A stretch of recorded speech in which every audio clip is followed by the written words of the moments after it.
Traversing through the realm of the extraordinary. One acquires a lottery system, commencing with a draw from the Marvel Universe, albeit a zombie-infested variant. How shall one navigate this predicament? Fear not. First, let us secure all the technological prowess of Marvel. The Iron Legion, the artificial intelligence Edith, and astonishingly, even the super soldier serum? A virus of absolute despair with no side effects. Furthermore, an array of abilities from myriad realms, the complete powers of the Sovereign, 8 ghostly masks, the Pangu zombie, the infinite technology of a sci-fi China. As the monstrous Tao Tai invades Earth, humanity is left in utter disbelief. Devourer, wait, how come every Earthling possesses a third-generation divine body? Mo Gan Na, what the my demon number 1 was effortlessly subdued by the heavenly path. That wretched creature. Angel Yin, what is a god? This is divinity, a mere thought, and the universe bows in submission. Kai Sha, could we avoid exterminating angels? I could serve as a canary. Chapter 1. Surviving a year to activate the system, drawing from the zombie Marvel Universe. In the North Star, within a spacious apartment, Chun Tian reclined on a plush sofa, gazing at the funds displayed on his laptop. He then turned his gaze towards the massive black hole outside, sighing. It has been a year, yet the story has yet to commence. As he pondered, memories of his arrival in this world a year prior surfaced.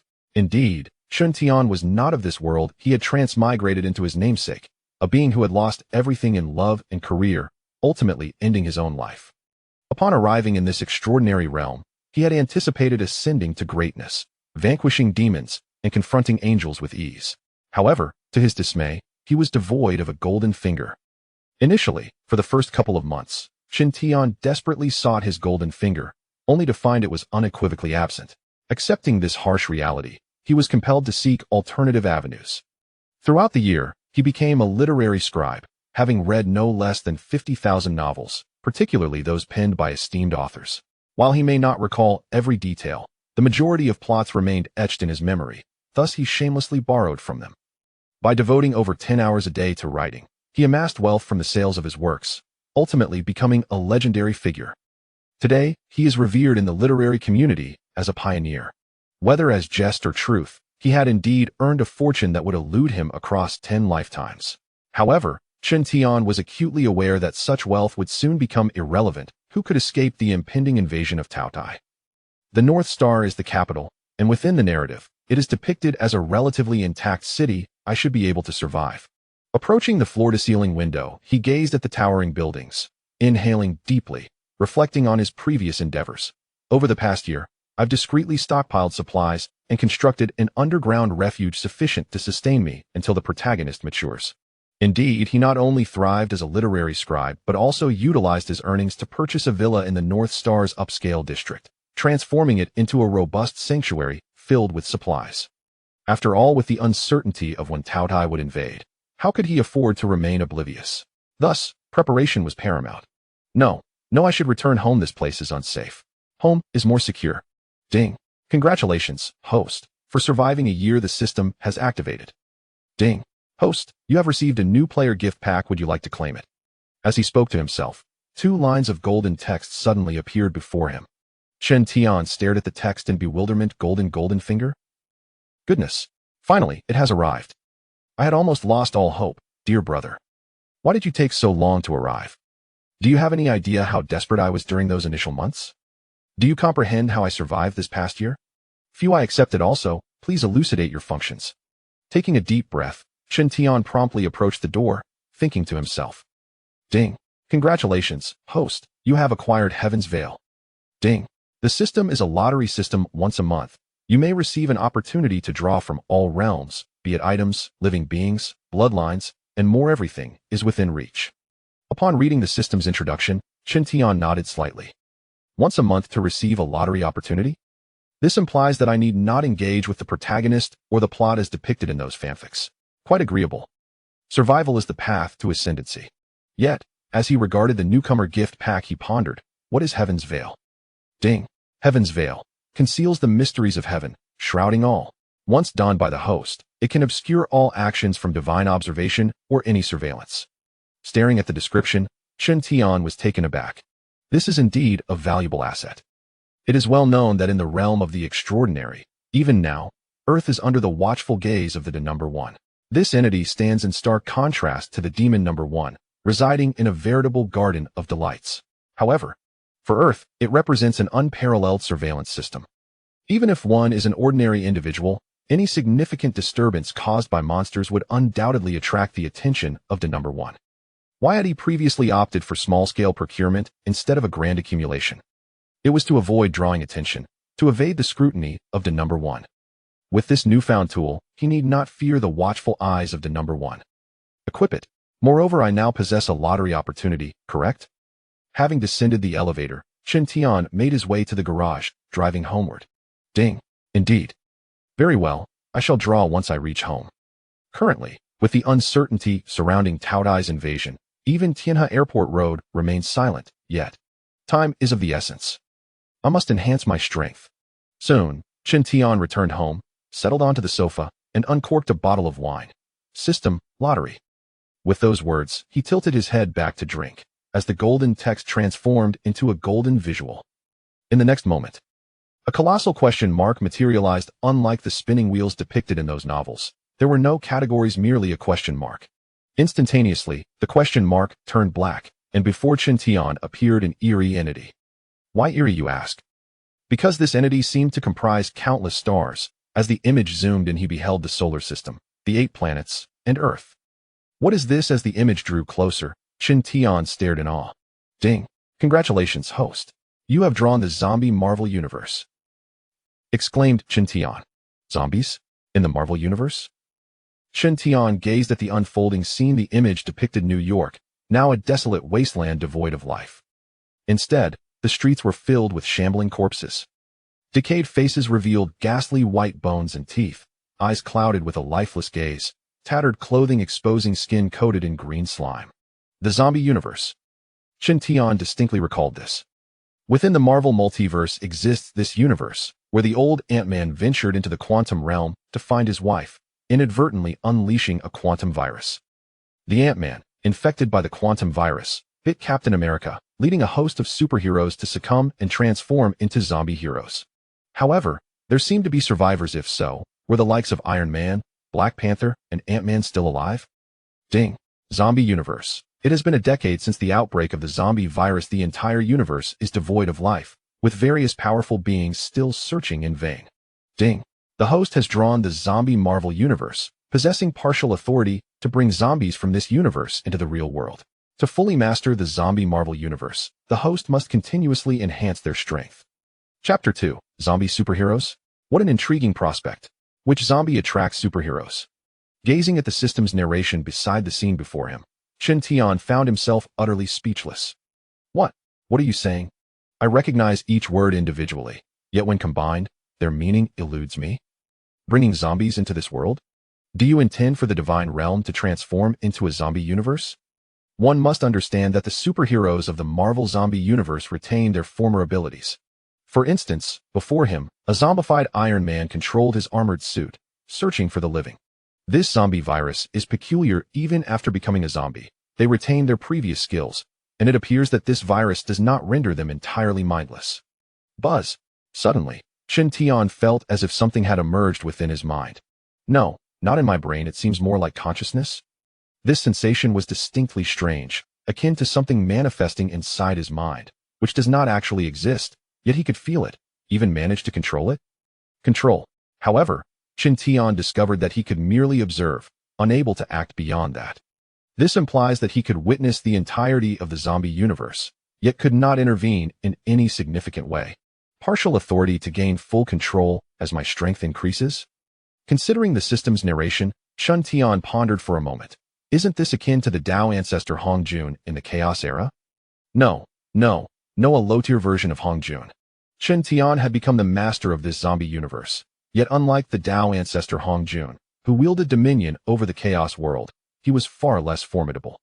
At present, all he could do was observe various scenes within the zombie universe, merely witnessing the humans the zombies, and nothing more, aside from the so-called teleportation. He could teleport zombies to his location, but not beyond 10 meters. Moreover, he could only teleport fewer than 10 zombies. Of course, he could teleport humans as well.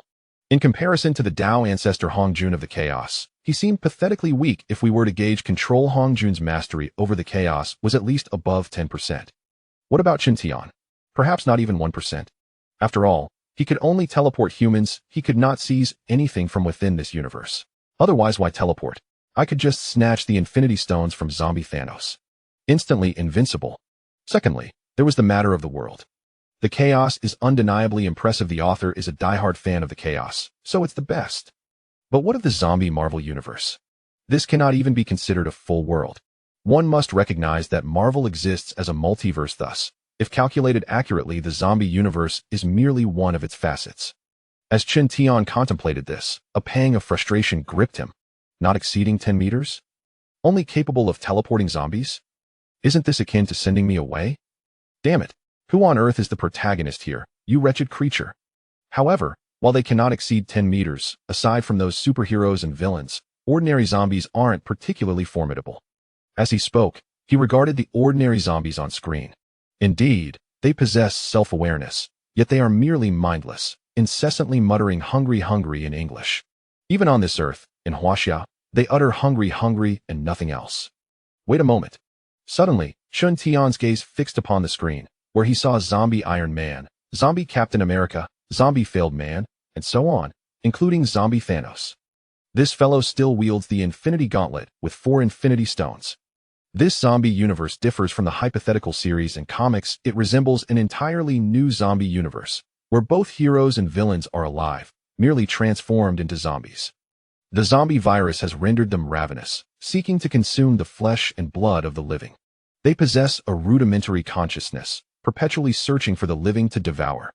If that's the case, then there's potential here. Qintian stroked his chin in contemplation. They crave flesh and blood, while I desire everything in their universe that can augment my power. For instance, all of Iron Man's technology. Do not misunderstand. While Qintian knows that such technology is trivial compared to demons, angels, and even Dino, having it would still be better than nothing, right? If only I could obtain Captain America's serum. However, if that's not feasible, there's still magic. Zombie Doctor Strange, Zombie Old Wong, and Zombie Wanda. These individuals are all masters of magic. Aside from magic, the most crucial element remains. The Infinity Stones in zombie Thanos' possession. Though the Infinity Stones may weaken when removed from their universe, they are still cosmic crystals. Surely, they must be useful for divine endeavors, right? As he contemplated, his thoughts shifted to Stark Tower, where Edith was still operational, along with satellites orbiting Earth. These were launched by Stark, containing numerous attack drones. Moreover, there were Zombie Doctor Strange, Zombie Old Wong, and Zombie Wanda. All of them were frantically searching for the living, and Qintian even spotted Zombie Captain Marvel. This fellow finds the living with ease, smashing planets one after another. All these zombies possess a basic level of awareness. They will stop at nothing in pursuit of the flesh and blood of the living. Then the entire universe holds potential. As these thoughts crossed his mind, Qintian began to smile. I can teleport zombies to my location as long as they bring me what I need. Wouldn't that work? However, they must not be too powerful. If they are too strong, then it's not a transaction, it's a death wish. After all, the teleportation cannot exceed 10 meters. Sending a superhero zombie would be tantamount to handing it over. As Qintian contemplated the scene, who among them is weak yet possesses significance? Ideally, they should be able to attract those superheroes. Ordinary zombies struggle to draw the attention of zombie superheroes, who are scattered across the globe, with even Thor traversing the universe in search of the living. Thanos is immediately ruled out. He is not only a giant, but possesses immense strength and 4 Infinity Stones. Doctor Strange and Captain Marvel are also excluded. They are far too powerful. Even Iron Man, Hawkeye, and Black Widow must be ruled out. How could I handle Iron Man's armor? One blast from the repulsor ray would end me, wouldn't it? Zombie Failed Man is also not an option. While he may have inherited Stark's Edith, or rather in the zombie Marvel universe, he is yet to inherit it. But he is still too strong. Even Hawkeye and Black Widow are exceptional beings. Not a safe bet, utterly not a safe bet. Compared to the current Qintian, all of them are overwhelmingly powerful. Then there is only one option. Suddenly, as Qintian focused his thoughts, the scene froze before a zombified woman. Chapter 3. Zombie Pepper. Transmitting Zombie Pepper, the Frenzy Pepper.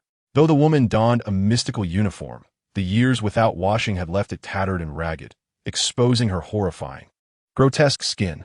Beneath her skin, one could almost discern the white of her bones. Her once fair cheeks were now ghastly, as if a part of her face had been devoured, revealing her skull intermingled with bits of flesh, creating an exceptionally terrifying visage. Her gray eyes were devoid of life, yet within them flickered a glimmer of greed and desire. I crave flesh, I thirst for blood. Chen Tian, armed with his phone and a translation app, deciphered her incoherent mumblings as she ambled about like a mindless corpse.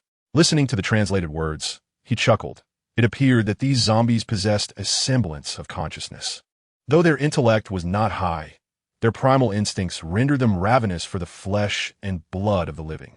And this pepper, perhaps, could be used to lure Edith and the entire Stark Industries armed system into his grasp.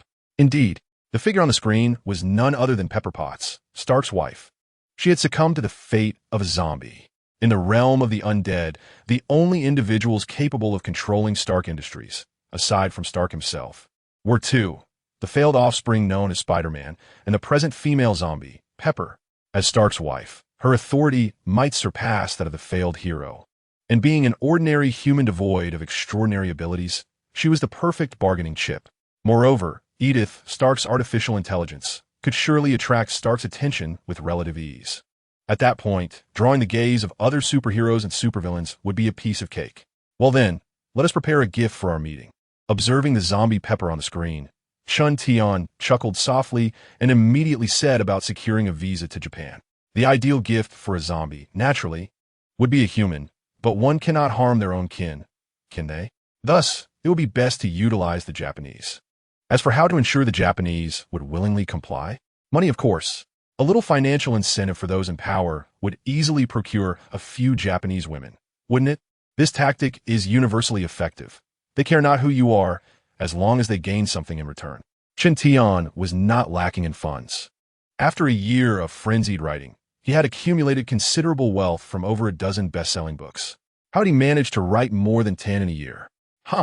Just inquire of those mindless writing machines within the industry, and you would understand. Over 10 hours of writing each day at a pace of 4,000 words an hour is quite manageable.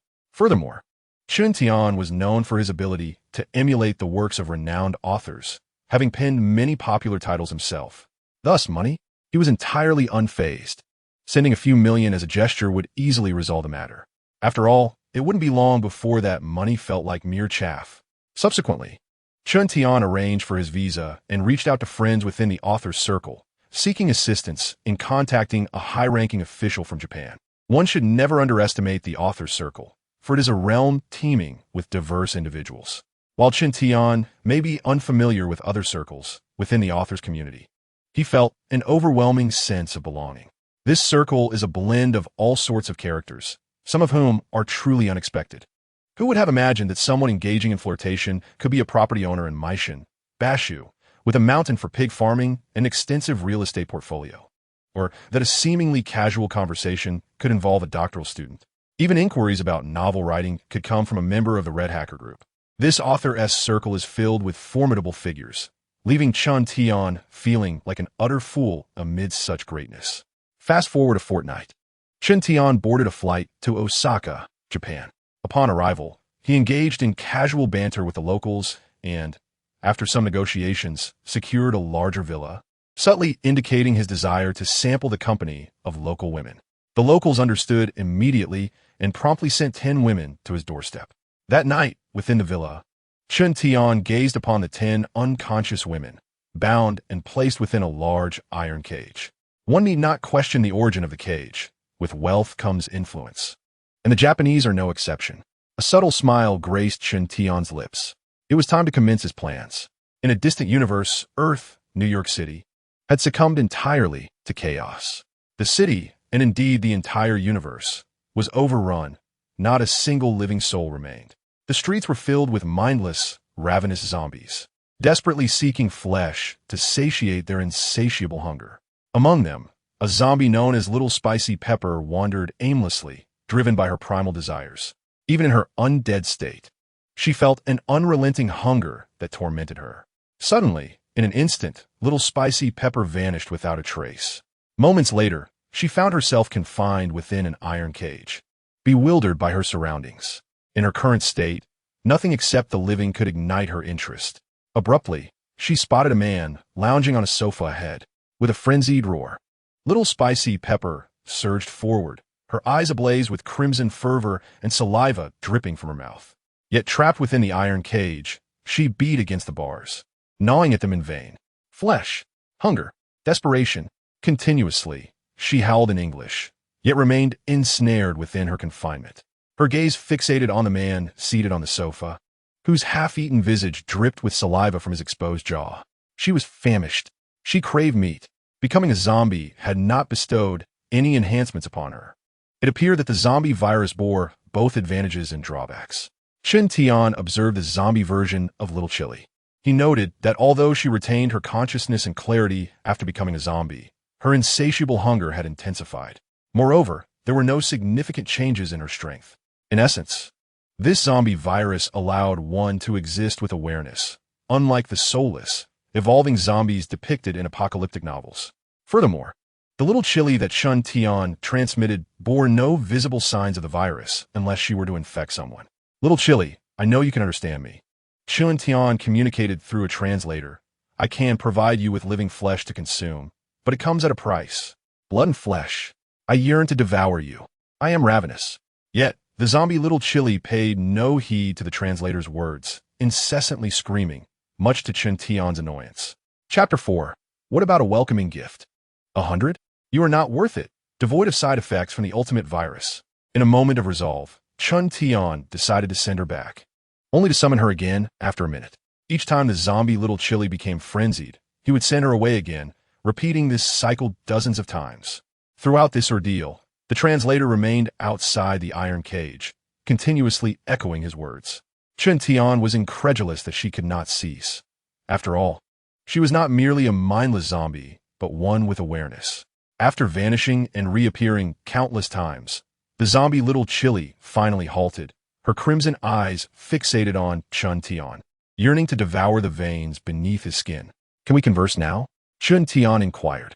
Upon hearing this, the zombie Little Chili nodded, yet her gaze remained fixed, drooling profusely, clearly longing for Chen Tian as her prey. After all, it had been 10 long years. She had endured a decade of insatiable hunger. Zombies do not age or die, and this virus had rendered Little Chili exceptionally famished. She must have gone mad from hunger after 10 years.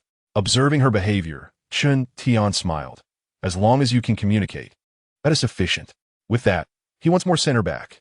Next, he opened the iron cage and released a bound and unconscious enemy female, gagging her with a cloth before securing the cage once again. In an instant, the zombie Little Chili reappeared. Upon seeing the living being before her, she could no longer restrain her primal desire. With a roar, she lunged forward. A surge of immense pain jolted her awake, yet she was powerless to act, merely a spectator to her own helplessness. 10 years. Who among her family could comprehend? Was the court truly so generous today? Had they distributed relief food? Chen Tian sat on the sofa, smiling broadly, though it was a rather grotesque sight. After all, who wouldn't feel nauseated witnessing such a scene? It is utterly bizarre. Initially, there would have been a viral infection, yet no opportunity was afforded for such an occurrence. The prospect of these creatures transforming into zombies was entirely obliterated. How do you find the gift I present to you? After consuming the meal, the zombie-like Little Pepper stood, seemingly unfazed despite the quantity ingested. There was not the slightest hint of transformation. The nature of this zombie virus remains a mystery, for even after feasting, the zombie Little Pepper exhibited not even a modicum of change. Her belly appeared as though it could devour an infinite void, utterly insatiable. Listening to Chen Tian's words, the zombie Little Pepper revealed her crimson tongue, licking the green viscous substance at her lips, and nodded in agreement.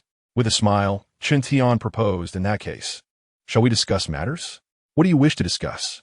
The zombie Little Pepper, once Stark's secretary and a manager during Stark Industries' technological advancements, recognized from Chen Tian's expression that his ambitions were considerable.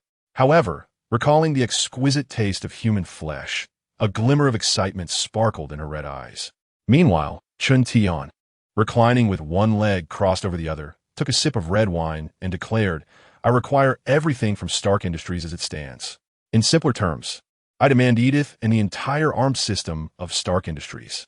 As a return for this, he gestured towards the 9 unconscious women nearby, stating, from these 9, I shall offer you 2. Upon hearing this through the translator, the zombie Little Pepper gazed greedily at the 9 unconscious bodies, her eyes brimming with desire. Reflecting on the previous scene, she could not help but lick the green liquid at the corner of her mouth once more, yet shook her head at Chen Tian, asserting, Not enough. I am famished. I want 100. 100? Chen Tian furrowed his brow, taken aback by her insatiable appetite. Do you truly believe that Edith and the Stark arms system are worth such a price? Indeed, the current Stark Industries arms system might not hold such value. Yet it is of significant worth to you. The zombie Little Pepper displayed a once victorious and enchanting smile, though her half-decayed visage rendered her terrifyingly grotesque. Chen Tian fell silent at her proclamation. Yes, Edith and the Stark arms system are essentially worthless in the context of the zombie universe, utterly ineffectual. However, to Chen Tian, they still hold some utility. At the very least, he would no longer be entirely defenseless, would he?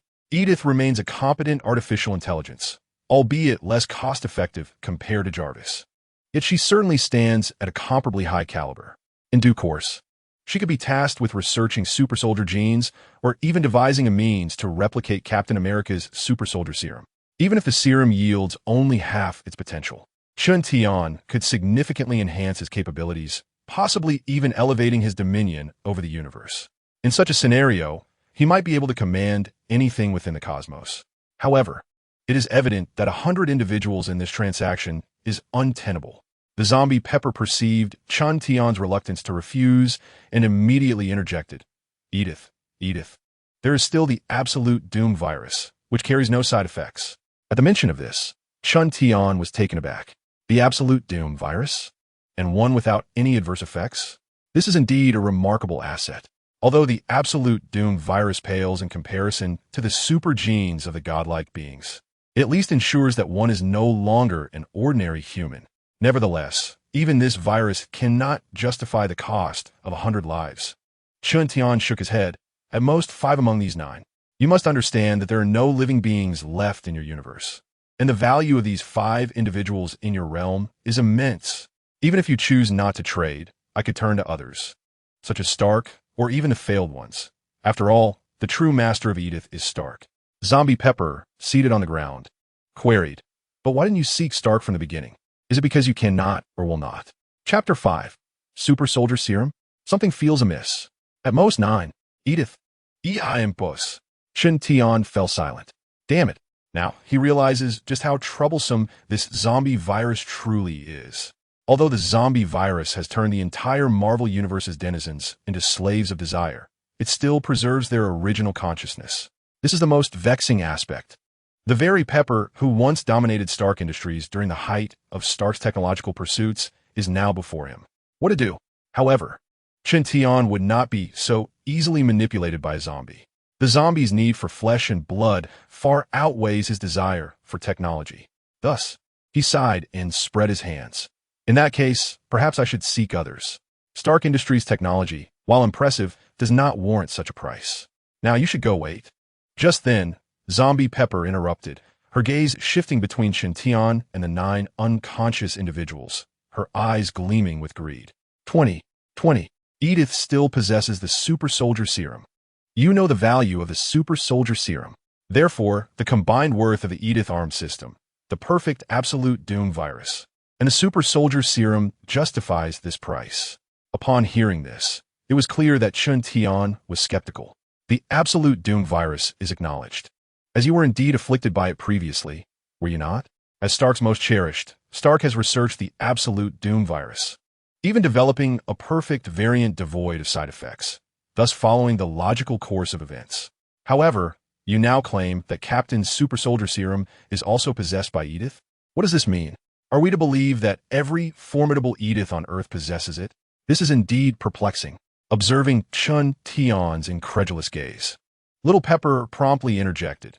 Before we transformed into our current state, after Stark fell out with the captain, he sought to comprehend the super soldier serum. When the quantum tunnel was activated, allowing for time travel. Wait a moment. The zombie version of Little Pepper had not yet finished, when Chen Tian immediately interrupted. No, Are you serious about this timeline?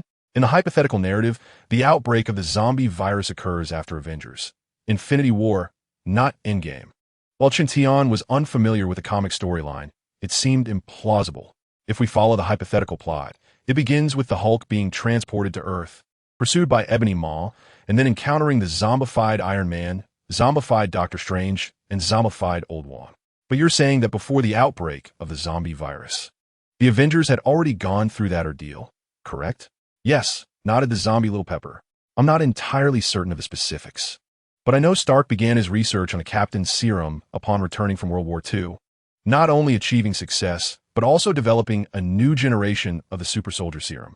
Shortly thereafter, we all transformed, thus confirming that Edith indeed possesses the super soldier serum. Edith, along with Stark Industries armed systems, is worth the strength of 20 individuals. Upon hearing this, Chintian fell silent. This did not align with the hypothetical narrative, nor was it consistent with the comic plot, which featured far more grotesque elements, such as Magneto and Wolverine becoming zombies. However, Chintian had not encountered Magneto in this zombie universe, leading him to conclude that this must either be a derivative of the Marvel Cinematic Universe or she was lying. As for whether she was lying, Chintian could not ascertain, although the zombie Little Pepper was largely consumed by her insatiable desires. She had no reason to deceive him in the presence of the living. Yet, she was a woman who commanded the entirety of Stark Industries' commercial empire. Achieving such a status proved that she was no ordinary character. Just a 9, he stated firmly.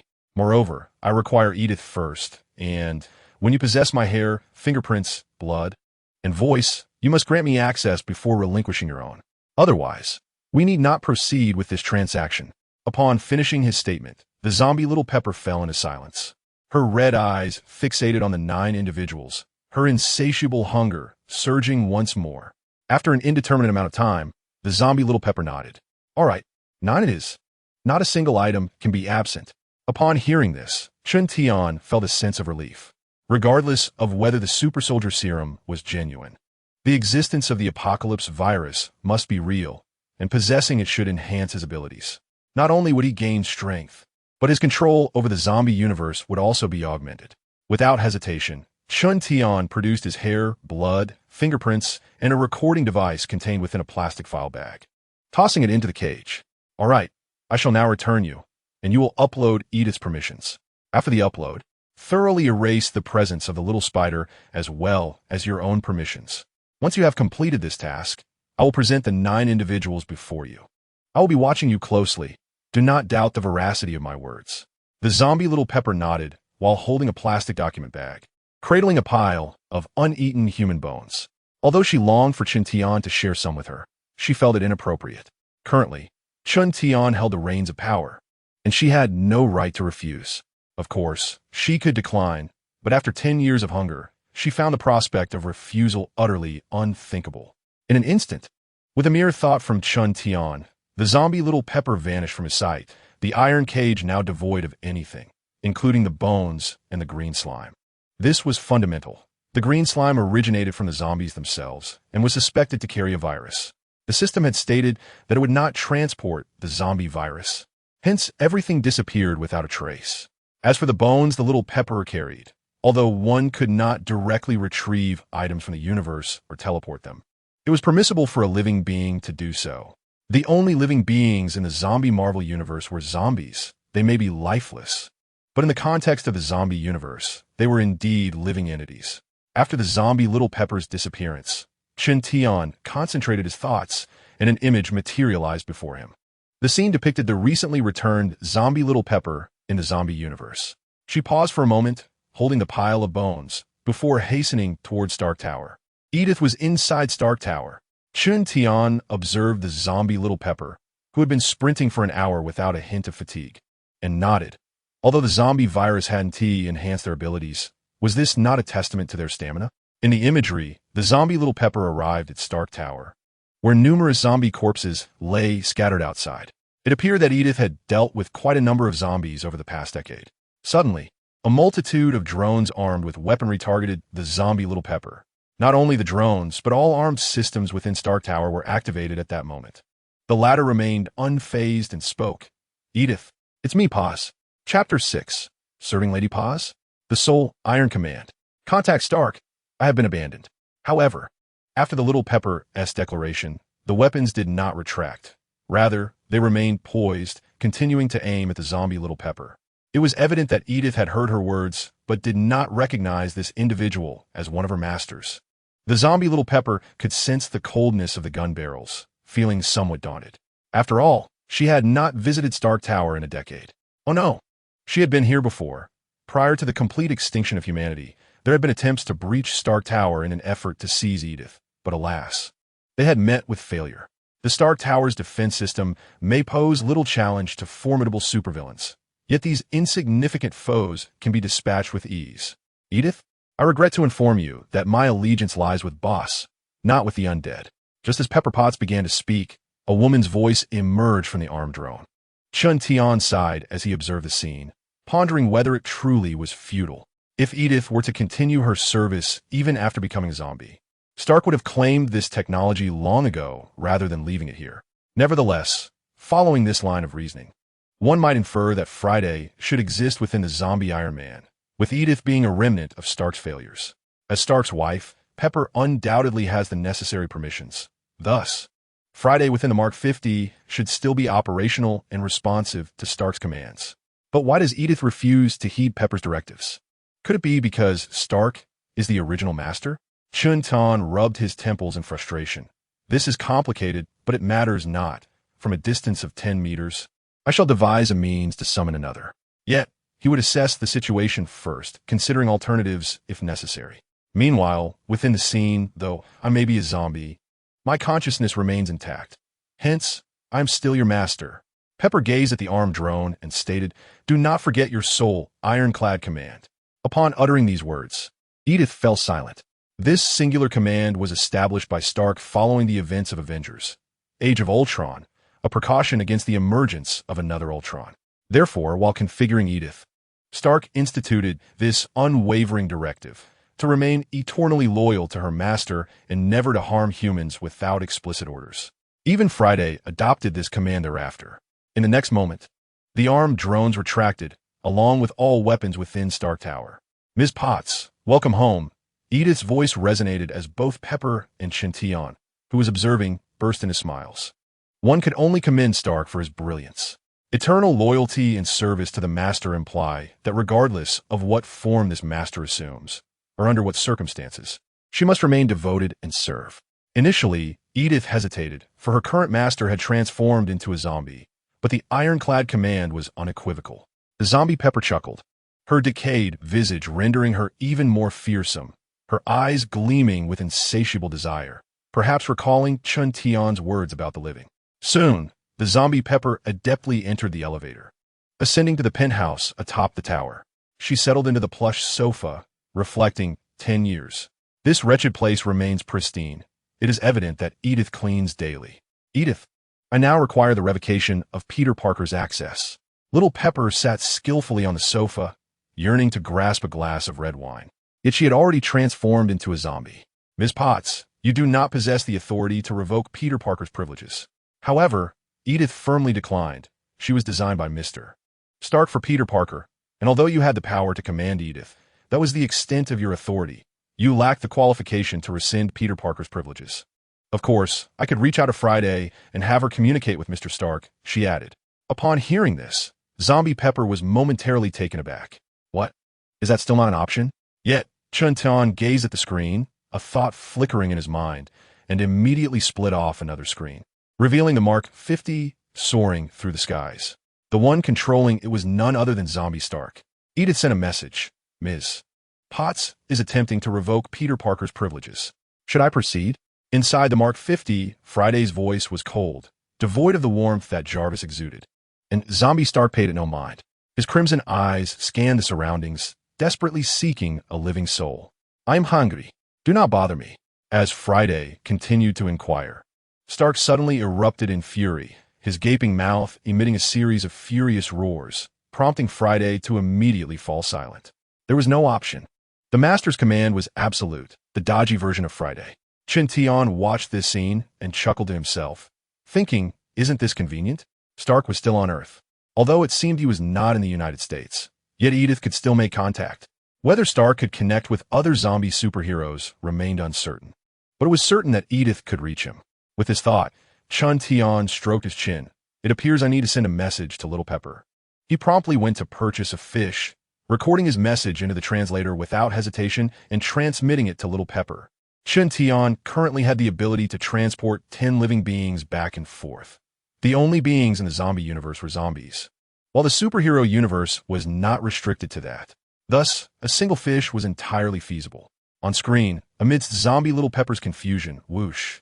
In an instant, a fish and a translator landed before her. Ms. Potts, it's all right.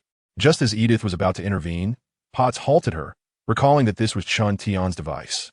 Is this what he meant by keeping a constant watch over me?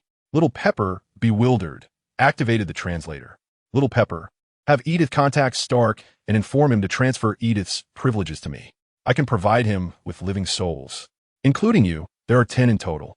How you choose to divide them is up to you too. The translator echoed with these words, sending Little Pepper into a panic. 10 individuals? Previously, I had 9, but now an additional 1 has been added, and this extra disaster grain comes with a bonus of a zombie, which happens to be my own husband. The meaning is abundantly clear. I have been forsaken. How could you do this to me? You promised 9. Now that Stark has joined, how many can I truly obtain? The furious cries of the Little Pepper echoed throughout the spacious flat. Yet in the next moment, another fish and a translator appeared. Chapter 7. The Mad Stark. Give me 1. Most importantly, a brain. I still wish to indulge in this. That, however, is no concern of mine. The 9 I offered you consisted of the perfect apocalypse virus, the super soldier serum, including Edith and the entire Stark Industries armament system. If you cannot accomplish this, you will merely serve as a messenger or a traitor. Of course, should the trade succeed, I may grant you another individual. Chun Tian's words drove the zombie Little Pepper into a frenzy, wreaking havoc upon her surroundings. Yet it remained futile. If Chun Tian were not so feeble, why would he need her? Without boasting too much, as long as his body could withstand the palm cannon, Chun Tian would unhesitatingly engage with the zombie Stark. Edith, having remained calm for quite some time, now witnessed the chaos around her. With a hoarse voice she spoke, Ms. Potts, contact Stark and inform him of everything that transpired. And assure him it is true. There are indeed living people here. I even consumed one myself. Understood, Ms. Potts. Suddenly, Stark's furious shout interrupted Friday, but shortly thereafter, a virtual projection appeared before him. Stark's voice faltered as he observed the events unfolding within the projection. Upon witnessing everything, he immediately made his way to his tower. Living people. There are truly living people. How splendid. I have been starved for 10 years. Damn it. That wretched Little Pepper even consumed one beforehand. And yet you didn't share with your husband. Truly infuriating. Within 3 hours, the zombie Stark arrived at the flat. With a swish, the nano helmet retracted, revealing Stark's terrifying visage. Hungry Little Pepper. Tell me, where are the living? Inform me. The zombie Stark advanced towards the Little Pepper, his nano-armored hand gripping her throat. The current Stark was a frenzied monster, willing to go to any lengths for the sake of flesh. Even if the one before him was his once-beloved wife, what did that matter in comparison to the primal urge to consume human flesh? In the next moment, another fish along with the translator manifested. Stark, having witnessed the recent events, knew precisely what was transpiring and promptly activated the translator. Stark, we finally meet. Let us dispense with the pleasantries. You seek living individuals, and I possess 9, but they are not free. Edith encompasses the current Stark Industries armament systems, and the perfect desolation virus must be conveyed to Pepper Potts. Furthermore, I shall transfer my authority to Edith, revoking access for Pepper, Peter Parker, and indeed your permissions as well. Once I obtain what I desire, I shall naturally deliver the individual to you. Upon hearing Chun Tian's words, Stark glanced around.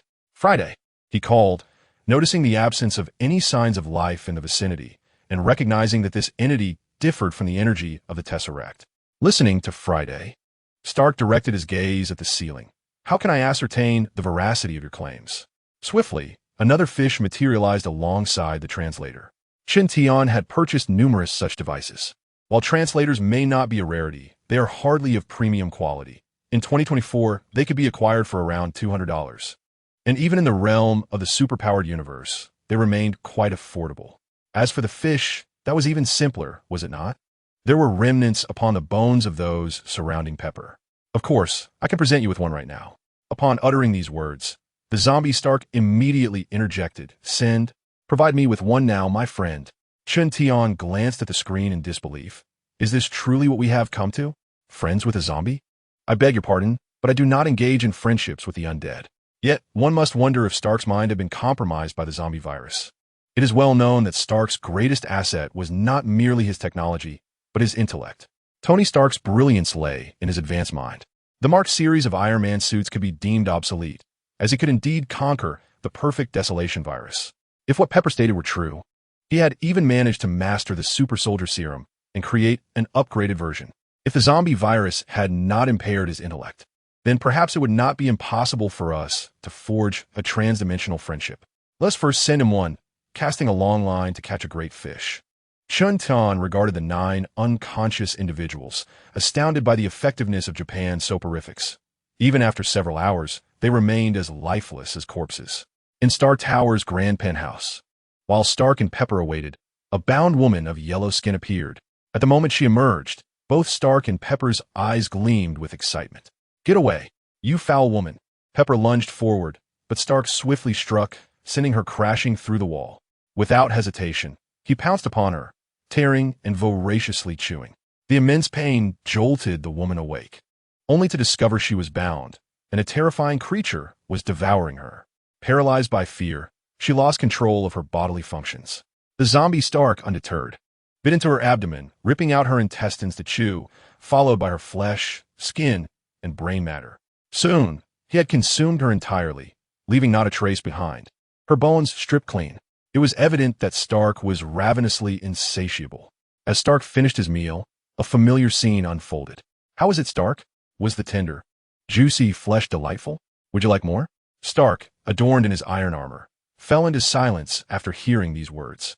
Edith was irrelevant. The entirety of Stark Industries' armed system, including the perfect apocalypse virus and the super soldier serum, held no significance in Stark's eyes. The only thing that mattered was one thing: humans, living beings. He was ravenous. One meal was utterly insufficient. He was nowhere near satisfied. The zombie virus had amplified his desires to an insatiable degree, as if it had transformed his very being, not enhancing him, but rendering his stomach a bottomless pit. "Fine, but I wish to indulge again in the future." After a prolonged silence, Stark spoke. "Edith, I can comply with your requests, but I wish to feast again. What else do you desire?" Just as Stark completed his statement, the translator chimed in. "Let us first conclude this transaction. You shall input the hair, fingerprints, blood, and recorded voice brought by Pepper Potts into the Edith system. Simultaneously, revoke the permissions of Pepper Potts, Peter Parker, and myself. Then, instruct Pepper to bring Edith and the entire armed system and await my further instructions." Chapter 8. Want to play tricks? Success. Synthetic humans and serum? I am not from your universe. Upon uttering these words, Stark had no choice but to heed Chun Tian's words. The fact remained he was famished. Moreover, in the entire universe, only Chun Tian could provide him with living beings. If in this universe Thanos possessed living humans or kept them captive, Stark would unhesitatingly obey, barking like a dog. This exemplifies the consequences of an insatiable desire. Edith, revoke the permissions of Potts and Peter Parker and recall all armed drones. Friday, summon all Iron Man suits to my location. Stark began issuing commands, and both Edith and Friday commenced their operations. At that moment, a glimmer of determination shone in Stark's eyes. Suddenly, the translator dropped from above. "Stark, do not engage in actions that would harm our friendship." Upon hearing these words, the spark in Stark's eyes dimmed. "All right, no tricks. This fellow is monitoring us at all times. Refrain from consuming sour radishes." However, there was no other choice. To continue feasting on living beings, he had to comply. "Edith, input permissions, set to the highest authority, and revoke my permissions." As the armed drones, including the Mark series Iron Man suits and the Stark Industries armed system, arrived from the satellite beyond Earth, Stark input Chun Tian's hair, blood, fingerprints, and recorded voice into the system, granting them the highest authority. Soon, Edith's master became Chun Tian. In the next moment, a voice recorder materialized. Edith, equipped with your own system host, armed drones, and steel armor, followed closely behind Pepper Potts. The recording pen transformed into Chun Tian's voice in Chinese, prompting Edith to respond immediately. Understood, master. Whoosh. In the next moment, Pepper, enveloped by the steel armor, armed drones, and Stark Industries weapon systems, vanished in an instant. While Chun Tian was unable to teleport objects, he could bring living beings along, which was precisely why he needed to keep Pepper. Of course, he could have easily sought out an ordinary zombie, but Pepper could attract Stark's attention, couldn't she? In the Super God universe, within a villa in Japan. Ooch, boom. As the iron cage before them exploded under the force of the steel armor and Edith's arm systems, Pepper instinctively lunged toward Chun Tian. Roar. Crack. Without hesitation, Edith maneuvered one of the steel armors to cover her. Observing this scene, Chun Tian smiled faintly. After several hours of effort, he finally possessed the means for self-defense. Master, this zombie intends to harm you. Should I eliminate it? Edith inquired in Chinese, as all armed drones pointed at the zombie Pepper ensnared by the steel armor. Chun Tian gazed at the suit of armor, which appeared to be the Mark 42. Wasn't it that the anti-Tony armor? Hadn't it been destroyed? Did Stark create another one? Very well, eliminate it. However, not here, Chun Tian nodded. Now, Pepper was no longer essential. He had gained the ability to protect himself. And with Tony Stark already in contact, there was no need for Pepper. In the future, he could simply find an ordinary zombie for any transactions. He decided to attach a miniature time bomb to her, set for 10 seconds. Understood, master. Click. The chest of the Mark 42 opened wide, and another steel armor tossed a miniature bomb inside. Whoosh. In the next moment, the rogue, including the zombie Pepper, vanished, returning to her original location. Boom. En explosion ensuite.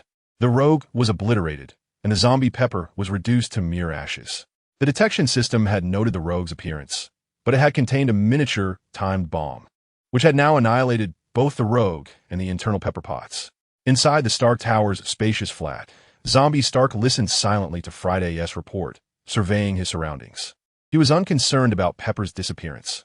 What mattered to him were the living. Chun Tian's transactions. Whoosh. In the next moment, the remaining 8 ghostly women appeared, accompanied by a translator. Stark, I have delivered all 8 to you. Now, I shall answer your previous inquiry.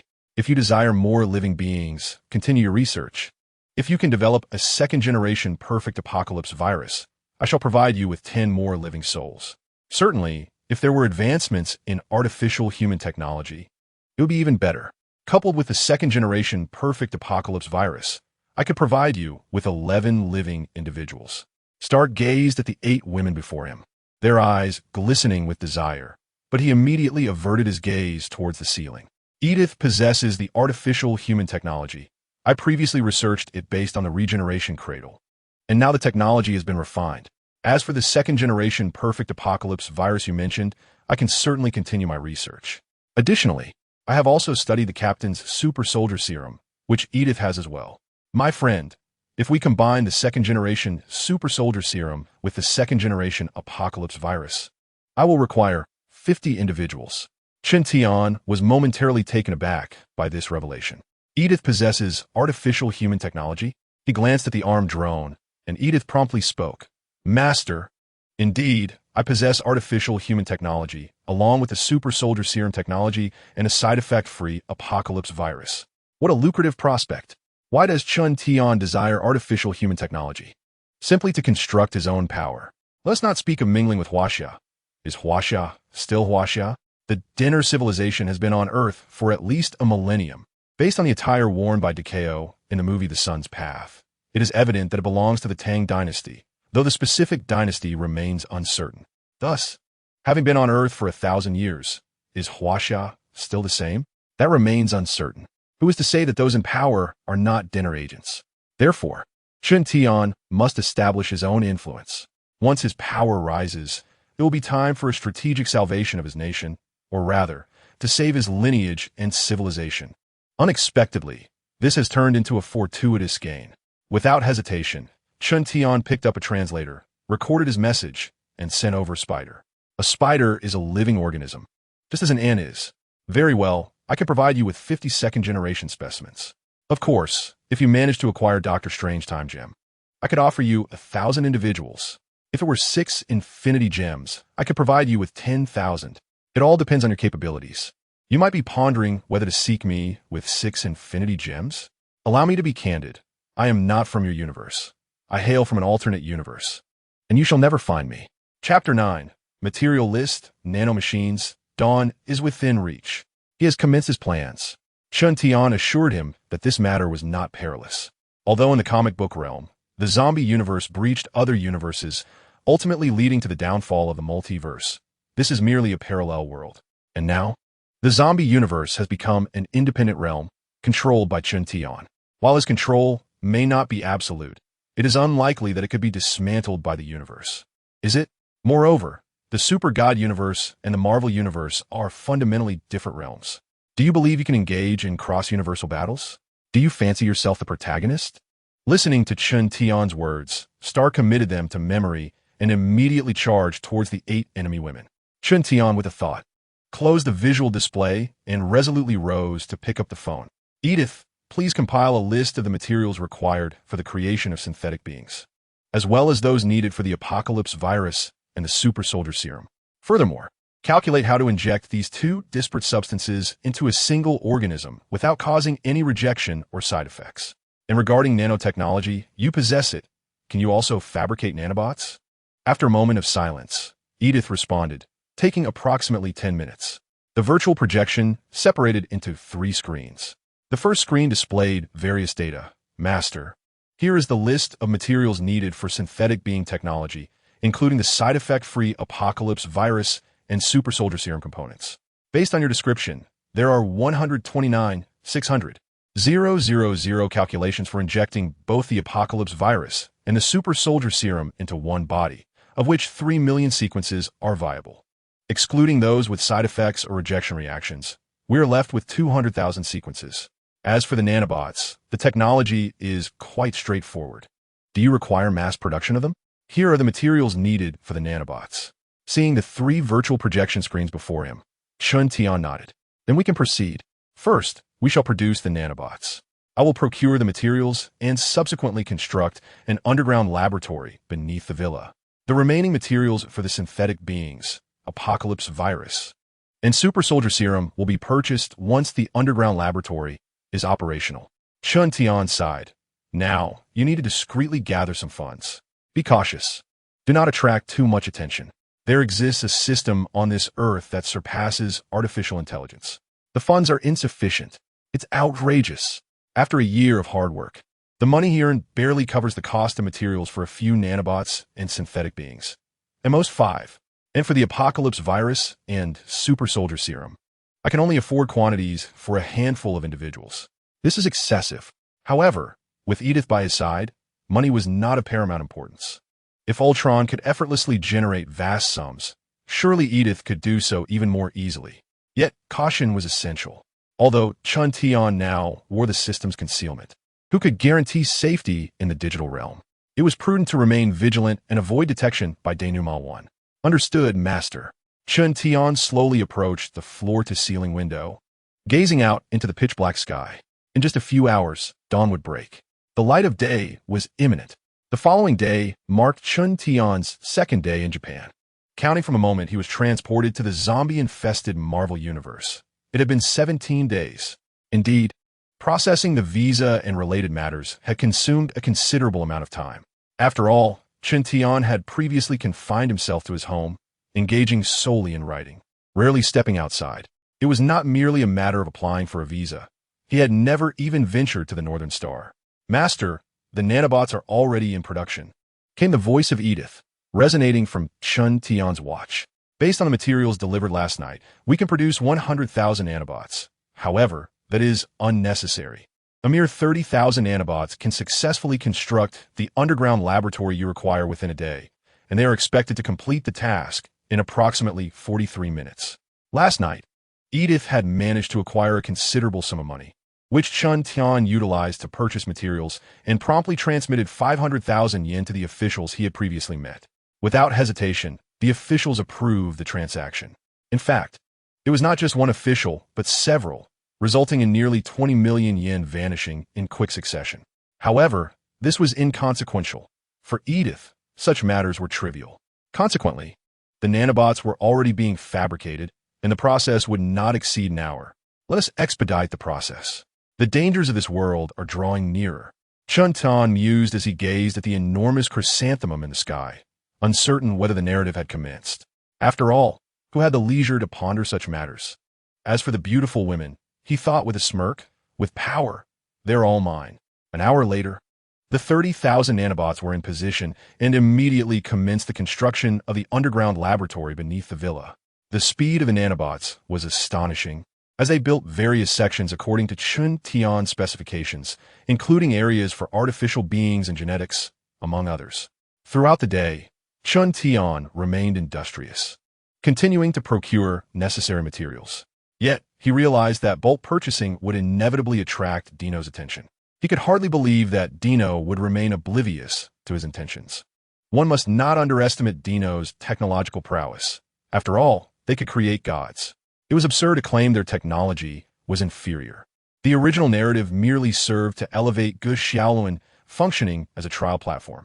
Otherwise, given Dino's advanced technology, establishing a spacefaring civilization would be a straightforward endeavor. It is worth noting that Dino's war god, Noxon, had once cleaved half of the Sunfire Star in two with a single swing of his axe. He considered reaching out to Stark, whose cosmic materials were in abundance, but seemingly unwanted.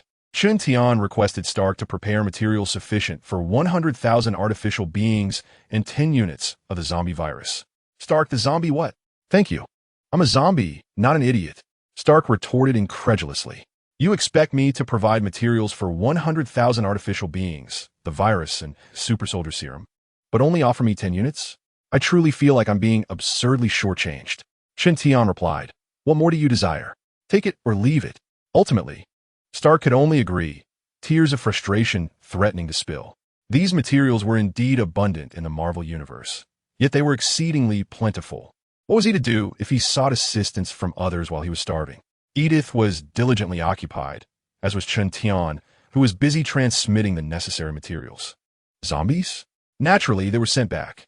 After an entire day of labor, all the materials were prepared, and Chun Tian instructed Edith to stealthily use the steel armor to deliver 10 foes.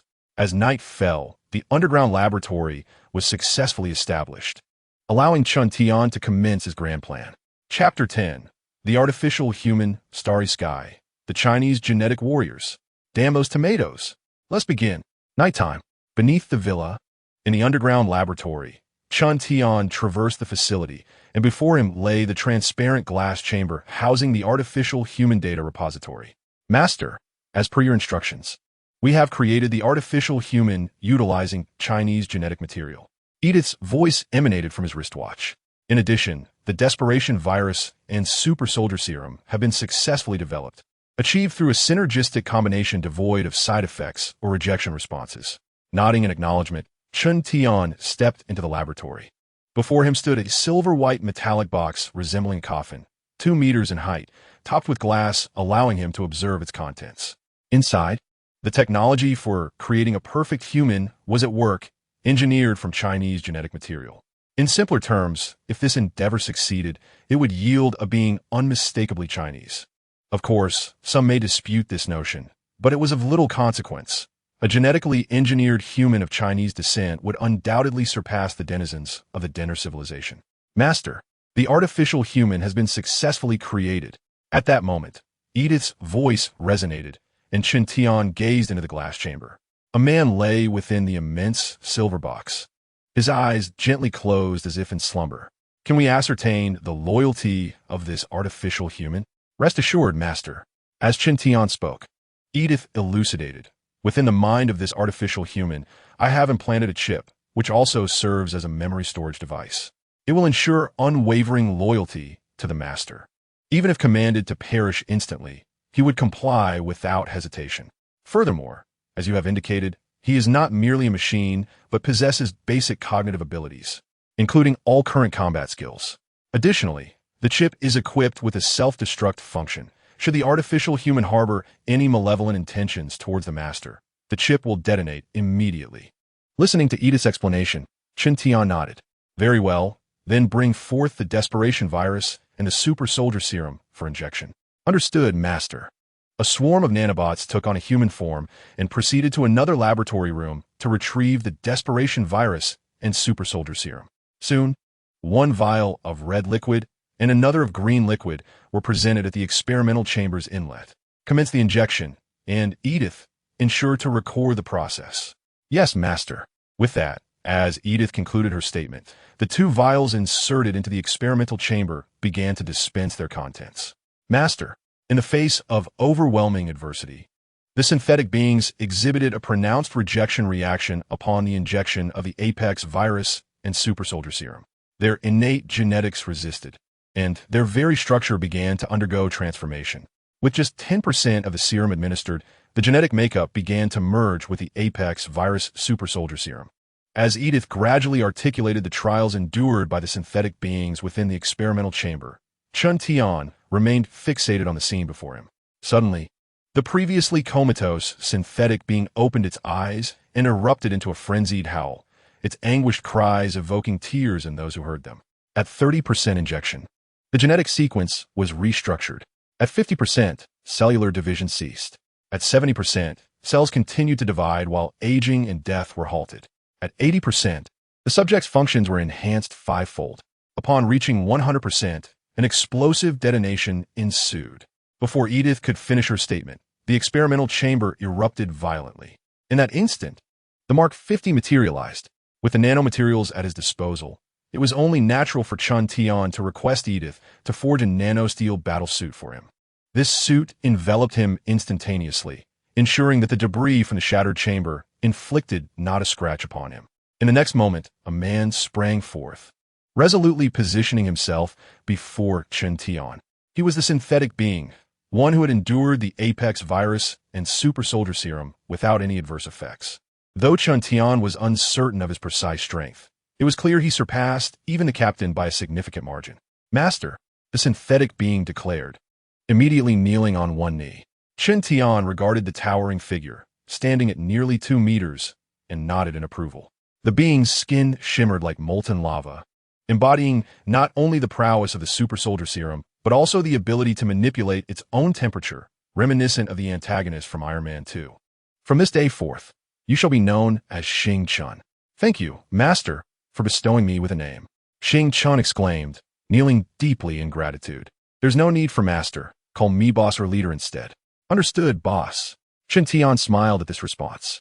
Edith, this is promising, but further suffering must be endured, which is unacceptable.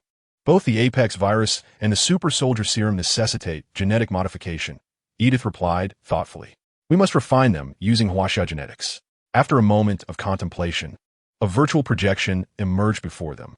Master, after over 70 billion calculations, I have determined that to enhance the Apex virus and super soldier serum with Huaxia genetics, only one sequence will suffice. Then let us proceed. What do you require? Very well, Master. I will need the virtual projection transformed, presenting a comprehensive list of materials. Chun Tian nodded in acknowledgement. And also, utilize some nanobots to craft glasses for Xing Chun. Chun Tian gazed at the stars and spoke. You need to return to Huaxia and keep an eye on things. Understood. Edith replied, continue your research. 2 days later, within the underground experimental chamber, Chun Tian reclined in the pod. Edith, you have ensured absolute success, haven't you? Indeed. Over 100 artificial Huaxia genetic warriors have already been created. You should be proficient by now. Naturally, Master, Edith's voice resonated within the chamber. Through the study of the Huaxia gene, we have perfected the Abyss virus and the super soldier serum. You need not worry. Listening to Edith's reassurances, Chun Tian took a deep breath. Over the past 2 days, he had witnessed the emergence of numerous artificial Huaxia genetic super soldiers, which filled him with envy. However, their true prowess remained uncertain, as he was unaware of how the super soldier strengths were categorized in the realm of the super gods. At last, it was his turn.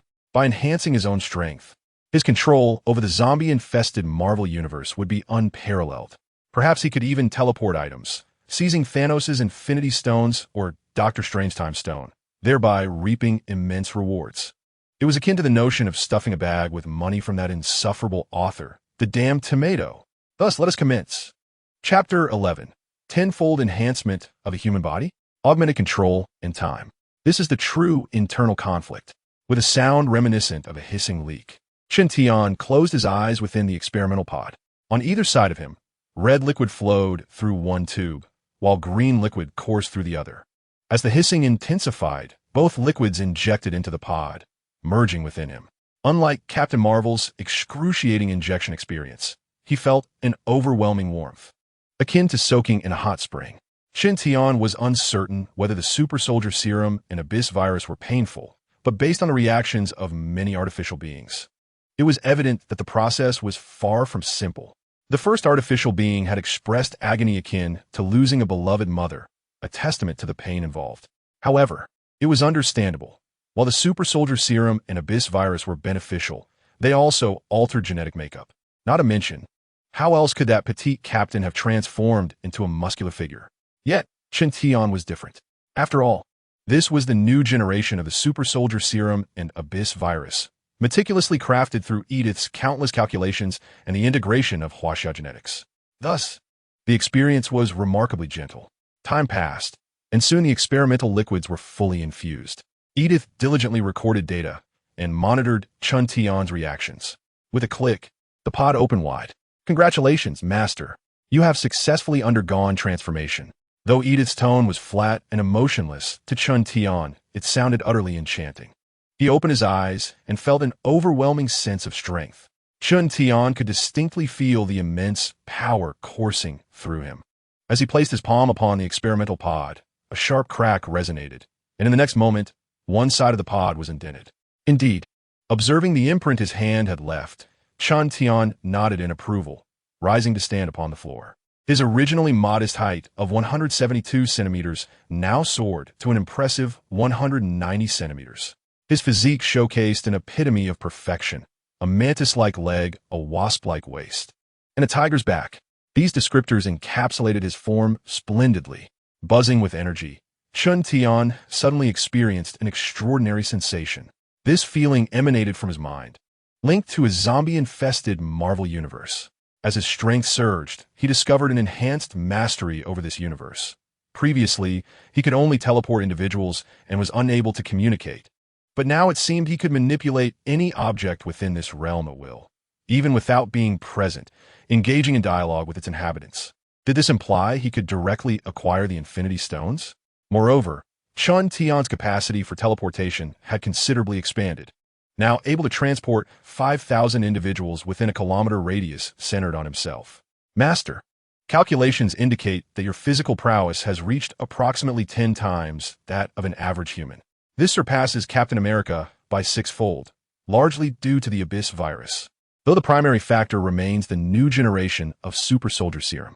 At this moment, Edith's voice chimed in once more, to which Chen Tian nodded. "Indeed, the esteemed Captain America is merely 4 times that of an ordinary human. The super soldier serum I have received is slightly more potent, augmented by the abyss virus." As he spoke, Chen Tian glanced at his left index finger, which suddenly flushed crimson. The space around it appeared to warp from the heat it emanated. A 10-fold increase was certainly remarkable. It left him pondering how many times stronger the first generation of super soldiers in the cosmic universe might be. Has Star reached the designated location with the team? With those words, a virtual projection materialized before him. Within the image was Star, now serving as a gatekeeper at a university, specifically the very institution where Gu Xiaolun attended. "Master, the Star team has successfully arrived at the designated site and integrated into the university, assuming roles such as gatekeepers, dormitory monitors, or security personnel," Edith conveyed. Just as she finished speaking, the virtual projection split, revealing Gu Xiaolun.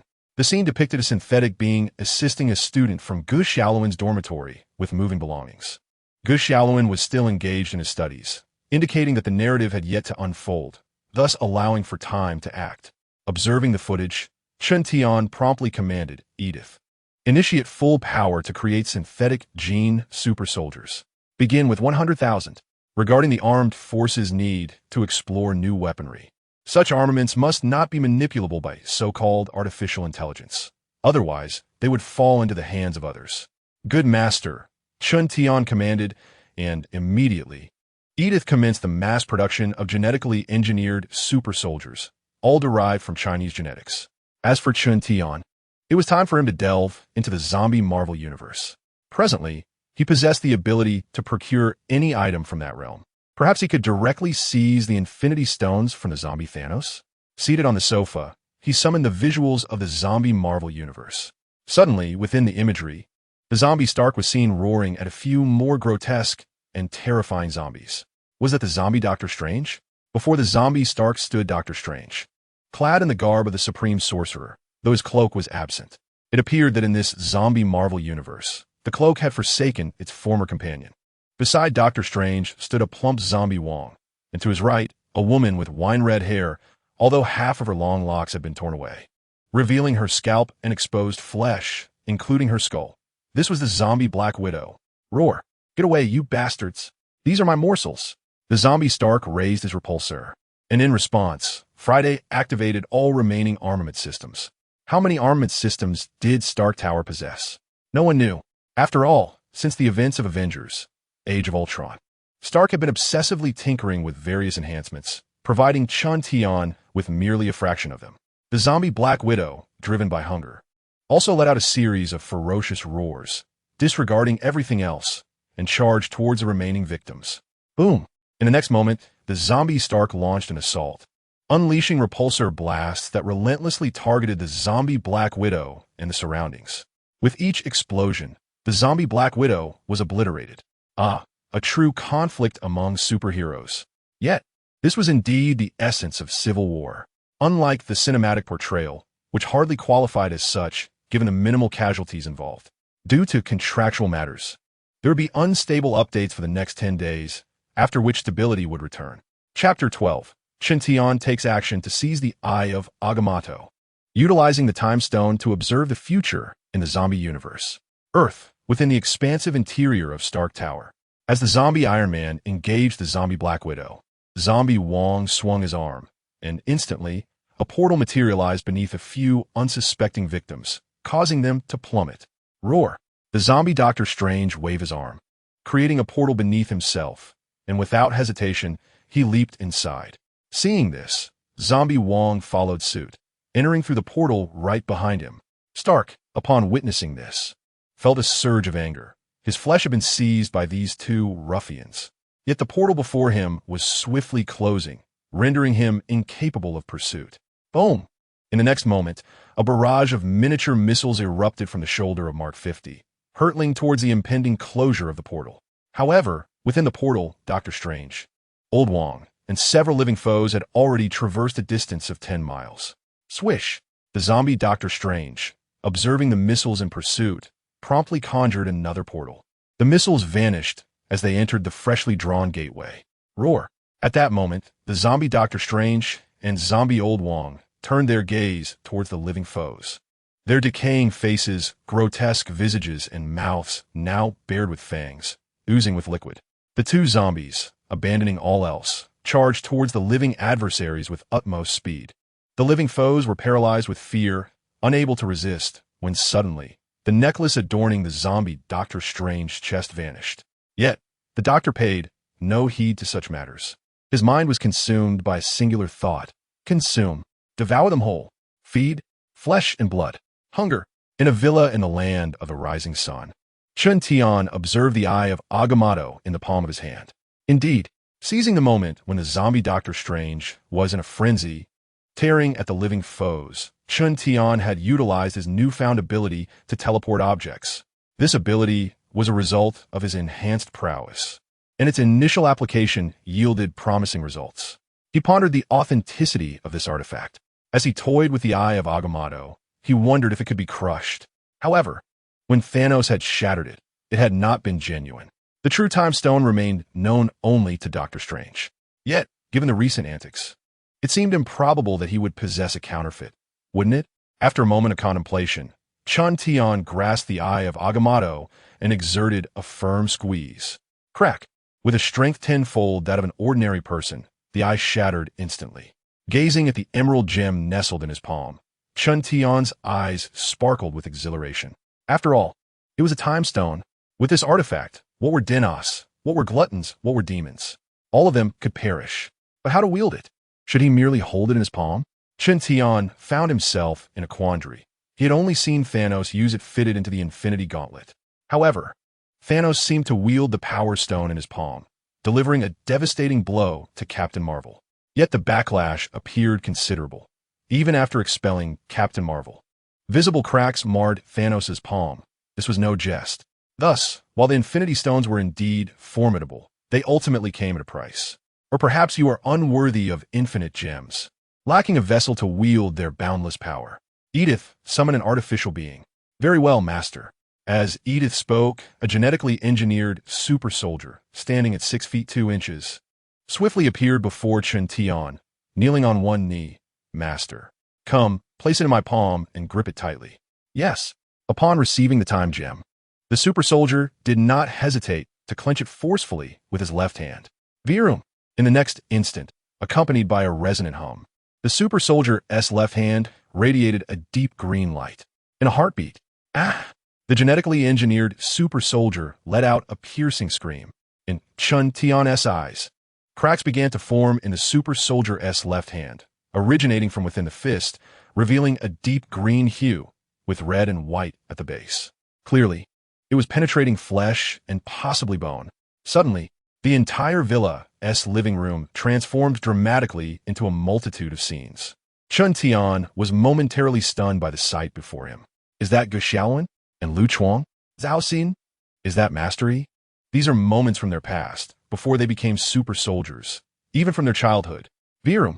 In the next moment, the scenes flashed rapidly, as if hastened by countless times.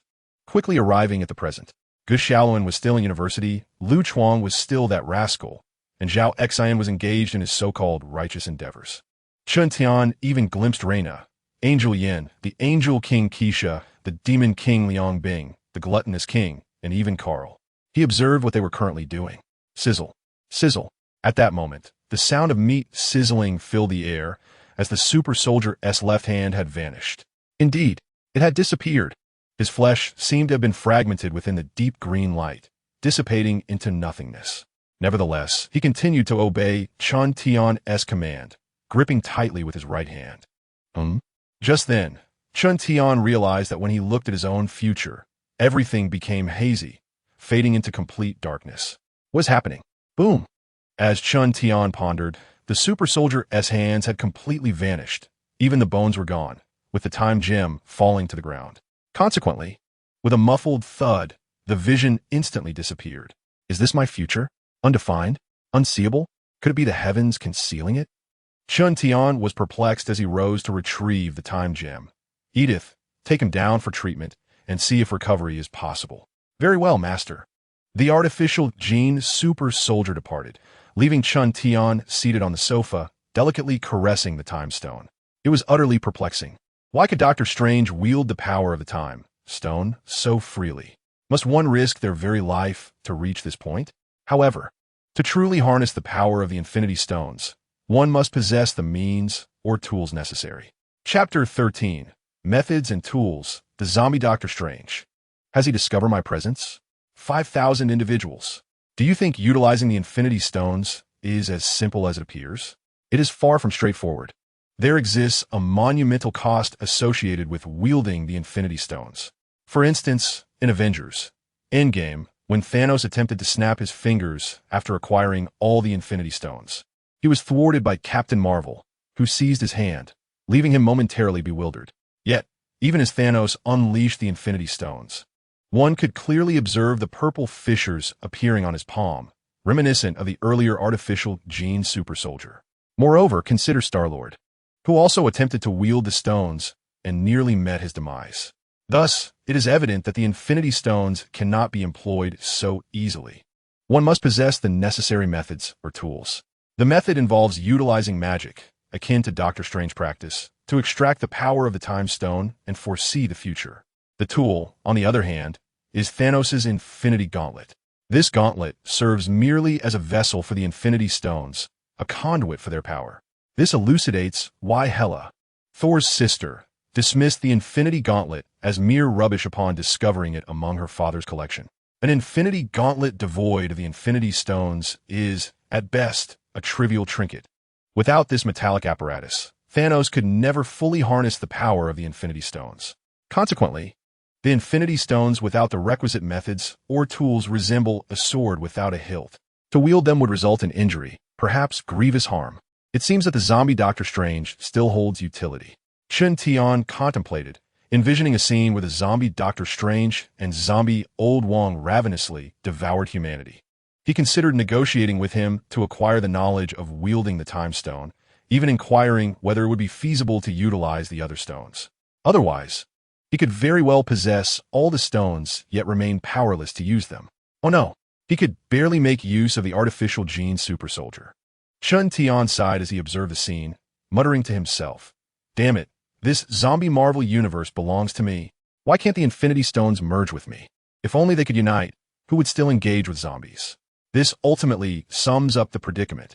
Regrettably, although Chen Tian could gather all the stones, they do not belong to him, nor can he utilize the zombie universe. Crack, crack, crack. The sounds of Doctor Strange and Old Wong incessantly gnawing on the living echoed. As bones fractured, flesh was torn, and the macabre symphony of their ravenous feast resounded continuously. Certainly, the presence of the living here also attracted the attention of other zombies. However, the zombie Doctor Strange swiftly dispatched them all. "Just kidding. These are all mine. Do you wish to share the spoils? Bah, share the flesh? To hell with you." Time seemed to slip away, and eventually, the few before him were entirely consumed, or rather, some had transformed into zombies through the gnawing. Only then did Doctor Strange and Old Wong cease their feasting, their grotesque, decaying visages revealing a semblance of satisfaction. Had they eaten their fill? At that moment, a voice resounded. No, not just one, but another mechanical voice, reminiscent of a translator rendering the words into English. The zombie Doctor Strange and zombie Old Wong surveyed their surroundings. They understood that the voice undoubtedly belonged to a living person.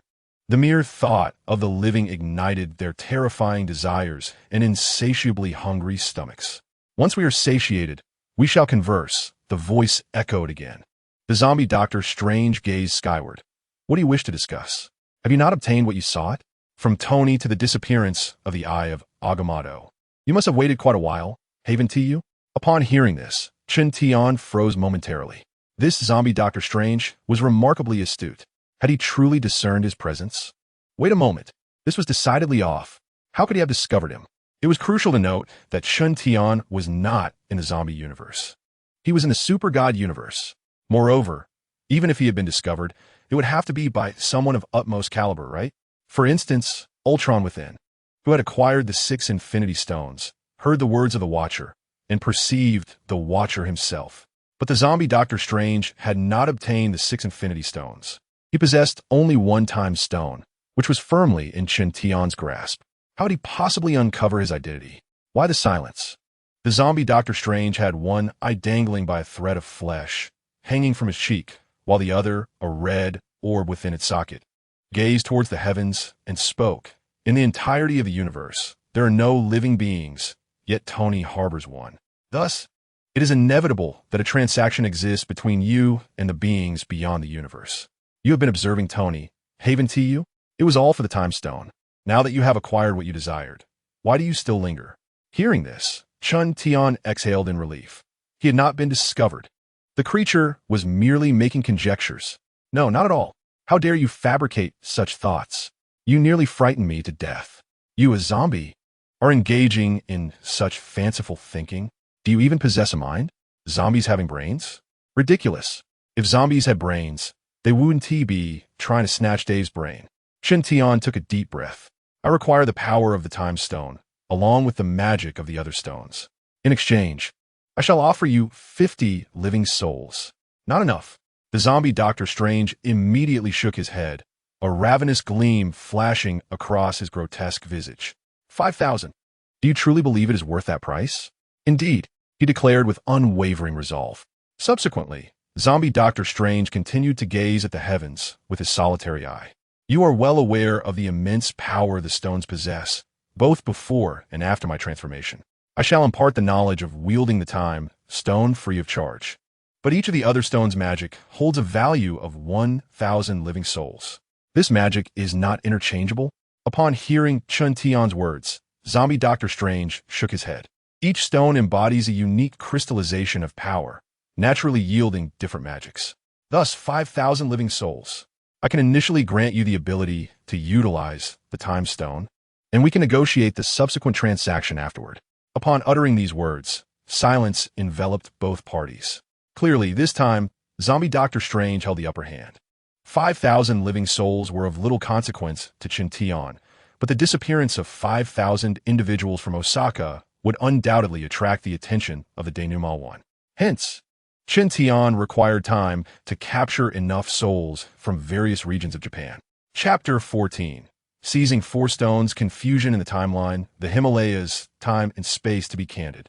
Exchanging 5,000 Japanese souls for mastery over 6 Infinity Stones was an exceedingly profitable bargain for Chen Tian. However, the sensation of being so thoroughly manipulated was quite displeasing. Yet what choice did he have when he was the one in need? Very well, grant me the magic of the Time Stone, and I shall provide you with a response in one day. Agreed. Immediately, zombie Doctor Strange opened a portal, transporting himself to the Sanctum Sanctorum, where he retrieved a tome of magic. This contains the spells for utilizing the Time Stone, starting from the most fundamental incantations. Without magic power, one cannot wield magic. I understand. Chen Tian took the tome, while zombie Doctor Strange gazed at his decaying hand, shock evident in his remaining eye. He realized he had failed to grasp the situation. No matter what he did, he could not react in time. It was as if any action he took would lead to his demise. This was the source of zombie Doctor Strange's astonishment. In the Super God universe, Edith, instruct a genetically engineered super soldier in English. Chen Tian observed the unfolding scene. The Super God universe might lack magic, but the Marvel universe undoubtedly possessed it. Even if it had now descended into a world of zombies, magic still existed. Therefore, I must send this genetically engineered super soldier into the zombie universe. Moreover, he must bring the stones with him. In the realm of Marvel, where sorcerers wield their mystical powers, the creation of genetically enhanced super soldiers seems a prudent endeavor. Furthermore, the inclusion of the Time Stone is essential, for it embodies the essence of temporal manipulation. If one could establish a designated area where time flows differently, akin to the enchanted realms found within fantasy novels or mythological tales, then the possibilities would be boundless. However, the Time Stone alone is insufficient. To delineate an area is to also define a space. Thus, in a moment of inspiration, Chen Tian envisioned himself soaring through the cosmos.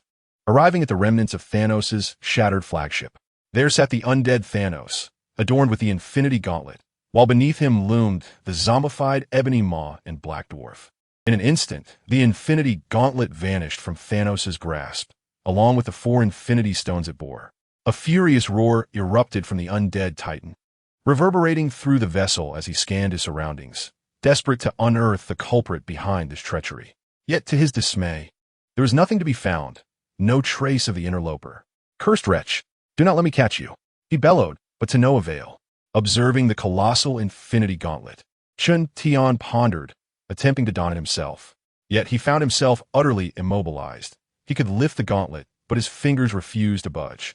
What a disappointment, he mused, as he retrieved the 4 stones: the blue space stone, the purple power stone, the red reality stone, and the orange soul stone.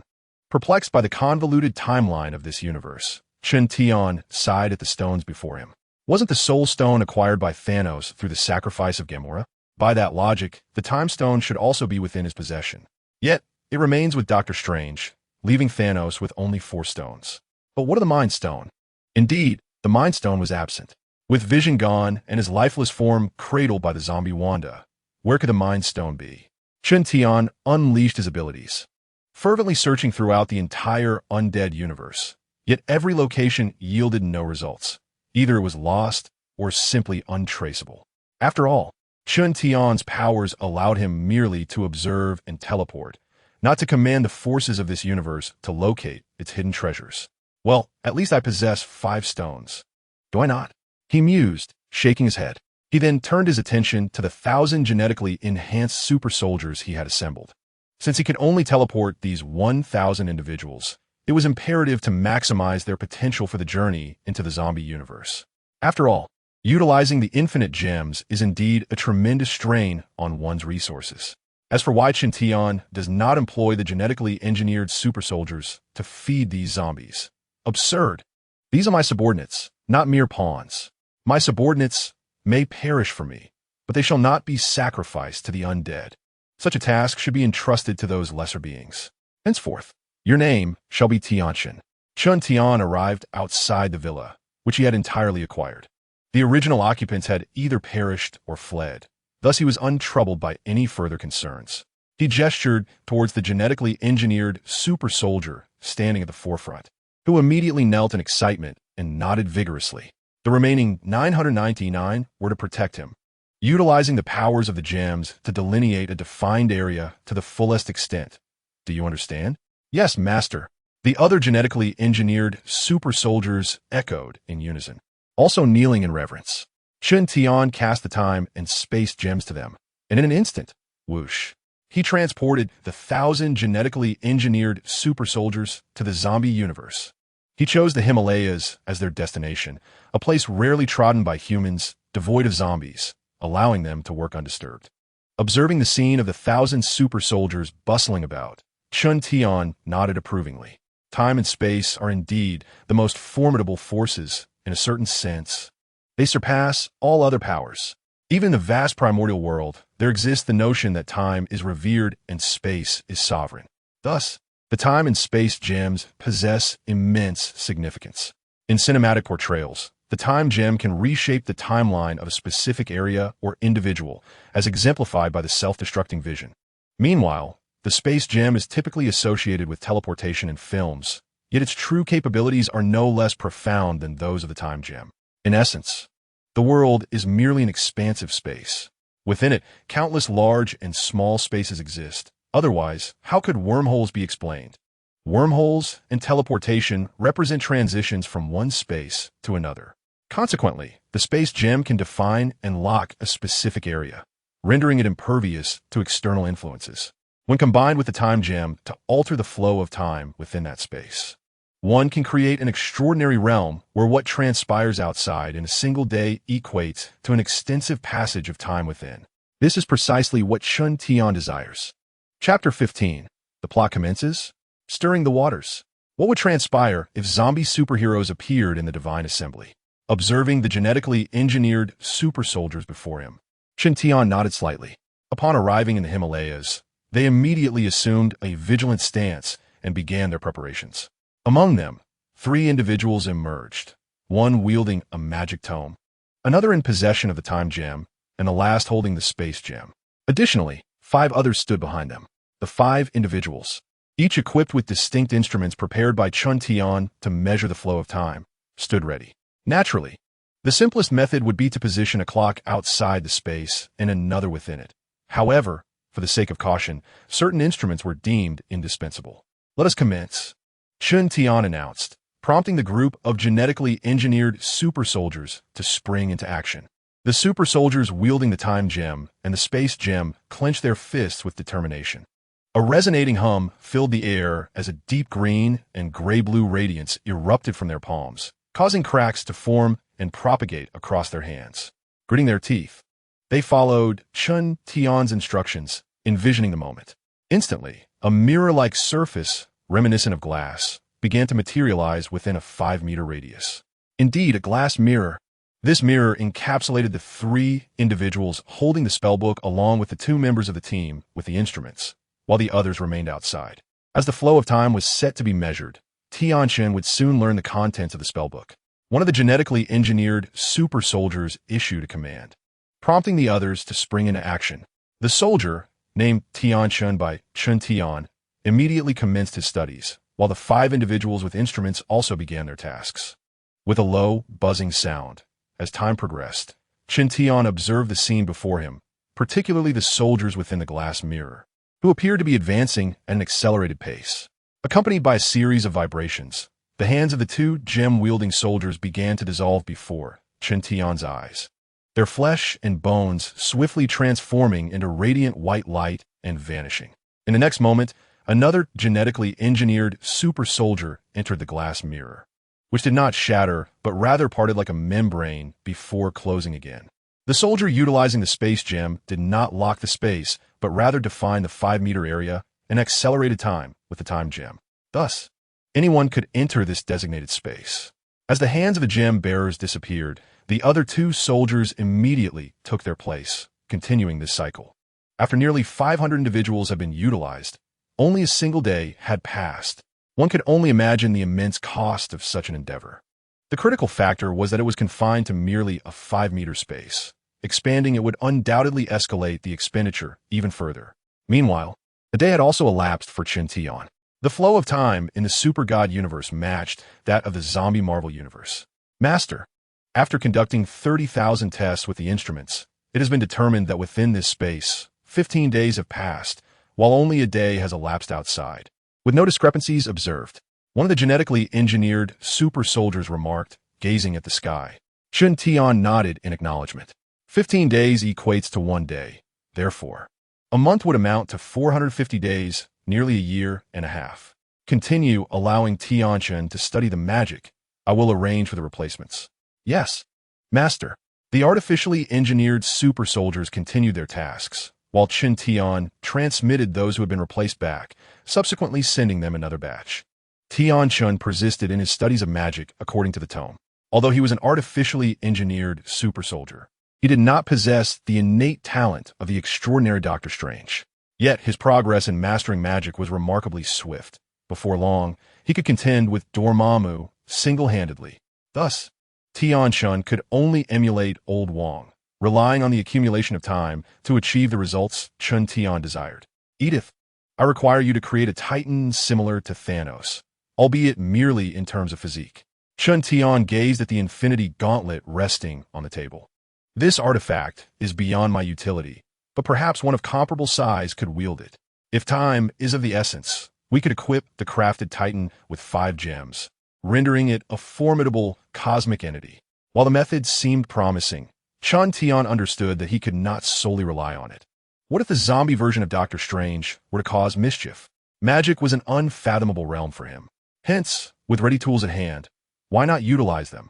As for forging another infinity gauntlet, perhaps one akin to Stark's, that was out of the question.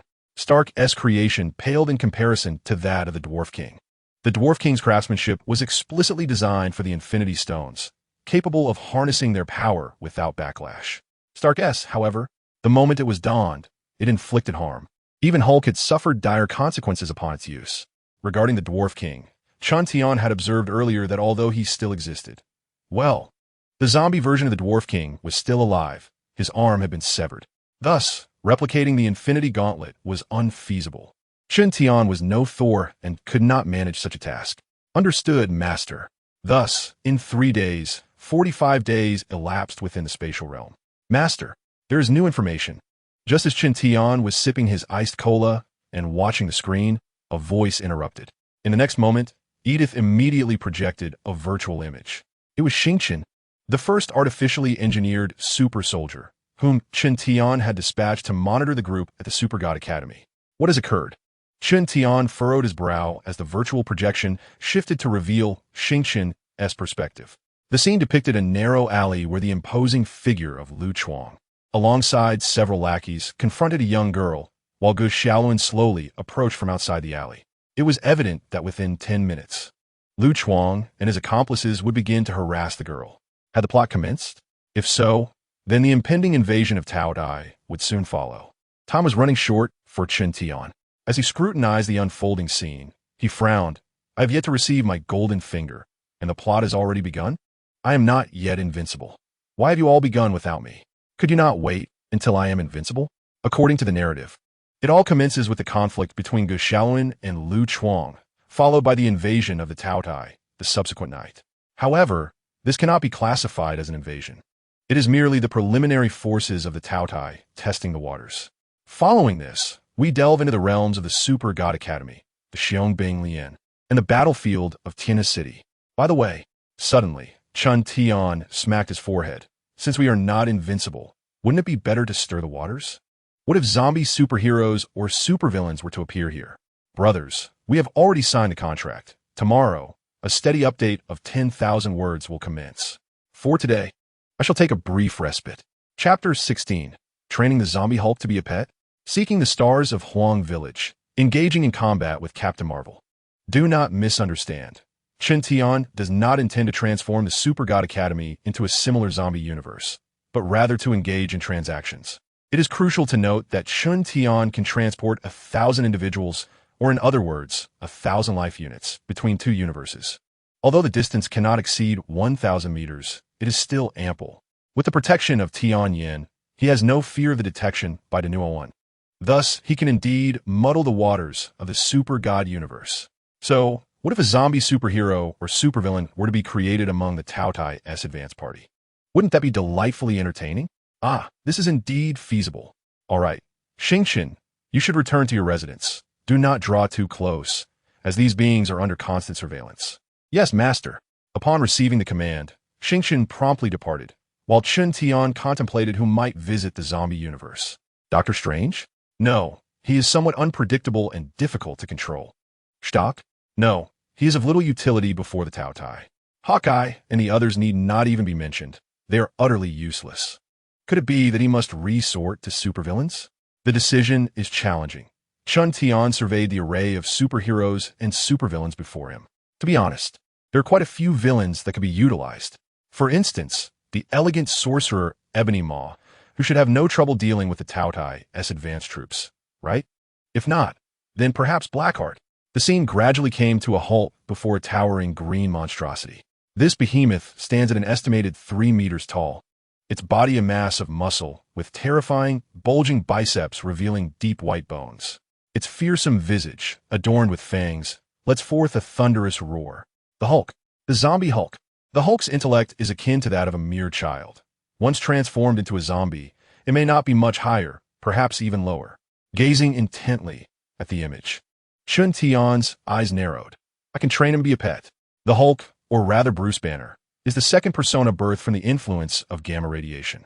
However, this second persona possesses tremendous strength, growing more formidable with each surge of anger.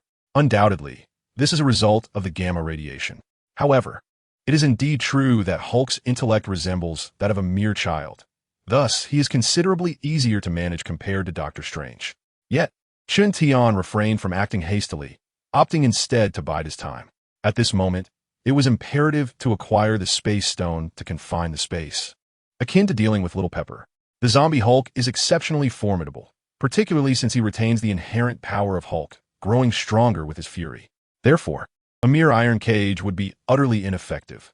A true prison capable of restraining him is essential.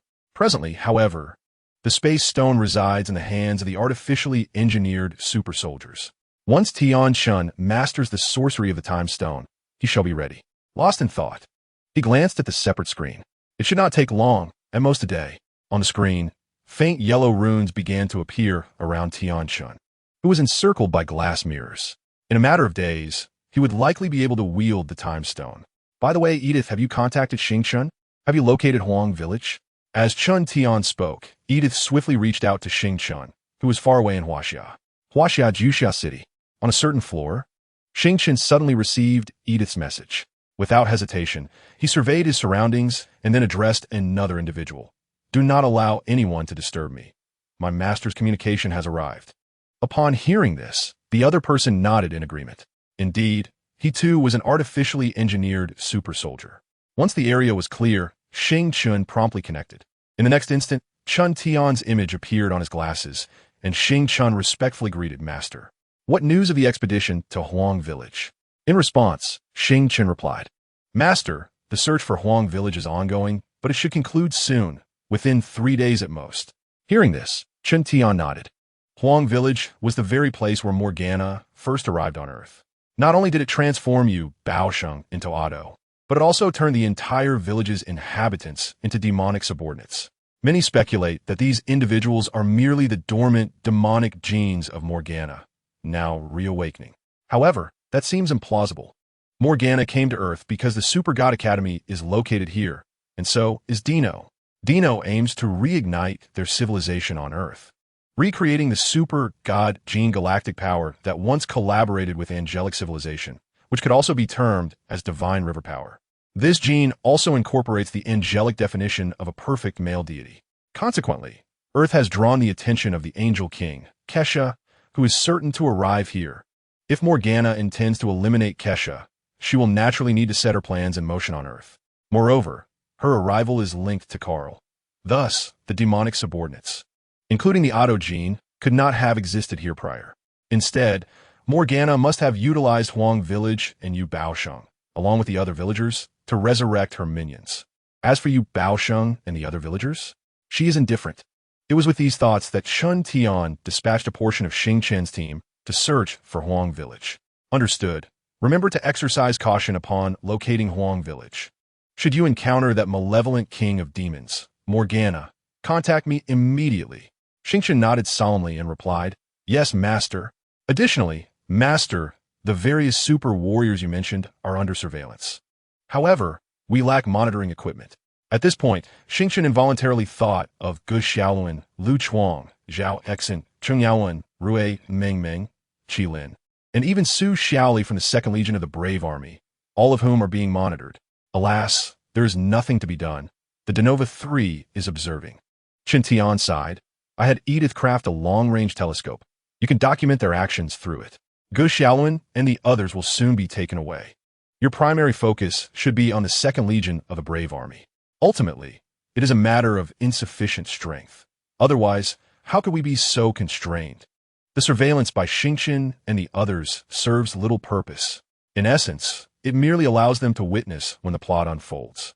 Currently, Gu Xiaoluan, Lu Chuang, and the others are being taken into the Public Security Bureau by Qi Lin. Gu Xiaoluan will be released tomorrow, while Lu Chuang must wait a few days. Tomorrow night, the vanguard of the tasting army will arrive. The plot has commenced. Surveillance has become futile. Nevertheless, we must keep an eye on Huang Village. If the villagers possess the genes of the Huaxia people, they must be saved, mustn't they? Chun Tian felt weak. Presently, there's only one generation of super warriors. However, who is to say this individual does not have a zombie Marvel universe at his disposal? I may be weak, but I can summon reinforcements. If I cannot conquer you, I shall call upon Hulk. If Hulk cannot prevail, then Doctor Strange shall come. If Doctor Strange falls short, then Captain Marvel will take the stage. I refuse to believe that you, a being of the 4th generation, could withstand Captain Marvel. Chapter 17. We must locate Huang Village, for it possesses the ability to manipulate the Time Stone, an incredible power. Captain Marvel seems to possess the might of the Space Stone, albeit partially. Yet, her prowess is evident from her encounters with Thanos. She is undeniably formidable. It would not be an exaggeration to declare her the most powerful within the zombie Marvel universe. Of course, excluding Thanos, who wields all 6 Infinity Stones, but who among us possesses all 6 stones and is not invincible. Thus, we must locate Huang Village. We cannot allow this being to resurrect Otto and his companions so easily. Can we? Very well, Master. We shall exert ourselves to find it. Xing Chen affirmed resolutely. Chun Tian sighed, contemplating the necessity of arranging matters once the super soldier serum is ready. Seeing Xing Chen's exhaustion, he concluded, all right, let us proceed with that. In Japan, within the villa, Chun Tian continued to observe the scene before him as he awaited Tianqin's learning. Suddenly, an hour later, he called out, stop. Tianqin opened his eyes and addressed the crowd, prompting everyone to pause their activities, including the artificial gene super soldiers who wielded the Time Stone and Space Stone. Hand me the Time Stone, he commanded, directing his words to the super soldier who had lost an arm, the other hand marred with numerous cracks. The soldier immediately complied, tossing the stone to him. Tianqin's fingers moved with remarkable agility, swiftly forming a gesture resembling a mystical seal. In the next moment, the Time Stone hovered before his chest. Without hesitation, he continued to manipulate his fingers, creating one seal after another until the final one emerged. As the last seal materialized, a pale yellow circle appeared at the tip of his fingers, encasing a hexagram, with smaller runes manifesting along the edges and at the center of the star. Hiss, hiss, hiss. Simultaneously, the same hexagram appeared on the Time Stone. Accompanied by the emergence of the hexagram, the Time Stone emitted a sound akin to a serpent flicking its tongue, followed by strands of green light intertwining with Tianqin's hands. This time, there was no backlash. Instead, Tianqin gently closed his eyes, as if his mind were suddenly flooded with innumerable images.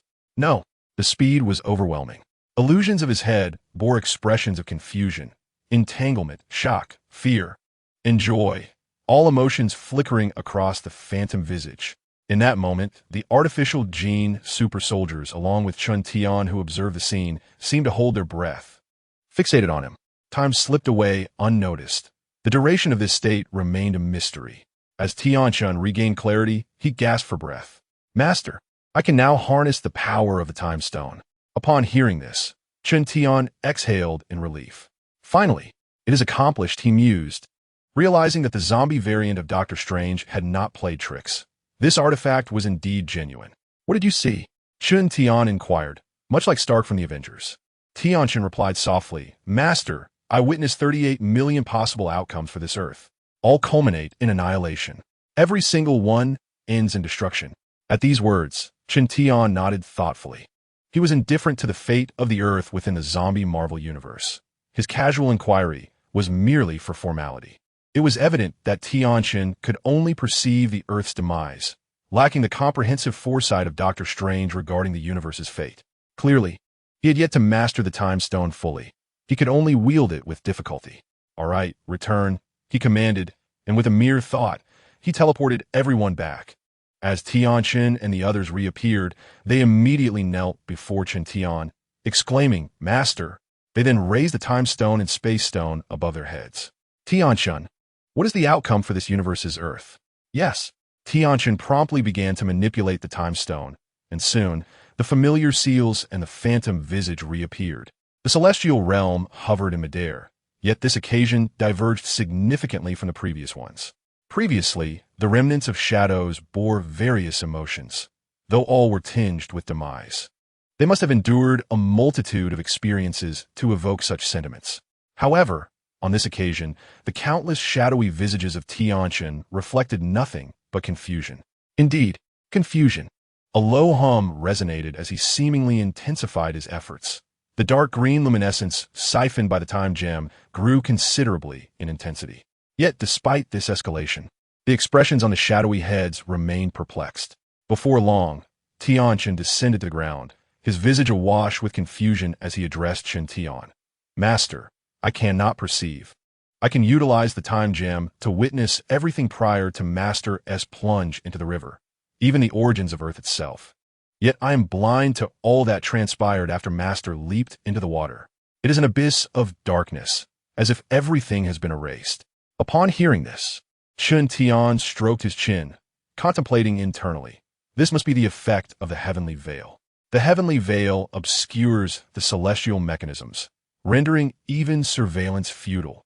The Tao of heaven finds itself powerless before the heavenly veil, unable to discern anything, not even the Tao of heaven from any realm. No matter how formidable, such as that of the primordial world, could detect Chun Tian, and it is conceivable that, because of him, all subsequent events may elude its grasp. This is the merit of the heavenly veil. It is no wonder that it is labeled as a novice-s bounty. One can only commend the prowess of the system. Very well, let us proceed thus. Chun Tian waved his hand, stowing away the time gem. He then regarded the several hundred individuals before him. You all remain here for a moment. Tianchun may take his leave. Yes, master.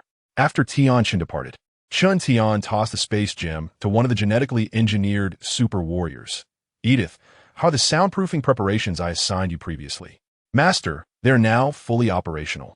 Excellent. Chun Tian nodded, then addressed the genetically engineered super warrior. Now, utilize the space gem to activate the space, and remember, lock it down. Completely secure. No one may enter or exit. The range is 5 meters. Understood, master. The genetically engineered super warrior immediately grasped the space gem, focusing intently as instructed. Buzz. In the next moment, a glass mirror materialized 10 meters in front of Chun Tian. Observing the mirror fully formed, he glanced at one of the genetically engineered super warriors, who promptly dashed forward, their fist igniting in a fiery hue. Boom! The formidable fist struck the glass mirror, producing a thunderous roar. Yet, the glass mirror remained unscathed. This was a force surpassing 10 times that of the human body, augmented by intense heat, yet it inflicted not a scratch upon the glass. Such is the might of a space gem. Chapter 18. Training the dog. The enraged zombie Hulk, left speechless, was fed the flesh of the Wano people.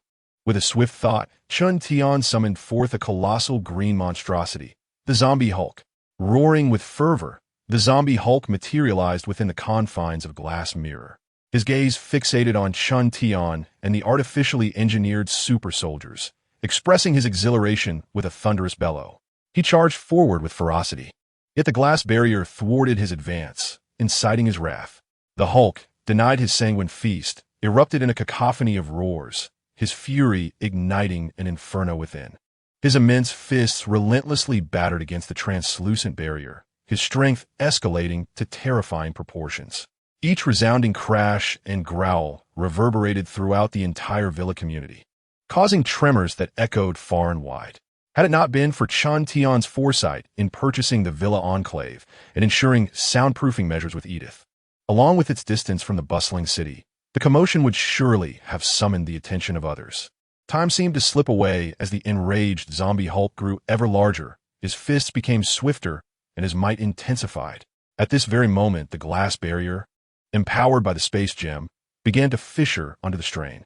Without hesitation, Chun Tian transported the Hulk back, and the genetically engineered super soldier immediately released his grip, allowing the space gem to fall into another's hands as he was replaced. Observing the scene, Chun Tian watched as the furious Zombie Hulk unleashed devastating force, obliterating everything in his path, be it zombies, dilapidated houses, or anything else, vanishing under the weight of his terrifying might. A smile crept across Chun Tian's face as he beheld the rampaging Hulk. This creature was wild indeed. Once properly trained, he would prove invaluable. After all, isn't it true that training a dog involves some initial chaos? However, unlike his previous experience with Pepper, Chun Tian was not inclined to wait for the Hulk's rage to subside. Instead, he intended to harness that fury for further instruction. If the Hulk desired fresh flesh, he would need to obey. In the zombie universe, the initially furious Hulk paused at Chun Tian's words, which were translated through a device the Hulk understood. He roared in hunger, slamming his fists into the ground, causing seismic tremors. Yet, in the blink of an eye, he found himself once more ensnared within the glass mirror. The earlier message echoing once more, being hungry is accurate. If you wish to feast on humans, you must comply. Once again, the Zombie Hulk, upon seeing Chun Tian and his allies, succumbed to madness, relentlessly pounding the glass barrier. However, this time, Chun Tian did not wait for the Hulk to vent his fury. He swiftly returned him to the mirror. The Hulk was incensed, truly incensed. He had been toyed with twice. Damn it, can you not act like a civilized being? What harm would it be to let me have a taste? I am Stadavan. I want to devour you. He roared, his hunger driving him to the brink of madness. I will consume you. The enraged Zombie Hulk leaped repeatedly, smashing and searching the globe for Chun Tian. However, during his third leap, a resounding crash met his head, leaving the Zombie Hulk momentarily dazed. Yet, there was Chun Tian calmly seated before him. Before he could unleash a roar, Chun Tian sent him back, this time plummeting from sky. The tremendous crash only fueled Zombie Hulk's fury, but there was nothing he could do. Damn it, are you not a man? Can't you face me like a true warrior? He bellowed. Do you understand? Chun Tian's mocking voice echoed once more, and through the translator, Zombie Hulk grasped its meaning. Just wait. I won't let you escape. He roared in wrath, his power surging with each furious shout, shaking the very earth beneath him. With a stomp, he propelled himself into the cosmos. The angrier he became, the stronger he grew, provoking the primal beast within him. Is this all it takes to anger you? I'm not even on Earth. Just as Zombie Hulk prepared to charge back to the planet, Chun Tian's amused voice rang out again, causing him to pause. In the next moment, Zombie Hulk found himself once more within the confines of the glass mirror. As he gazed upon the towering buildings, he struggled to contain his frustration. What the hell? Is this how you play? I can't believe this. Zombie Hulk was rendered speechless. Are you even a man? If you were, let us fight. Actually, I mean you no harm. You can feast on humans, but you must obey. Chun Tian's voice returned, and Zombie Hulk felt utterly defeated. Who could endure such treatment? It was one thing to be a mindless creature, but he was aware of his consciousness. For the first time, Zombie Hulk loathed his own awareness. Returning to the glass mirror, Zombie Hulk was too exhausted to move, completely worn out. This was draining. Yet, Chun Tian was far from finished. He had trained Zombie Hulk into an obedient creature. After numerous attempts, Zombie Hulk remained unresponsive. Unfortunately, he found himself unwilling to engage with this individual, regardless of whether he was alive. But who acted so doggedly? Can we have a proper conversation now? The Zombie Hulk, upon noticing Chun Tian's pause, fixed his crimson gaze upon him, drool trickling from his menacing mouth. Hulk is hungry. Hulk wants to eat meat. The latter nodded in understanding. I can relate. It has been a decade since I last savored meat. Well then, let us change locations. In an instant, Chun Tian transported him once more, rising to his feet. Edith, locate a nearby village of the Wayno. Certainly, master. The nearest Wayno village is 5 kilometers away. Excellent, Chun Tian remarked. It's time to feed the dog. A dog must be fed meat, right? And the finest meat is Wayno flesh. This delicacy is exceedingly rare and exquisite for dogs. Edith swiftly projected a virtual image, and Chun Tian gazed at the artificially engineered super soldier wielding the space gem. The soldier immediately grasped the gem, fissures reappearing along his arm. Chapter 19. The Collapse of the Zombie Hulk. This dog is quite satisfied. It will consume the entire village. Choose to submit. Buzz. In the next moment, a swirling mist of ash blue materialized. This was the portal created by the space gem. Many might wonder if the portal would have any backlash, given that Loki and others used it so casually. However, one must realize that they wielded the cosmic cube, not merely the space gem itself. Each infinity stone, or cosmic essence, harbors a potential backlash, while the cosmic cube serves merely as a tool for utilizing the space gem. Yet, that tool was shattered by Thanos. Damn it! Whoosh! Chun Tian and his companions promptly stepped through. Soon, they arrived at a mountainous terrain, not quite a forest, but rather a gentle hillside. A village lay just a few hundred meters ahead, presumably housing several Wayno. Too close. Let us move farther away. The artificially engineered super soldier nodded, reopening the portal. And swiftly, Chun Tian and his companions found themselves in a genuine mountain gorge. Surrounded by mountains, a road traversed the area.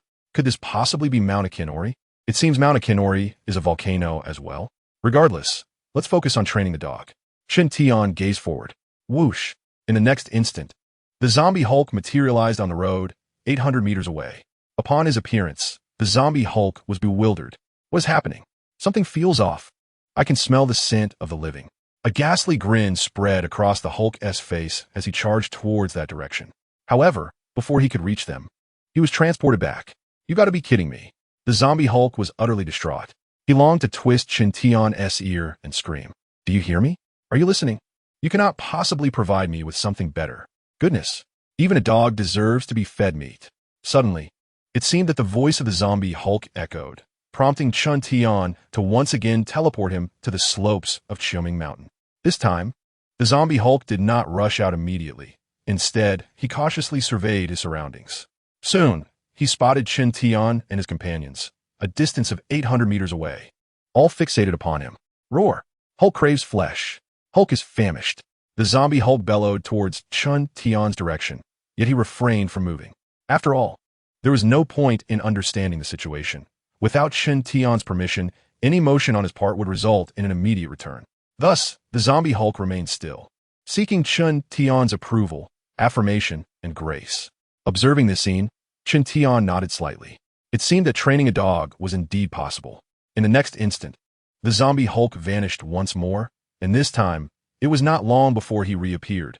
However, he found himself right in front of Chun Tian, empty-handed, devoid of even a glass mirror. The zombie Hulk, inhaling Chun Tian's scent, along with that of the genetically engineered super soldier, could hardly suppress his salivation. Yet, he remained motionless. He understood that it was prudent not to act until the man before him spoke, lest he be sent back again. Moreover, he had promised him meat. Must endure for the sake of meat. Chun Tian gazed upon the zombie Hulk with increasing satisfaction. Although there was still nothing before him, Chun Tian would not place himself in jeopardy. Despite the mere half-meter distance separating him from the zombie Hulk and the absence of the glass mirror, it was merely an illusion. Chun Tian had commanded the genetically engineered super soldier to conceal himself. The glass mirror could have been hidden, but Chun Tian had chosen otherwise. Therefore, had the zombie Hulk attacked upon his sudden arrival, it would have indicated that this creature was still untrained and required further instruction. However, judging by his current demeanor, Chun Tian felt quite pleased. He gestured towards the village several hundred meters ahead and spoke, "Go forth. All the living souls within that village are your prey." Upon hearing this, the zombie Hulk immediately erupted with excitement and nodded vigorously. Roar! With a thunderous roar, the zombie Hulk leaped 1,000 meters away, swiftly reaching the village. He seized a living person and bit down, devouring half of them.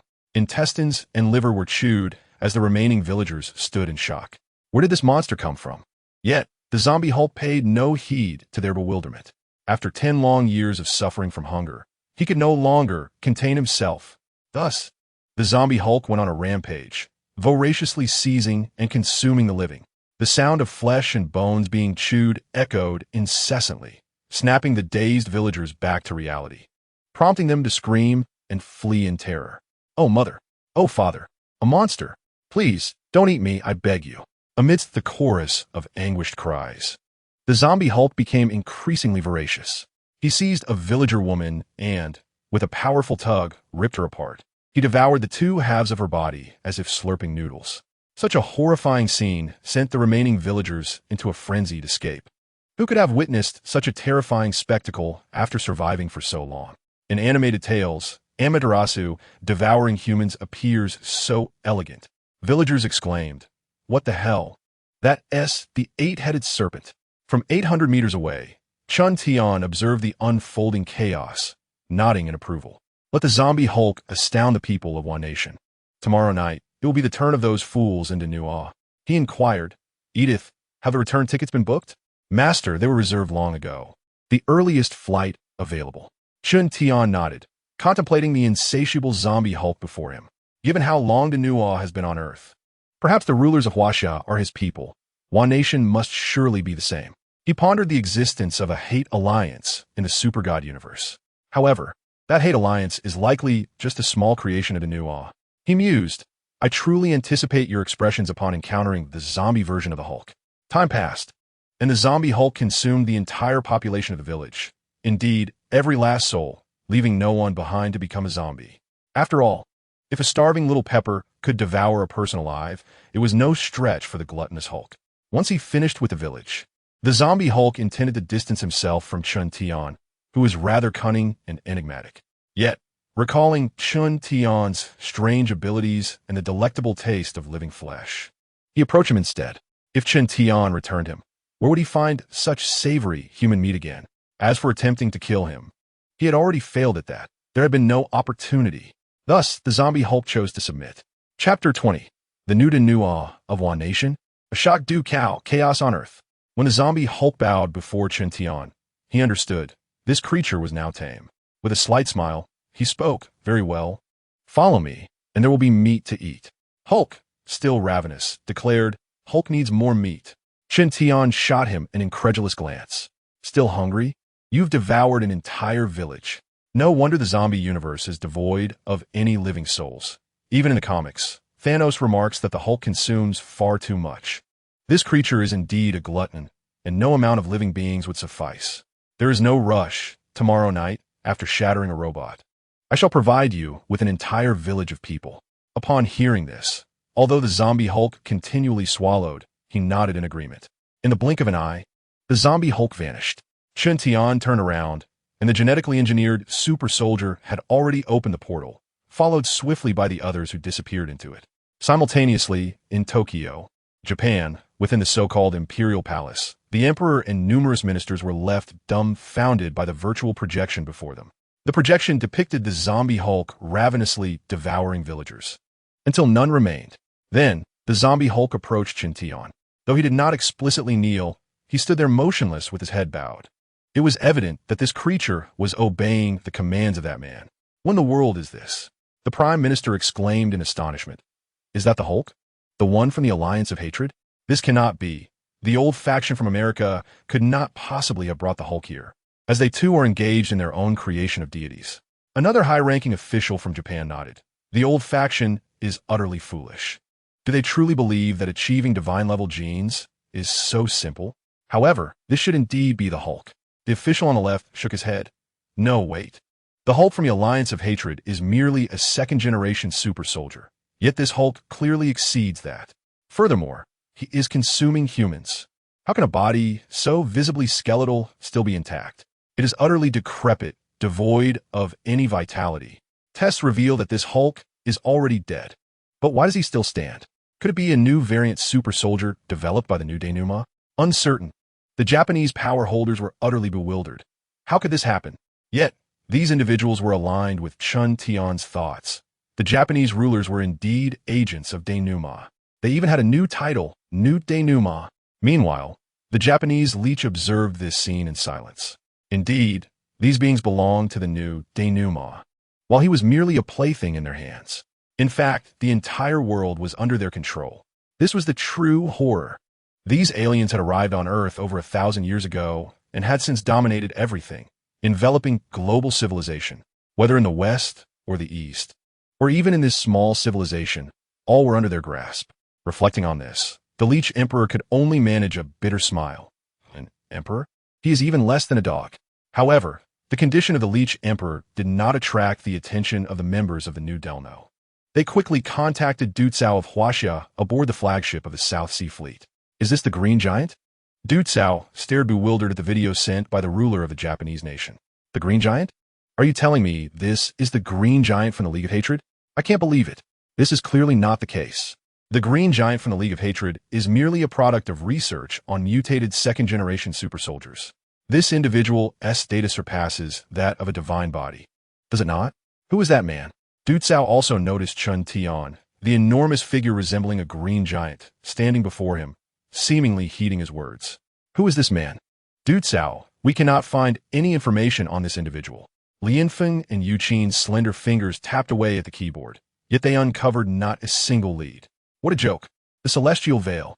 The Celestial Veil cannot prevent Chun Tian from being discovered when he naturally appears, but when he does not, how can you find anything at all? Even all previous information on Chun Tian has been obscured, rendering any online data unreachable. No matter how skilled a hacker you are, or how advanced a cosmic-level computational machine, it would be futile. For instance, even the Great Clock cannot unveil anything about Chun Tian. All his information is concealed, both publicly and privately. This is the Celestial Veil. What? Nothing. Du Cao fell silent upon hearing this. The absence of information indicates he is not of Earth. The Delno have been on Earth for over 1,000 years, having established roots since the Tang Dynasty. Every living being on Earth is recorded on Delno 1. Yet this man's absence suggests he is certainly not from this planet. If that is the case, then which force does he belong to? Du Cao pondered. Is there another force in the cosmos intervening? Angels? No. It is certain that there are no males among the angels. Wait, there is. Celestial scum. But the celestial scum has long been expelled by the female angels, relentlessly hunted down. Their mere survival is already commendable, let alone revealing themselves. Exposing themselves would lead to instant annihilation. After all, the battle between angels and males occurred 30,000 years ago, and the celestial scum king, Huai, was already banished. And it must be the blazing sun? That shouldn't be the case either. The blazing sun was driven away by the Monkey King over 1,000 years ago. They might send the future divine being of the blazing sun, but it is not him. It is a young girl. Furthermore, the divine beast following the young girl is not that man either. I am familiar with the divine beast. Then it must be another civilization? Yet, this is improbable. The number of civilizations capable of participating in the battlefield of Earth is exceedingly limited. The Great Wolf? The triangular entity? None of them fit the bill. Who, in fact, is this man? With this thought, Du Cao felt a surge of frustration. At such a tumultuous time, who would not be vexed? Have Gu Xiaoluan and the others activated their genes? Indeed, they have. Du Cao nodded at the response, his gaze lingering on the figure of Chun Tian vanishing within the portal. Plunging into contemplation, the Earth is about to descend into chaos. 5 updates are complete. Tomorrow, I shall continue. Goodness. Working until 8:30 and still managing 5 updates daily, I'm utterly exhausted and in dire need of sleep. Chapter 21. Time is scarce.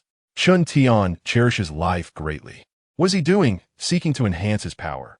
Upon returning to the villa, Chun Tian envisioned the zombie Doctor Strange and zombie Old Wong appearing before him.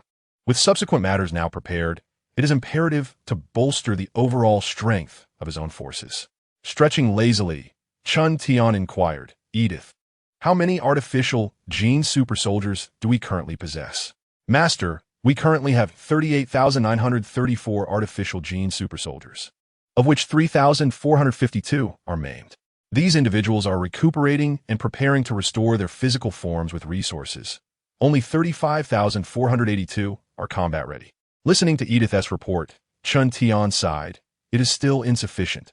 Time is too short. The over 3,000 casualties were a result of letting Tianchen learn to wield the time gem's magic. Undoubtedly, the primary issue is the lack of time. Resources are abundant. He can freely obtain items from the zombie Marvel universe. Does he lack resources? He possesses an entire universe as a reservoir of resources. He is far from deficient. Thus, if time were ample, Chun Tian could command 1,000,000 artificial gene supersoldiers. But how long has it been since he acquired this information from Edith? Despite the abundance of resources, time remains limited. Master, if you wish to swiftly forge 100,000 complete artificial gene supersoldiers, I recommend allowing me to continue the development of nanobots. Edith's voice resonated. Accompanied by a virtual projection she had orchestrated. The projection illustrated the process of creating artificial gene supersoldiers. The technology of the artificial beings has been refined through numerous iterations, and the supersoldier serum along with the dire virus is remarkably perfected. The key lies in the meticulous treatment required for bones and muscles. Should there be a sufficient number of nanobots, Edith could accomplish the creation of 100,000 within a day. In a virtual projection, the experimental chamber for the artificial beings displayed the nanobots, carefully utilizing the resources provided by Chun Tian to enhance and construct human tissues. Chun Tian had halted the production of the numerous nanobots initially created. Unlike Jarvis or Ultron, Edith cannot act without explicit commands. She understands that this method would expediently fulfill Chun Tian's objectives, yet she remains unable to proceed without directives. Chun Tian gazed out the window, where darkness had already fallen, and it was likely around 4 or 5 in the morning. He spoke, "Let us continue the endeavor, and remember, I require you to complete this task by the morning of the day after tomorrow.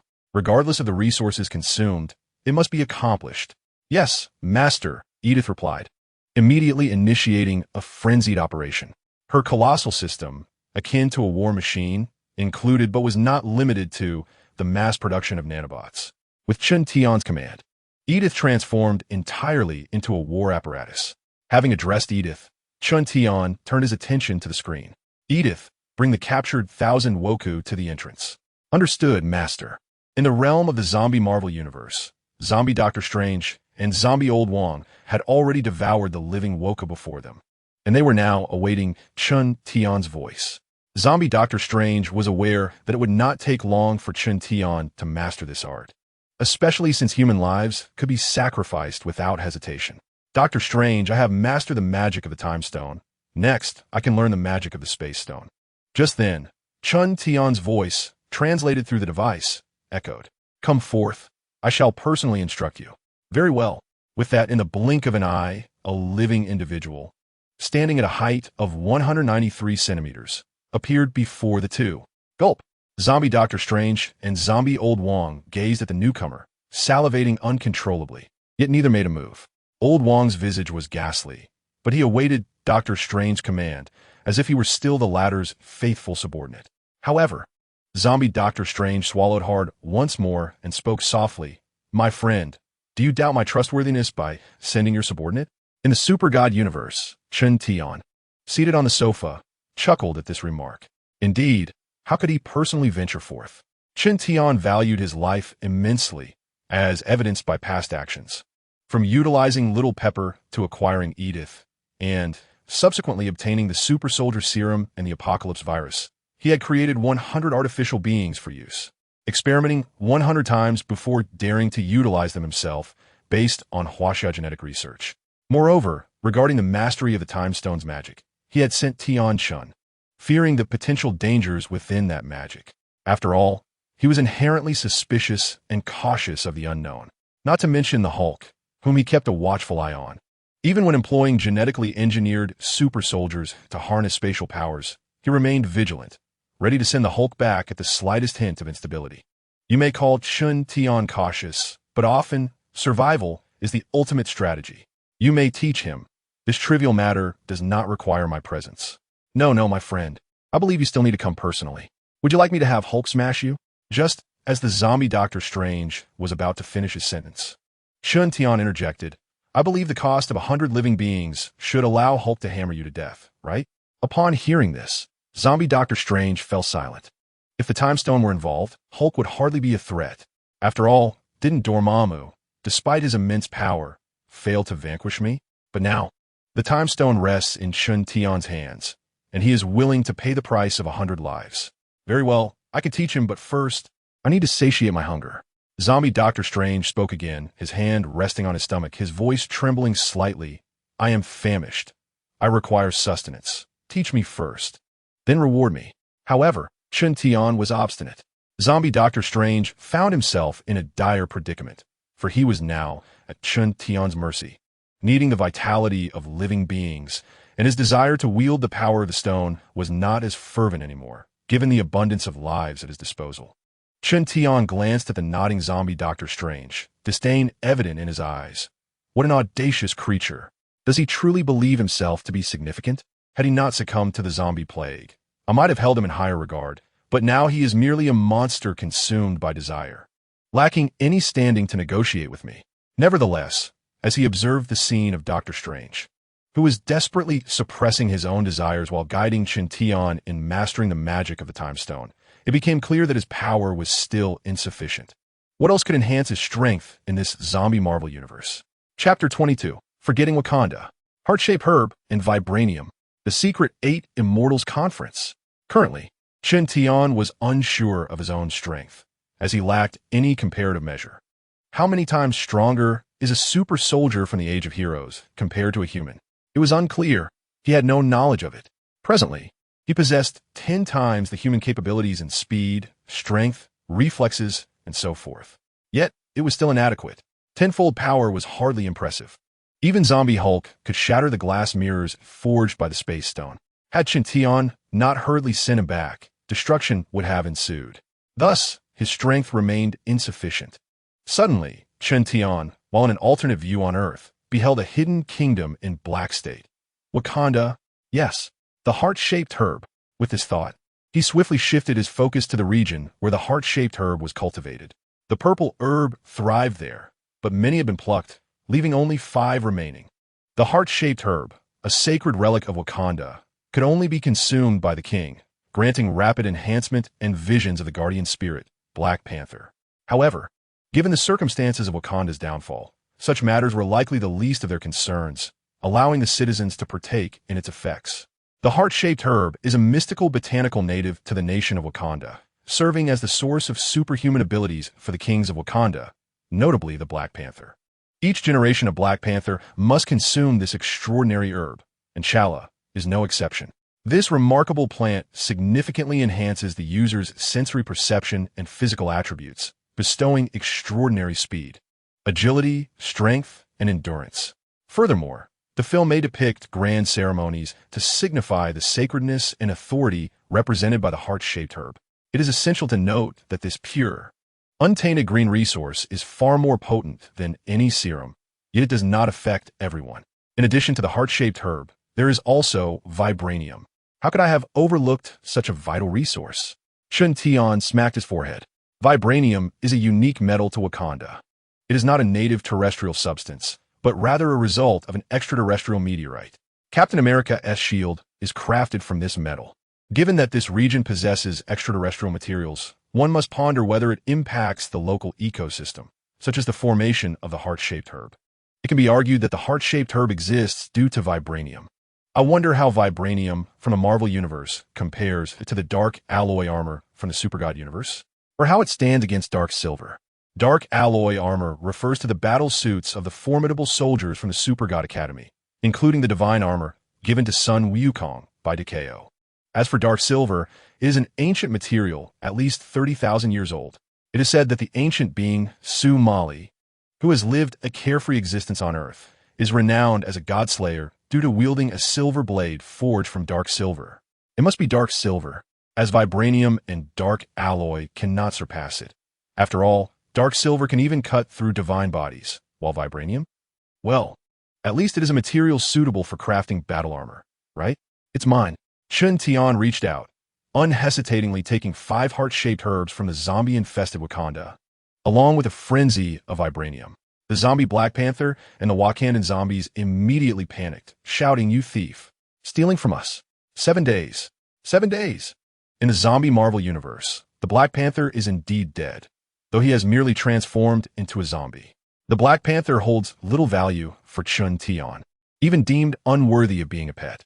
To put it plainly, while his Black Panther armor is decent, that is where it ends. He possesses no other utility. He cannot compete with Hulk in strength, nor with Stark in intellect. And as for magic, oh no, he lacks any magical prowess. Thus, he is utterly useless. Wakanda boasts only 2 valuable resources, the heart-shaped herb and vibranium. The rest are mere trifles.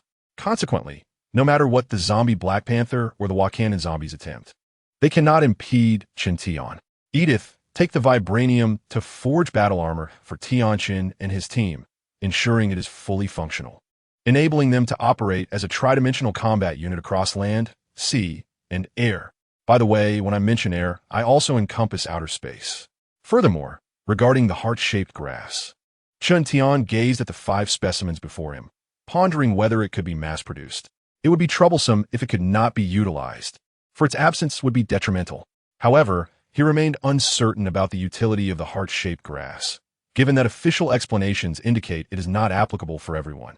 For now, let us use 4 specimens to create genetically enhanced super soldiers and observe the outcomes.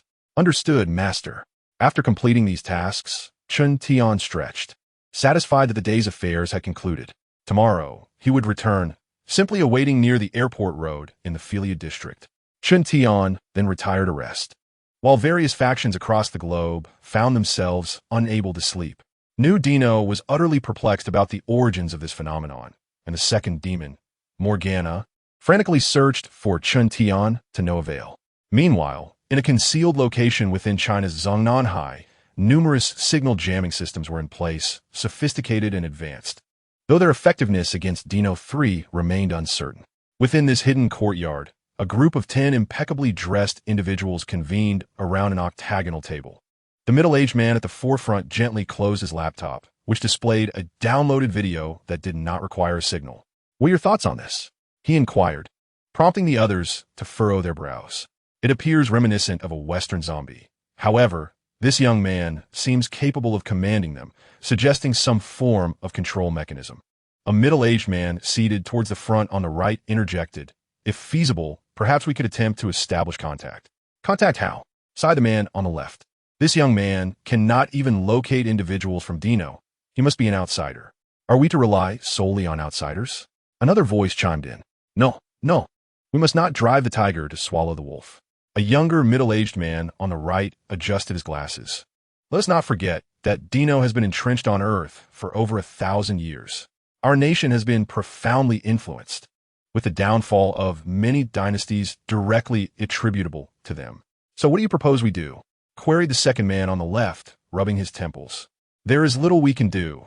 Countless individuals have attempted various strategies over the past millennium, yet none have yielded results. Dino's roots run deep on this planet." "Enough," declared the middle-aged man at the head of the table, rapping his knuckles on the surface. His tone, although calm, was undeniably authoritative. Nearby, a white cup adorned with a red 5-pointed star was lifted for a sip. Driving the tiger to consume the wolf is plausible, but what becomes of the tiger afterward? Their intentions are clear to all present.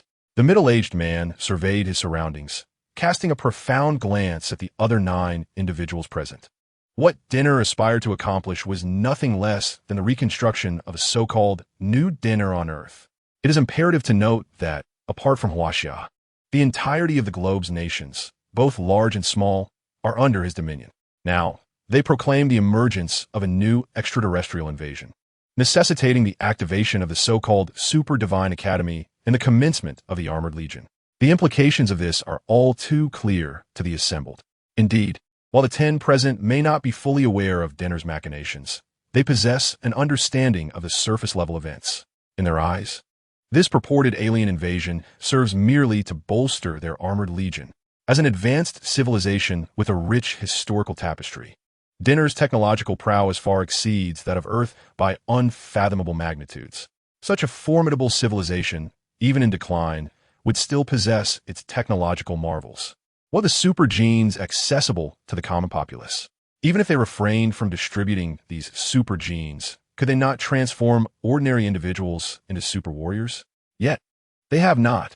They would rather forge a league of hatred than unveil their own technological advancements. Daily, they proclaim their complete integration into Huaxia. What a farce. If they were truly integrated, then how could dinner, as a civilization of deification, lack a common super warrior gene? Such nonsense. Chief, we comprehend the rationale. Yet how do we proceed? Sighed the fourth individual on the right. It is a daunting task. Huaxia is replete with restrictions. One could say that apart from our 10, no one below knows who dinner truly is, or perhaps even among us, some are unaware. What is certain, however, is that the chief seated at the helm is not in the dark. This is a bottom line. None can fathom the reason for its existence. Yet dinner's people have never breached it. Much like the Emperor of Japan, it remains untouched. Perhaps, after the natural demise of the chief, Huaxia will be wholly subsumed by dinner. At this juncture, the first middle-aged man on the right rose, looking sternly at the chief as he spoke earnestly. The trial belonging to their so-called main deity is about to commence, and we shall all perish. With the sole exception of you. You are the chief. Barring your natural end, they dare not lay a finger on you. Thus, like one walking to their demise. Yet standing tall, I shall venture to Japan. I will publicly request an audience with him online. If dinner fails to detect him, then he surely rivals dinner in strength. Therefore, even if this great beast is famished, I shall find a way to satiate it. I shall incite a fierce rivalry between it and dinner. Upon hearing this declaration, the remaining 8, including the chief, were momentarily taken aback. To venture to Japan, given his identity and status, coupled with the unfolding events, was a clear implication. It is essential to recognize that this middle-aged man is the only one beneath the chief, standing as a figure second only to him, above countless others. However, he must also go. As for this matter concerning the chief, leave it to me. Before the chief could finish speaking, Lao Chi smiled nonchalantly and remarked that even if he were to perish before reaching the land of the enemy, the chief could leverage this pretext to justly confront the adversaries in their territory. A grand scheme, a conspicuously bold stratagem, should he venture into the land of the enemy. If the Nuo were to take his life, or even if he were merely injured, the chief would possess a legitimate reason to proceed there. If he survives, he could utilize this opportunity to draw out that man who raises the undead, could allow China to completely dominate the enemy's territory and secure it entirely for himself. He could have his fill. Do not doubt the veracity of this assertion. In the face of life and death, who would engage in idle chatter? If possible, everything outside of China could be his, such as Lao Chi's resolve. The chief, gazing at Lao Chi, recalled Pang Tong from the Three Kingdoms period, who sacrificed himself at the falling Phoenix Slope to ensure Liu Bei's legitimacy. All right, chief, let us prepare, he said. Lao Chi chuckled. Our conversation may have been overheard by the Nua's people, so I would trouble you to escort me. Very well. I shall see you off personally. Soon, a message spread across the globe, leaving nations in utter astonishment. The deputy chief visiting the enemy's land? Moreover, he even uttered some nonsensical claims, meeting a certain individual, engaging in certain activities. What on earth is going on? Is he out his mind? Nonsense. I would rather believe that foolish single readers have lost their minds than accept that he is deranged. Leaders from various nations immediately convened virtual meetings. He intends to seek out that man. Allow him to proceed. Otherwise, the chief himself is personally seeing him off, and those dispatched are loyal to Chinese civilization. Can you possibly hinder him? This little fellow is quite impressive, though regrettably not one of the Nua's. We have had previous dealings, but upon mentioning New to Nua, he promptly sent them away. He is indeed a tough nut to crack. Alas, it is unfortunate that we cannot impose our thoughts upon him, nor can we simply eliminate him, as he is the foremost under the chief. Duke Ao, observing the several hundred members of New to Nua before him, sighed. Well, it is fortuitous that we are also in search of that outsider. Let him go. After all, this matter poses no detriment to us, although that individual cannot be assessed. From a broader perspective, or rather from the standpoint of the undead green giant, he is likely at most a third-generation divine body.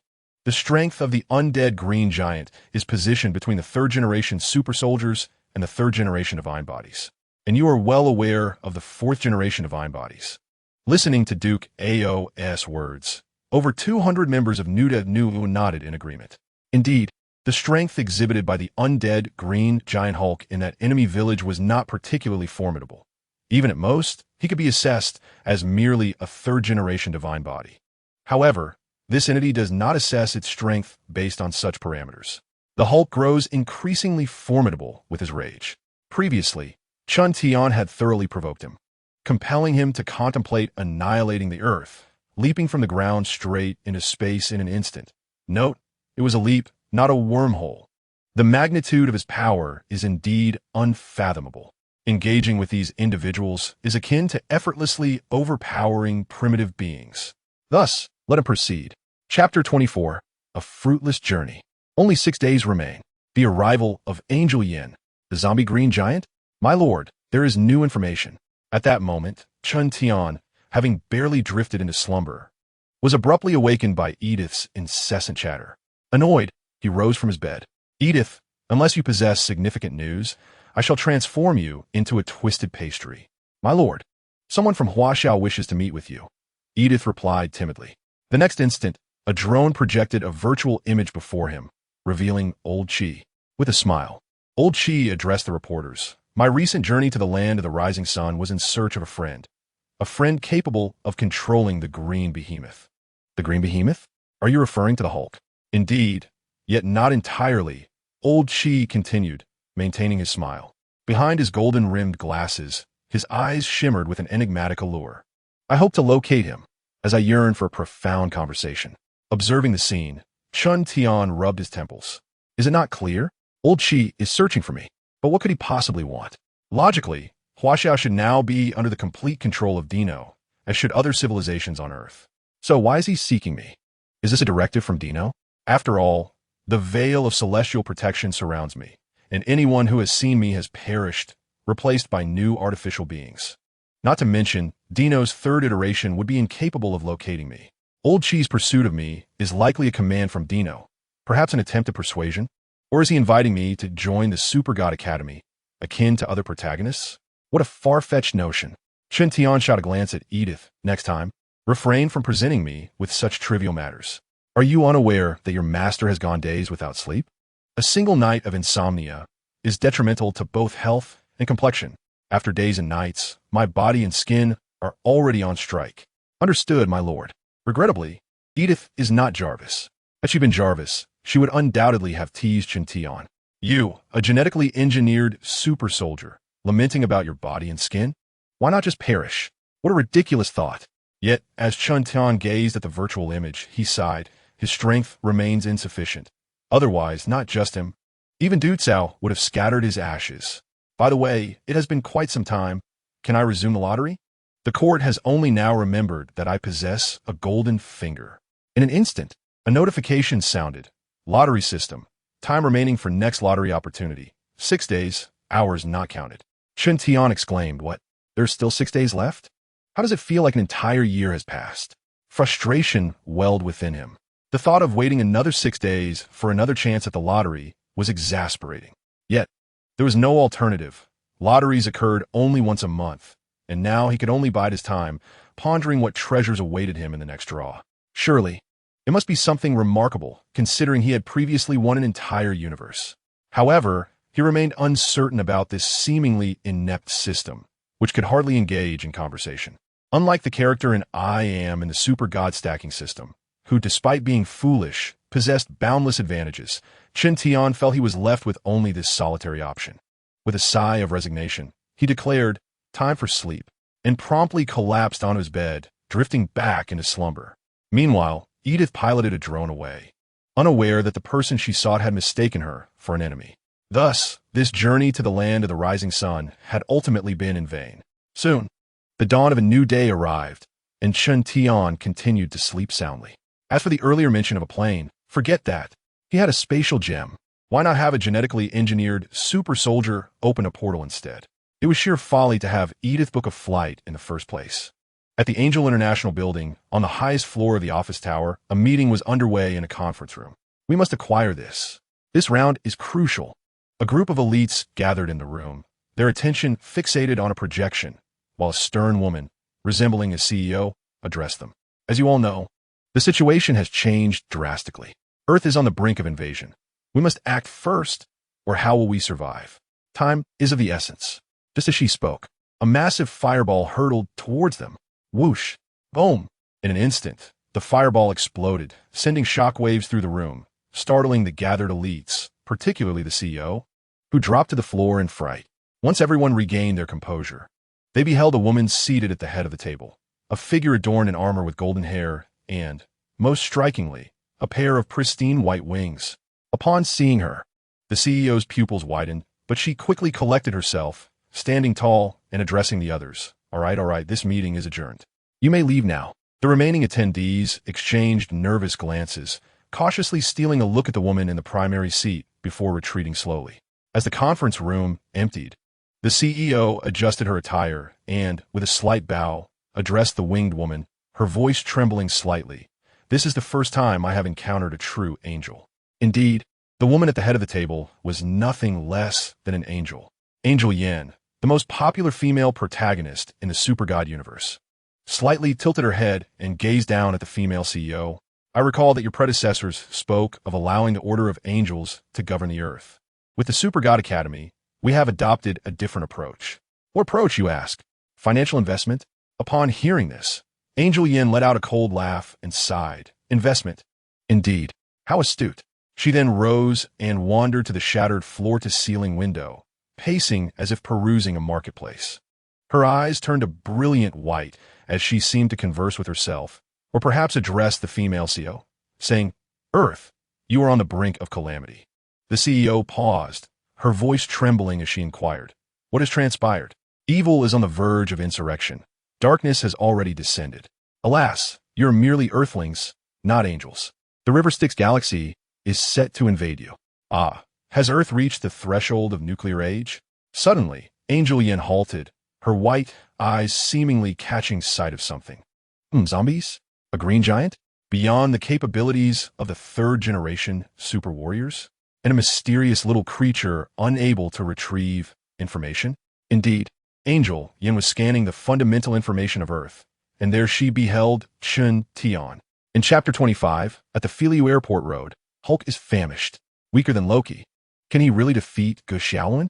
Unbeknownst to her, from a distant location, a powerful telescope was trained upon the scene. A man held a phone directed at the telescope, relaying Chun Tian's voice. Angel Yin has arrived. Thus, Mo Gan Na cannot be far behind. Correct.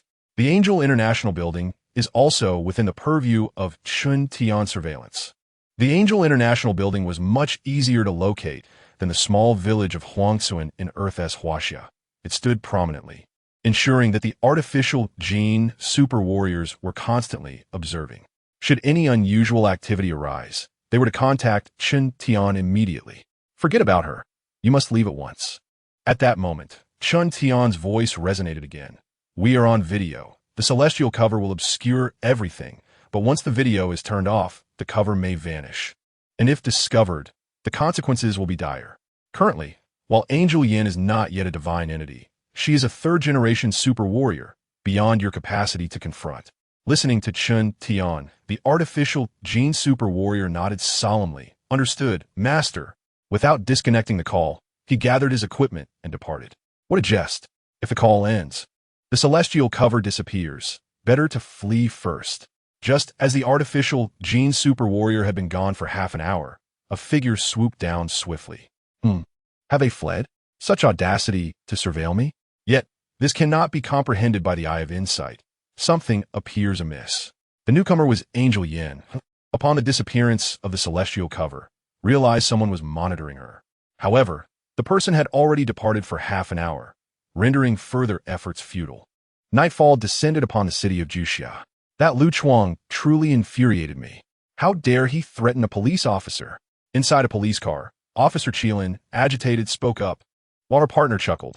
It's all right, don't stoop to his level. I am here to protect you. Qilin retorted, somewhat annoyed. Humph, do I really need your protection? Unit 143. Unit 143. An emergency situation has arisen on Airport Road in Filiu District. At that moment, a voice crackled through the police radio. An unidentified terrorist has attacked a police vehicle. Unit 143, please proceed to the incident location for assistance. Chilin was taken aback, exclaiming in disbelief, terrorists attacking a police car? This is Jusha. Everyone be cautious. The military has already intervened, and special forces are en route. The SWAT team is also on standby. All police units, please isolate the civilians and protect the populace. Upon hearing this, the officer behind the wheel accelerated towards Airport Road. The area was already cordoned off, evident from the barricades in place. There was but one target, towering and seemingly clad in heavy metallic armor. Ordinary bullets could not penetrate it, and standard missiles were ineffective in delivering fatal damage. As the voice on the radio continued, Chilin and her comrades arrived at the scene, where armed soldiers were stationed. The target remained still for the time being, while the special forces maneuvered to encircle it. Hurry! The tank is approaching. In the smoke, fire indiscriminately. Do not concern yourselves with the absence of a clear target. If we cannot cleanse the area, we will all be swept away. Many soldiers advanced, and Chilin gazed ahead at a vast cloud of smoke that enveloped the front. The tank and combat helicopters had arrived. In the next instant, a purple beam shot toward the combat helicopter, but in merely a heartbeat, a roar reminiscent of a beast echoed. Boom! In the blink of an eye, all present, including Chilin, witnessed a towering green monstrosity struck by the purple beam, yet it emerged unscathed. Chilin stared in shock at this scene. Was that not the Hulk? The grotesque green giant from America? However, this Hulk appeared peculiar. His body was in tatters, with sinewy muscles and exposed bones, and his face wore a terrifying grimace. This was a zombie Hulk. What on earth is this? Just then, as the smoke cleared, a colossal silver mecha emerged.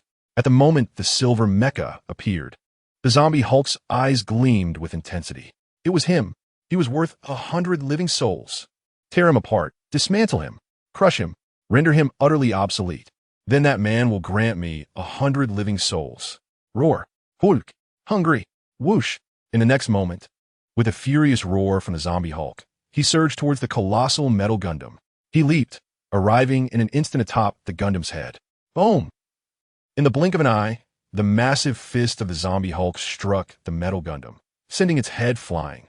Then, his body came crashing down with a thunderous boom. The nearly 7-meter-tall Gundam was utterly flattened beneath the weight of the zombie Hulk. Thud, thud, thud. The zombie Hulk seemed insatiable, continuing to stomp on the crushed Gundam's head until it was completely merged with the ground, transforming into a flat surface. Meanwhile, numerous warriors, including Chilin, stood there in utter astonishment. Could it be? This is so incredible. My goodness. In an instant, several hundred meters, faster than even Xiaomi Suchi. While others take 7 seconds to accelerate 100 meters, he did it in less than a second, and yet he covered hundreds of meters. The crucial point is that this creature's speed was so astonishing that even the Tao Dao Vanguard did not have time to react. However, the zombie Hulk, holding the still glowing head of Tao Tao, declared, weaker than Loki. You are only worthy of smelling my divine Carl. Boom! But before he could finish speaking, he was crushed by the zombie Hulk. He was right. This Tao Dao Vanguard was indeed weaker than Loki. Loki had withstood several of his strikes. In the dialect of Sichuan, one would say get up. In Mandarin, it means lift up and smash. But this creature? It couldn't endure even one round and was defeated in an instant. Within 1,000 meters of the battlefield in the surrounding forest, Chun Tian had arrived at this location, accompanied by a group of genetically engineered super soldiers. Observing this outcome, he nodded. What was the most formidable aspect of Tao Dao? It was merely the void engine created for it by the god of death, Carl. However, this vanguard possessed a Gill's void engine. Thus, when faced with the enraged, desire-fueled zombie Hulk, the Tao Dao Vanguard was swiftly defeated. It didn't even have the chance to utter its iconic line that resonates throughout the entire universe. Chapter 26. The Strength of the Cold Angel. Report de Nuan? Clone Duke. The bewildered old Chi wondered, well, I wonder if the zombie Hulk can defeat Gu Shaolin? Chun Tian pondered, stroking his chin. Gu Shaolin is one of the 3 great creation projects, the power of the galaxy. Perhaps the most formidable of them all? A sword that rips through the void. Moreover, the power of the galaxy was formerly known as the power of the Divine River. And those who resembled humans were once called Divine River people, enough to prove how formidable this entity is. Furthermore, this being's genes derive from the Nua's Super God Academy, and this so-called alien invasion is all aimed at facilitating its rise. If this individual were to perish, would the Nua descend into madness? Perhaps. Just jesting, my friend. The Nua has already met his demise once. The entity now claiming to be the new Nua is, in essence, merely the remnants of the original Nua. Their ambition is to rise again, to revive Nua, and at the heart of this endeavor lies Gu Xiaoluan. Lu Chuang, also known as the god of war Noxian, is somewhat apprehensive, considering that the previous Noxian had obliterated the celestial star, which is to say, the Son of Radiance. This cataclysm triggered the war between the Son of Radiance and Nua, leading to Di Hongquan igniting Nua as sun. Therefore, it is prudent for the Noxian forces to adopt a laissez-faire approach, while they should devote all their energy to the power of the galaxy. Should we not contemplate an action? Perhaps eliminate Gu Xiaoluan? In the Super God Academy, within the confines of his dormitory, Gu Xiaoluan suddenly sneezed, a chill coursing through him as if he were being watched by a specter. Regardless, his fate is of little consequence. The crux lies in the genetic essence of the galactic power. If we could eradicate the genetic essence of the galactic power, that would be splendid. On the airport road of the Flying Stream District, the zombie Hulk gazed hungrily at the approaching warriors, drool cascading from his mouth. Delicious. The aroma of human flesh inundated his senses, assaulting his brain. Exquisite. No, I must not indulge. If I do, that man will never release me. Eat. Why refrain from consuming? They came to me. They offered themselves. Why can't I feast? At this moment, two voices clashed within Zombie Hulk's mind. One urging him to eat, the other advising against it. Hulk, just as Zombie Hulk teetered on the brink of decision. The voice of Chen Tian echoed through his headset. Enough. No eating. Forget it then. After all, you promised me 100 living souls. With a thunderous roar, Zombie Hulk leapt into the air. In an instant, Chen Tian transported him back to the zombie universe, subsequently entering the portal behind him. This time, Chen Tian remained concealed, undetectable by any observer. Meanwhile, in the skies above Earth, another presence emerged. Angel Yin sat aloft, as if lounging upon a couch. Her eye sockets remained white, evidently scanning the information below. Having surpassed the strength of the third-generation super warriors, this hidden entity certainly does not fall short. The more Angel Yin observed, the more her brow furrowed. When did another divine civilization manifest in the universe? A divine civilization, distinct from Chen Tian's previous cosmic understanding. In the super god universe, a divine civilization is succinctly one capable of creating third-generation divine bodies. It is worth noting that within the original narrative, Angel Yin once remarked that a dozen high-level guardian angels were sufficient to prevail in battle. These high-level guardian angels are merely third-generation super warriors, including Angel Yin, Angel Long, Angel Zhixin, and Angel Zhe. It is evident that the third generation of divine bodies is not easily attainable. The so-called third generation of divine bodies, which runs throughout the entire narrative, exists in but one form: the engine. In the dark dimension, the engine enables one to upgrade to the level of a third-generation divine body, thus achieving the status of a complete third-generation deity. For instance, Angel Yin, after being slain by Otto, activated the secondary biological engine within her, mending her injuries and elevating her to a new level. It was at that moment that she truly became a third-generation divine body. Presently, she is merely a third-generation super warrior. This matter must be reported back to the Queen. Angel Yin sighed, reflecting on how Earth has inexplicably drawn the attention of various cosmic powers, now facing the emergence of an unknown divine civilization. The aspirations of justice held by the angels upon Earth are far from easy to actualize. Nevertheless, it matters not. Having yet to locate Mo Gan Na, she plans to discuss matters with the Super God Academy before returning to inform the Queen. On Earth, aboard the main ship of the South Sea Fleet, the atmosphere grew tense. Another one has appeared, and it has even slain a Tao Tai. Duke Ao furrowed his brow, lost in thought. Beside him, the blue-skinned giant interjected, "Should we contact the Noah? After all, this situation is immense. The green giant Hulk is not merely a super warrior. He has reached the level of a divine body. You know well what lies beyond that." Upon hearing Ruizi's words, Duke Ao's expression fluctuated, and he shook his head decisively. No, we cannot contact Anua. The main body there is still recovering from the injuries sustained during its escape. We established the new Anua on Earth precisely to cleanse our reputation. If they were to learn of this incident, it could lead to a division of this territory. Or worse, it might endanger our existence as clones. Clones. Duke Ao is not the true war fanatic of Anua. He is merely a clone. The real war maniac of Anua is Duke. Duke, a genuine madman from Anua, was originally a general of the Promised Civilization. However, after the Star and the Promised Civilization merged, he ascended to the rank of general in Anua. It can even be said that the conflict between the Star and Promise escalated to a point where the son of Li Yang sought to intervene, only to be cleaved in half by the war god of Nua Star. All of this chaos was orchestrated by him, issuing commands from the shadows. Regrettably, he ultimately provoked an apocalyptic force. The one who wields power over the stars is the supreme deity of the Li Yang civilization, Emperor Hong Kun.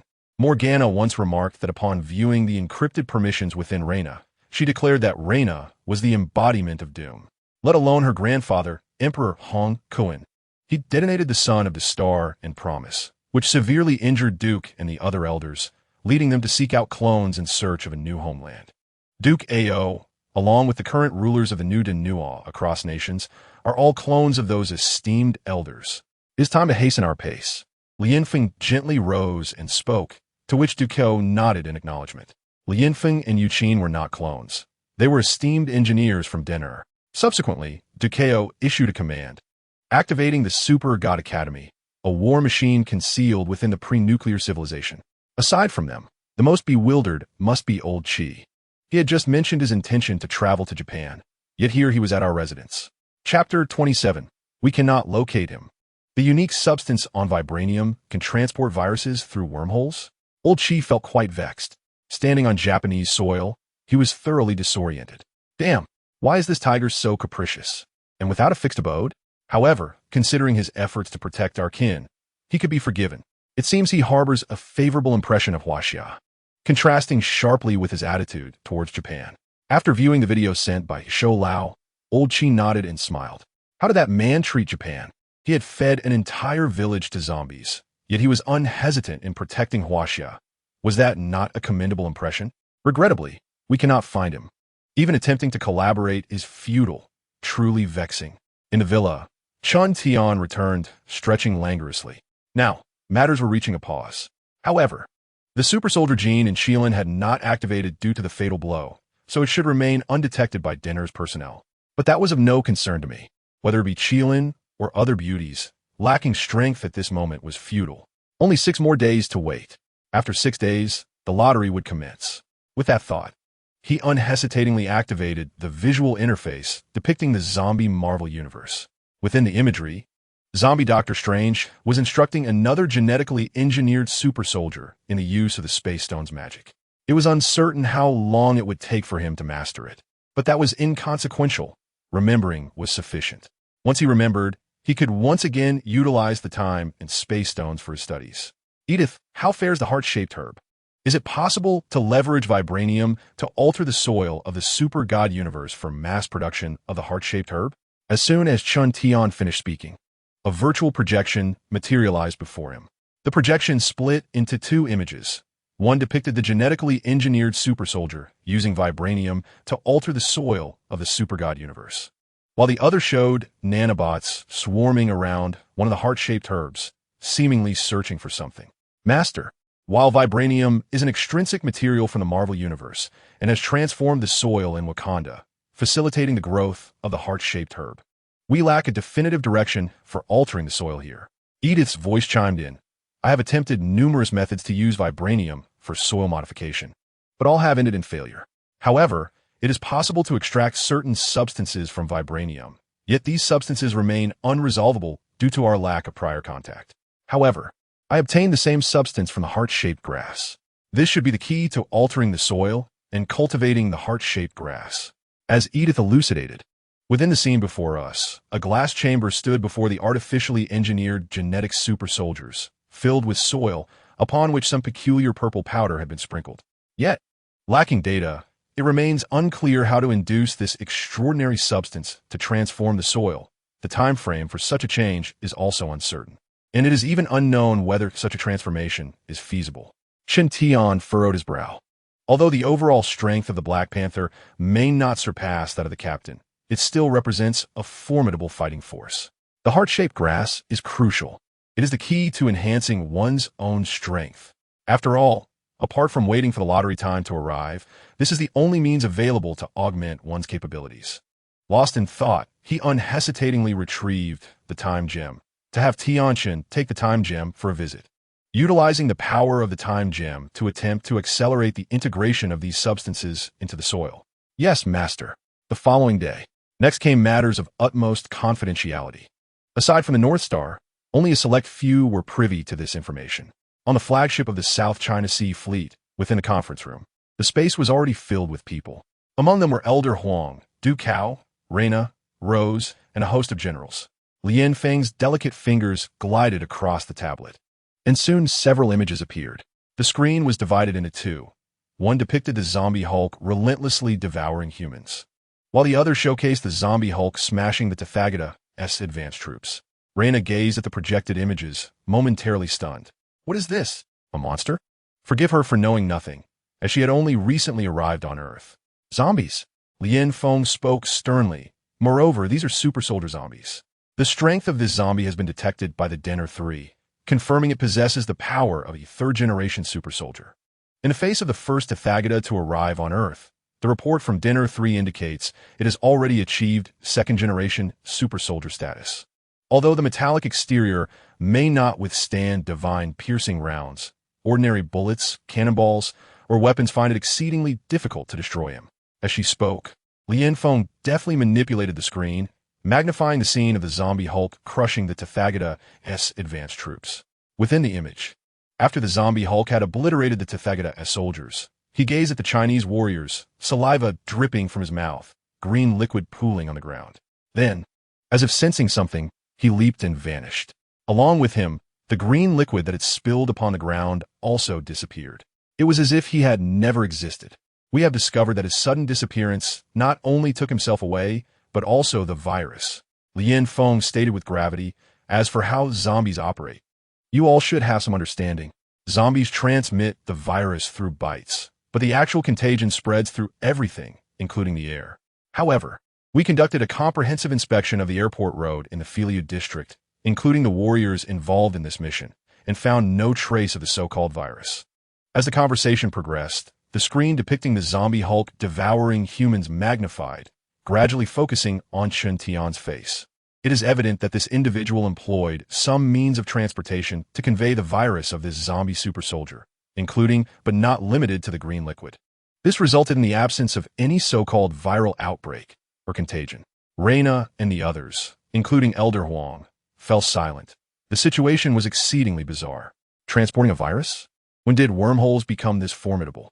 Even Rose, with her mastery of time and space genetics, found herself at a loss for words. Could it truly be the case? But I certainly cannot manage that. As for Reina, this carefree goddess rested her chin on her hand, observing Chen Tian on the screen. Intrigued by his capabilities, able to control even the mindless undead, zombies, a frequent subject in American cinema, had been part of her recent experiences. As she spent her time shopping and indulging in films with Rose, under the pretext of immersing herself in local customs. Having watched such films, how could she, as a goddess, refrain from partaking? Coincidentally, that day, the zombie film was a blockbuster, allowing Reina to familiarize herself with the concept of zombies. While we do not fully understand this particular zombie, his actions in protecting the warriors of Huaxia indicate he is not an enemy. However, Reina, what are your thoughts on the invading gluttonous entity? Chapter 28. Your ignorance is apparent. Drawing from Dormammu, the second-generation serum virus, and breeding the living. Du Cao gazed at Reina. The meaning of his words was straightforward. If we do not comprehend him and cannot contend with him, then we should simply disregard him. In a nutshell, abandon all efforts. Reina straightened in her seat. The gluttonous civilization belongs to the River Styx galaxy, where an omnipotent deity, known as Death God Karl, resides. This deity has an affinity for the study of death, leading the civilizations within the galaxy to engage in mutual slaughter, creating death to appease their divine figure. A deity? Elder Huang furrowed his brow, to which Reyna elucidated. Uncle Huang, shipborne space travel relies on speed and fragile life, making it impossible to genuinely traverse from one galaxy to another. Thus, genetic technology and the divine engineering project commenced. Elder Huang nodded. I am aware of this. We simply have an aversion to the concept of deities. Reyna acknowledged. That is fine. You can interpret it as supergenetic life. Please continue. In fact, they also refer to me as a deity, the sun god, but don't take it too seriously. Reyna smiled and continued. In essence, the arrival of the gluttonous entity will undoubtedly be characterized by slaughter. My suggestion is to activate the Black Great Wall plan left by General Panjin. Upon hearing this, Elder Huang's expression turned solemn, and he remained silent. The Black Great Wall plan. How eloquently it was phrased, yet it ultimately served that wretched galactic power. Huang Lao was likewise one of the 10 individuals present at the clandestine meeting, fully aware of the Nua's circumstances. Now, is it finally set to commence? Huaxia appears to have no viable options. Huang Lao, what is your perspective on this? At that moment, DKO turned to Huang Lao with a question. The latter's expression shifted. I concur with Xiao Na's viewpoint. I shall petition with Shou Lao and the others. However, old Du, I fear that this endeavor must be entrusted to you for execution. Yet, internally, Huang Lao was cursing. What a load of nonsense. You have already deliberated everything. Why even discuss it with us? Why not just proceed directly? In the subsequent 3 days, the establishment of Xiong Lien was successful, though the rapid pace resulted into Nua and his companions, Lu Chuang, along with other super soldiers, not having spent sufficient time at the Super God Academy. They were then led into training by Jace. Of course, Reyna remained the captain of the 5-bar squad. Chen Tian was oblivious to the happenings outside. Perhaps he simply did not wish to know. He was eagerly awaiting the arrival of artificially engineered super soldiers capable of wielding spatial gem magic, as well as Tian Chun, who could accelerate the alteration of soil quality using the time gem. Naturally, during his leisure, he indulged in the Marvel zombie universe, hoping to uncover any remarkable discoveries. However, after searching the vast expanse of the universe, he found little of significance. After all, aside from resources, the Marvel universe had very few things that could genuinely assist Chen Tian, most of which were located on Earth. Alas, this universe lacks Dormammu. Had he existed, perhaps I could have learned from Dr. Strange the sorcery that Ancient One employed to siphon Dormammu's powers. Gazing at the myriad of unhelpful planets, Chen Tian sighed. Dormammu, the sovereign of the dark dimension, possessing unparalleled magical prowess. During the lifetime of the former Sorcerer Supreme, Ancient One, Kai Sha submitted to Dormammu to gain strength. Yet, Chen Tian's assertion was somewhat inaccurate. Ancient One did not draw upon Dormammu's power, but rather that of the dark dimension. However, Ancient One bore the same mark as Kai Sha. Now, the Marvel zombie universe exists as a distinct world, with the dark dimension akin to another multiverse, and thus, Dormammu's presence is naturally absent from the zombie Marvel universe. I have successfully developed the 2nd generation of Super Soldier Serum and the 2nd generation of the Dire Virus. Come to me now. You promised me, friend. Our transaction continues. Suddenly, as Chen Tian returned the scene to Earth, this voice resonated throughout the entire planet. In fact, it was even in Chinese. The voice suggested it was Friday. Stark. Chen Tian slapped his forehead in realization. He had forgotten. Previously, he had discussed with Stark about continuing the research on the Super Soldier Serum, and they had agreed to make a trade. However, along the way, he encountered Dr. Strange and the Hulk, which led him to forget all about it. With this thought in mind, he unhesitatingly shifted the scene to the expansive penthouse of Stark Tower. The zombie Tony Stark sat on the sofa, waiting. He knew that once Chen Tian heard the news, he would undoubtedly come to find him. Had the research been completed? Suddenly, upon hearing Chen Tian's voice, the AI, Friday, translated immediately. Stark rose and nodded. Friday, bring forth the new Super Soldier Serum and the Desolation Virus. Understood. Soon, 2 glass vials were delivered by a drone. The zombie Stark gazed excitedly at the ceiling. I have successfully developed it. Moreover, the Super Soldier Serum and the Desolation Virus can merge flawlessly, with no side effects or discomfort. After an astounding 365 trillion calculations, Friday revealed that the 2nd generation Super Soldier Serum, combined with the Desolation Virus, could enhance human capabilities by 50 times. My friend, 50 times. This would undoubtedly be of immense benefit to you. Thus, I must raise the price. Upon hearing Stark's words, or rather, Friday's translation, Chun Tian was overjoyed. 50 times. Compared to his current abilities, that would be fivefold. Presently, he was merely 10 times enhanced. Just imagine how powerful he would become with a 50-fold increase. He would certainly possess the strength of a first-generation super soldier of the cosmic caliber, perhaps even reaching the second generation. However, a price increase? How much were they talking about? Upon hearing this, the zombie Stark's crimson eyes gleamed with greed. 500. 500 living individuals, both male and female. They must be healthy, aged between 20 to 40. This proclamation made Chun Tian furrow his brow. Male and female. With age restrictions? He realized Stark's intentions. He wanted to breed, just like in a comic storyline, where, after the universe was devoid of life, zombie Thanos remarked that the Hulk had eaten too much and should have left some for breeding. Treating the living as livestock, confining them to propagate, would ensure a continuous food supply, eliminating the need for further trades with Chun Tian. Chapter 29. Forming alliances to breed humanity, Thanos and Captain Marvel truly anticipated. 500 individuals, 250 pairs.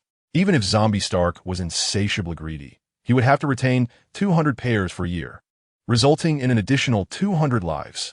Of course, during that year, Zombie Stark would continue to engage in trade, further researching for Chun Tian in exchange for more living individuals. Thus, he would breed even more. Previously, I was unaware of the concept of captivity. Now, I realized the necessity of nurturing it.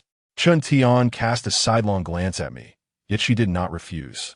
If Zombie Stark can devise the second-generation serum and the virus, then the third generation poses no challenge.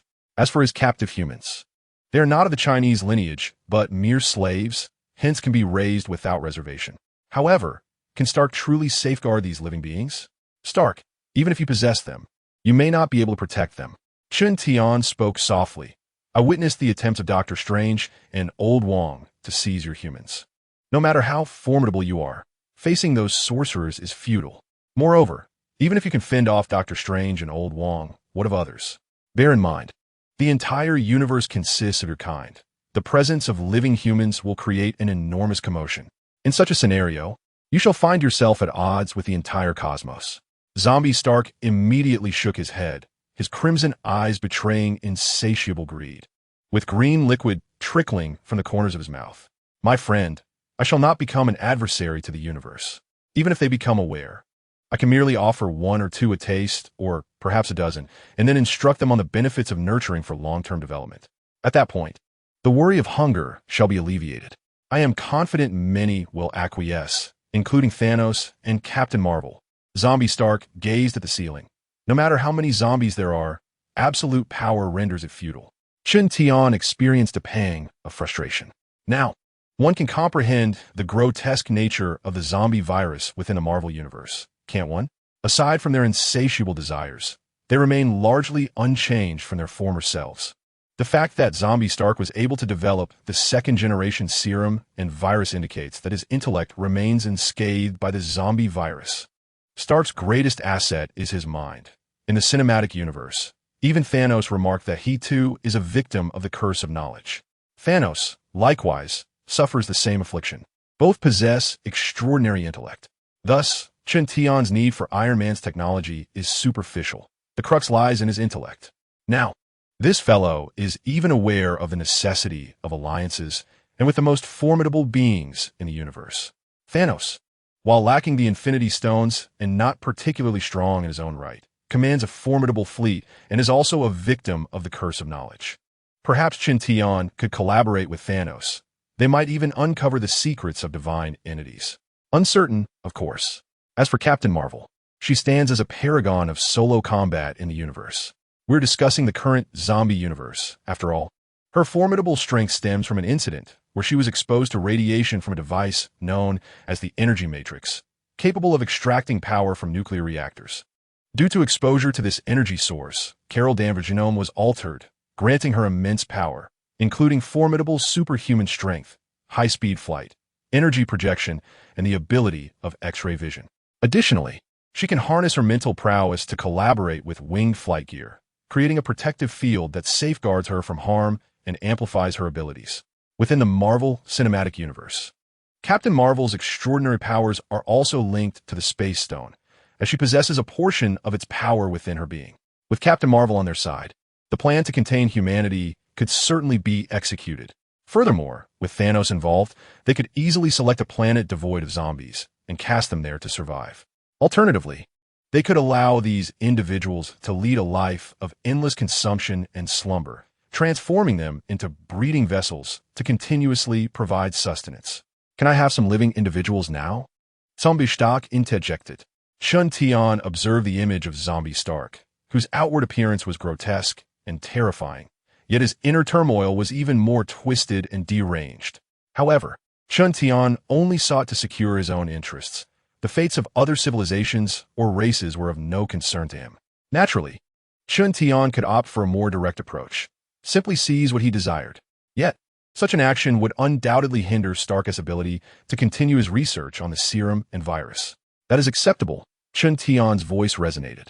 However, I cannot provide you with 500 individuals at this moment.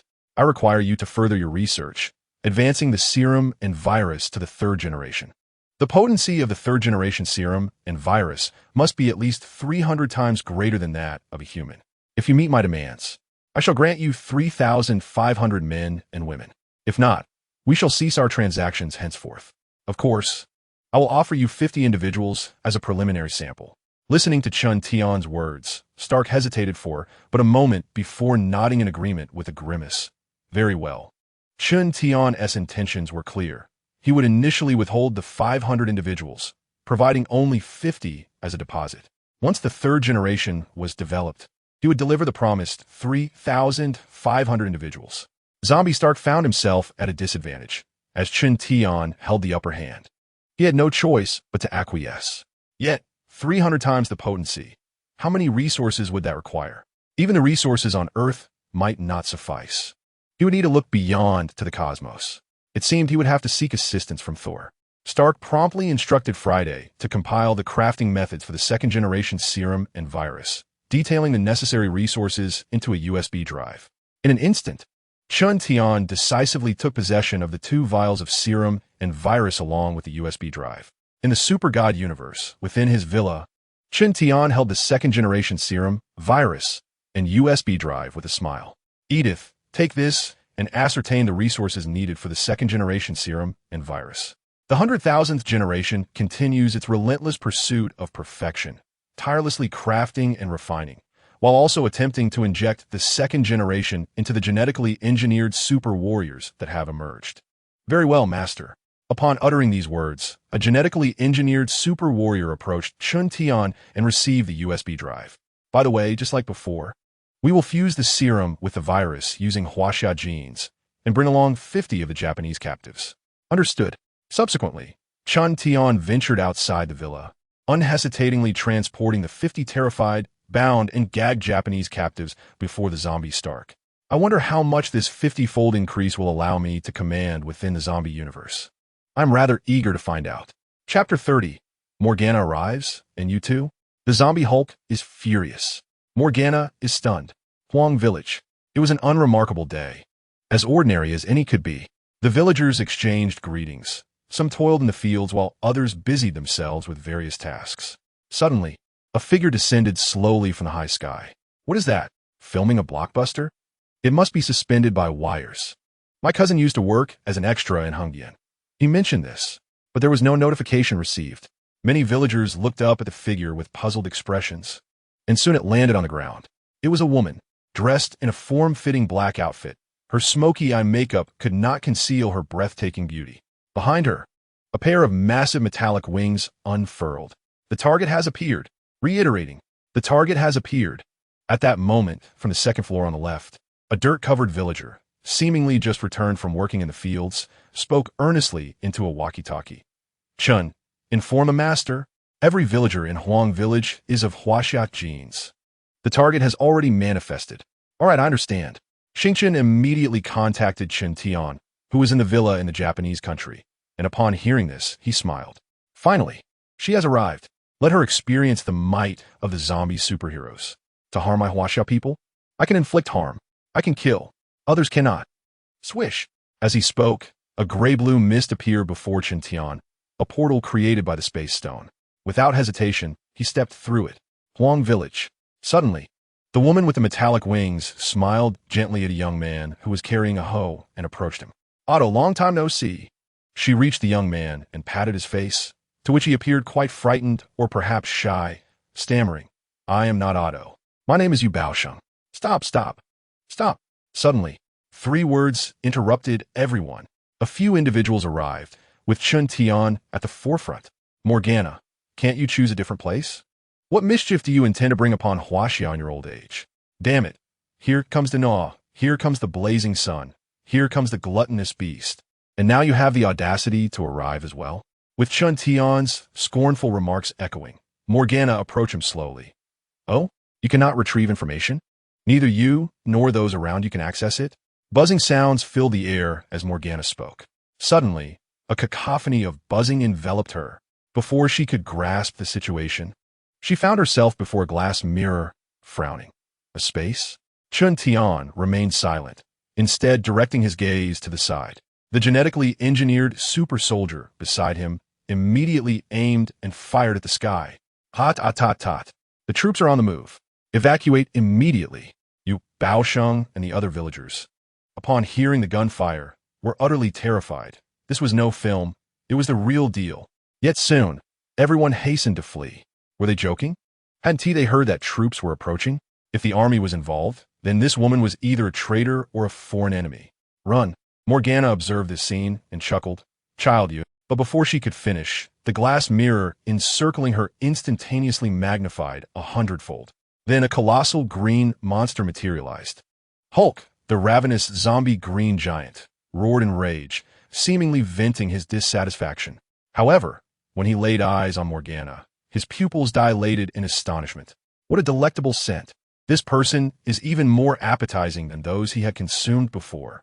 Devour her. The insatiable desire surged within Hulk, yet he glanced back at Tian, who had instilled fear in him, leaving him with a psychological scar, or rather, reduced him to Tian's obedient dog, needing his masteress orders for every action. Tian smirked. If you wish to eat, then go ahead. Roar. Hulk bellowed with excitement, charging toward Morgana.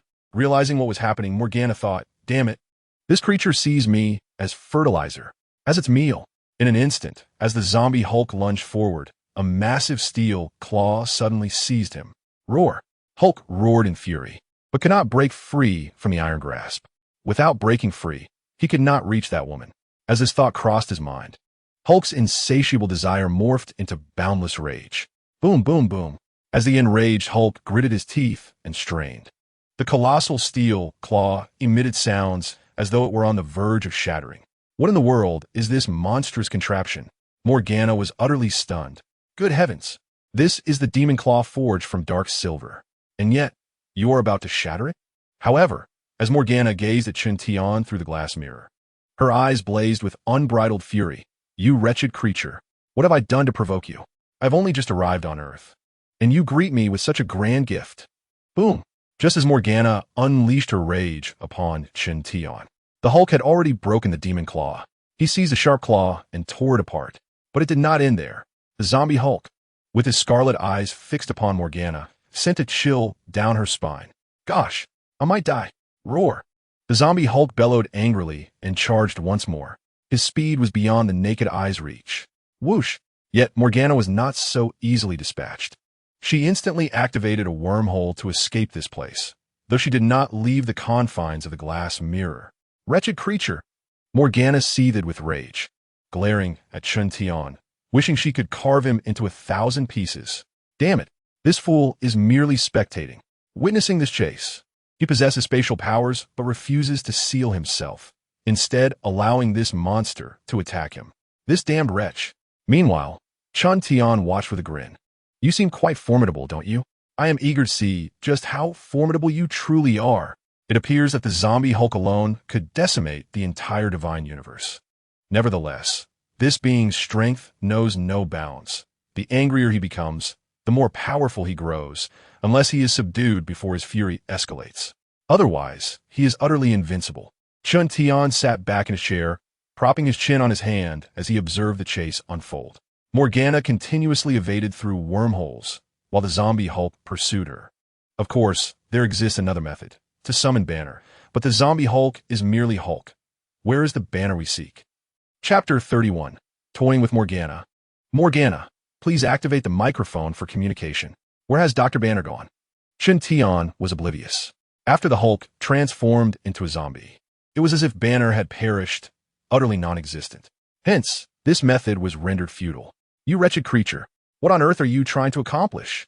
Morgana was left disheveled as she was relentlessly pursued by Hulk, particularly as the zombie Hulk seemed to have discerned the patterns of her wormholes. What the hell? You are a zombie Hulk with the intellect of a mere child. Not Dr. Banner, for heaven's sake. Yet this was indeed the truth. Thus, the more Morgana was chased, the easier it became for the zombie Hulk to capture her. After countless repetitions, perhaps even thousands, the zombie Hulk might be capable of traversing wormholes. Has the undead developed a semblance of intellect? You do not wish to harm the people of Huaxia, do you? If you seek to annihilate them, is it not perfectly reasonable for me to retaliate? Chun Tian stretched lazily and mused. Yet, there are various methods of killing. Are there not? Being devoured is merely one form of demise. Morgana, damn it, you wretched soul, how dare you? Can you not perish already? I have only just arrived. All of this is Carl's fault, who in their right mind claims the Earth is merely a pre-nuclear civilization. This monstrosity can indiscriminately wreak havoc, and its computational prowess rivals my own. This is a pre-nuclear civilization? What nonsense! I refuse to die. I have yet to exact vengeance upon that wretched Kai Sha. Morgana incessantly navigated within the confines of the space gem's influence, her eyes fixed upon Chun Tian. Though she yearned to end his life, he was her sole salvation. No. As long as he spoke, this beast would spare her. Dino. Suddenly, Morgana recalled Chun Tian's earlier words about bullying Huaxia. Dino would come, as would Liang, and so would she. Dino. I know that scoundrel all too well. By now, the Earth must be under Dino's control, right? He asserted that Huaxia was undoubtedly a native civilization of Earth. If that were true, then there was little hope. Could I assist you in vanquishing Dino? Morgana abruptly vanished, her voice hoarse from shouting. Behind her, the zombie Hulk had already opened its gaping maw. Buzz! Suddenly, the zombie Hulk vanished. Morgana was drenched in sweat. She had gambled correctly. However, as she observed Chun Tian's playful grin, despair overwhelmed her. No, she had miscalculated. She had lost the wager. This man had no intention of killing her. From the very beginning, he had merely been toying with her. The humiliation surged within her. How many years had it been? How many years? Since the angelic civilization came under the dominion of the three kings, 30,000 years have passed. Kai Sha had never toyed with her in such a manner. Yet he, an outsider, so effortlessly manipulated her, treating her as a mere plaything, toying with her whimsically. He likely regarded her as nothing more than a dog or a cricket as he engaged in his games. Enough. Chun Tian rose, stretched again, and turned to leave, but suddenly halted. I shall warn you once more. Whatever you intend to do on Earth is of no consequence to it. However, should you take the life of a Huaxia individual, or should a Huaxia person perish due to a demon, then the demon shall cease to exist. As the conversation unfolded, Chun Tian gradually turned around and walked forward, stating, "Do not assume that my words are mere fabrications. If you doubt me, feel free to test it." With a buzz, Chun Tian vanished, and the glass mirror that had entrapped Morgana similarly dissipated, leaving her alone, bewildered, on the bustling streets of Huang Village. After an indeterminate span of time, Morgana uttered 2 words before tearing open a wormhole and disappearing. To the west, amidst the clamor of Gallic roosters, Morgana reappeared, her visage disheveled and her expression transformed from confusion to fury. Those familiar with Morgana knew she was about to broadcast her grievances. Please activate the microphone for communication. A day later, in a distant star system known as the River of the Underworld, there existed an ancient, decaying, and ominous academy nestled on a planet within this realm. On this dark night, the academy appeared particularly foreboding, although perhaps it was somewhat less so during the day due to its antiquity. At that moment, A figure clad in a black cloak and mask entered the academy. The interior, showcasing Western architectural styles, featured a captivating painting of a woman whose likeness seemed almost lifelike. At the center of the academy, a desk was occupied by a man engaged in writing and sketching. He had golden hair and blue eyes, with cheeks so delicate they appeared capable of yielding moisture. My God, the envoy fleet of Tao Dai has reported that a new force has emerged on Earth. The cloaked man bowed slightly and addressed the man at the desk. Oh, what force? The golden-haired man inquired without lifting his gaze. The cloaked figure promptly replied, "It is a super soldier resembling a zombie. This super soldier is akin to the mutated super soldiers created by Dino, yet it embodies the characteristics of a zombie. Moreover, while Dino's mutated super soldiers were merely ordinary second-generation beings, this one possesses strength approaching, if not already at, the level of a divine entity. Most critically, this divine entity is under the command of an unknown man, whose data has eluded Tao Ye's exhaustive searches across Earth." Upon hearing this, the golden-haired man furrowed his brow. A divine entity? And it obeys a man whose data is non-existent? Is this the individual Mo Gan Na so passionately addressed just a day ago? How outrageous! How absurd! To think that my woman would passionately speak to me about such a matter. You dare claim to be a divine entity? Nonsense! How could you even presume to be at that level? In the entirety of the universe, civilizations possessing divine entities are considered major powers. Do not be misled into believing that attaining divine status is trivial. For other civilizations, it is exceedingly difficult. Just as in the original narrative, the civilization associated with angels could hardly claim even a third-generation super soldier, although they claim to be a civilization of astronauts. The creation of third-generation super soldiers presents immense challenges. As for divine bodies, those within the realm of the super-god universe are endowed with dark dimensions and are only deemed divine if they possess striking engines. They also represent the third generation of divine bodies. Consider Sun Wukong or the exquisite Soton beyond the Milky Way. Both epitomize the pinnacle of beastly forms. Previously, there were first and second generations, but now only the third remains. Hence, the golden-haired man is filled with doubt. Chapter 32. Is Death God Karl truly powerful? With the appearance of the Monkey King, we can now engage in a lottery. All right, I understand. Mo Gan Na has already informed me.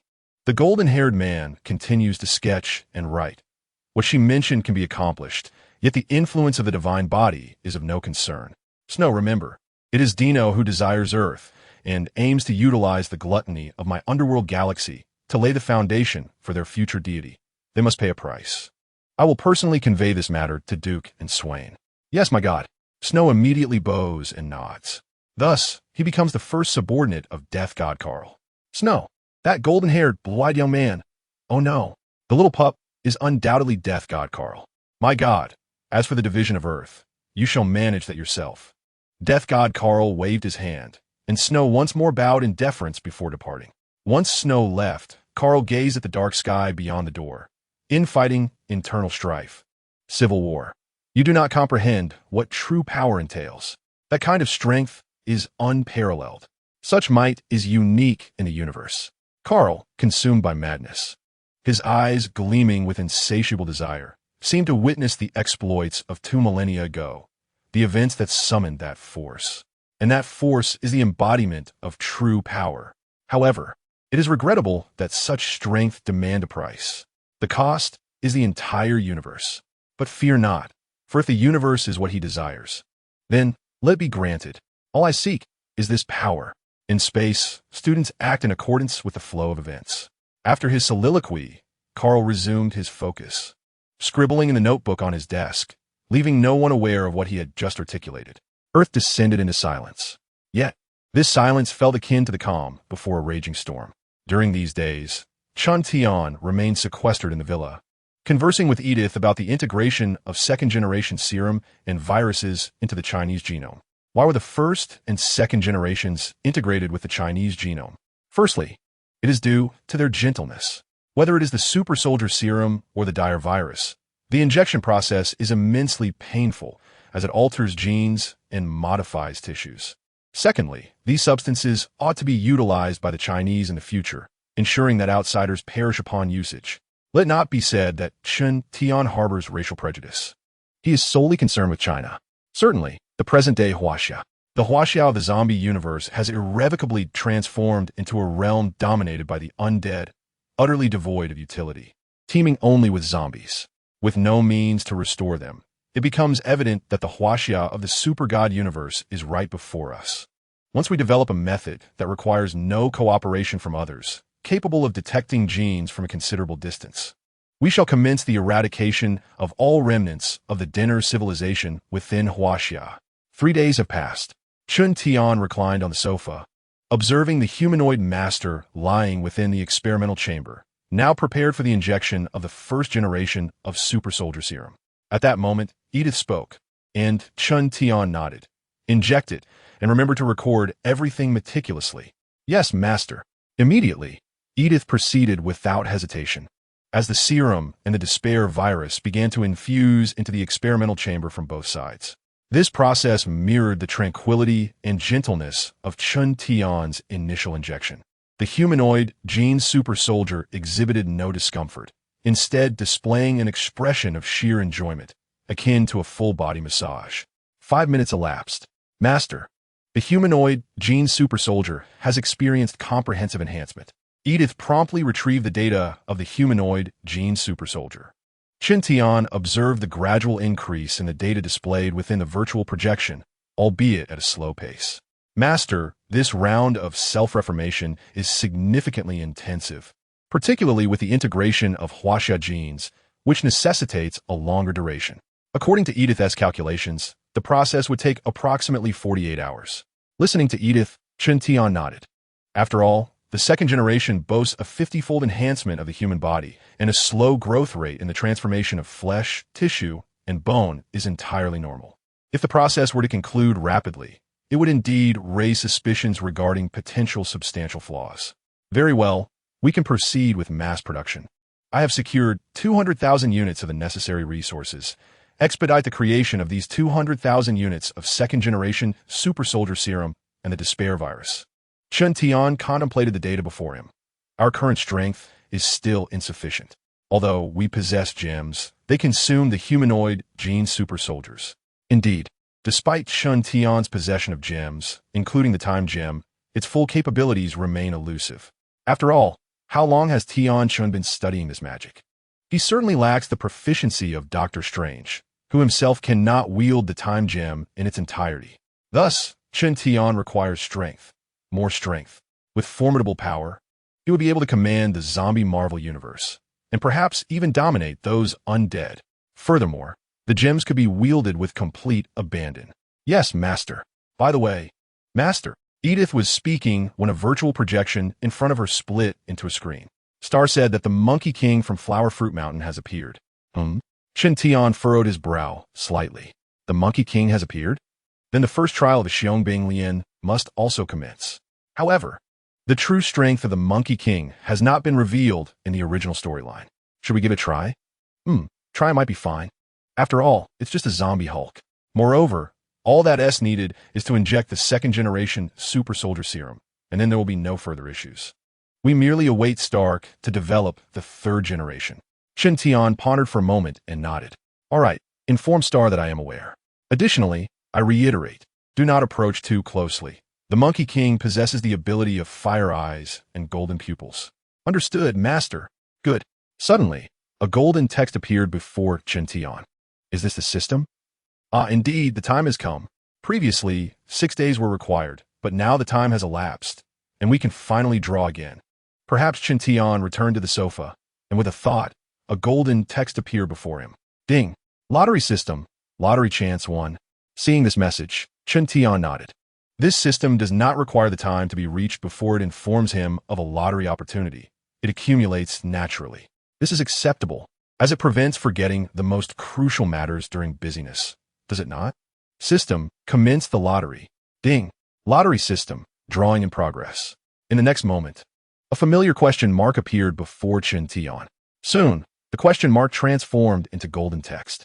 Chapter 33. Elemental Power of the Fire Demon Sovereign. The Fire Roasting Witch. A world-altering transformation. Ding. Congratulations, host. You have drawn the elemental power of the fire demon sovereign. Chen Tian exclaimed. The fire demon sovereign? Elemental power? This is a tremendous windfall. The sovereign is the esteemed dragon in Uncle Long's adventure, a malevolent sorcerer and the untrustworthy antagonist. Moreover, he is the overarching villain throughout the entire narrative. Although it is merely the elemental power of the fire demon sovereign, it is still quite formidable. Do not be fooled by how easily the sovereign is defeated by Uncle Long and his companions. This being is undoubtedly the most powerful among the 8 great demons. The 8 great demons include Howling Wind, representing wind, corresponding to the Sun trigram and the 8 trigrams, capable of controlling air currents and creating devastating hurricanes. Zhong Su, representing thunder and lightning, corresponding to the Zhun trigram and the 8 trigrams, able to manipulate thunder and lightning. Basha, representing water, corresponding to the DUI trigram and the 8 trigrams, capable of controlling water elements. Bagong, representing mountains and rivers, corresponding to the Jin trigram and the 8 trigrams, capable of devouring all things and possessing formidable defensive power. Zholan, symbolizing the moon, corresponding to the DUI in the 8 trigrams, possesses the ability to defy planetary gravity and float freely in the air, with the capacity to survive in a vacuum. Di Kuei, representing the earth, correlating with the Kuan in the 8 trigrams, has the power to manipulate the earth element. Shimu, symbolizing the sky, aligned with the Qian in the 8 trigrams, can control the weather. Shengzhu, representing fire, associated with the Li in the 8 trigrams, has the ability to manipulate flames, wield the power of 12 talismans, spewing lava, and summoning the Legion of Shadows. Chen Tian has drawn the fire demon, Shengzhu, yet this is merely one aspect of his power. He also possesses 12 talismans and the Legion of Shadows. Moreover, in a certain sense, the elemental power of Shengzhu far surpasses that of the zombie universe. The zombie universe is formidable, an entire cosmos, but true mastery comes only after one has fully harnessed their own strength. Shengzhu, however, offers immediate elemental power integration, significantly enhancing Chen Tian's capabilities. Lottery system. Fire demon Shengzhu's elemental power, derived from the world of Uncle Long's adventures, one of the ancient 8 demons, the fire demon, capable of complete power fusion. Lottery system. Flame elemental power has been modified by the system, allowing for limitless enhancement as the host strength increases. Observing the description of Shengzhu's elemental power, Chen Tian furrowed his brow. In simpler terms, I cannot instantly become as formidable as Shengzhu. No.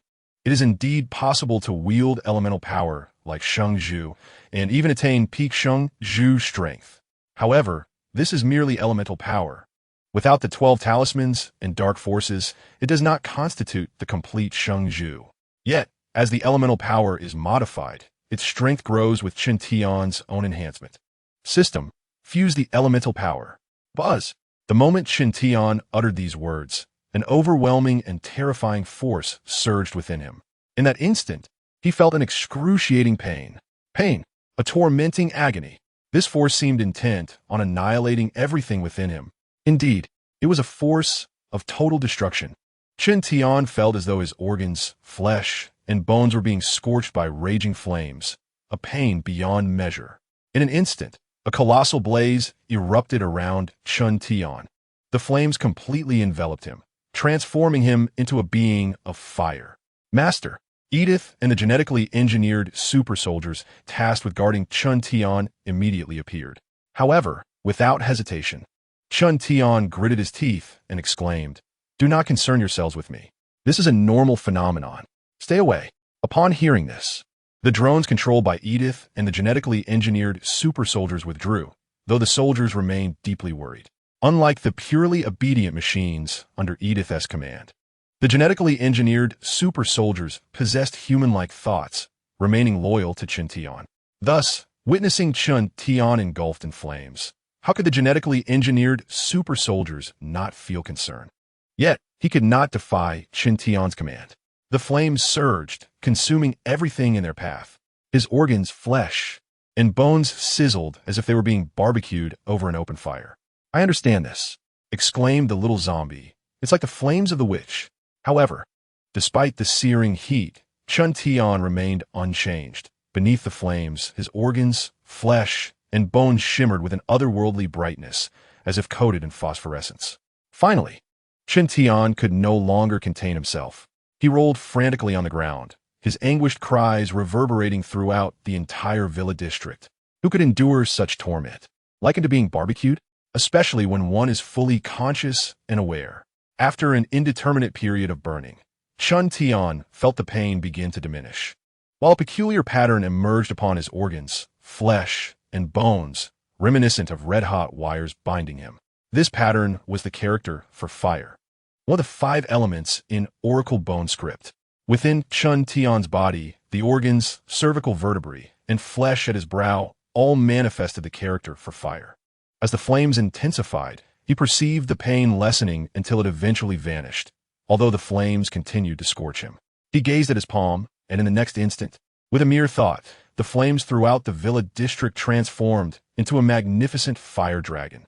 The dragon was not particularly large, yet it approached Chun Tian. With another thought, it erupted.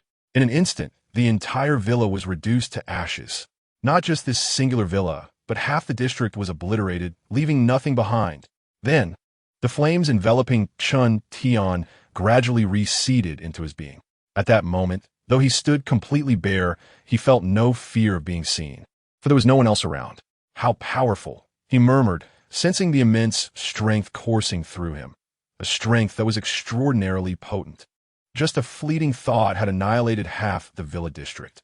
If he unleashed his full power, perhaps an entire city would be no challenge. It seemed the anime had indeed understated the magnitude of such elemental mastery. In the next moment, Chun Tian beheld Japan's largest active volcano, Mount Fuji, and felt an overwhelming sense of familiarity. Although the mountain housed magma, it was also an embodiment of fire element. He could manipulate it. Indeed, should he wish. Mount Fuji could be transformed into a spectacle of fire, spreading across all of Japan like a celestial shower. However, such an act would be unwise. Those people were the sustenance for our zombie universe. It would not do for them to perish so easily. Profit maximization was paramount. In an instant, Chun Tian donned his clothing and made his way to another villa. His power had escalated not merely by several or dozens of times, but by thousands, even tens of thousands. This recent enhancement can be described as a revolutionary transformation. What super soldier? Chun Tian now claims to possess godlike powers. He has the ability to command elemental forces, even wielding the flames of the entire earth. In the next moment, he perceives a resonant hum emanating from the entirety of the zombie universe within his mind. This signifies that with the elevation of his own strength, his dominion over the zombie universe has also intensified. Chapter 34. The Zombie Universe, the Seizure of Doctor Strange? Quite a physique, indeed. I desire his demise. As he senses the changes within the zombie universe, Chun Tian furrows his brow, murmuring, "It is peculiar. My control over the zombie universe appears to have augmented. Yet why does it seem unchanged? With a fragment of the Saint Lord's power now within him, one would expect his command over the zombie universe to have significantly increased. Surely not merely to a 10th, but at least to a 100th, right? Previously, the infusion of super soldier serum and the apocalyptic virus yielded no more than a fraction. Now, it must be at least 100th, no? But why does it feel as though nothing has changed? Could it be that control is exerted planet by planet? Suddenly, Chun Tian reflects on the universe, which harbors countless celestial bodies. The Saint Lord, despite his might, is bound to earth. Yes, he wields elemental power. Yet perhaps he does not possess absolute control, thus remaining confined to earth.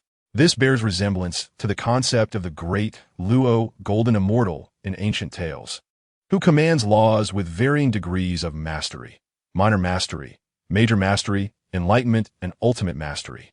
Ultimate mastery signifies complete control, while minor mastery indicates merely the beginning stages. In the world of Uncle Long's adventures, the Saint Lord's dominion over the fire element may only be at a minor level, or at best, major mastery, which explains his confinement to earth. Among the ancient 8 great demons, the strongest elemental force undoubtedly belongs to the eldest, the demon known as Zhulon. His elemental power is gravity, and his palace resides on the moon, unbound by earth. Thus, Chen Tian begins to suspect that the true alteration within the zombie universe is his newfound ability to gain complete control over a planet. With this thought, he swiftly transports his consciousness to Earth. Upon arrival, Chen Tian perceives a subtle difference, yet it seems fundamentally the same. Observing the shambling zombies on screen, he focuses on the zombie Doctor Strange, who is still instructing the creation of genetic super soldiers. Suddenly, Chen Tian finds himself transformed into Doctor Strange. Indeed, the scene before him no longer encompasses Doctor Strange, Old Wong, and the genetic super soldiers, but solely the genetic super soldiers. Is this possession? No, something feels amiss. Shouldn't possession include knowledge of memories? Why do I lack Doctor Strange memories? Or is it merely control? Curse it, without a hint, this is maddening. The zombie Doctor Strange utters curses, leaving the genetic super soldiers, including Old Wong, momentarily stunned. Is he cursing at himself? The undead Wong gazed in astonishment at Doctor Strange, his expression seemingly conveying no. My friend, this is absurd. When did you learn Chinese? Have you been secretly studying behind my back? You are a zombie. Could you not show some respect for your kind? Or must zombies also partake in graduate studies? Sneaking around to learn Chinese for exams? I see. Meanwhile, the zombie Doctor Strange, known as Chen Tian, disregarded the surrounding onlookers and continued his exploration. After approximately 10 minutes, he sensed a new discovery. Suddenly, the zombie Doctor Strange spoke, observing his palm, while it appeared that something had manifested within Chen Tian's very essence. Was this magical energy? Thus, it dawned upon him that his consciousness, when merged with another being, could seize that individual's power. This meant that if he were to inhabit the Hulk's form and incite his rage, his own strength would potentially amplify. It seemed plausible, as Chen Tian felt the newfound energy coursing through him. He noted its peculiarity. It was distinct from elemental power, which flowed freely. This force, however, required control. Let's give it a try, Chen Tian declared, extending his hand to grasp the ring on Doctor Strange's finger, beginning to trace circles just as depicted in the film. The portal required magical energy, not merely fingers or rings. Yet, to indulge himself, he donned the ring as he proceeded. With a crackling sound, as he traced the circles reminiscent of the movie, he skillfully manipulated the magical energy, and indeed, ethereal yellow sparks began to manifest before his eyes. This is promising. Onward, Chen Tian exclaimed joyfully, continuing to trace circles and deftly control the magical energy. The yellow sparks proliferated, repeating this process for 5 minutes. In the next moment, a brilliant portal of yellow light materialized before him. Success! However, just as Chen Tian was about to exclaim his triumph, he was taken aback by the scene within the portal. There, in a lofty castle, was a chamber belonging to Queen Morgana, who sat on her couch in a soft nightgown, her expression one of shock as she beheld the yellow circle. The man who had once humiliated her stood within. Goodness, not bad physique. Chen Tian chuckled, eliciting an instant flush of anger in Morgana's face. How dare you? You, Morgana stammered, her fury leaving her nearly speechless, her teeth nearly grinding in frustration. Ahem, no worries, just passing through. Bye. With that, just as Morgana was on the brink of madness, Chen Tian swiftly waved his hand, and the portal vanished in an instant. Morgana, bewildered, exclaimed, "What is happening here? What are you doing? You scoundrel!" In an instant, the demon castle reverberated with Morgana's furious howls. Mere words cannot express my outrage. This is utterly intolerable. I have been exposed, though I don a nightgown. It is but a gossamer veil. What does that imply? It means that apart from my modesty, everything else has been laid bare. How outrageous! Where is Atto? Where on earth have you vanished to? Morgana, in a fit of fury, hastily donned her regal attire and stormed into the heart of the demon fortress, bellowing with fervor. Meanwhile, the demon Atto, in a panic, rushed to her side, only to discover that his queen was in a frenzy. Indeed, a frenzy. Find him. Find that scoundrel. I demand his demise. Search every corner of the earth, every inch. Morgana's furious cries reverberated, instilling dread in all the demons, rendering them mute with fear. Atto, his imposing form nearly quaking, finally spoke, recalling how Morgana had previously sought out Chen Tian, but had only uncovered remnants of his existence. The system within the demon fortress was utterly incapable of tracking him, and even the apocalypse engine that Morgana wielded had proven futile. now with her eyes ablaze. It appeared she was on the verge of tears. If he cannot be found, then search harder. Every single one of you. Scour every inch of the earth. Yes, yes. We shall commence the search at once. The final command, delivered in a voice hoarse with desperation, sent the demons scurrying away in compliance. Chapter 35. The Fury of Mo Gan Na. A thunderous decree. Outside the castle, all demons, including Addo and Black Wind, were utterly terrified. Who dared provoke the queen? Were they unaware that she was in a precarious state? Black Wind was paralyzed with fear. Who could possibly have incited the wrath of a woman in such a volatile condition? A woman in her time of the month is akin to a ticking time bomb, and the fool who dared to provoke the queen not only ignited the fuse, but poured a ton of gasoline upon it. By the heavens, what madness is this? I've never before witnessed the queen in such a rage since joining the ranks of demons. Even in jest, we would tease about wanting the queen's favor. Then, boom, before the demon soldier could finish his thought, a colossal steel claw came crashing down upon his head. Ah, splendid. The essence is just right. Who just expressed a desire for Her Majesty to kiss him? Mo Gan Na approached with a playful smile. However, this smile sent a shiver down the spines of Addo and the other demons. What on earth? Has the queen lost her sense of allies and foes?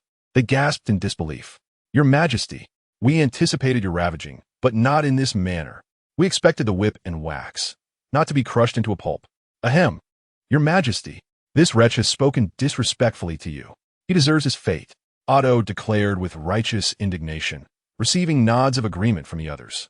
Indeed, how dare he speak ill of the queen behind her back? If he doesn't perish, who will? Absolutely, he should be dealt with. Listening to the chorus of demons, Mo Gan Na's anger escalated as she rubbed her temples. Get lost. Stop being an eyesore in my presence, she ordered. Once the demons departed, Mo Gan Na gazed at the sky. Recalling the sudden appearance of Chun Tian, her cheeks flushed with embarrassment. That scoundrel, that wretched fool. I shall have my revenge 1,000-fold.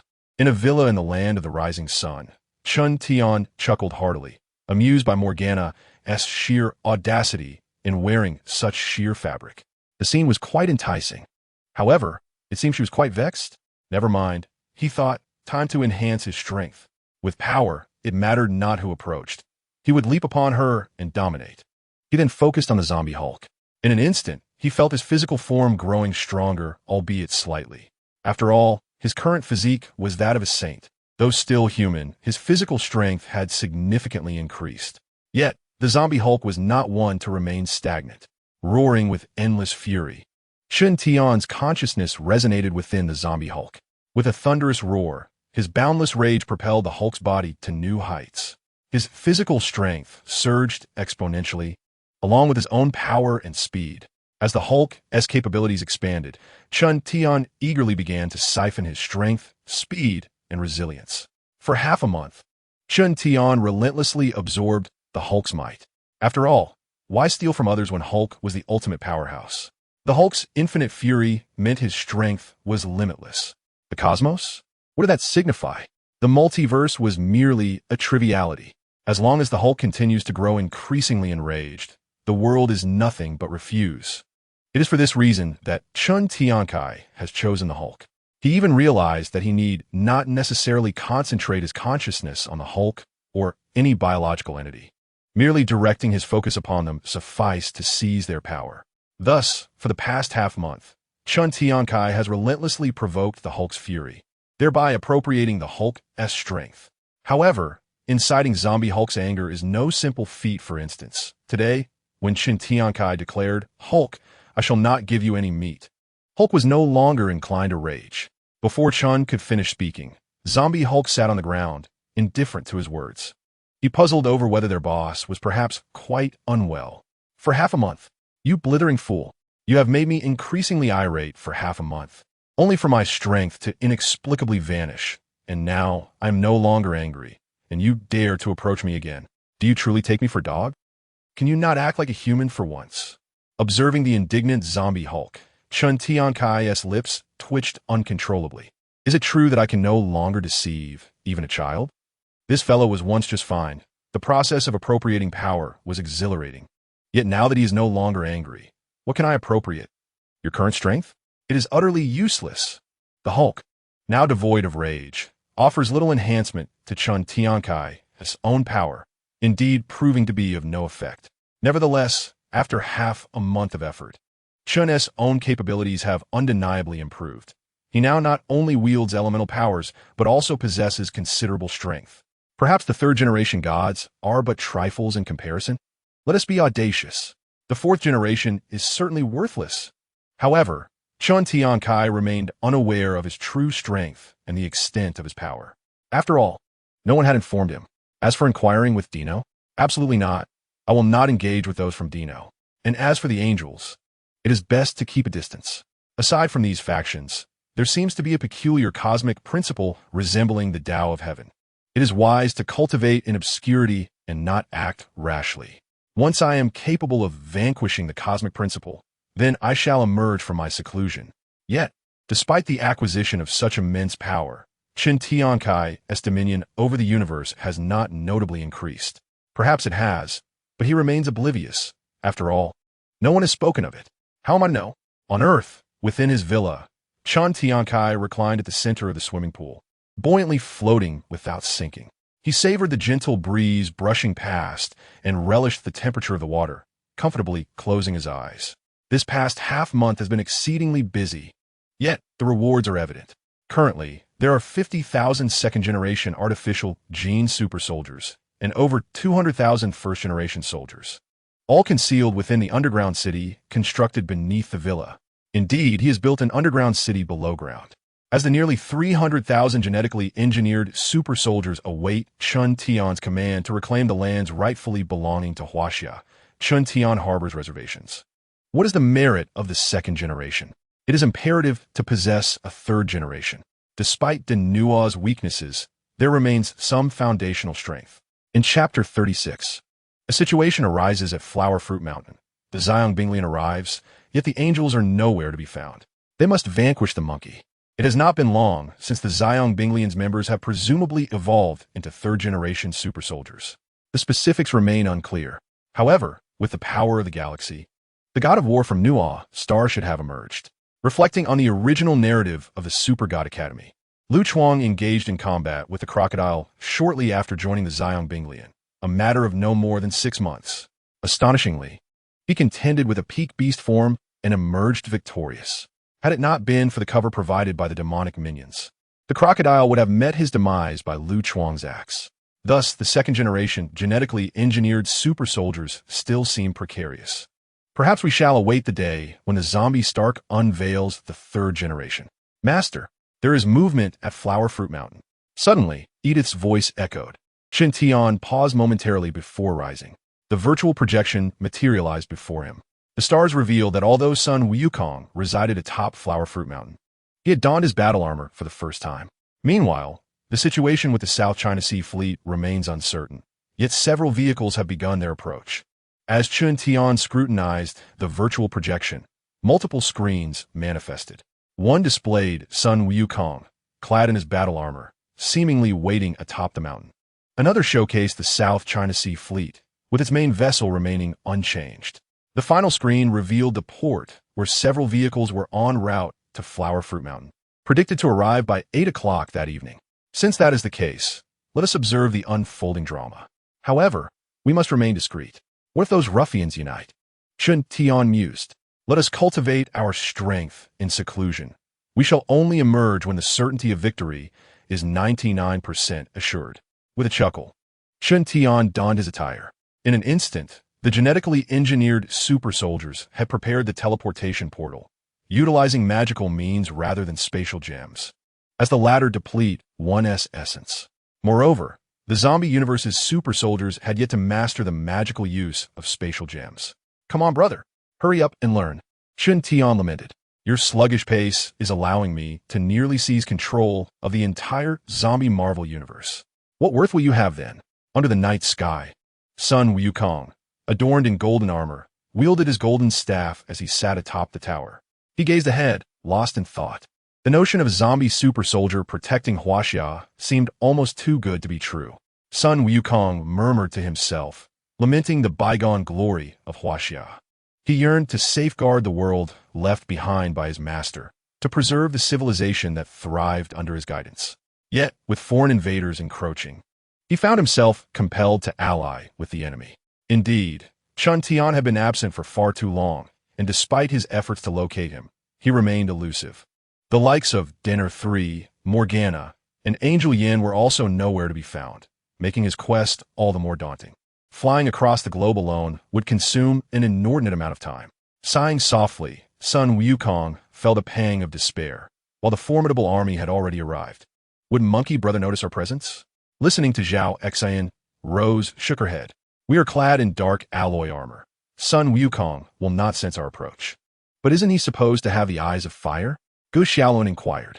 Rose explained, the eyes of fire are merely a dark energy analyzer. They are ineffective here.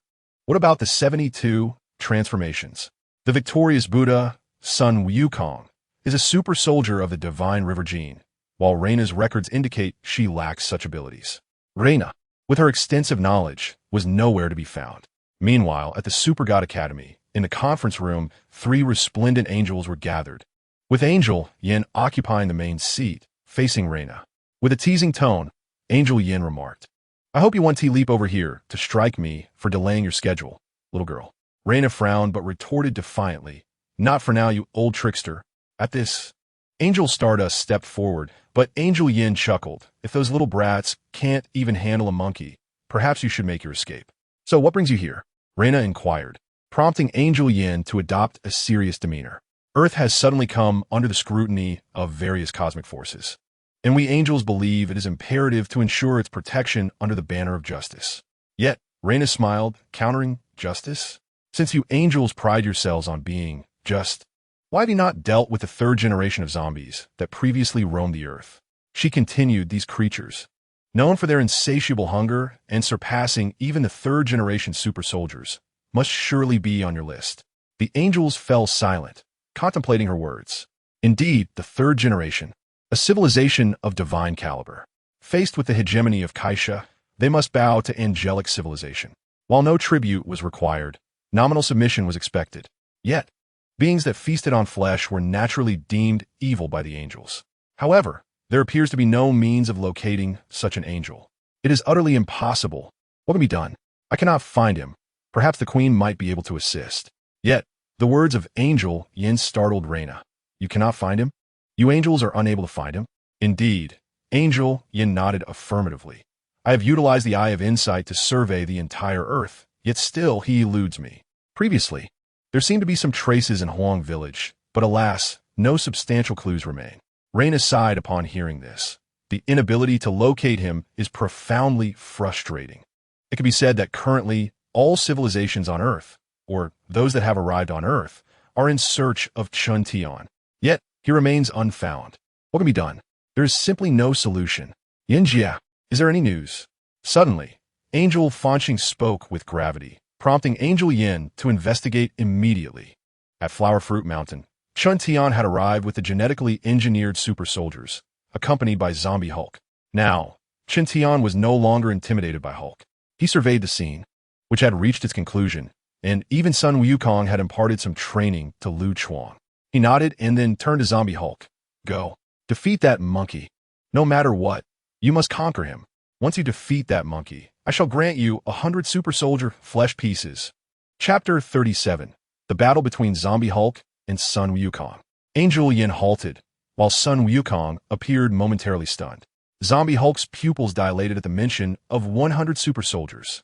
100 super soldier flesh pieces. Ever since encountering Mo Gan Na, Zombie Hulk seemed to have lost interest in ordinary human flesh, instead pleading with Chun Tian for the flesh of super soldiers. Upon learning this, Chun Tian, as a humble servant, injected him with the serum of the 1st generation of super soldiers along with the despair virus, subsequently teleporting Hulk beside him. From this moment onward, there was no turning back. Hulk craved only super soldier flesh. The underlying principle may very well be the conservation of energy. Super soldiers are significantly more powerful than ordinary humans, thus holding greater allure for Zombie Hulk. Good. Zombie Hulk nodded eagerly. In an instant, Zombie Hulk leaped forward. Away. Sun Wukong was the first to react. His golden cudgel instantly elongated, sweeping everyone away. Then, a colossal green creature emerged. Again, it's you. Sun Wukong and Xiang Wei both narrowed their eyes in recognition. They were well acquainted with this being. It was Chun Tian's foremost enforcer. "What are you doing here again?" Xiang Wei shouted, yet Zombie Hulk paid her no heed, fixating instead on Sun Wukong. It could be said that Zombie Hulk had been thoroughly trained. Whatever Chun Tian commanded, he obeyed. Hulk craved flesh. Roar. As the Hulk roared, he charged towards Sun Wukong in an instant. Yet, Sun Wukong was momentarily taken aback. "What do you want from me, you beast? Aren't you known for devouring human flesh? When did you change your taste?" But there was no time for him to voice his grievances. Boom. The massive fist of the Zombie Hulk came crashing down. Sun Wukong retaliated with his golden staff, resulting in a tremendous roar. The terrifying impact created a massive sonic boom, sending both combatants flying. However, in the next moment, they clashed again. If a fight was inevitable, then let it come. Sun Wukong had never feared anyone. His expression turned fierce, and he exerted even more strength. The Zombie Hulk, already fearsome in appearance, grew increasingly enraged at Sun Wukong's taunts. With each furious roar, the Hulk's power escalated. Boom, boom, boom. The deafening sounds of their battle echoed as they fought from the ground to the sky and back again, leaving devastation in their wake. Suddenly, 3 angels swooped in, but before they could arrive, a man clad in silver-black armor appeared in an instant. The angels Yan, Fanxing, and Zhui took out their blazing swords. "Who are you?" they demanded.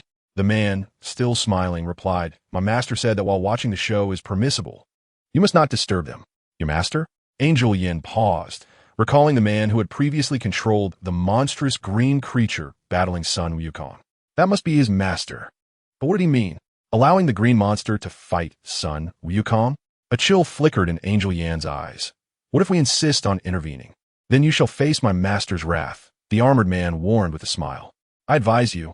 The Demon King Mo Gan Na was treated like a mere plaything by my master in Huang Village. Are you more formidable than Mo Gan Na?" "Mo Gan Na." The 3 angels widened their eyes in shock. They had been searching for her, but found no trace. Suddenly, Angel Yin realized, "You mentioned Huang Village, which implies Mo Gan Na must have descended there." Indeed, the armored man nodded. Mo Gan Na descended upon Huang Village, intending to unleash a massacre or convert the Chinese populace into her former minions. My master, being Chinese, naturally would not allow this. So he toyed with her before casting her out of China. As he spoke, the armored man gazed meaningfully at Angel Yin. "Fortunately, you did not harm the Chinese people.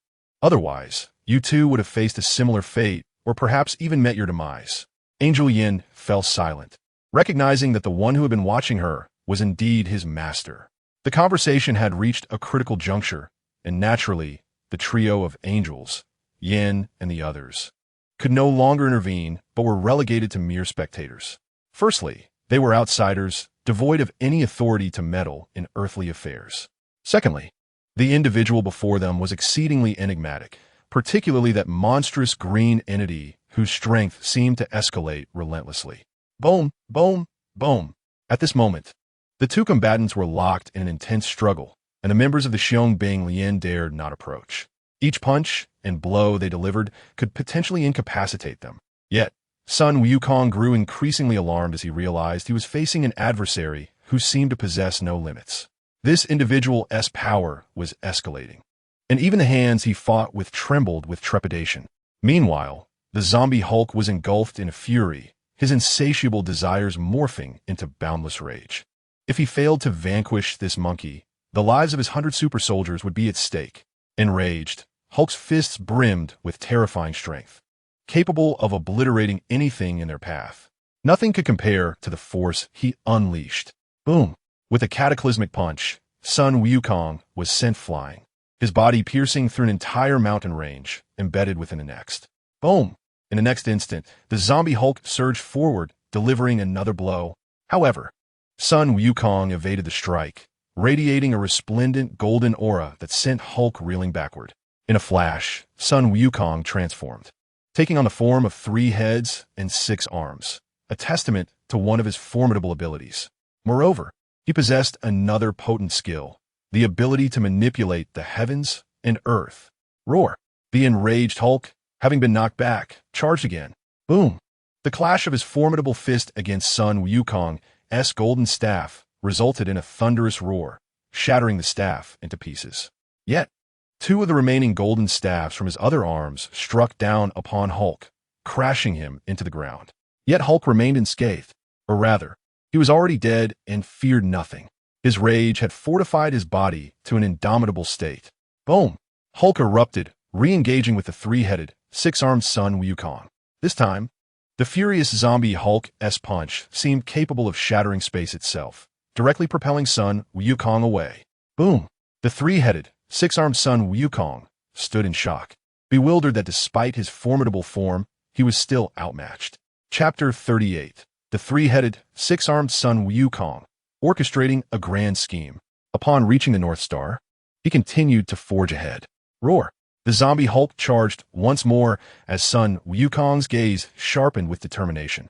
As Sun Wukong was on the verge of unleashing his final power, suddenly, the zombie Hulk came to a halt. A smile graced his face. Yet his crimson eyes betrayed a sense of confusion as he spoke softly. Not bad, monkey, to have pushed Hulk to this extent. Your abilities are commendable. Sun Wukong gazed at the zombie Hulk, bewildered. I am the one you seek, the zombie Hulk continued with a chuckle. A peak beast form, it's acceptable, just barely. Upon hearing this, Sun Wukong felt speechless. What on earth does just barely mean? You are utterly monstrous. I have done nothing to deserve this beating. Sun Wukong rose, dispelling his three-headed, six-armed form, only to feel an overwhelming pain coursing through his body, as if he were on the verge of falling apart. Though endowed with unyielding strength, he had previously mentioned that such resilience only held true in battle. What exactly do you intend to do? Nothing much, merely testing your strength. The zombie Hulk replied with a continued smile. I am pondering whether you are loyal to Huaxia or otherwise. At this, Sun Wukong glanced towards the distant figures on another mountain. Are you also from Huaxia? Indeed, the zombie Hulk nodded. I am a Huaxia individual, and all my actions are for Huaxia. Of course, after today, I shall undertake an even more audacious endeavor. What endeavor? To annihilate de no. The zombie Hulk's demeanor turned serious. I will ensure that such a monster arises countless times, but shall not manifest in Huaxia. Upon hearing the zombie Hulk's words, Sun Wukong could only think that this fellow had lost his mind. An utter lunatic. Such actions would be akin to dousing the Earth's powder keg in gasoline and igniting it. Sigh. I neither support nor oppose this. At last, Sun Wukong sighed.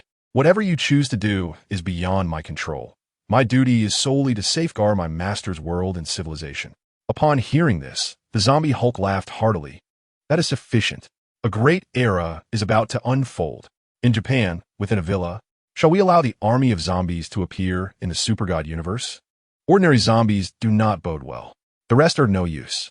Dr. Strange and Old Wong cannot be transported. What if those two open a portal that exceeds my range? Currently, Chun Tian's teleportation range is centered on him, extending 1,000,000 meters or 1,000 kilometers, with the capability to transport beings up to 1,000,000. It remains risky. Zombie Dr. Strange and Old Wong are too troublesome. If those two open a portal and flee, what am I to do? It is worth noting that previously, Chun Tian opened a portal that transported directly from Earth to the castle of the Gallic Rooster. Therefore, those two cannot be trusted. Zombie Stark is also unfit. He is supposed to research the third-generation serum and virus for me. Thus, only Captain Marvel and Thanos remain. Chun Tian dismissed the remaining screens, leaving just two. One of them is the astonishing Captain Marvel, who traverses the cosmos in search of the living. The other is Thanos, seated aboard his cosmic battleship. Although Captain Marvel possesses immense strength, she stands solitary against a horde of zombies, which is hardly sufficient. Observing the undead Thanos, she is acutely aware that he commands a formidable army. While the exact number remains uncertain, surely there are at least 100,000, wouldn't you agree? Thus, an army of 100,000 zombies is undeniably awe-inspiring, is it not? Imagine unleashing this zombie horde upon the United States, allowing them to ravage the land, before returning them once more. As for the possibility of infection, Chun Tian finds it rather improbable. After all, it would take a decade for Thanos' army to satiate themselves.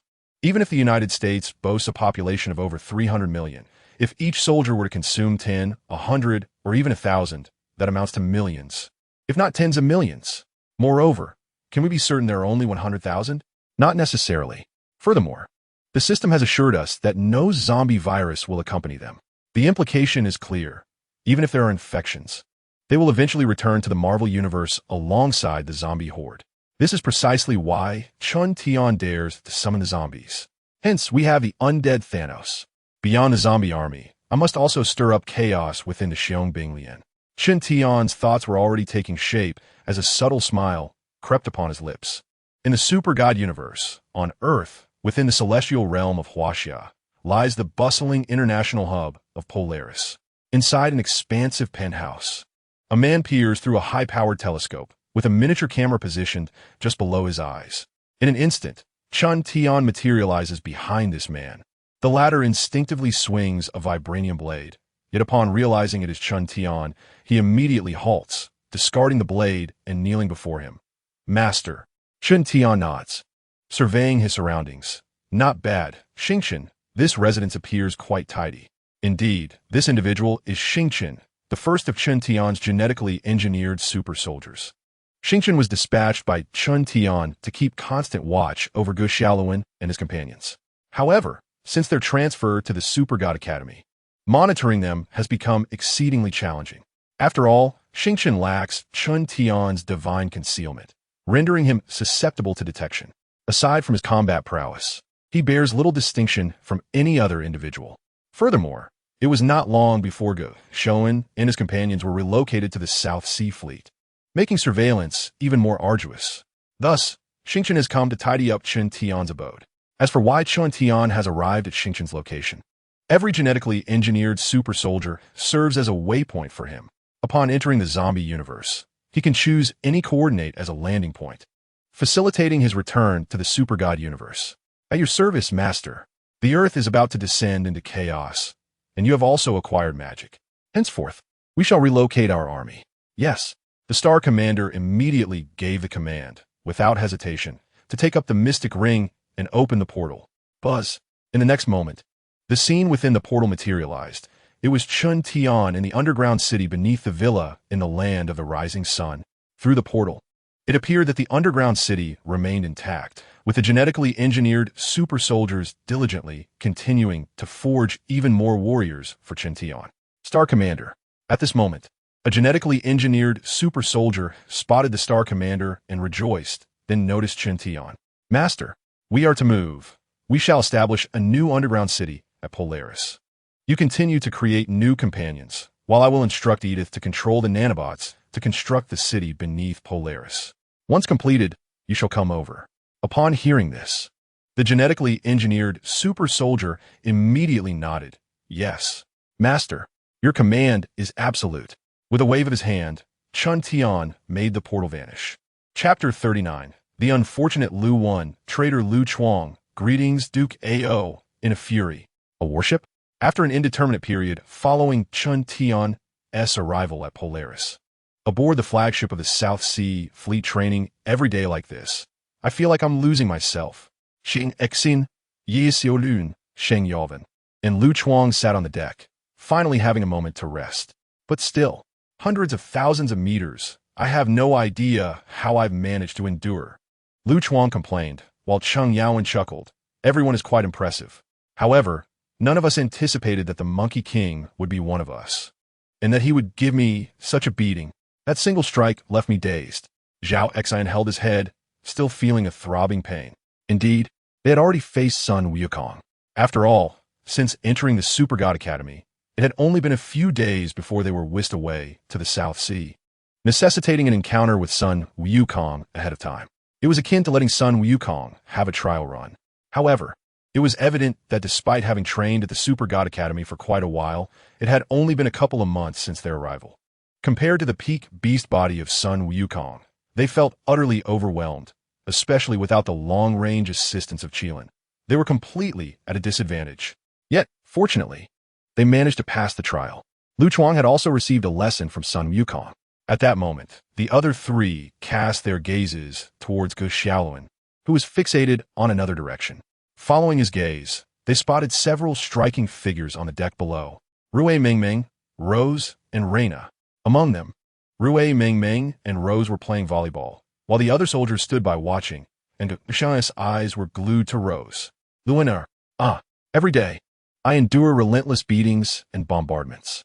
Suddenly summoned, Ge Xiaoluan turned around and muttered, but Zhao Xian shot him a glance and remarked, "Your gaze is practically fixated on Ren Xiangwei. If you fancy her, go after her. Women, often develop feelings over time." As Lu Chuang finished speaking, Zhao Xian chuckled, cleared his throat, and quipped, "Is this a serious matter? Go play elsewhere. Everything is fair game. This will has rolled right over my face." Indeed, it is as such. However, within our elite brigade, the ratio of men to women is decidedly imbalanced. Lu Luan favors Xiangwei, I adore the goddess, and Chuangzi is vying with Yaowen for Mengmeng. Spare me. The rough men resumed their banter, revolving around the three goddesses of the elite brigade. For what man does not cherish beauty? However, they soon rose to depart from the South China Sea Fleet. After this training session, they had been granted 3 days of leave. Surely, they must return home and take a look. Spending day after day adrift at sea, one could practically marinate like pickled vegetables. Lu Chuang donned civilian attire upon returning to land. This time, he wasn't merely on a 3-day respite, but he also intended to bring his younger brother along. That would be the axe-wielding Lu one. Draven, cough, cough. The old version is Draven. But I haven't seen the new one, hence the adjustment, as it is natural for brothers to share the same surname. Of course, Ge Xiaoluan and Zhao Xian also had their tasks, to recruit new members for the elite brigade. Given Wenzi's temperament, he should be around here. This time, we can finally vent our frustrations. Yes, indeed. Let us see if he dares to flaunt himself again. A little tree that isn't pruned 1T grow straight. It must be handled this way. Lu Chuang entered a narrow alley, and before he could utter a word, he overheard a group conversing. He swiftly stepped into the alley and spotted a few ruffians huddled together, one of whom was facing away from him. That unfortunate soul was none other than his younger brother, Lu Wan. Just as Lu Chuang contemplated his next move, a sudden appearance of a yellowish orb materialized before him. Within the orb sat a man, grinning at Lu Chuang. "Who are you?" Lu Chuang sensed something was amiss. He had never encountered this individual, and what on earth was this orb? Instinctively, he assumed a combat stance. "Traitor Lu Chuang, greetings, I am Chen Tian from Huaxia." "Who are you calling a traitor?" Lu Chuang retorted, his anger flaring. "You may insult me, label me a scum, but I am not a traitor. Is that so?" Chen Tian replied with a smirk, slapping his forehead. "Oh, I remember now. You should be called ball traitor. You're asking for death." Lu Chuang charged into the orb, and in an instant, it vanished. As Lu Wan and his companions gazed in bewilderment at the scene before them, a haunting realization struck. Had they just heard the voice of that scoundrel brother of mine? Where is he? Has he been dragged away? It wasn't just Lu Chuang. Every member of the Xiong Lian, both present and absent, had encountered Chen Tian, except for Reina. Of course, aside from Lu Chuang. The rest were clones meticulously crafted by Edith based on Chen Tian's genetic makeup. On board the flagship of the South China Sea Fleet, an alarming report reached the general. "It's bad. Ge Xiaoluan, Zhao Xian, Cheng Yaowen, Chiang Wei, Rumingming, and Lu Chuang have all vanished." Suddenly, in the command room of the flagship, Lien Feng, taken aback, addressed Du Cao, who was equally astonished and rushed to the projection screen.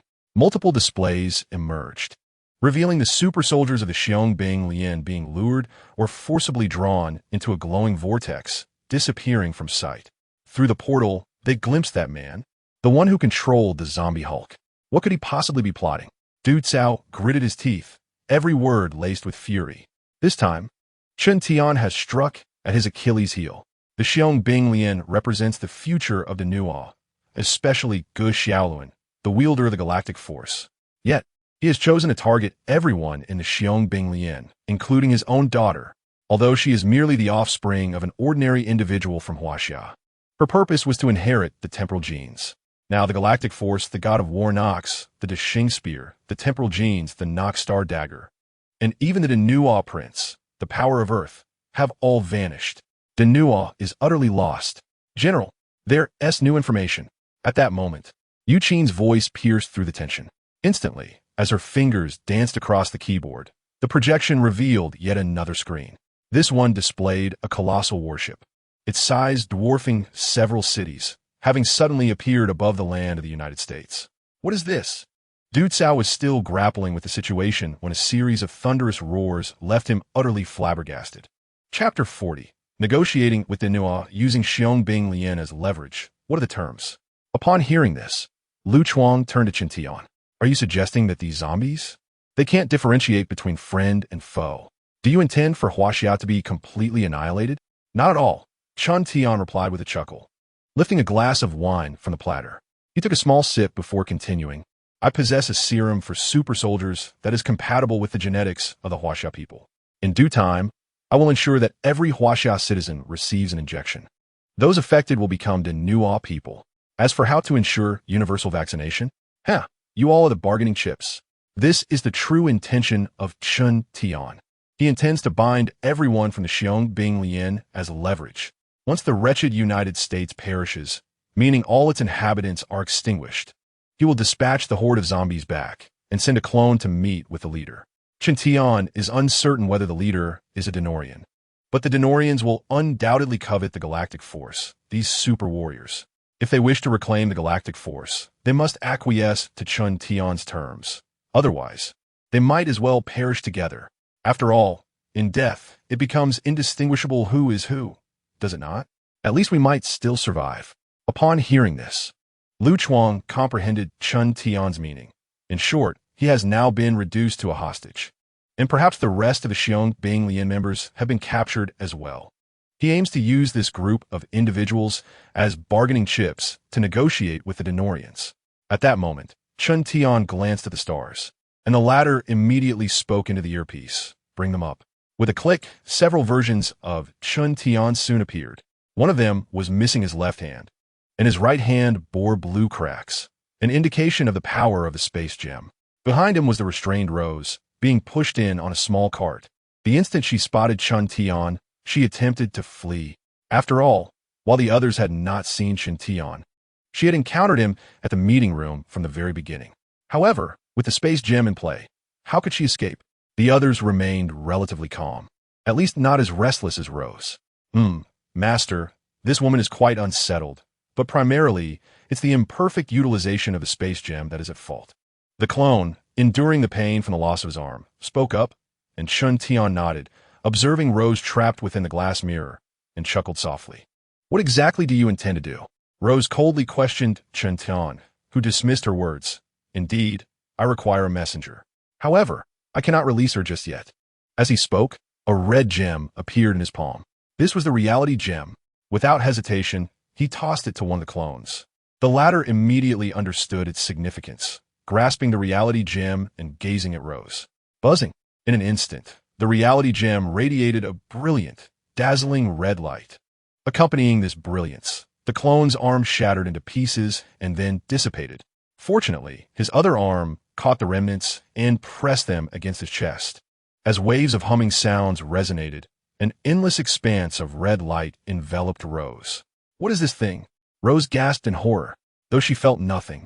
She sensed an undeniable danger emanating from it. What do you intend to do?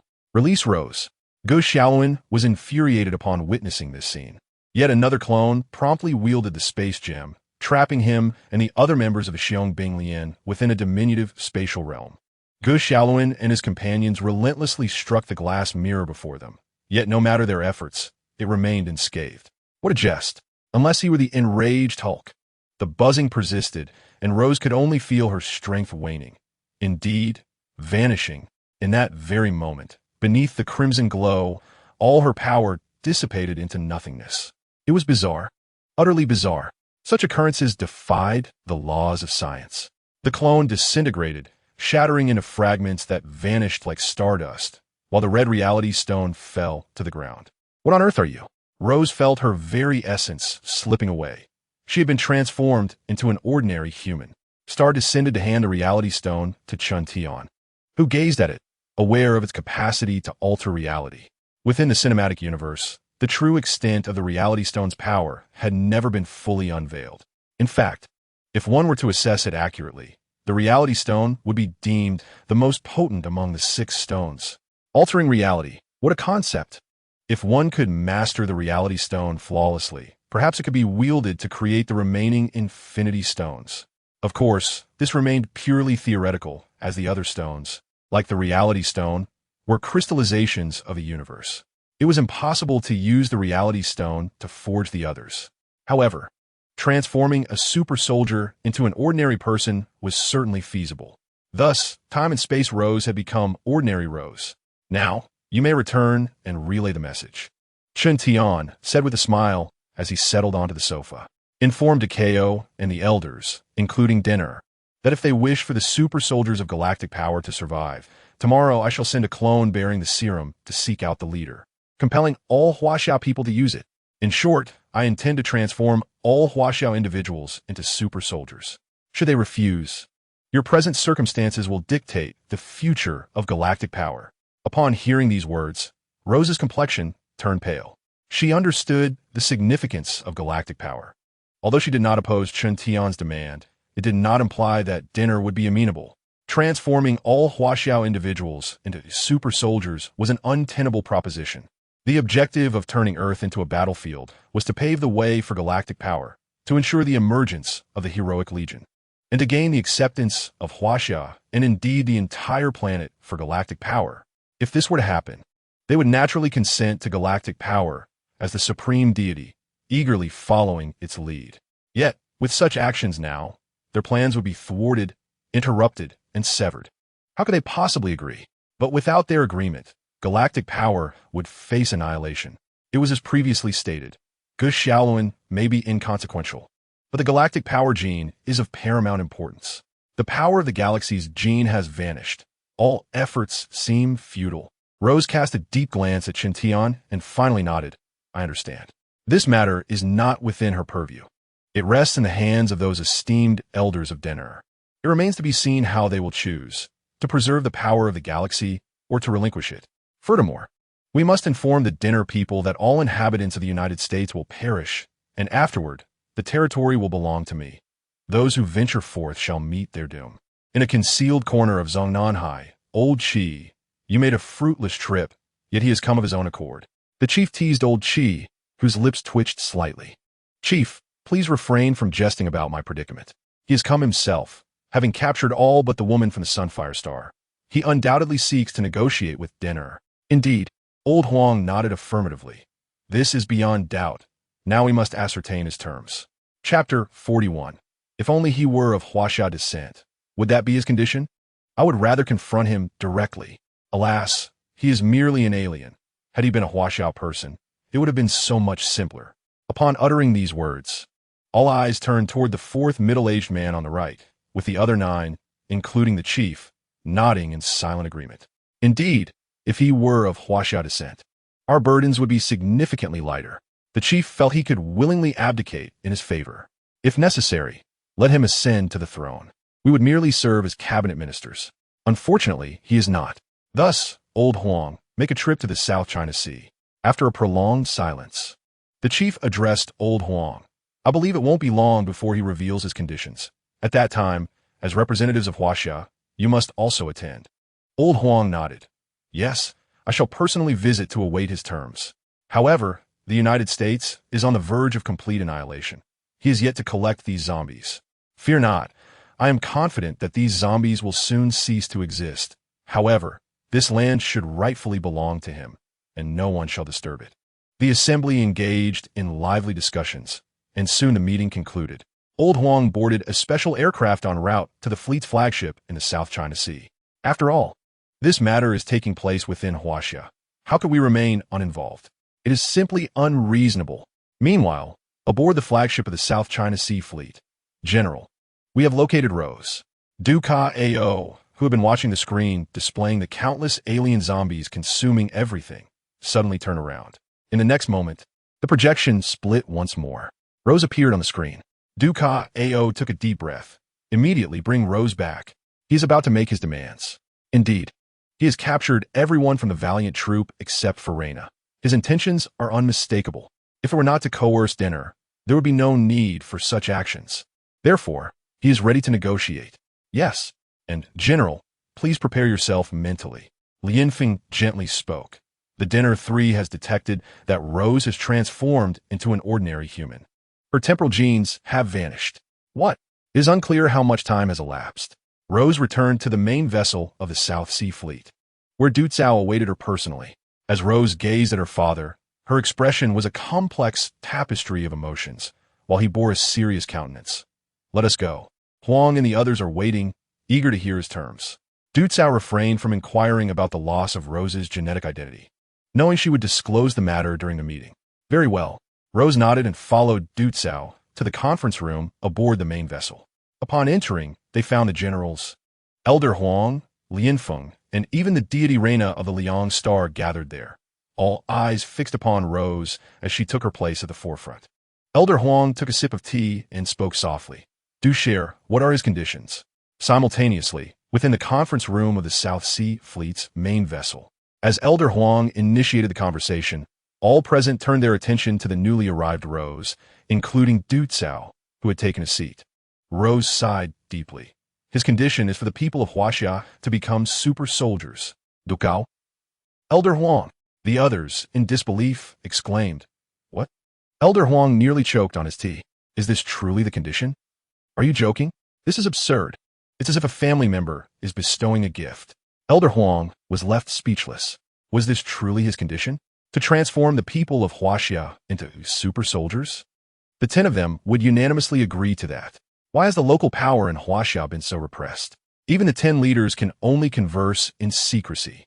This is due to Denner's overwhelming dominance.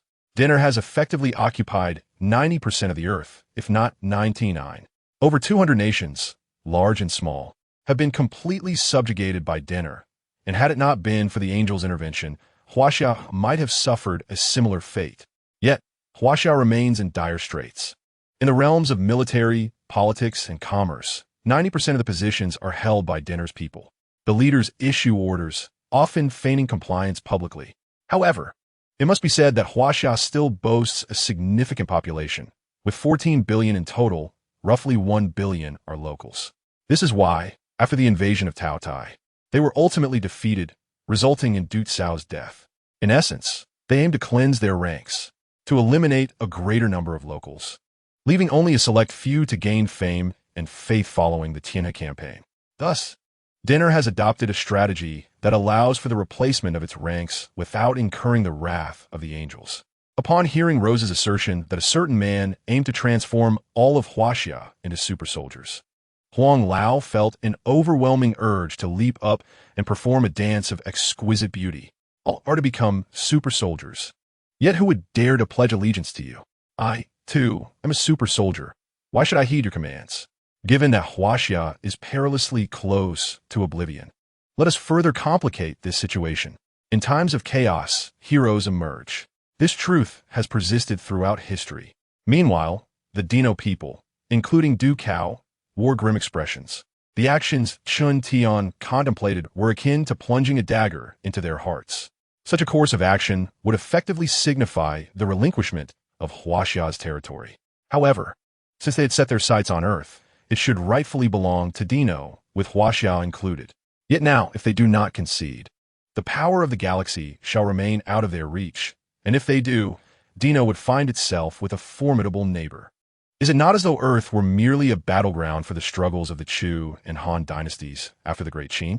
Simultaneously, the other elder members of the new Dino observed the meeting, as their internal discussions had already reached a fevered pitch. This cannot be allowed.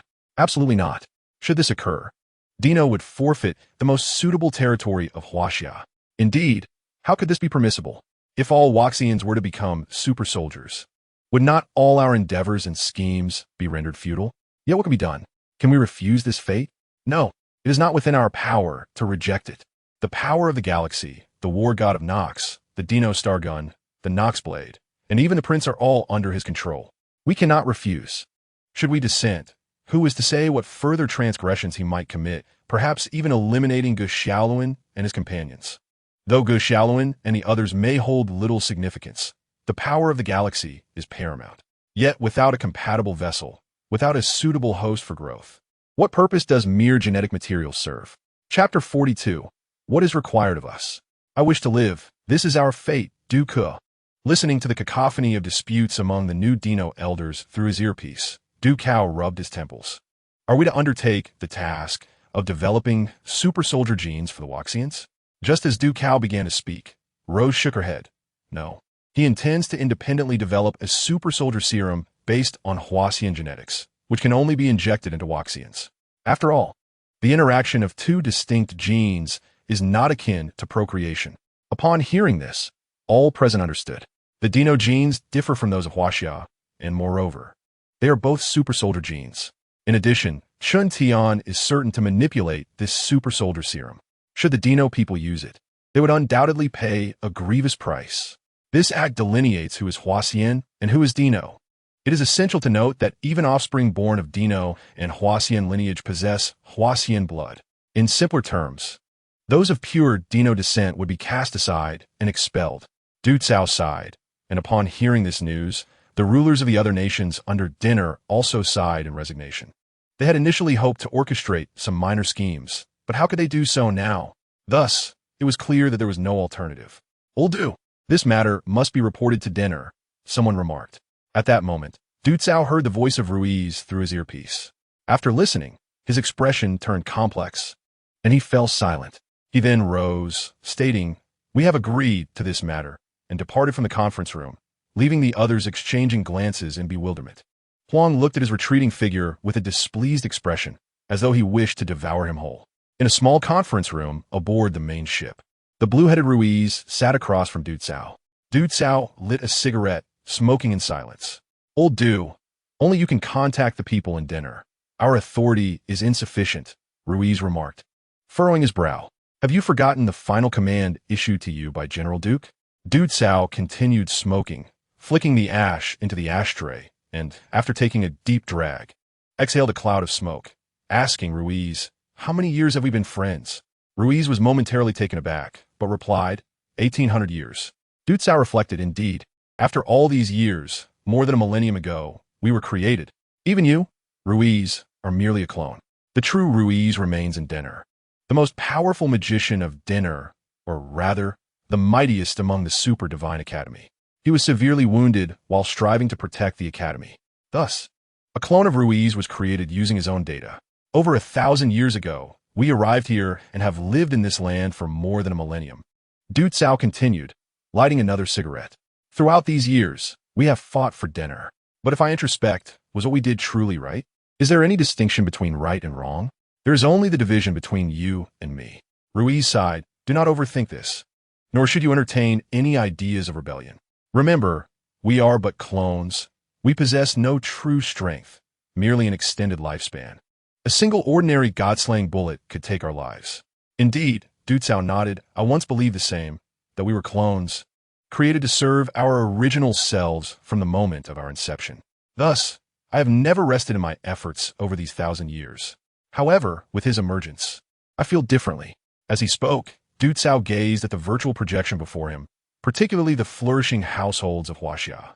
Huaxia is beautiful, a civilization of great merit, a nation of etiquette, and a leader among nations. I am now contemplating whether to let it be, for even after the establishment of dinner's new home, we are destined to perish. At least here, I can live. In the ancient wisdom of Huaxia, there exists a saying, "Even the tiniest creatures strive to survive." I do not wish for death. Instead, I long to live harmoniously alongside the roses. I am determined to fulfill the last wishes of Lure. As he spoke, the strong man Dekeo felt tears welling in his eyes. Upon hearing this, Rai sighed, "Who wishes for death? No one desires to perish. Yet, we are fated to meet our end. Do not forget that although you possess the highest authority, should more than 90% of the populace request contact, it is still possible to reach Denua. General Duke is not to be trifled with. Indeed, Duke, that war maniac. How many lives have perished at his hands? Or indirectly due to him? Too many to count. Entire civilizations have fallen victim to his wrath. Hence, his title as the war maniac resonates throughout the universe. Within the known universe lies a galaxy referred to by its inhabitants as the Denua Galaxy. This is indeed the gathering place of the remnants of the Denua. Once, they fled after the Sun Lord. Emperor Hongquan obliterated their sun, seeking refuge in this galaxy to establish Denua. Alas, this galaxy differs from the Chihu star system. It lacks beings that embody the powers of the galaxy force and the legendary genes of the war god of Nua. Consequently, many have sustained severe injuries, rendering them incapable of travel, and they require the healing offered by Danuon. Thus, they resorted to creating clones to represent them on Earth, nurturing successors with the super genes of the Galaxy Force and the war god of Nuwa. Within the Danuwa planet lies an ultramodern metropolis, a city that epitomizes the futuristic visions portrayed in films. Moreover, many Danuwa individuals possess the genes of first-generation super warriors. However, these first-generation super warrior genes confine one to a predetermined fate akin to the caste system of India. One's genetic lineage dictates their entire life. If one is born with remarkable genes, they will rise to greatness. Conversely, if one is born merely as a first-generation super warrior, they remain stagnant throughout their existence, with no prospects for advancement. Take Qilin as an example. Despite being a divine river sniper, she is merely a first-generation super warrior. To this day, she has not been recognized by Danuwa, and it could be said that they disdain the discovery of such individuals, looking down upon this generation of super warriors. In the heart of the Danuwa city, within a towering edifice, lie gene chambers resembling coffins. There are at least 20 to 30 of them. At this moment, an individual outside the floor commenced operations, and soon, one of the gene chambers opened. Chapter 43. A golden nest and a silver nest cannot compare to one's own doghouse. The Galaxy Force is not Gu Xiaoluan. As the gene chamber opened, a middle-aged man rose, expressing his discontent. Number 1. Did I not say so? My injuries will not heal for another 3 years. Why release me now? The middle-aged man's voice brimmed with discontent, prompting a cautious response from the man outside the floor. General Duke, it is not my intention to disturb you, but there has been a situation with New Dino. Indeed, this man is Duke, the general of Dino, a war fanatic. Oh, Duke was momentarily taken aback, and in the next instant, a virtual projection materialized before him.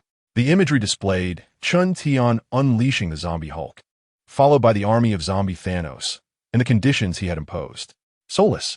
Upon witnessing it all, General Duke's wrath erupted.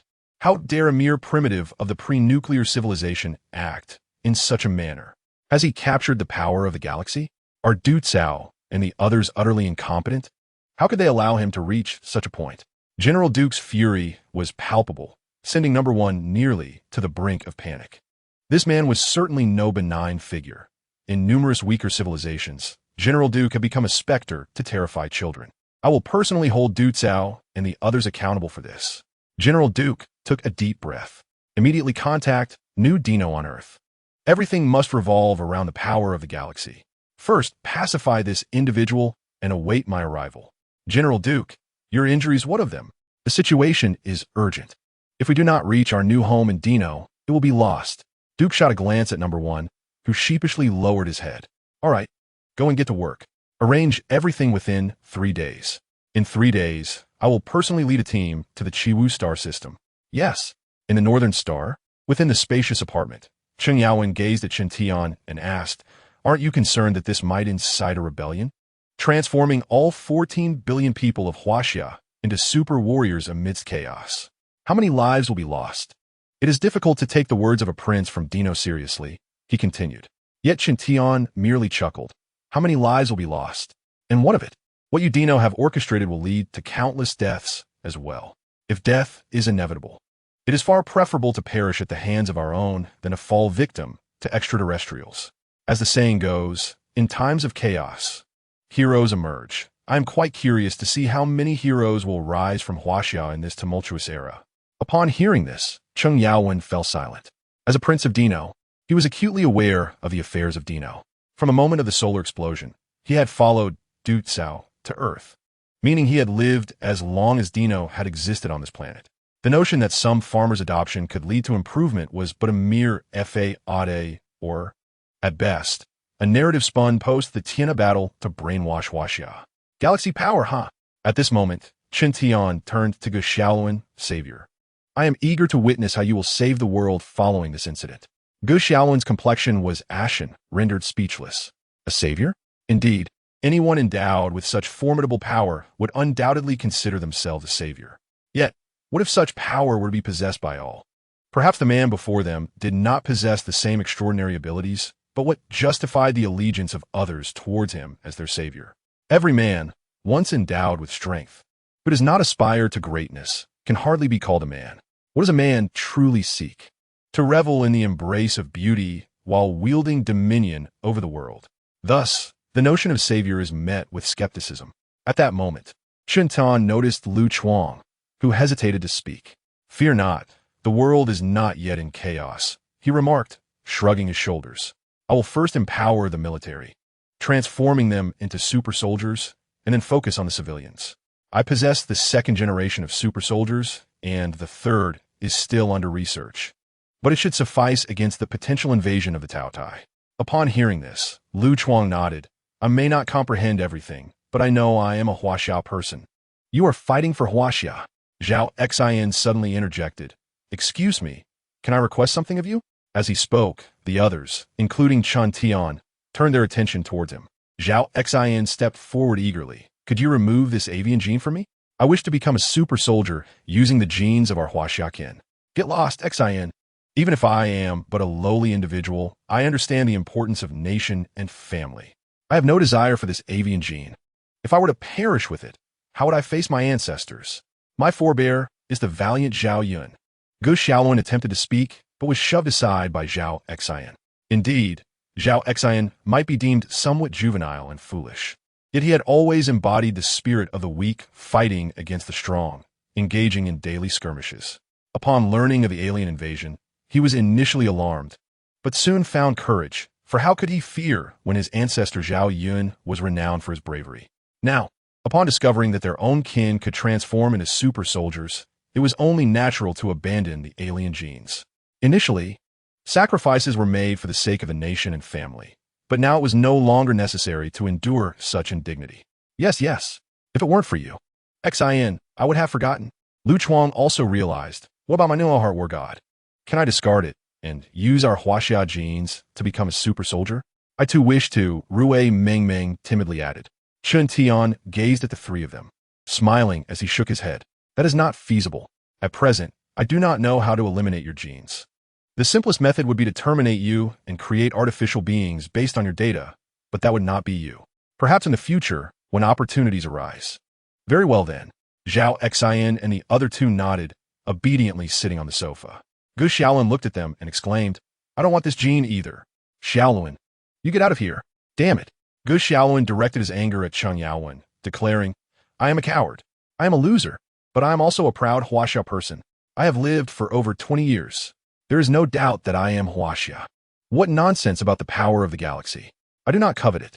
I firmly believe that Huaxia will grow ever stronger, and in the future, we will possess powers that surpass the galaxy. It remains true that a golden nest or a silver nest cannot compare to one's own doghouse." As the protagonist of the Super God Academy, Gu Xiaolun's heart has always belonged to Huaxia, even within the original narrative.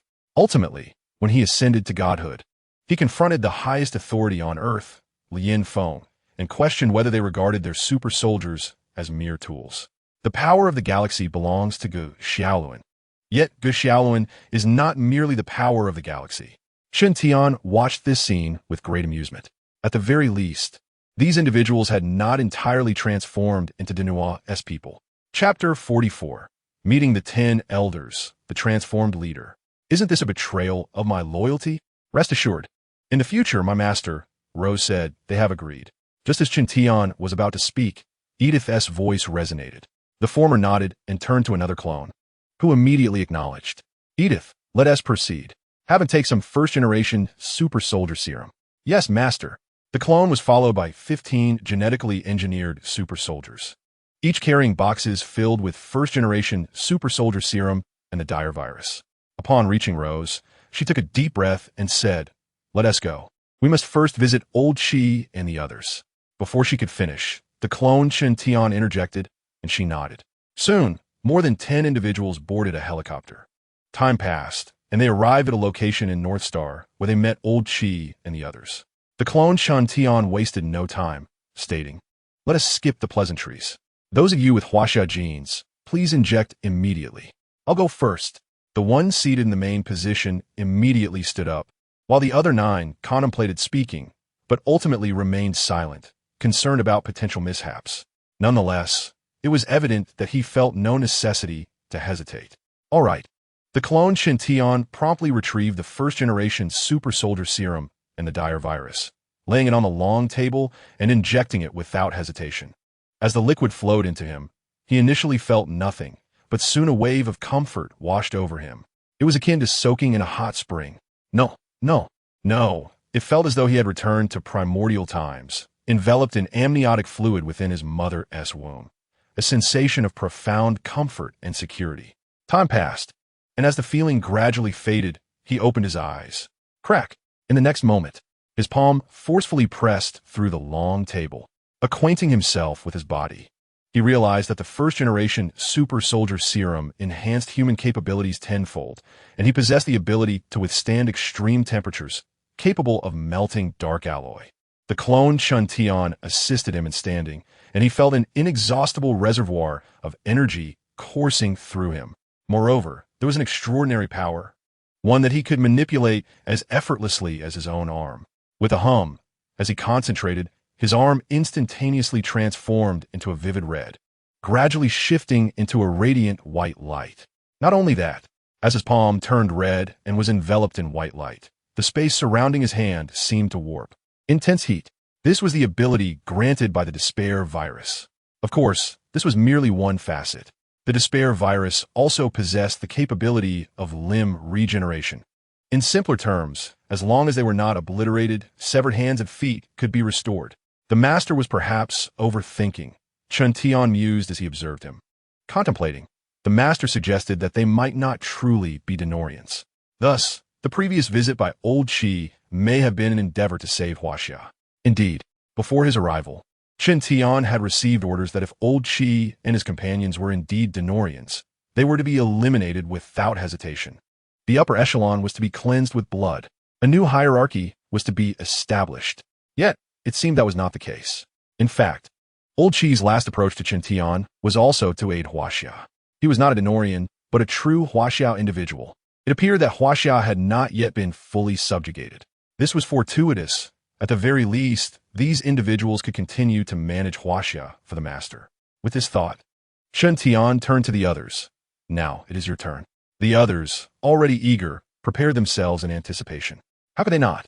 Witnessing his formidable prowess and the bizarre heat that he claimed could melt dark alloy was undeniably impressive.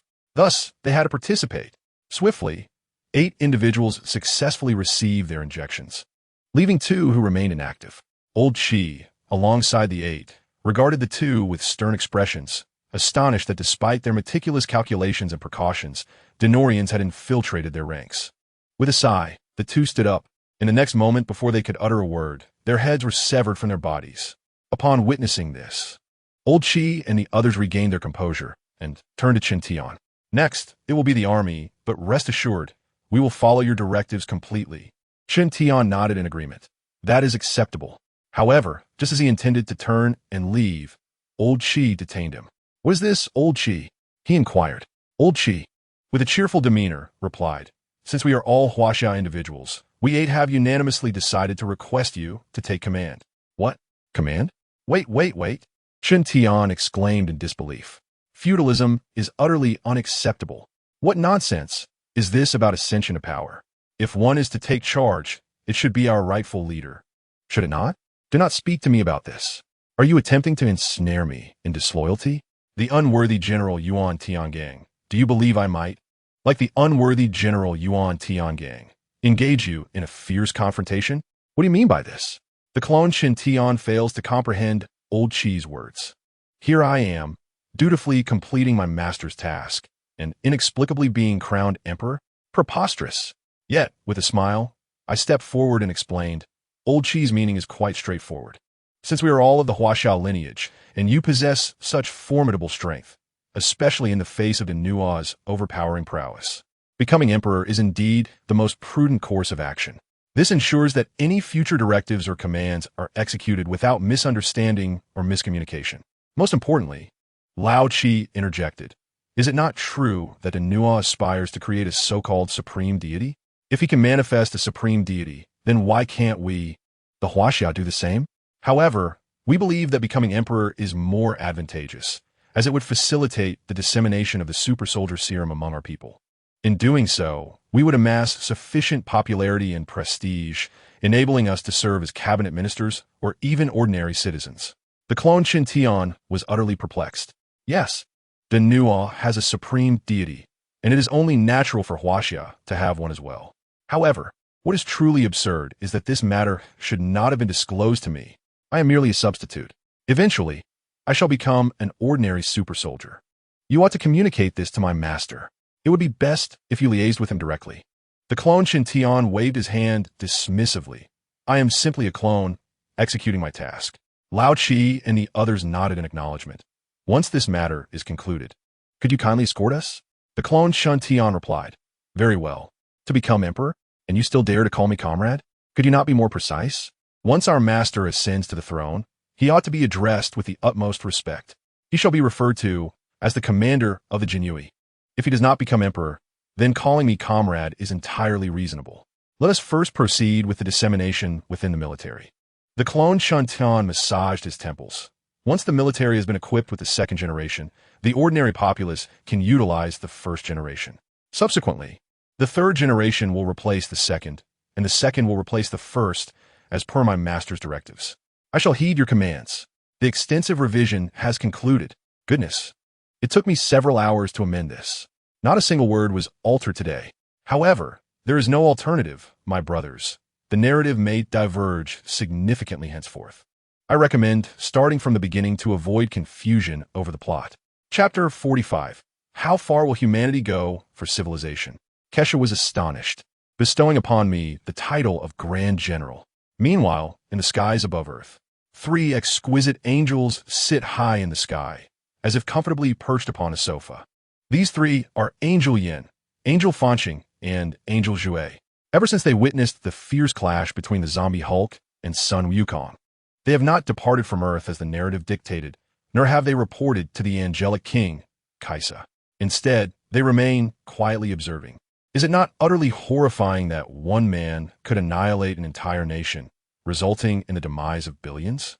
Angel Fanqing exclaimed, her delicate face reflecting sheer disbelief. The slaughter of a nation, the extinguishing of billions, such a reality seemed unfathomable. While their angelic civilization had conquered numerous others, none had been subjected to such merciless extermination. Even demons, typically known for their ruthless conquests, did not resort to such brutality. Demons typically sought to assimilate civilizations, corrupting them into demonic realms. Yet this individual unleashed a terrifying army of zombies to wipe out an entire nation, billions lost, utterly obliterated, devoured without a trace. He was cleansing the world for his own civilization. With a sigh, Angel Yin remarked, whether he takes away all the valiant warriors or slaughters a nation, it all serves his own civilization. For 7 millennia, I pondered the extent to which one might go for their civilization. After encountering him, I began to grasp the depths of one's madness for their own kind. Yes, a person, especially one of great power, can become utterly reckless in the pursuit of their civilization's survival and supremacy. They disregard what the world holds dear, fame, profit, enmity, none of it matters. All that counts is the continuity of their civilization, even if it means ascending to the zenith. Such slaughter is more terrifying than that of demons. Angel Jue gazed upon the remnants of the fallen Americas, where the zombie Thanos army had been reclaimed by Qin Tian, leaving only shattered remnants in their wake. If the queen were to learn of this, she would surely seek to eradicate the evil. Hearing this, Angel Yin shook her head. I fear that may prove difficult. Did we not hear how he toyed with Mo Gan Na, the 4th generation divine body, as if she were a mere plaything? Moreover, the eye of insight cannot even locate him. Unless as she spoke, Angel Yan's gaze drifted to the earth below, her meaning clear. Unless we annihilate the entire planet, ensuring Earth ceases to exist altogether. But how could the self-proclaimed righteous angels ever do such a thing? Earth harbors more than just the Huaxia civilization. Dinner exists as well. Let us report to the queen first, and then she can issue commands, Angel Yin concluded, shaking her head. She rose swiftly, prompting the other 2 to do the same. Suddenly, the space before them warped, revealing the presence of the queen. The MNGH Galaxy's TOD is poised to launch a massive assault on Earth.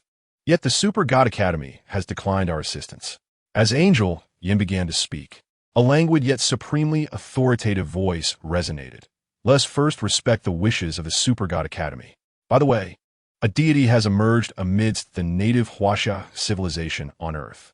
A deity? Indeed, a deity, although he has never engaged directly. His subordinates have already attained the prowess of 3 generations of divine bodies. As the conversation unfolded, Angel Yin ceased to speak and directly transmitted all of Earth's current state, revealing everything on the channel. Angel Nebula. In the Angel King's city, within the vast prairie, Queen Kai Sha sat gracefully in her white gown beside a magnificent tea set. However, her eyes reflected a moment of surprise, albeit only slightly. A deity from the native civilization? Queen Kai Sha set down her teacup, resting her chin on her hand. Did he actually engage in combat with Morgana? Indeed, Angel Yan's voice echoed. Although it remains unclear, traces suggest that remnants of Morgana's shattered demon claws can indeed be found in Huang Village. Upon hearing this, Kai Sha pondered for a while, truly astonished. Morgana's demon claws were forged from dark silver, capable of obliterating that very material. Fascinating. Well then, Queen, everything is in order. You may all return. By the way, have you observed the power of the galaxy? Angel Yin in the skies above Earth paused. The power of the galaxy? During this time, I have been entirely focused on that fellow's subordinates. Where would I find the leisure to observe the power of the galaxy? In fact, that very power is currently bound, rendering it invisible to me. I have seen it, but now all members of the Xiongbing Lian are with him, and the Eye of Insight cannot detect him or anything around him. Very well, then return for now. Understood, my queen. In the vast living room of the North Star, the trio, Gu Xiaoluan, Zhao Xian, and Lu Chuang, were engaged in a game of Dodiju. Gu Xiaoluan played a 3-card set, prompting Zhao Xian to leap up and reveal a pair of kings, arrogantly challenging Lu Chuang and Gu Xiaoluan. Do you dare? Not a chance, Gu Xiaoluan retorted. What can you possibly achieve with that? Just play your cards already. To 3, Lu Chuang added. However, as Zhao Xian laid down a pair of 3s, Gu Xiaoluan suddenly sprang up, lunging at Zhao Xian. You scoundrel! I will obliterate you with my 3 generations. Do you not know how to play? Lu Chuang is the landlord. You've wasted your trump card. If you lose, you'll be hanging upside down for 5 hours. Observing the ruckus among the trio on the sofa, Chun Tian, seated by the floor-to-ceiling window, felt a twitch at the corner of his mouth. Really? Do these 3 truly consider this place their home? My lord, the leaders are eager to meet you. At that moment, Edith's voice resonated, causing Chun Tian to furrow his brow. Why do you want to see me? If they are individuals from Huaxia who have undergone genetic modification, wouldn't it suffice to continue the expansion of the military? What is the purpose of this meeting? They suggested discussing your ascension to the throne. Chun Tian replied, what? No. What nonsense is this?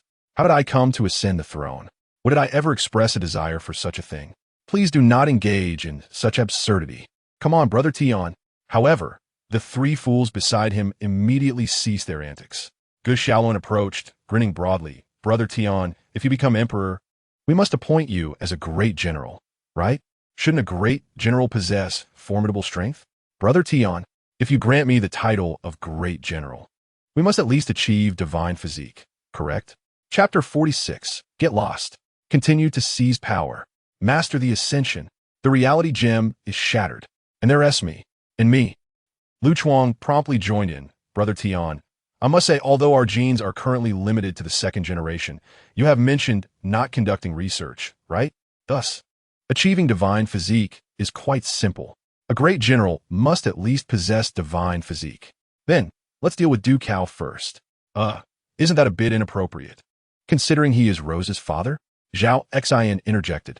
What? Are you still thinking about Rose? That person is an alien. Women are like garments.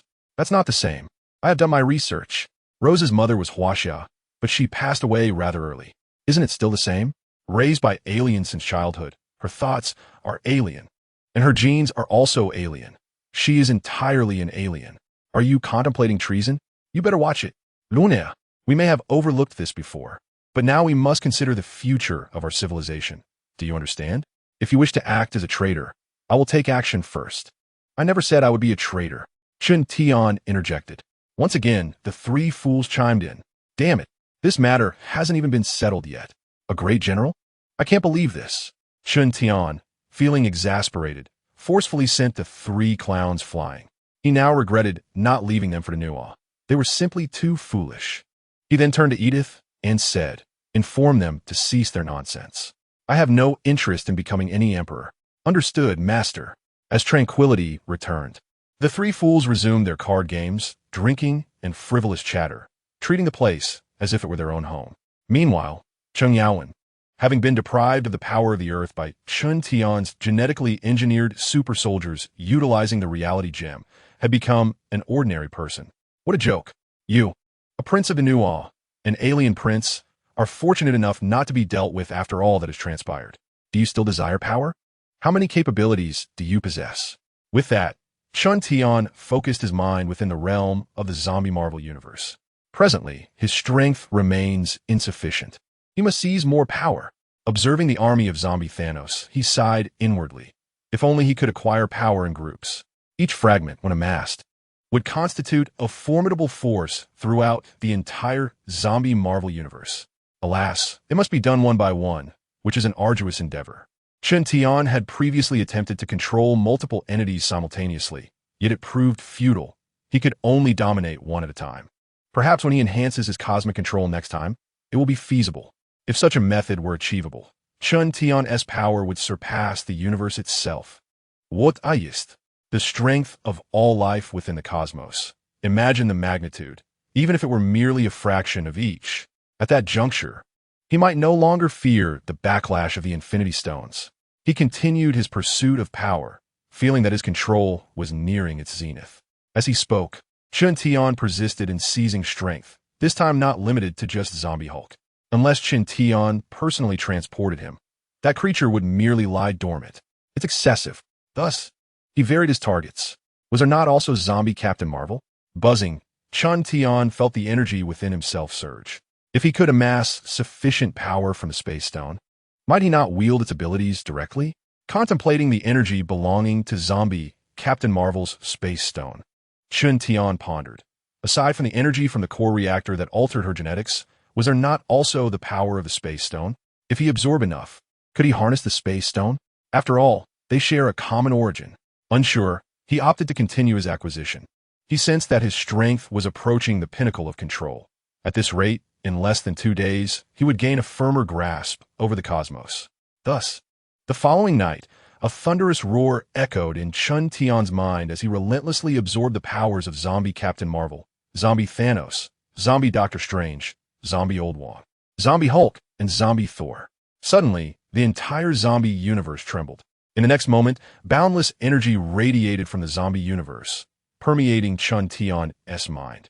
Flowing through his skull, organs, limbs, and entire being, he felt an overwhelming sense of euphoria, as if this infinite energy were nurturing and cultivating every aspect of him. Uncertain of how much time had passed, Chun Tian opened his eyes. At that moment, he was unaware of the extent of his newfound strength. But if he were to battle his former self, he could undoubtedly crush him with a single hand.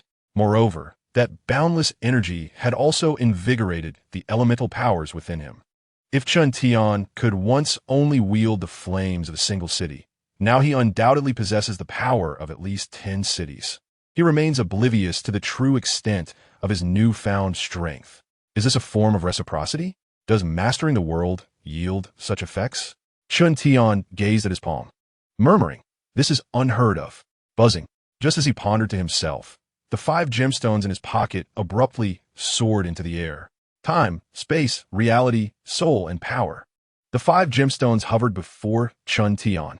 This is astonishing. He stared at the scene in bewilderment.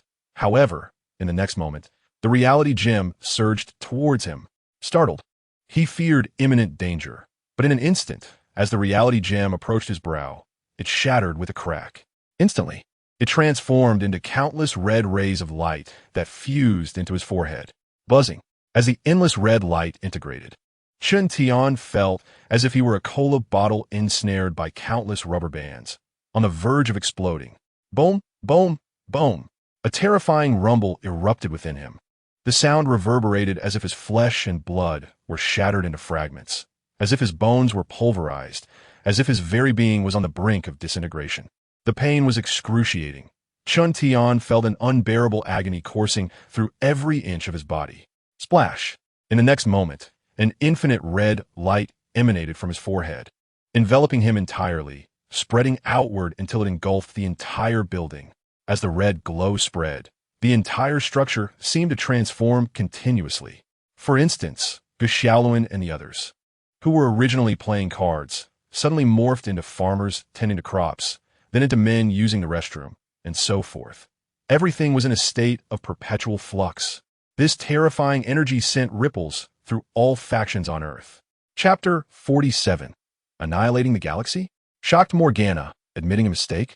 Originally, Chun Tian possessed a celestial disguise, capable of concealing himself and his surroundings. However, the brilliance of the reality gem was too immense. It enveloped the entire edifice. Moreover, it was night. The North Star resembled a falling red sun, making it nearly impossible to remain undetected. Aboard the flagship of the South China Sea Fleet, Du Cao and others gazed at the projection before them, which displayed the building where Chun Tian resided, now shrouded in red light. General Dino III detected an exceedingly high level of energy emanating from this red glow. His voice trembled as he typed on the keyboard, swiftly generating a secondary screen to unveil the energy data of the covered building. According to calculations, should this energy become unbalanced, it would possess the capability to obliterate an entire galaxy. Du Cao, upon hearing this, was left utterly dumbfounded. What on earth is happening? Destruction. The annihilation of an entire galaxy? My goodness, this is utterly outrageous. Surely, the Supreme God lacks such power, does he not? Even the illustrious Emperor Hongkoan of the Fiery Sun Civilization, who ignited stars, would require an astronomical number of stars to obliterate an entire galaxy. The Milky Way, with its solar system merely a part of it, contains approximately 150 to 400 billion stars. Consequently, Du Cao was astounded that the Dinner star system, merely two planets named Da and Nua, was reduced to ruins by a star's explosion, leading to the demise of their civilization. Yet the galaxy remained intact. It was not the galaxy that was obliterated, although the Fiery Sun Civilization possesses the ability to manipulate and absorb stars. Such capabilities are not as extraordinary as this, are they? A supernova explosion cannot even cover a few light years, while the Chiwu star system spans a staggering 100,000 light years. One can only imagine the magnitude of that red light. Indeed, Du Cao's voice trembled with fear. Damn it, I have already agreed for your Huaxia to transform into super soldiers. What on earth is happening here? What are you doing? Is it mutual destruction? Suddenly, Du Cao recalled that the elders of New Dinner had seemingly contacted Duke. Oh no, this individual is utterly lost. How shall we combat this? It is said that the supreme god of the Fiery Sun Civilization is the harbinger of doom. But this truly embodies the essence of an apocalypse. Even Reina, nearby, was on the verge of tears. How can this Huaxia civilization be so formidable while you still dare to occupy their territory? Upon hearing this, Du Cao's face turned pale. Had I known this earlier, I would never have come here, even if it meant death. Damn it, Duke, can you not just perish already and grant me some peace of mind? In the castle above Gaul, Queen, there is new information. Within the demon castle, Otto hurriedly entered the grand hall, unhesitatingly activating the virtual projection. This is footage captured by our personnel while searching for that man, passing by the northern star of Huaxia. The image revealed the building where Chun Tian resided. Oh, well, our system has detected that if this energy becomes imbalanced, the entire galaxy will turn to ashes. Mo Gan Na, who had yet to finish speaking, was rendered speechless upon hearing Otto's words. Yes, speechless. What do you mean? The galaxy will be reduced to ashes? What on earth? Why was this not discovered sooner? Mo Gan Na panicked. What the heck is going on here? How can a pre-nuclear civilization possess such incredible power? Ugh, I feel like this year has been fraught with misfortune. Upon arriving on Earth, I was pursued like a dog, subsequently exposed before that man, and now he dares to proclaim his impending demise? Is this the end of the world? I should attribute this predicament to that man. Atto hesitantly remarked. Our system has failed to detect any anomalies within the building. The sudden emergence is perplexing. The Queen, feeling cornered, pondered the necessity of conceding an error. Mo Gan Na observed Atto with skepticism, questioning whether this fool had been possessed by some entity. Are you still my loyal devotee, yet now demand I admit fault? I refuse to acknowledge such nonsense. It was that man who laid bare my form, not the other way around. Can you not grasp the situation? Nevertheless, could it be that this man possesses such extraordinary prowess? If he could eliminate that insufferable Kai Sha, perhaps admitting fault wouldn't be entirely unacceptable. Let us go. We must seek him out. North Star. A man gazed at the crimson glowing skyscraper, and he was not alone. Many citizens shared his astonishment. This must be the place. It is said that they capture the brave, yet you have forgotten about me. The man muttered a few words of discontent, yet he refrained from approaching. He sensed the danger emanating from the red light. It was lethal, truly lethal. One misstep could lead to death. With a formidable presence like yours, Sun Wukong should be able to enjoy a peaceful retirement. Sun Wukong chuckled softly, choosing to remain in place. Inside the skyscraper, the inhabitants exhibited no reactions. Or perhaps they were entirely consumed by the crimson radiance, no longer their own. They transformed continuously, every second morphing into something else. Some became ancient emperors, others primitive beings, while some turned into trees or birds. Yet, these transformations occurred in an instant, only to shift again moments later. Throughout this prolonged duration, they were unaware of how many times they had ceased to be themselves, with some even devolving into excrement. Of course, all of this transpired in mere moments. Within the expansive hall, Chun Tian was also undergoing constant transformation amidst the red glow. However, his metamorphosis was distinct from that of the others. His physical form had disintegrated, reduced to ash and scattered away. In that moment, he existed as a mass of crimson light, or perhaps a red mist. Within this mist twinkled specks akin to stars in the cosmos, radiating their inherent luminescence. At the heart of the red mist, there blazed a flame. This flame, too, evolved with time, shifting colors, green one moment, black the next, then gold. The flame continued to transform, growing stronger as it merged with the crimson glow. There were still 2 hours remaining. Before midnight. Chapter 48. The Fusion of Reality Gems. Should we embrace technology or fantasy? The game becomes truly exhilarating. It is unclear how much time has passed. All that is certain is that dinner, the demons, and Huaxia have all arrived. Decao, Mo Gan Na, Shou Lao, and Rose, among others, stand 300 meters away from the skyscraper. The center of the building is enveloped in a crimson glow, and they are oblivious to the situation at hand. They know only that this phenomenon is exceedingly perilous. Balance must not be lost. If it is, the Chiwu star system will be obliterated. Inside the building, there exists a realm adorned with the twinkling of countless stars and ever-shifting flames.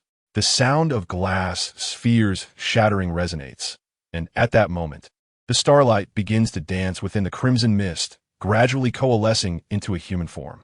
Subsequently, the starlight emanates golden threads resembling veins, connecting with the remaining celestial radiance. With each sound of glass breaking, these threads evolve into veins, which then give birth to flesh. Beneath this flesh, bones emerge. Upon it, skin forms. Within, organs develop, ultimately manifesting as a man. Chun Tian stands there, his eyes gently closed. Once towering at 1.90 meters, he now measures 1.85 meters. His physique robust and striking, eliciting admiration from any woman who beholds him. As his form materializes, the ever-changing flames integrate into his brow, enveloping his entire being. Time elapses, and suddenly, a resonant humming fills the air. The sound reverberates across the earth. At that moment, the crimson light that envelopes the skyscraper begins to converge, flowing into Chun Tian's body. A peculiar symbol appears on his brow, distinct from the previous elemental inscriptions. It resembles a sacred script, incomprehensible to all. After an indeterminate time, Chun Tian slowly opens his eyes, his once black irises now transformed into a brilliant red. But soon, the crimson fades, reverting to black. As the last remnants of the red light enter his being, Chun Tian exhales slowly, comprehending that this newfound control is not merely a matter of altering the cosmos, but mastering the gem itself. Indeed, he has fully mastered the reality gem. Previously, his body could not withstand the immense power of the reality gem, resulting in its complete destruction and subsequent rebirth. Now, however, Chun Tian can wield the reality gem with flawless precision. His body's strength is unfathomable. Perhaps even the explosion of a galaxy would not bring him to his end. To his astonishment, Chun Tian had unexpectedly acquired a gem. He was filled with myriad thoughts. However, something felt amiss. A gem is a crystallization of a universe. One must fully comprehend the cosmos to truly wield such a gem. Indeed, the 6 infinity stones are the byproducts of the cosmic explosion. Each possesses boundless power. Perhaps within the Marvel universe, the notion of these cosmic gems becomes futile in another universe. Yet this is a world bestowed by the system. Thus, alterations must exist, implying that the gems hold significance in any universe. But this shouldn't be the case. Chun Tian's grasp over the zombie universe was still less than half. How could he possibly command a gem? No one answered his queries, not even the system. The system proved to be an artificial intelligence of limited capacity, solely responsible for granting Chun Tian rewards and providing a brief description of the world and abilities associated with them, ignoring everything else. Never mind, Chun Tian sighed, massaging his temples as he gazed at the remaining 4 gems hovering before him. With his current level of mastery, he had acquired the Reality Stone. The other 4 might follow suit, becoming akin to the Reality Stone in due course. Nonetheless, this did alleviate a significant predicament for him. Feeling the power of the Reality Stone coursing through him, he reflected on its essence. The Reality Stone, in theory, allows one to alter reality itself, enabling the creation, obliteration, and modification of anything. For instance, if Chun Tian wished to forge something, as long as he had seen and comprehended it, he could create it. Take, for example, the gene of the galaxy force.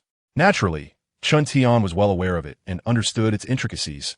Thus, he could fabricate countless galaxy force genes. He could even modify aspects within the galaxy force gene, such as those elements derived from angels or Denua.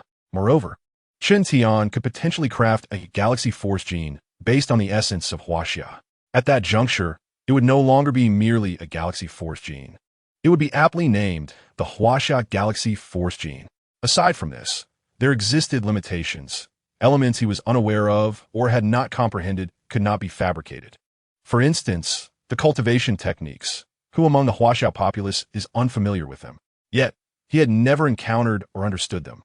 Hence, the Reality Stone could not be used to create such techniques. While he could not create cultivation methods, he could indeed forge techniques he had seen and understood. As Chun Tian pondered the techniques he was familiar with, he realized there were countless examples. Anime and manga were replete with them. For instance, the 8 extraordinary arts from Iren Jixia. Having watched the anime and read the manga, he comprehended their functions, thus he could create them directly. Furthermore, techniques from fantasy novels, such as the burning decision from Do Pa, also fell within his grasp. He had seen and understood this as well, so it too could be fabricated. In essence, he could create an array of items and various objects. He chuckled to himself, contemplating whether Huaxia should pursue technology, fantasy, or even magic. Chun Tian collected the remaining 4 gemstones and sat on the sofa, chuckling to himself. What a difficult choice. Perhaps I should combine them all? For instance, let Gu Shaolin cultivate the burning technique, endowing him with the heart of blue lotus and the cold fire of bone spirit, and then add the flame-devouring wand. A modern incarnation of Gu Shaolin, the Flame Emperor. Or how about Zhao Xian mastering the 8 extraordinary techniques, wielding a Gatling-style talisman, the brightest spell in the darkness, and the notorious 6-coup immortal thief? Have you ever been defeated by the wind after extraordinary gates, seizing the Reaper's work to summon spirits and generals, saving lives while inflicting harm? The foremost master of body refinement, the divine machine of 100 refines, has gone missing in the Daluo cave. Or perhaps grant Lu Chuang a superhero background, gaining strength from basking in the sun. All of this is merely a thought away for Chun Tian, even if he bestows these abilities upon them. With a mere flick of his mind, he can revert them to ordinary beings, akin to withered old trees. This is the essence of Chun Tian's reasoning. He fears not those who would oppose him with gifts he has provided, for their demise is but a thought away. Thus, the super god universe has suddenly become entertaining. Chapter 49. The Power of 10 Billion Galaxies. Two-dimensional foil. Source of fire. Transforming you into ordinary beings. Well, I should first take care of matters here in Huaxia. Although Stark's research on super soldier serum is decent, I believe it is more advantageous for the people of Huaxia to universally possess the power of the galaxies. Dinner civilization, what on earth? 10 billion galaxies? What is this? Are we to annihilate the universe? Are you trying to destroy me, my friend? Can you not die just once? With such power, why would you seek the dinner civilization? Even the new dinner inhabitants would be terrified at the mere mention of 10 billion galaxies. This is beyond absurd. However, such a proposition may incite chaos. As there is no super soldier gene involved, shall we create superheroes instead? No. Suddenly, Chun Tian thought of the Marvel Universe next door. The X-Men. Those super soldiers are referred to as mutants, each possessing extraordinary abilities, with the most formidable being Magneto. His powers are incredibly impressive. Yet that too is unfeasible, considering the mindset of our Huaxia people. On the first day, I would diligently utilize my abilities to benefit the impoverished masses. On the second day, I'm a superhero, not a citizen of my homeland. If you must call me something, then let it be ancestor. On the third day, hey, I don't consume beef. It's unavoidable. One understands their own kind. If such individuals were to possess these formidable abilities, wouldn't that lead to chaos? Therefore, while the super soldier gene is permissible, it must be manageable. Otherwise, these individuals would make you truly understand what it means to be a genuine warrior nation. The Bear Nation appears rather insignificant in the presence of the Chinese civilization, truly believing that such vast territories can merely be cultivated from the earth. As for the super soldier gene, I lack a clear strategy. Perhaps we could initially utilize the super soldier serum and later transition to the perfected gene once our research bears fruit. In the meantime, we could explore other avenues, such as establishing defenses. Contemplating deeply, Chun Tian pondered. Naturally, it is the machines that should take the forefront in defense. Suddenly, a brilliant idea struck him. Mecha, the dream of every man. We absolutely must bring the mecha to life. In my previous life, I was often captivated by videos of the Qin Heavy Industries and Han Heavy Industries. Should we not embark on a similar venture? Although those were merely fleeting clips, there exists a cinematic masterpiece. For instance, Pacific Rim. The mecha within that film are undeniably striking. And then there are Transformers. Humanity has ingeniously crafted impressive machines with mere ingenuity. Yes, we can absolutely achieve this. First, we shall create a source of ignition, followed by incorporating elements from outer space, imbuing them with life to serve as Earth's first line of defense. Yet, I cannot fathom why those science fiction authors do not provide the blueprints. You create such astonishing technologies. Why not furnish us with the designs? I could construct them immediately. Chun Tian sighed, lamenting the absence of blueprints. How could I forge something based solely on your lofty claims? At this moment, he wished fervently to summon the authors of those science fiction tales for a stern reckoning. However, there exists the water droplet and the two-dimensional foil. With this thought, a spark ignited in Chun Tian's mind, and in an instant, a paper impossibly thin materialized before him. Do not underestimate this sheet. It represents a dimensional strike. It has the potential to transform an entire star system into a three-dimensional projection. This is the two-dimensional foil from the three-body problem. While it may merely serve as a tool for the Singer civilization to dispose of waste, it is undeniably formidable. At the very least, in the realm of the super god, it is invincible. Furthermore, not only the two-dimensional foil, but in Chun Tian's other hand emerged a device, accompanied by numerous objects at his feet. This device is the source of ignition. The items at his feet included 8 extraordinary techniques, incantations, various combat skills, and an array of weapons. Yet, one perplexing detail troubled Chun Tian. He found himself unable to create mythological figures he had encountered. For example, he could not manifest Yang Jian from the Lotus Lantern. He was utterly incapable of conjuring the formidable three-edged spear of Yang Jian. This was quite vexing. Could it be that his level was insufficient? The Lotus Lantern, despite its somewhat lacking special effects, remains a remarkable tale. Thus, if it were to be considered a world, it ought to be ranked among the higher echelons, while Marvel could perhaps be considered on a similar tier. Nevertheless, with these elements, we are well on our way. Chun Tian gazed at the two-dimensional foil in his hand, contemplating the need for a space fighter. Ah, wasn't there a space combat aircraft? Yes, our very own Luenbird space fighter. If only we could procure 100,000 of them, transforming each into a transformer to safeguard the Earth. With the formidable Tao Tai and nuclear-level strikes, he mused, Master, Dinaduka, the demon Mo Gan Na, the leader of Huaxia, and Sun Wukong seek an audience beneath the building. As Chen Tian conversed with himself, the voice of Edith interrupted, prompting him to furrow his brow. Are they all gathered? Yet, he concluded it was a fortuitous opportunity for them to recognize who truly reigns over the earth. Very well, let them ascend. Understood, Master. At the base of the building, Dinaduka observed the leader's son Wukong, alongside Mo Gan Na, who had restored her normal appearance.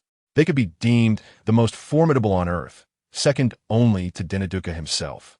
The leader's prowess stemmed from his alliance with Chen Tian, while Sun Wukong represented the peak of beastly might. Mo Gan Na, too, needed no introduction. She was the fourth-generation divine body, the Demon King. Master has consented to your audience, announced Edith, as drones hovered before them. The group nodded in acknowledgement, exchanged glances, and proceeded into the building. Inside the spacious hall, Ge Xiaoluan and the others expressed their confusion as Chen Tian emerged. What have you done? You seem shorter. Chen Tian chuckled softly, withholding an answer. I can now allow you to relinquish the genes of galactic power, the god of war from Nox, the spear of Duxing, and the Nox blade. Would you care to? As he spoke, Ge Xiaoluan, Lu Chuang, Zhao Xian, and Rue Mengmeng's expressions brightened with excitement. That's splendid. We definitely want that. I've always felt like a traitor carrying these genes. With Ge Xiaoluan's words, the others eagerly concurred. Chen Tian gazed at them, and, in an instant, a crimson light enveloped the quartet. Cheng Yaowen, witnessing this, gasped in shock. This is how Rose transformed into an ordinary person. I too underwent this change. Had it not been for Chen Tian's intent to spare the genetically engineered super soldiers from harm, he would have made them ordinary long ago. Now, would they truly lose the galactic power, the god of war from Nox, the spear of Duxing, and the Nox blade? Chapter 50. The Huaxia Gene Superhuman Template? A mere spark, the modern-day Yin Emperor? As the crimson radiance from Chen Tian's palm enveloped the four, they felt an immediate lightness, as if their former powers had vanished. Previously, they could effortlessly shatter walls with minimal effort, yet now they were rendered ordinary.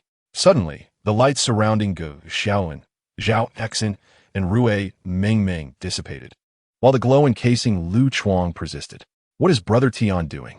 Ge Xiaoluan was utterly bewildered. He felt as though he had become an ordinary person. Yet, why was he still compelled to let that crimson radiance surge forth? Perhaps Lu Chuang was indeed more formidable than he, which would explain the prolonged duration required. Damn it, that thing, at the very least, embodied the power of the galaxy. Reyna, that extraterrestrial being, had declared it to be a sword that cleaves through the void. And then, what? I shall let you have my visage. Chen Tian cast a glance at the two miscreants before continuing to wield the power of the reality gem to envelop Lu Chuang.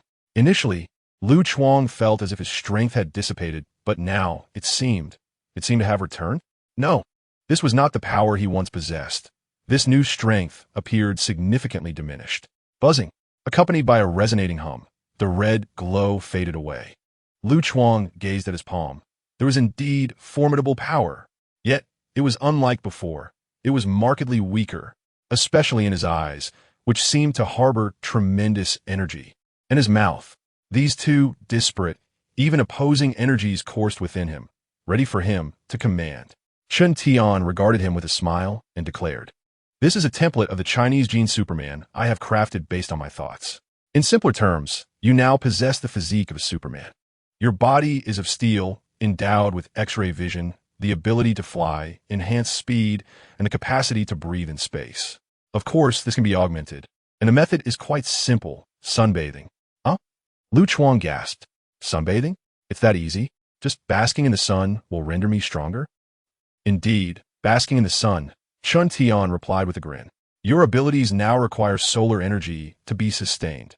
In essence, stellar energy is the key to your power. This energy will allow you to recover and even enhance your prowess. Presently, you are merely at the lowest tier of the Superman template, equivalent to a bronze Superman. The next levels are Silver Superman and Gold Superman. Upon reaching the Gold Superman tier, you will be able to disregard everything. Obliterating planets will be a trivial matter. This is the true divine warrior of the Chinese cosmos. Lu Chuang, Ye Xialun, Zhao Xin, Cheng Yaowen, Hui Mingming. What the heck? To disregard everything at the pinnacle of power? Damn it, this is utterly astounding. Tianye. Lu Chuang shouted excitedly, then dashed to hug Chun Tian's leg. You are my deity. Chun Tian. Such a lack of ambition. However, Lu Chuang retorted, what of it? I mean, come on. A gold Superman can effortlessly annihilate planets. This is undeniably more powerful than a divine body. With this, who needs the so-called cosmic warrior? Go to hell. Annihilate completely. I fear that the great Superman may misunderstand. The genes of the Norse war god. Splendid, splendid. How would you play it this way? Have you forgotten your impoverished wife for your new darling? However, one must admit, the great Superman is indeed extraordinary. Even when Chun Tian acquired the zombie universe, he sought out the zombie Superman within it. With such an entity, he could easily bring forth the zombie Superman, zombie Captain Marvel, and zombie Hulk to dominate the entire divine realm. Brother Tian, have you forgotten me? Gu Xiaoluan and his companions were consumed with envy. How could he possibly deserve such magnificent treasures? This should rightfully belong to me. Brother Tian. Gu Xiaoluan and Zhao Exen hastily clung to Chun Tian's other leg, with Gu Xiaoluan, tears streaming down his face, pleading vociferously, Brother Tian, you cannot show favoritism. I am your loyal admirer. Indeed, Brother Tian. Zhao Exen, sobbing uncontrollably, glared at Lu Chuang with murderous intent. How dare he steal my possessions? Brother Tian, you cannot do this. I wanted to. Chun Tian, speechless, gazed at the trio. Enough, enough. He then unhesitatingly kicked them away, seated himself on the sofa, and crossed his legs. Buzzing. In the next moment, various items appeared on the table before him. While he could not create another Superman, the others were fair game. Choose for yourselves. Chun Tian addressed them, stating, among these is the Allspark, akin to the one in Transformers, capable of forging countless Cybertronian life forms. I have made slight modifications. Upon merging with the Allspark, I shall become the supreme deity of Cybertron, growing stronger with each mechanical life form I create. Additionally, there is the burning decision from Do Putsang Xiong, allowing me to forge. In simpler terms, I shall be the modern incarnation of the Flame Emperor. Beyond that, there are other abilities that, once mastered, will grant me the power to disregard all opposition. Transformers emerged in 2009 and Do Putsang Xiong in 2007. As for the Super God Academy, it is now 2014. Hence the Allspark and Do Putsang Xiong are well known. Gu Xiaoluan and Zhao Exan gaze in awe at these items, their eyes widening in disbelief. The Allspark, instantly transforming into the Cybertronian ancestral figure, creating life. Do Putsang Xiong, the modern Flame Emperor, Flame Devourer of Waves. Wow, our brother Tian is truly remarkable. He can bring forth all of this. With this thought, Gu Xiaoluan and Zhao Exan exchanged glances, as if they were vying for each other's beloved. Can I have these, Brother Tian? Suddenly, Rui Mingming rushed forward, clutching the burning decision along with several unknown tomes, exclaiming. This instantly infuriated Gu Xiaoluan and Zhao Exan, who charged forward without hesitation. Wow, Mingming, that belongs to me. I am destined to be the future Flame Emperor. Buzz. In the next moment, a crimson glow emerged, enveloping the two individuals in a glass dome. Brother Tian, Gu Xiaoluan and Zhao Exan gazed at Chun Tian with expressions of despair. Chapter 51. Who says the Flame Emperor cannot be a woman? Man get o zao xin, sieber de ist ye xiaolun. Chun Tian waved his hand. Why are you dawdling? Hurry and seize the opportunity. Are we to engage in a marriage ceremony? As he spoke, he turned to Rui Mingming and smiled. Who says the Flame Emperor cannot be female? However, Mingming, this endeavor requires considerable time. Unlike Lu Chuang, who merely needs to bask in the sunlight and absorb stellar energy, the source of the fire requires the creation of more mechanical life forms. Of course, it also necessitates energy maintenance. At most, 30 can be created daily, requiring a bed for charging, a much faster process than the alternatives. Rui Mingming chuckled and shook her head. It's all right. I enjoy these challenges. All right then, Chun Tian shrugged. Besides the burning technique, Mingming also possessed the 8 extraordinary skills. At their peak, these skills were immensely powerful. For instance, the Deluo Cave Heaven could unveil the essence of all things, transcending the constraints of space and time.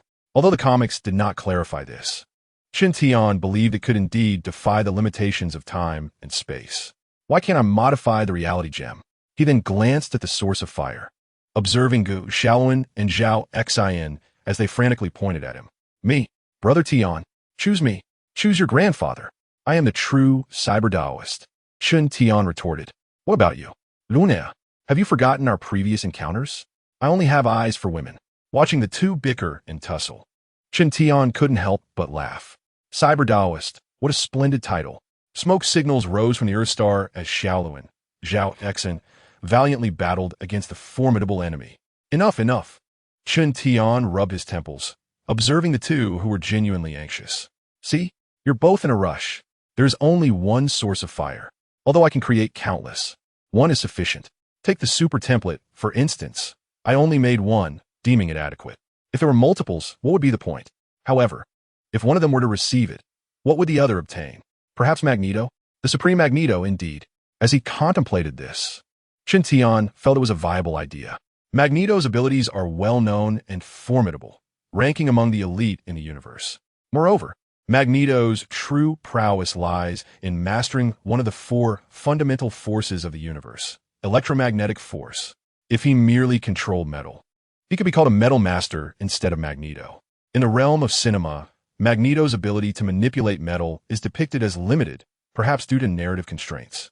Hence, it is conceivable that one could endow one of them with Magneto's prowess, while the other assumes the mantle of the Cyber Taoist, complemented by the formidable beings of the Fire Emperor and Lu Superman. Ah, but it seems I have neglected someone. Qi Lin. Yes, indeed, I had overlooked that individual. When the time comes, we shall summon them. But what shall we offer? That could be deliberated later. With this thought in mind, Chen Tian gazed at the two individuals before him. Here lies your choice. 1. The Cyber Taoist. As I mentioned, their abilities are formidable. 2. Magneto. Magneto wields control over one of the four fundamental forces of the universe, electromagnetism. He can absorb magnetic energy to enhance his powers, possessing extraordinary strength, endurance, and vision. Furthermore, he can manipulate magnetic fields and utilize magnetic force for flight, among other feats. In essence, Magneto is immensely powerful, and I have integrated various abilities for him to explore. At this juncture, Chen Tian turned his gaze toward the two once more. Now, make your selection. Upon hearing this, Rue Mengmeng, Lu Chuang, and Chen Yaowen looked at Gu Shaolin and Zhao Xin. Both the Cyber Taoist and Magneto are undeniably formidable. The Cyber Taoist can create mechanical life forms, with each creation bestowing enhancements upon them, with no upper limit. This implies that, given sufficient time, one could conjure countless mechanical beings, potentially transcending the universe itself. As for Magneto, his command over one of the four fundamental forces of the universe, electromagnetism, cannot be overstated. What does it mean to wield one of the universe's fundamental forces? The magnitude of such power is beyond mere words to describe. Moreover, his enhancement method involves the absorption of magnetic energy. Chen Tian has even incorporated Magneto's geological connection into his abilities. The geological connection allows Magneto to closely bond with the Earth's electromagnetic field, enabling him to perceive all its movements, thus granting him a degree of immortality. The Earth directly supplies him with energy, which he can extract unconsciously. Is this not more outrageous than the enhancements of Superman himself? However, while one may experience rapid enhancement, there could be limits. The four fundamental forces exist within the universe, and it remains uncertain whether Chen Tian has set parameters for surpassing the cosmos. Yet, one thing is certain, the Cyber Taoist possesses no limits. Each creation of mechanical life forms grants him further enhancement. His own flesh, bones, and organs will be fortified, allowing him to potentially transcend the universe.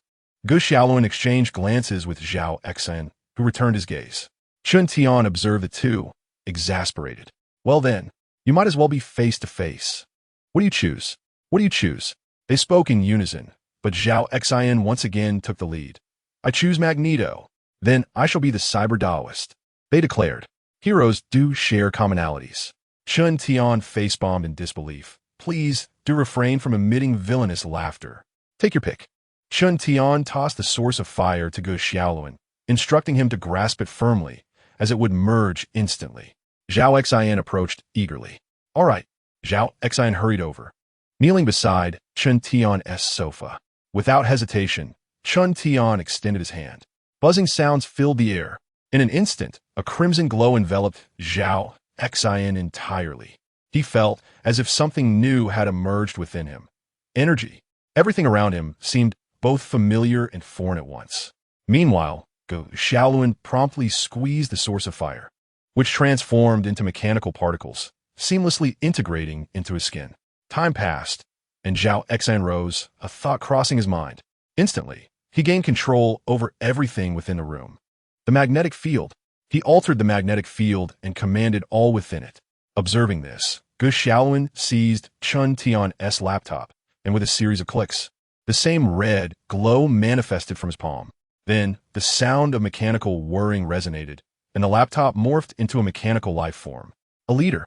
Gu Xiaoluan and Zhao Xian exchanged satisfied glances. 3 chapters remain. It's late today.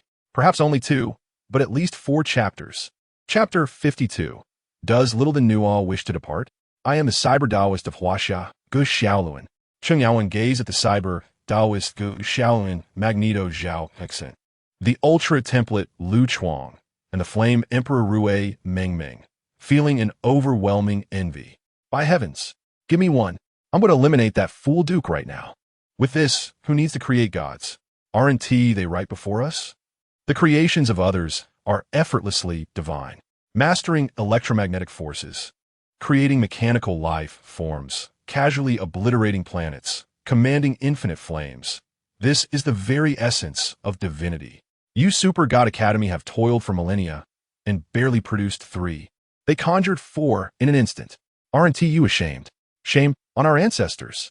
Brother Tian, you mentioned that we absorb stellar energy to upgrade, right? At that moment, Lu Chuang approached Chun Tian, smiling as he spoke. What if I were to venture into the sun? Chun Tian was left speechless. You're merely a bronze steel body. You wish to enter the sun? Only the Silver Ultra in comics can do that, to stay near the sun. Chun Tian rolled his eyes in disbelief. Going there now would be tantamount to courting death, though the Ultra template allows for infinite absorption of stellar energy. This is pure folly. It's like trying to fit a ton of water into a soda. Impossible. Zhao Xian interjected immediately. It's moving. It was as though a young girl stumbled upon a formidable iron pillar. Chun Tian, how dare you? What roads can you possibly traverse? Did you think you could simply crush me underfoot? Get lost. Lu Chuang rolled his eyes and turned to Chun Tian, declaring very well. I shall bask in the sun at the edge of the world, enhance my strength, and then vanquish the beast. Chun Tian pondered for a moment. Is there something I am missing? Lu Chuang glanced at himself. I lack nothing. I intend to sunbathe right now. Suddenly, Chun Tian snapped his fingers, and in an instant, a flash of red light enveloped Lu Chuang. His casual attire transformed into a superhero costume, complete with bulging muscles and a flowing red cape. However, the emblem at the center had morphed into a 5-starred red flag, complemented by tight-fitting trousers. Ah, this is quite fitting, Lu Chuang exclaimed. Brother Tian, stop it. This is so embarrassing. What embarrassment? Zhao Xian stepped forward, surveying Lu Chuang. Well, that's quite small. I'm your elder, Lu Chuang retorted. Get back to the room. I shall show him what true size looks like. At that moment, Du, Kai Mo Gan Na, Sun Wukong, and the first elder entered, only to witness Lu Chuang clad in a superhero outfit in the midst of disrobing. Lu Chuang and the others froze, mortified. Blushing furiously, Lu Chuang exclaimed, I must depart this inhospitable planet. I shall go into the sun. Du Kai, the first elder, Sun Wukong, and Mo Gan Na exchange bewildered glances. What was that just now? Chun Tian reclined on the sofa, legs crossed, gesturing for them to sit. This marked their first encounter with him.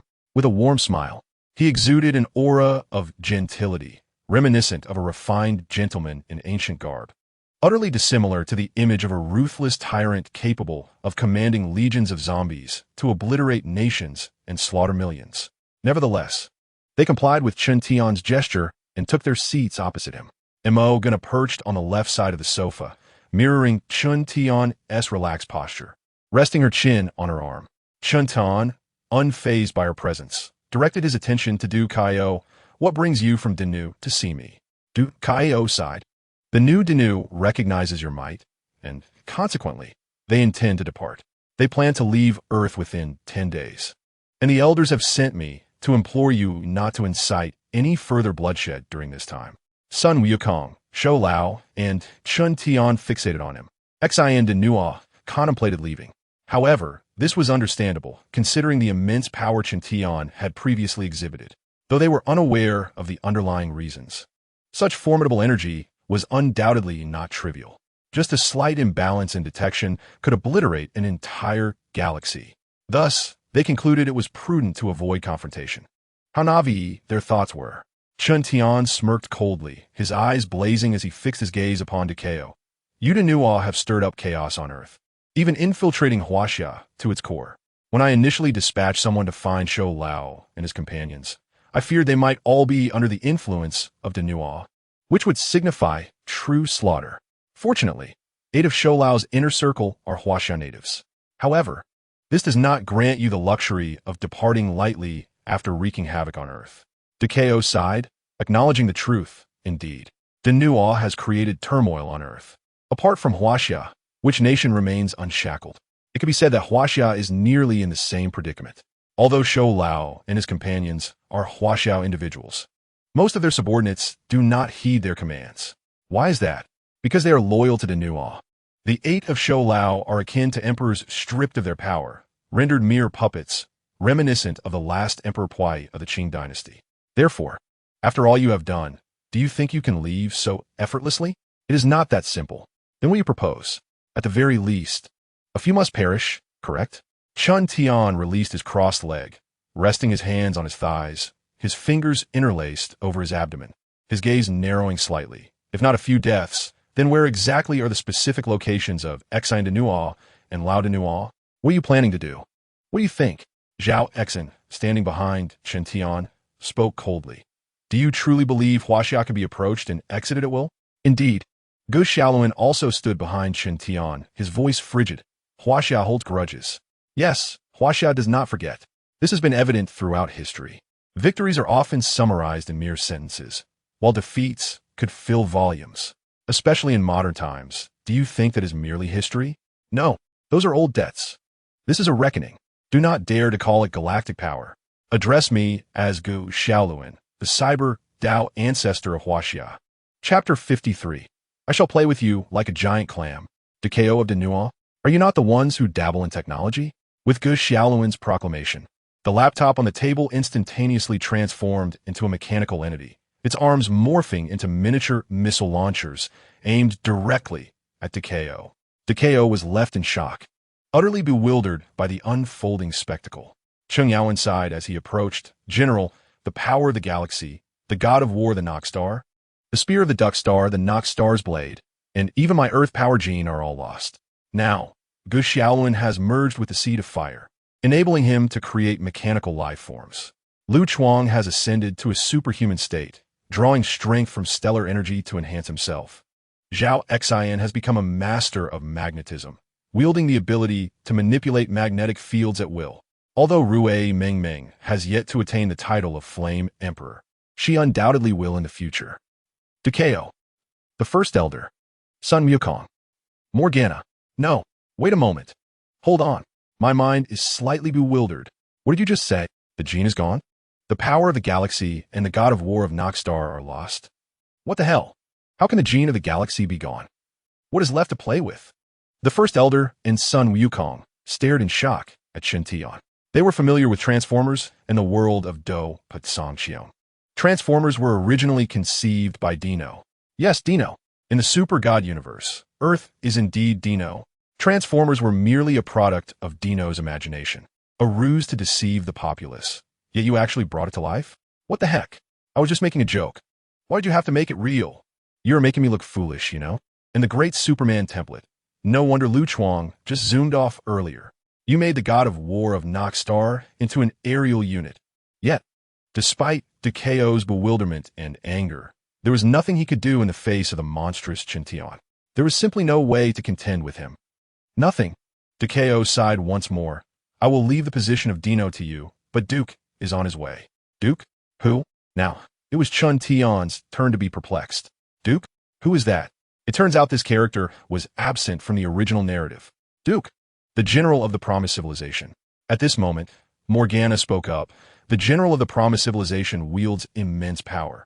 One could say that besides the King of Promised, he is the highest authority within the Promised realm. In your Huaxia terms, he would be akin to a co-regent.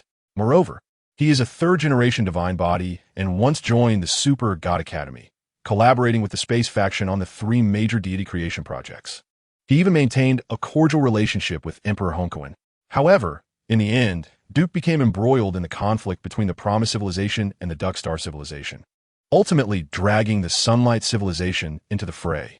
Under his command, the Duck Star and Promised Civilizations met their doom, and now only half of the Sunlight remains. Also under his orders, cleaved by the previous god of war of Nox Star. As Mo Gan Na chuckled while gazing at Dekeo, she remarked, Duke is the true war fanatic, the genuine madman. Dekeo, on the other hand, is merely a clone fashioned from Duke's genes, long-lived yet utterly devoid of combat prowess. After hearing this, Chen Tian was left in stunned disbelief. So this was the reality? No wonder. It was apparent now why Dekeo could not withstand even a single divine bullet in the original narrative, leading to his demise. He was merely a clone, granted a lengthy lifespan due to Duke's genes, yet lacking any fighting capability. A single generation of super soldiers could easily vanquish him. However, Duke, didn't I hear that name somewhere before? Furrowing his brow, Chen Tian pondered for a moment before suddenly recalling. Isn't that the father of Katarina from League of Legends? Indeed, in the lore of League of Legends, Katarina's father is Duke. Duke Kai Sha, a nobleman of the Noxian Empire, is renowned for his ruthlessness and cold demeanor. Katarina shares a close bond with her sister, the Empress of Triumph, Ramos, and is significantly influenced by her father's pursuit of family honor and power. As a scion of a highly esteemed, noble family in Noxus, Katarina recognized her elevated status from a young age. Her younger sister, Cassiopeia, inherited their mother's political acumen, while Katarina clearly resembled her father more. Thus, the shrewd General Duke Kai Sha guided her down the path of mastering blades, relying not on reckless brute force, but on lethal precision, becoming a weapon against the Empire's foes. He is known as a stringent mentor, instructing many students and notoriously difficult to please. It seems that the Super God Academy has bifurcated Duke Kai Sha into 2 entities, the original war fanatic Duke and the clone Dekeo. Wow, so what if he comes? Chen Tian reclined, crossing his legs. The 3rd generation of divine bodies should pique Hulk's interest. The flesh and blood of divine bodies are even more delectable than those of super soldiers. Hulk should be placated now. As for Dekeo and the others, well, it seems that even before Duke's arrival, he had already been reserved for the table. Holy moly, you are quite ruthless. Do not underestimate Duke. Dekeo sighed. After the merger of the Star of Da and the Promise, those ancient gods fell into slumber. If Duke is truly killed, and we push the current Da and Noxus to desperation, the ancient gods will undoubtedly awaken. Where on earth did these ancient gods spring from again? Chen Tian was a loss for words, while Mo Gan Na chuckled softly. What ancient gods?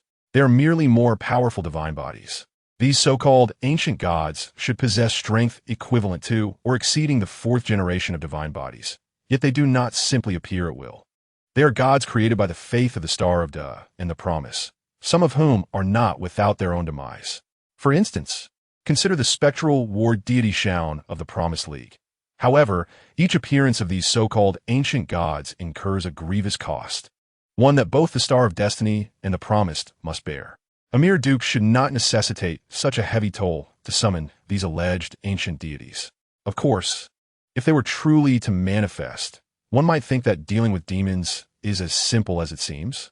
Chen Tian finds himself engulfed in a tumult of thoughts. Is this truly the Super God Academy that I once knew? Did you not pursue the path of technology? Have you conjured ancient gods like hammers? And Shaun has appeared as well? My goodness, today's update comprises 4 chapters, my friends. Alas, time is of the essence. Chapter 54. The True Super God World. A historical heavy industry? The Duke asks for death. According to Mo Gan Na, both the Star of Destiny and the Promise possess their own ancient gods, and it seems that demons do as well. Particularly, these ancient gods differ from the technologically measured super god universe. They draw upon faith akin to that of Western or Buddhist traditions to become the so-called ancient gods. Not only that, but these ancient gods will not manifest. Even if they do, the civilization itself will pay a steep price. If this is the case, could it be that Demacia is the equivalent of this? Or perhaps the super god universe exists adjacent to the Valoran continent? Chun Tian ponders, stroking his chin. The Super God Academy, this anime, is indeed an evolution of Demacia. In the earlier version of the Super God Academy, Lu Chuang was still called by that name.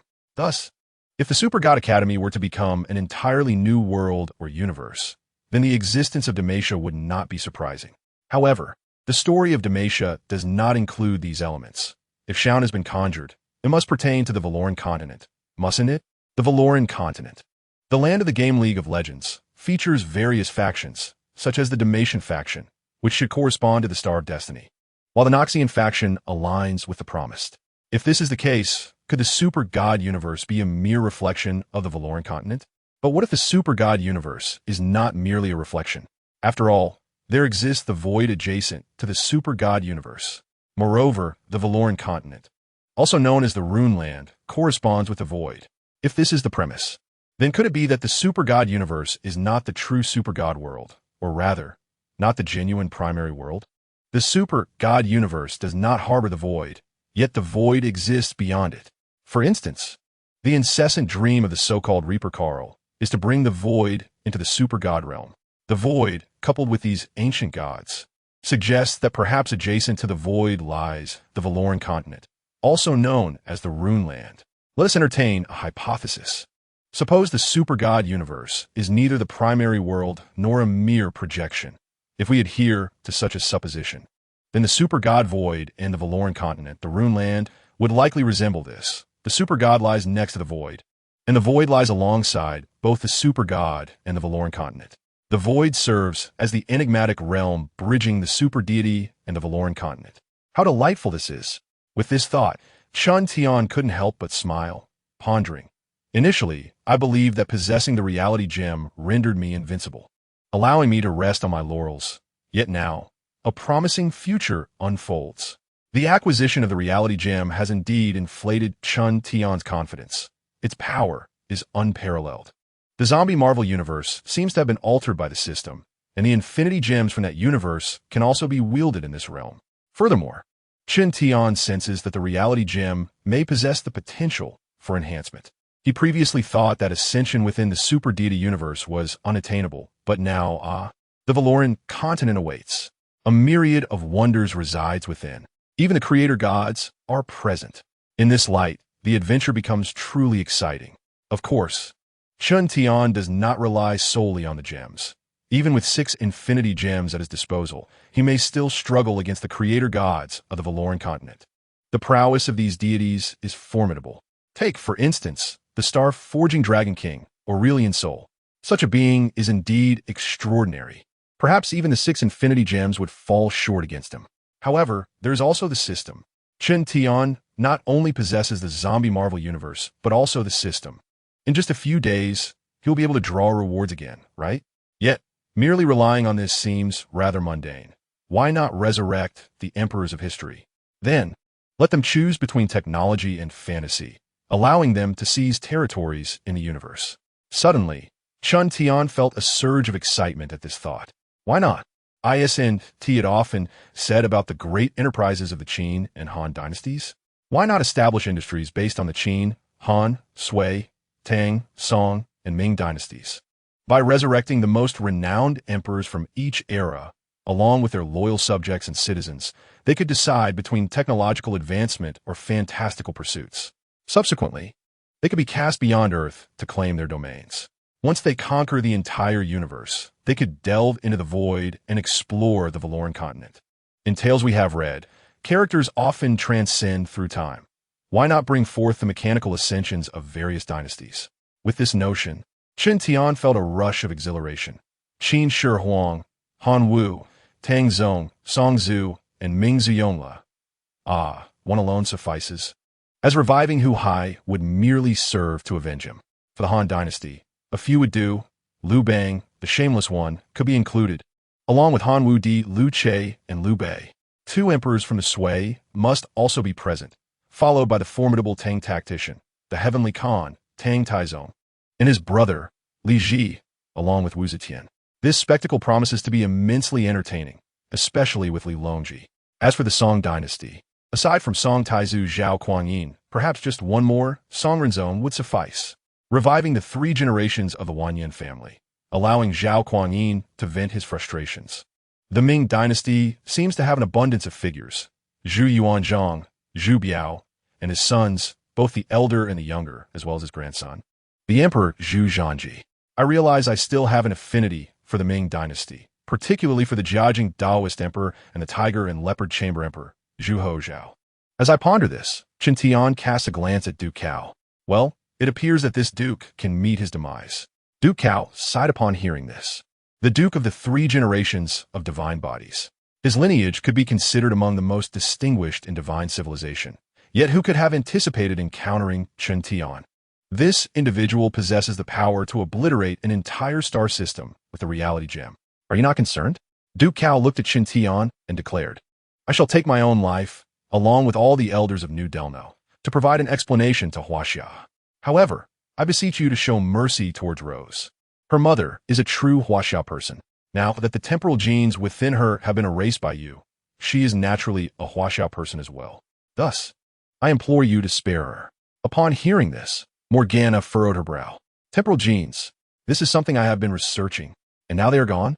What the hell? I came to negotiate a business deal, only to find my own work vanished? But what could Morgana say? Nothing, because it was Chen Tian who had caused the disappearance. After working late until 10 o'clock, I will attempt 3 chapters. Little Zombie is helpless as well.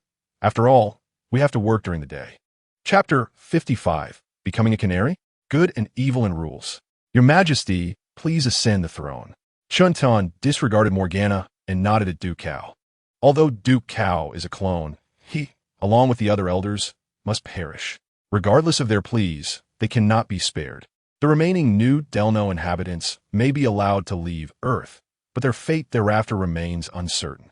Upon seeing Chen Tian nod, Duke Cao rose and bowed deeply. Thank you. He then departed. Once Duke Cao had left, Chen Tian turned to Morgana.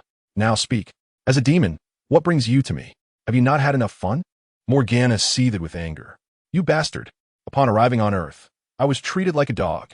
Then you had the audacity to gaze upon me, and now you dare to bring it up? Do you believe I won't strike you down? Chen Tian replied, I do not believe so. I invite you to try. Strike me as hard as you wish. Morgana picked up a wine glass from the table and took a sip. Keisha is on her way. And then, I would like to request your assistance. What do I gain from this? Chen Tian asked, smiling as he scrutinized Morgana. Perhaps you? That seems rather unworthy. What do you mean? Are you dismissing me? Am I to be discarded after you're done? You have yet to ascertain its value. How preposterous. How could I ever entertain such a notion?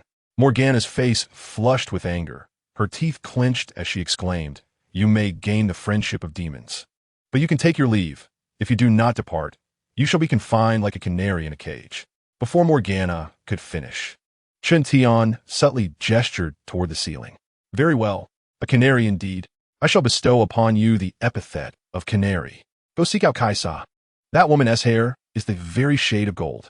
Direct her, and her angels as well. Morgana fumed. Depart, I reiterate. Chen Tian waved dismissively at Morgana. Your affairs are of no concern to me, but they must unfold beyond Earth. Wait. Morgana's expression turned anxious. If it comes to that, state your terms. Chen Tian chuckled softly. Should I wish to eliminate someone, it would be a simple matter. However, presently, Earth shall not harbor any other civilization. Upon hearing this, Morgana fell silent. The prohibition against the existence of other civilizations, in essence, forbade even demons. Demons, too, must vacate Earth. Chen Tian aimed to restructure the planet, ensuring the sole civilization would be that of Huaxia. As for the remaining civilizations, they would be eradicated without hesitation. Perhaps it was excessively ruthless, but that was of no concern to Chen Tian. Given that he intended to revive the various dynasties, it was imperative to cleanse other regions. To put it plainly, he sought to make room for the Qin dynasty and its successors. Once the emperors of these dynasties became acclimated, they could depart Earth to chart their own destinies.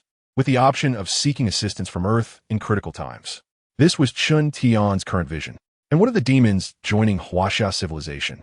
After a prolonged silence, Mo Gan Na made her decision, shedding her playful demeanor for a grave countenance. The demon civilization must integrate into Huaxia civilization. Chun Tian turned, his gaze fixed intently on Mo Gan Na. Thus, everything pertaining to demons must be transformed: appearance, genetics, and ideology.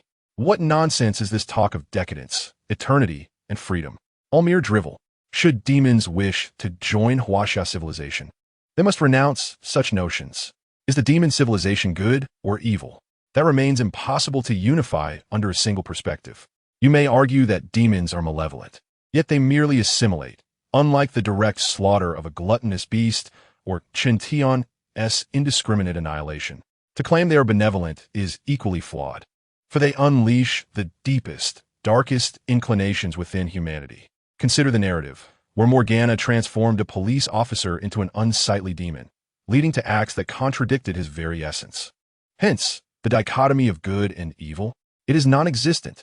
In this world, there may exist an absolute dichotomy of good and evil, yet for the most part, such distinctions are elusive, merely reflections of differing perspectives. From my vantage point, you embody malevolence. Conversely, from yours, I am the villain. As illustrated in a comic I once perused, no one can definitively delineate righteousness from wickedness, for each individual traverses their own path. In my journey, you are the antagonist. In yours, I am the foe, merely the divergence of our respective paths. This is akin to the contemporary clash between the Huaxia civilization and the demonic civilization. You assert that the Huaxia civilization, led by Chun Tian, has wrought a massacre upon Earth. Billions perished, deemed malevolent? Yet, within the Huaxia perspective, including that of Chun Tian, is merely a cleansing of detritus, a preparatory measure for what lies ahead. You claim that the demonic civilization propagates corrupt ideologies, assimilating all forms of life as an act of evil. However, to the demonic civilization, this is but a means to fortify its dominion. Ultimately, the true arbiters of good and evil are akin to those who establish the rules. If I possess greater strength, then to label it as malevolent is to render it so. The conventions of morality, good and evil, are dictated by the powerful. Mo Gan Na remained silent for an extended moment, prompting Chun Tian not to rush her. Ponder this. I shall grant you 3 days. Should there be no response after 3 days, I shall depart from Earth. Upon hearing this, Mo Gan Na nodded in agreement, activating a wormhole to depart. Chun Tian then turned to the first leader and Sun Wukong. What brings you two to me? The first leader spoke first. Comrade, I reiterate my request for you to ascend the throne as emperor.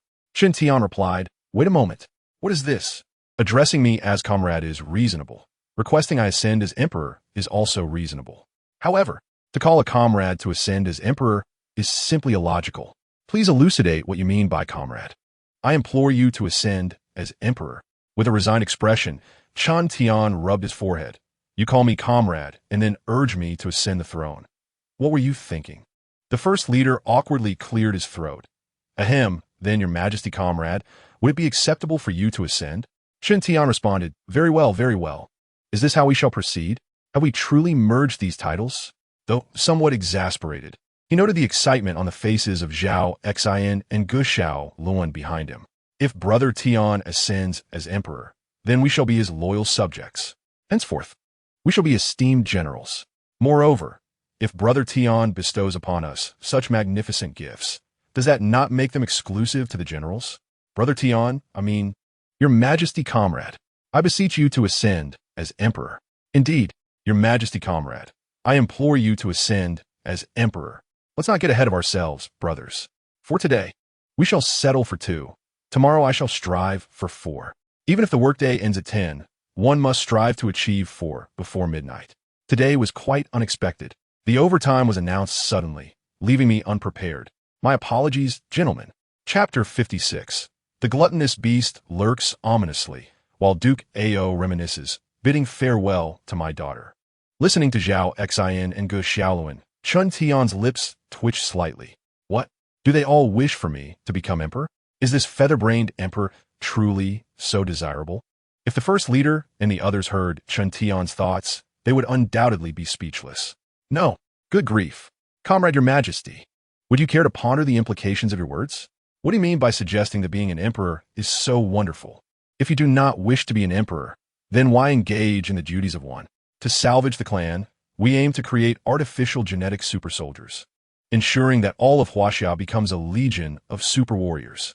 Moreover, we are currently cleansing the internal civilizations of Earth, preserving only Huaxia's heritage.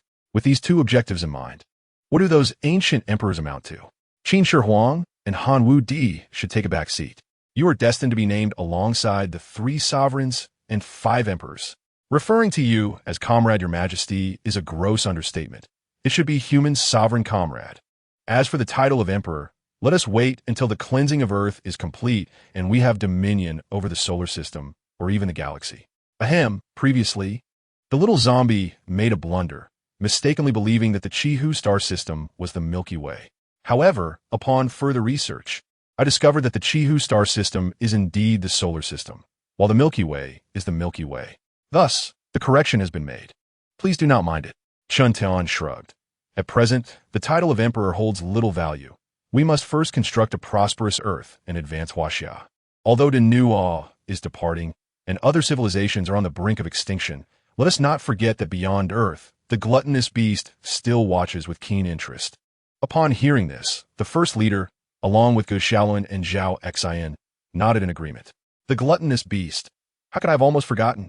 It seemed to have vanished after its initial appearance in the storyline. Quite strange. No. Wasn't that crocodile, Sotan, released by them? It has indeed made its presence known before. Thus, we must not only cleanse Earth, but also guard against the gluttonous beast. First leader, take me to our military base. Is it possible to acquire a few satellites?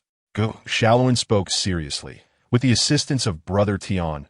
No, our future comrade, Your Majesty. I can transform into a transformer. A mechanical life form. We can procure a few Megatrons from the military base, and the satellites can also be converted into mechanical life forms. Upon hearing this, the first leader was elated. That sounds splendid. With mechanical life forms at the forefront, we can spare our own soldiers from needless casualties, right? Excellent. Let's proceed. Comrade, Your Majesty, I shall also work to enhance my strength. I am determined to be your great general. Zhao Xian spoke with utmost seriousness. This is no jest. Our comrade, Your Majesty, has yet to be crowned emperor. Thus, we must earnestly establish our achievements.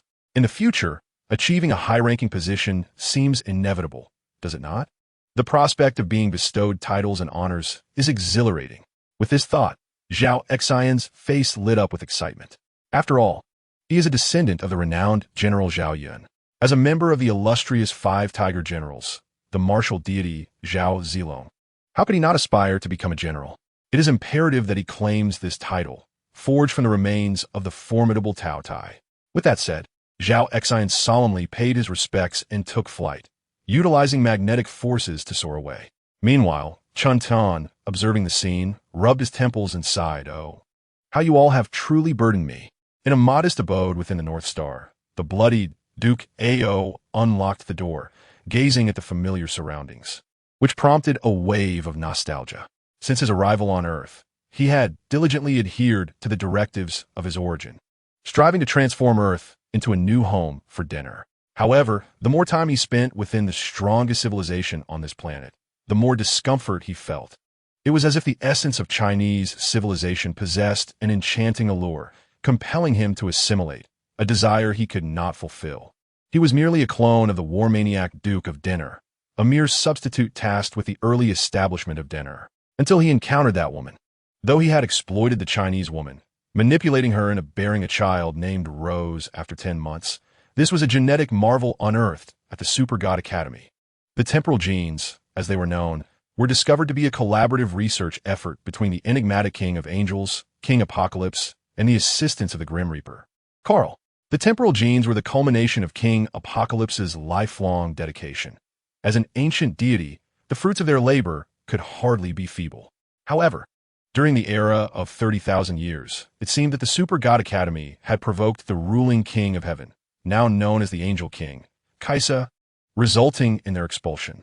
The records of the temporal genes were preserved within the archives of the Super God Academy. Over 2 decades later, The dinner faction demanded that Duke Ao transform the temporal genes into divine entities. Although he had utilized the Chinese woman, she did not express anger upon discovering the truth. Rather, she cherished Rose even more. This stirred a sense of shame within Duke Ao. As he interacted with the woman, he found himself inexplicably falling in love with her. Love, indeed, possesses a magical quality, ensnaring even a clone like him in its unyielding grasp, leading him to genuinely love a woman without realizing it. Even after her demise, he remained unable to find closure, for her death was a consequence of the dinner faction's actions. The reason was straightforward. The temporal genes should never have been confined. Hence, she had to perish. Lur, covered in blood, sat on the sofa, reminiscing about the times they had spent together, watching television in this very spot. Even though he found the medium outdated and unappealing, he gladly accompanied her in those moments. Dukeo felt a heaviness in his chest as he exhaled slowly. Liv, I have fulfilled my promise to you. The Rose is no longer shackled by her former bonds. She is indeed a true descendant of Huaxia. It is said that in Huaxia, after death, one enters the underworld. I hope you will wait for me at the gates of the netherworld. As he spoke, Dukeo retrieved a finely crafted handgun made by Danu, loaded with divine-slaying bullets. He had dealt with all the elders, and now only he remained as the voice of the new Danu. Everything had been arranged. After his demise, Lianfeng would lead Danu, and whether she accepted this responsibility would depend on her own will. Rose, I am sorry for neglecting you in the past due to my busyness. At that moment, he activated Channel 3 of Danu one last time to contact Rose, who was at a military base, assisting Chun Tian with the injection of super soldier serum into the warriors. Upon hearing Dukeo's voice, Rose sensed something was amiss and immediately asked, Old Dad, what is wrong? Rose, although you no longer possess the gene of time and space, you have become a true Huaxia person, and you will ascend to greater heights alongside Huaxia. Dukeo's voice, filled with nostalgia, carried a hint of joy as he continued. My life is nearing its end. I am about to meet your mother. Farewell, Rose, my daughter. Old Dad. Chapter 57. Continuation. What changes await the pre-nuclear civilization? For my deity, cleanse the earth. Meanwhile, in the Mingi star system, at the Death Song Academy, the Grim Reaper, Lal, gazed at the virtual projection before him, his brow furrowed. So many troops? Among them are several second-generation super soldiers, and those leading possess the strength of third-generation super soldiers? Indeed, my deity, Snow nodded immediately. Tao Tai, the current commander, seeks your guidance on whether to continue the death operations against Earth. The Grim Reaper, Carl, pondered for a long while. Continue the death operations? No, they have already initiated their own death operations on their planet. Do they even need you? Then we shall not continue? How can we not?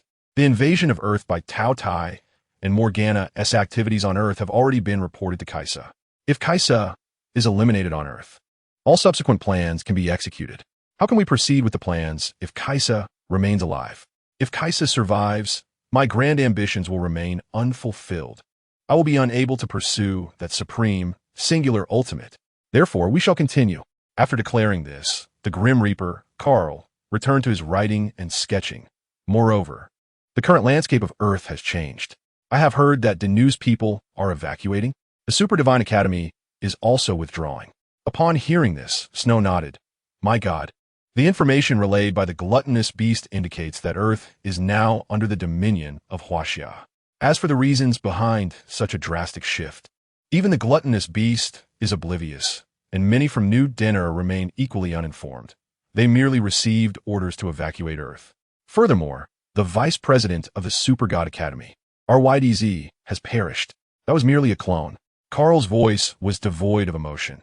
The true wandering mage, the current vice president of the Super God Academy, is still recuperating in Old Dinner. However, he continued, lifting his gaze to the virtual projection, his eyes harboring an inscrutable significance. You have never ventured to Huaxia before, have you? Upon hearing this, Snow's expression turned bitter. Venture to Huaxia? Don't jest. New Dinner and the Super God Academy categorically forbid it. Even when Sotan was released, he arrived in Huaxia without authorization, which is how the gluttonous beast was able to pursue him. New Dinner and the Super God Academy seem to hold a peculiar fondness for Huaxia, treating it as their own territory, which is precisely why they forbade my visit. Without my divine instruction and lacking the consent of New Dinner and the Super God Academy, I refrained from investigating Huaxia. The Reaper, Carl, nodded in acknowledgement. Then let the creation of death persist. Let the gluttonous beast witness the upheaval within this indigenous civilization that dares to expel the divine civilization. Moreover, I have heard that Duke has also journeyed to Earth. Indeed, it appears Duke received some information and is currently en route to Earth via the Great Worm Bridge. Expected to arrive in 3 days, then it matters not. Whatever the circumstances were, they shall remain as they are. As he spoke, Carl gazed at the virtual projection. Let us observe what has transpired within this indigenous nuclear civilization. At the edge of the solar system, dozens of warships lingered. These vessels belonged to the gluttonous beast. Among them were several cross-class battleships, originally part of the narrative. Inside a command room of a cross-class battleship, nearly 20 gluttonous beings sat in silence, fixated on the virtual projection, which depicted Chintian unleashing his army of zombie titans to ravage the grotesque land of America. Good heavens. This is even more ruthless than we imagined. They devoured everything clean, every last morsel, exclaimed one, aghast at the brutality displayed, particularly the scenes of cannibalism. What should we do in light of such turmoil on Earth? One mechanical giant seated in the main position spoke up. After he finished, a tall figure on the left interjected.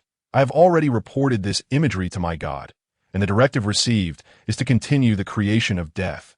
Well then, let us proceed. Wind and thunder nodded in agreement. However, the virtual projection soon shifted focus to Huaxia, where the region was now the primary battleground. With a stipulation to increase the warships 5-fold, I perceive that the land of Huaxia is markedly different, and there seems to have been something at the edge of the stars. After Feng Lei spoke, a figure resembling a technician interjected, expressing uncertainty as our systems are unable to detect it. However, it is understandable, as it was provided by Chun Tian, who has imposed restrictions on the detection of these items. Even the eye of insight possessed by angels is ineffective. It resembles the so-called encryption of the dark dimension. It is far more formidable. Unless one witnesses it with the naked eye, no system can penetrate it. Let's not dwell on this in 1 month. We shall launch a full-scale offensive. The primary battlefield will be in Huaxia. Remember, we shall engage in low-altitude combat, as they hold their people dear and will not resort to weapons above nuclear grade. Indeed, for the glory of our divine cause. At the sun's periphery, Lu Chuang donned his vibranium armor. Yes, vibranium armor. It resembled the armor that once intercepted the angels during the altercation between Sun Wukong and the Hulk. Lu Chuang possessed a Superman template, enabling him to breathe in space. Yet it was prudent to wear armor, was it not? Sensing the continuous flow of stellar energy, Lu Chuang furrowed his brow. At this rate, it would take at least half a month to attain the power of a silver-level super soldier. As for the golden level, the time frame remains uncertain. He must hasten his progress. Without strength, how can he defend his homeland and its people? As he spoke, Lu Chuang cast his gaze towards the edge of the solar system, where the Taodai warship was located. His eyes brimmed with unquenchable murderous intent. Just wait. Once you approach Earth's near orbit, I shall dismantle your rusted relics without mercy. Thus the day passed. Within this single day, the Earth underwent tumultuous transformations. Aside from the tranquility of Huaxia, unrest prevailed elsewhere. Lao Qi and his comrades commanded their forces to retrieve their progeny. For their future monarch was poised to embark on a massacre, was he not? They fixated on the super soldier battalions, with Edith tirelessly producing copious amounts of super soldier serum, coupled with Chun Tian's resources from an entire universe of zombies for logistics. The supply of super soldier serum, including the despair virus, was virtually inexhaustible. Consequently, nearly all active troops had received injections of the super soldier serum and the despair virus, transforming into super soldiers. The second generation was also being dispatched, which meant that within 2 days, the entire active force would metamorphose into second-generation super soldiers. Chapter 58. All is for the Nuwa. Vengeance. Revive the emperors of yore, treating us as mere instruments of their will. In a modest abode in the Northern Star, Aunt Lianfeng and I mourned as Chong Wei, in profound despair, clutched the lifeless body of Decao, who had taken his own life. Lianfeng and Yuqin stood by, their faces etched with sorrow. There was no alternative. He and the other elders had to perish. their survival would only sow distrust. Li Yinfeng sighed softly, crouching down to comfort Rose. General Decao has slaughtered the remaining elders of Zendino, and now most of the people from Zendino have evacuated Earth. Yu Qin and I are engineers from Zendino. And after so many years, we have grown accustomed to Huaxia, unwilling to leave this place. So we chose to stay. Rose, do not be disheartened. General Decao, under General Duke's orders, has committed many grievous errors. He must meet his demise. At his words, tears streamed down Rose's cheeks. Before arriving here, Li Yinfeng had divulged all the tragic truths to her. She was fully aware of everything, even the heart-wrenching fact that her own mother had perished because of Zendino. Zendino seeks to create a deity of time and space, a being that should not be confined. Yet now, if Rose's genes had not been erased by Qin Tian, the people of Zendino should be overjoyed, for the time-space Rose would no longer be bound. Would she? Alas! Rose clutched Ducao's lifeless body, her once sorrowful eyes gradually igniting with fury. Is all Zendino's fault? Is all Zendino's doing? Her mother had died because of Zendino, and her father, in serving Zendino, had reached this unavoidable fate. All because of Zendino. With these thoughts swirling in her mind, Rose gazed once more at Ducao's corpse, recalling the man who instilled both fear and excitement within her. He could aid her. The so-called Hero Legion no longer existed, having transformed into various formidable figures. Lu Chuang had become a Superman, absorbing stellar energy at the edge of the sun. Gu Xiaoluan had become a cyber Taoist, tirelessly crafting more mechanical life forms with his powers. Zhao Xian had transformed into Magneto, growing stronger by absorbing magnetic forces. Even Meng Meng was now in training, destined to become the female Flame Emperor of Huaxia. Yet here she remained, an ordinary person, without even having injected the super soldier serum. Thus, if she wished to avenge her losses, she must grow stronger, and the swiftest path to strength lay in seeking that man. With determination, Rose hoisted Ducao's body, first to bury her father, and then to find him. In the Northern Star, in a spacious flat, Qin Tian smiled at the virtual projection displayed by Edith before him. The imagery depicted the zombie army rampaging through other civilizations. Since their conversation, he had initiated a massacre, cleansing the ground for the emperors of all future dynasties. Now, it was time to resurrect the emperors of Ur. Qin Tian chuckled, anticipating the likes of Qin Huang, Han Wu, Tang Zong, and Song Zhu, as well as Ming Zhu Yongla. Buzzing. In an instant, as Qin Tian extended his hand, an endless crimson light erupted from his palm, ultimately coalescing into a swirling red mist before him. Within this red mist vortex, bones began to materialize, followed by organs, flesh, and finally skin, each figure arising vividly to life. Uncertain of how much time has passed, I find myself before over a dozen men clad in various imperial robes. In the next moment, these gentlemen, donning their majestic attire, open their eyes, bewildered and questioning their surroundings. Among them stands a young man in a black Suanio imperial robe, nearly 2 meters tall. His imposing demeanor exudes an overwhelming imperial authority that renders the air around him stifling.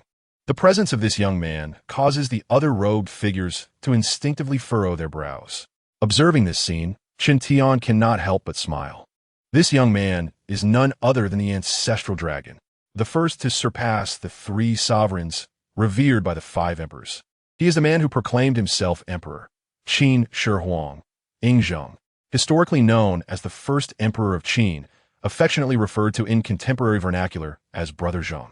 He addresses the assembly, inquiring if they recall the current date and purpose of their gathering.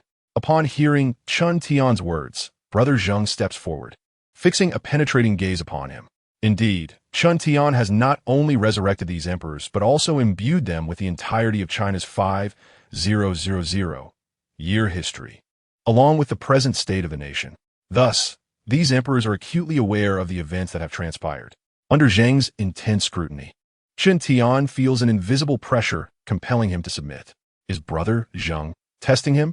This seems rather unusual. He is not typically so aggressive. However, Zheng remained silent for a mere 10 seconds before slightly bowing and expressing his gratitude. I thank you, young friend, for reviving your humble servant. The act of resurrecting Brother Zheng alone warrants a measure of appreciation. He acknowledges the present time and circumstances, but inquires about Chun Tian's intentions. At this, the other emperors nod in agreement. Among them are Liu Che, the Emperor Wu of Han, Li Shimin, the Tang Taizong, Li Longji, the Tang Xuanzong, Zhao Kuangyin, the Song Taizu, Zhu Yuanzhong, the Ming Taizu, and Zhu Di, the Ming Qingzu, all of whom regard Chun Tian with keen interest. None of these emperors are fools.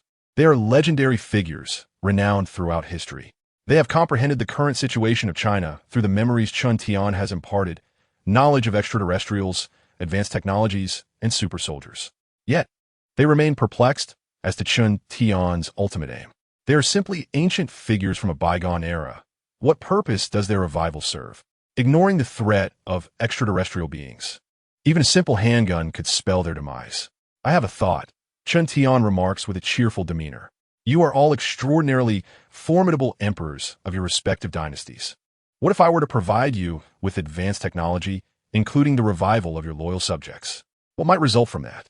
He continues, presently, while China is not in immediate peril, it faces numerous challenges and internal strife. Externally, various forces are poised to strike. Therefore, I envision you conquering the universe under the banner of your dynasties, transforming the cosmos into a realm where all recognize the supremacy of China. Would that not be a splendid outcome? Upon hearing these words, all the emperors furrowed their brows. Indeed, they discerned Chun Tian's intentions. Did this fellow wish for them to act as mere pawns, or, worse yet, as the very blades in his hand? How dare he? They were all wielders of the sword, and now he sought to reduce them to mere tools? What audacity and presumption! I concede that you have proven yourself worthy to reign alongside us, perhaps even surpassing us in merit. Yet this does not grant you the right to treat us as instruments of your will. Chun Tian, observing the expressions of the emperors, understood their thoughts. Chapter 59. They were all formidable emperors, eager to witness a grand spectacle of dynastic warfare. At this moment, within the spacious chamber, Chun Tian regarded the assembly of emperors with a smile. I am aware of your thoughts. You wonder why you should heed my command? The first emperor, Qin Shi Huang, nodded. Indeed, you possess the courage of 10,000 men, unmatched might, and the prowess of the divine. However, I shall not comply with your directives. Quite simply, the emperors awakened by Chun Tian were renowned sovereigns of millennia past. Qin Shi Huang, Ying Zheng, the eternal emperor, with the legacy of the 6 generations. He unified the 6 kingdoms, standardized writing, transportation, and measurements, establishing the great unity of Huaxia. He laid the foundation for a singular nation, a singular ruler. He pioneered the commandery system and the title of emperor, enduring for 2 millennia. Liu Bang, the founder of the Han dynasty, was the restorer of unity after the Qin. Though not without his flaws, he was undeniably a heroic figure. Liu Che, the martial emperor of Han, vanquished the Xiongnu, his reputation echoing for miles. Elevating Confucianism to a position of supremacy and enforcing a policy of strength against foreign tribes, solidifying the Han legacy within the soul of the nation. He opened the Silk Road and established the Taixue. Liu Bei, the emperor of Shu Han, though often criticized for his feigned benevolence, embodied true righteousness throughout his life. Yang Jian, the founder of the Sui dynasty, is owed gratitude by scholars thereafter for initiating the imperial examination system to prevent the monopolization by aristocratic families. However, it was ultimately Yang Wang and Li Shimin who fully realized its potential. Yang Wang, the Sui Yang emperor, was indeed a formidable ruler, albeit overly zealous in his attempts to suppress the aristocracy. He connected the Grand Canal, promoted the imperial examination, constructed the Great Wall, and welcomed nations from afar. Li Shimin, the Tang Taizong, is succinctly described as the embodiment of dragon and phoenix, the illustrious Grand Chancellor of the Tang dynasty. He held titles such as Minister of Personnel, Minister of Rights, Governor of Shaanxi, and many others, including the esteemed position of Qin Wang, Prince of Qin. The conqueror of nations is not mere boasting. Li Ji, the Tang Gaozong, though overshadowed by the brilliance of his consort Wu Zetian's ascendancy, is often overlooked for his own remarkable achievements. During his reign, the realms of politics, personnel, law, military, economy, culture, and diplomacy flourished remarkably, showcasing him as a formidable sovereign. Wu Zetian, the empress, needs no introduction. Despite facing considerable criticism, her prowess is undeniable. Zhao Kuan-yin, the founding emperor of the Song dynasty, successfully unified the war-torn Central Plains, distinguished himself as a valiant general, and ultimately passed the throne to his brother, though there are tales of conflict surrounding this decision. Zhu Yuanzhang, the founding emperor of the Ming dynasty, resurrected the glory of China. Under the Yuan dynasty, society was stratified into rigid classes, with the Han relegated to the fourth tier. Zhu Yuanzhang's remarkable journey from beggar and monk to emperor is a testament to his strength. He reinforced imperial authority, abolished the chancellor system that had persisted for 2 millennia, reclaimed the lost territories of Yin and Yun, unified the northern deserts, and eradicated corruption. He established the Grand Edict, empowering the common people to voice their grievances to the capital. Emperor Yongle Zhu Di undertook 5 campaigns in the northern deserts, dispatched Zheng He on maritime expeditions, compiled the Yongle Encyclopedia, the world's first comprehensive encyclopedia, launched campaigns in Annam, revitalized the Grand Canal, instituted the cabinet system, established the Eastern Depot, and relocated the capital to Beiping. Each of these emperors exemplified exceptional prowess, and they represent merely the most illustrious among many who possess their own unique strengths. After listening to the political discourse, Chen Tian maintained a smile and declared, "Who says I require you to heed my command? I'm fully aware of your desires. My intention in resurrecting you is merely to witness the extent of your capabilities." As he spoke, Chen Tian lit a cigarette and continued, "Let us dispense with trivialities and discuss my plan. The territory depicted in this virtual projection, rife with monstrous entities slaughtering the living, will serve as your starting stronghold. However, should you wish to thrive, you must venture beyond Earth and engage in battles among the cosmos." Emperor Taizong, Li Shimin, frowned and interjected, "This land is our ancestral home. Do you intend to expel us? While we may not match your strength, I am a descendant of the Huaxia people, and their blood flows through my veins. We shall not depart. You do possess a hint of foreign blood, do you not?" Chen Tian shot back, eliciting a furious reaction from Li Shimin. "What nonsense is this? Is this tale truly circulating? I am a descendant of Laozi himself. What foreign blood are you referring to? Do I know them? To perish. I do not seek to expel you," Chen Tian replied, taking a puff from his cigarette. "Earth may remain your ancestral home. I will not claim the territories granted to you. In simpler terms, as emperors of remarkable capability, surely you cannot resign yourselves to the vastness of the universe going unclaimed?" At this proclamation, all the emperors nodded in agreement. Of course, in the past, we may have lacked the means, but now, with the capacity to muster such formidable armies, why should we not seize expansive territories? The moon is rightfully ours. Without it, where would Chang'e reside? Thus, it is imperative. Indeed, it is essential. All of it is ours. Thus, the earth shall be our ancestral land. After extinguishing his cigarette, Chen Tian spoke, "I shall provide you with technology, including the genes of super warriors, enabling your subordinates, ministers, and even your own kin to transform into super soldiers. Furthermore, there will be various technologies, though not continuously. Rest assured, we shall not demand incessantly." Zhu Yuanzhang stepped forward, asserting his authority. Old Zhu was indeed formidable, yet plagued by suspicion. "We comprehend what you have conveyed." Zhu Yuanzhang advanced, settling onto the sofa. The people of the future certainly know how to indulge themselves. This is far more comfortable than the dragon throne we once occupied. Henceforth, the dragon throne shall also require plush cushioning. Your resurrection of us, including all past emperors, aims to establish Earth as the ancestral land, forbidding any acts of aggression or rebellion. Are you perchance eager to witness a grand spectacle of imperial battles from various dynasties across the cosmos? Zhu Yuanzhang inquired, his imperial gaze fixed upon Chen Tian, who nodded in undeniable affirmation. Indeed, since the chaos of the present age has commenced, why not allow emperors from all eras to emerge and partake in the fray? I am quite curious about the Qin of the immortals. As Chen Tian spoke, he turned to Qin Shi Huang Yingzheng, whose eyes revealed a flicker of intrigue. The divine Han, Liu Bang, Liu Che, and Liu Bei exchanged glances, clearly intrigued as well.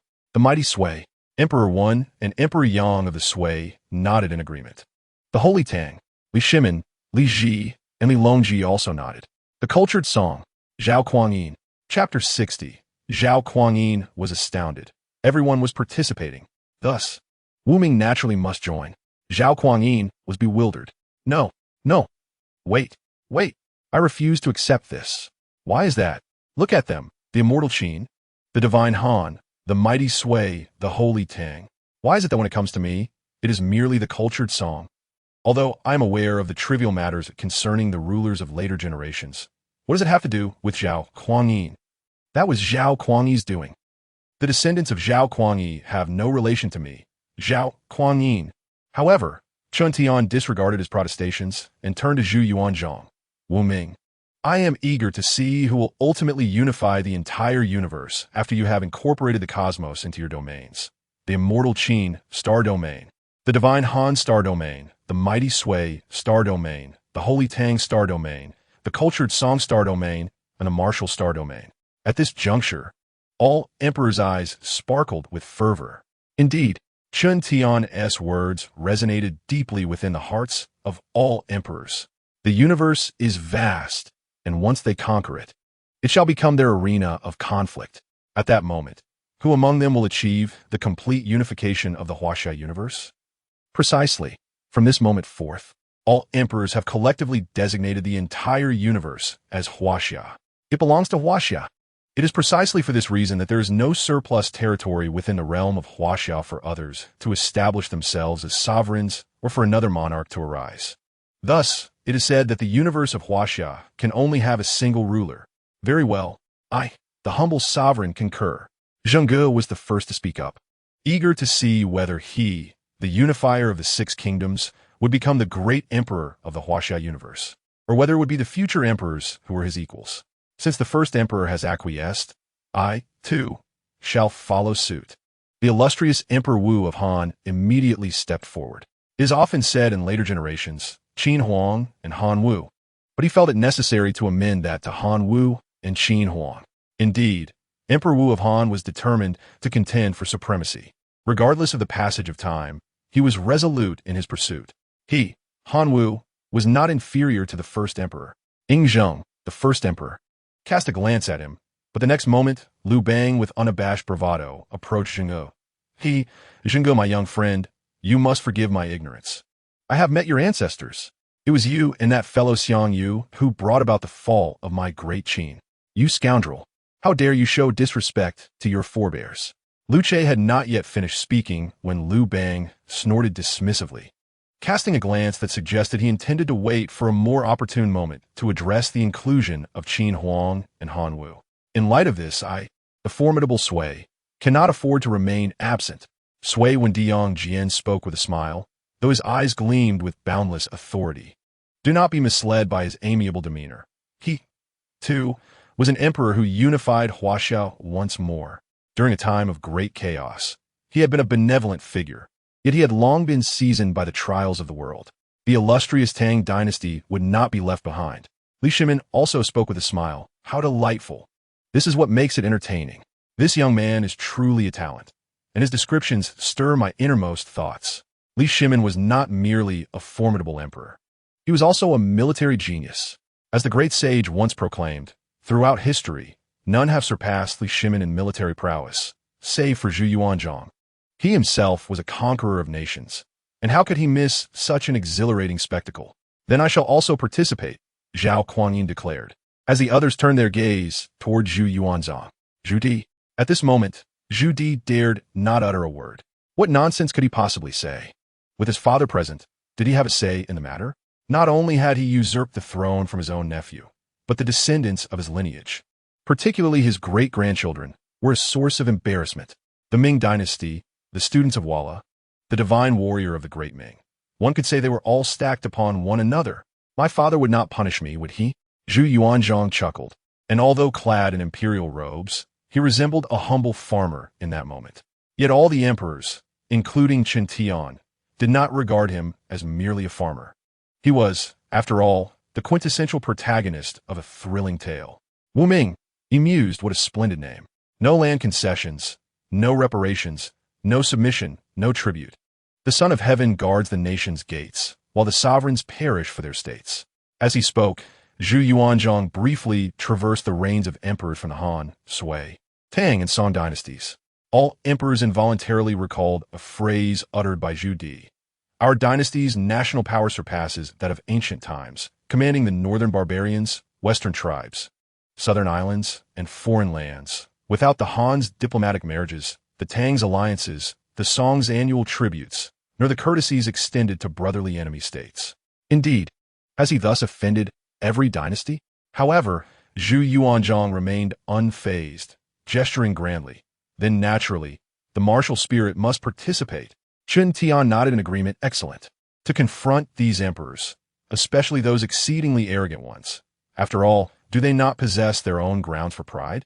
Therefore, one must capture their attention and pique their interest. These emperors were once all-powerful, and what could possibly allure them? They believed themselves unrivaled. Even Zhu Yuanzhang considers himself on par with Qin, Shi Huang, and Han Wu. The most compelling strategy is to incite them to battle amongst themselves. Chen Tian painted for them a vision of the future, though it may be merely a tantalizing illusion. Why should it be unattainable? These emperors are indeed capable of realizing it. Previously, their horizons were limited, yet now Chen Tian has sown a seed within them, destined to burgeon into a towering tree. Moreover, there exists a title that no emperor could refuse, a title that is irresistibly compelling. The Cosmic Emperor of Huaxia. The Cosmic Emperor. The entirety of the universe belongs to them. What a small sphere within. That is my ancestral home. Yet all other realms must also be mine. How does one express this in Shangxi dialect? Idi. All of it belongs to me. Thus, they are bound to participate. Furthermore, Chen Tian did not request that they serve under him as mere instruments. Instead, he proposed mutual assistance. Chen Tian yearns for entertainment, while they aspire to unify the cosmos. A true win-win scenario, is it not? In this cosmic unification, they shall obliterate all nuisances, including the likes of the Grim Reaper Carl. Is this not a fortuitous endeavor? Now, let us select our respective territories.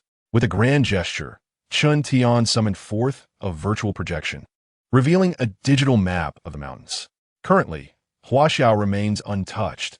However, once the land is thoroughly cleansed, I shall ensure that Lao Qi and the others disseminate the news throughout Huaxia. Should the populace wish to join your dynasties, it shall be their choice.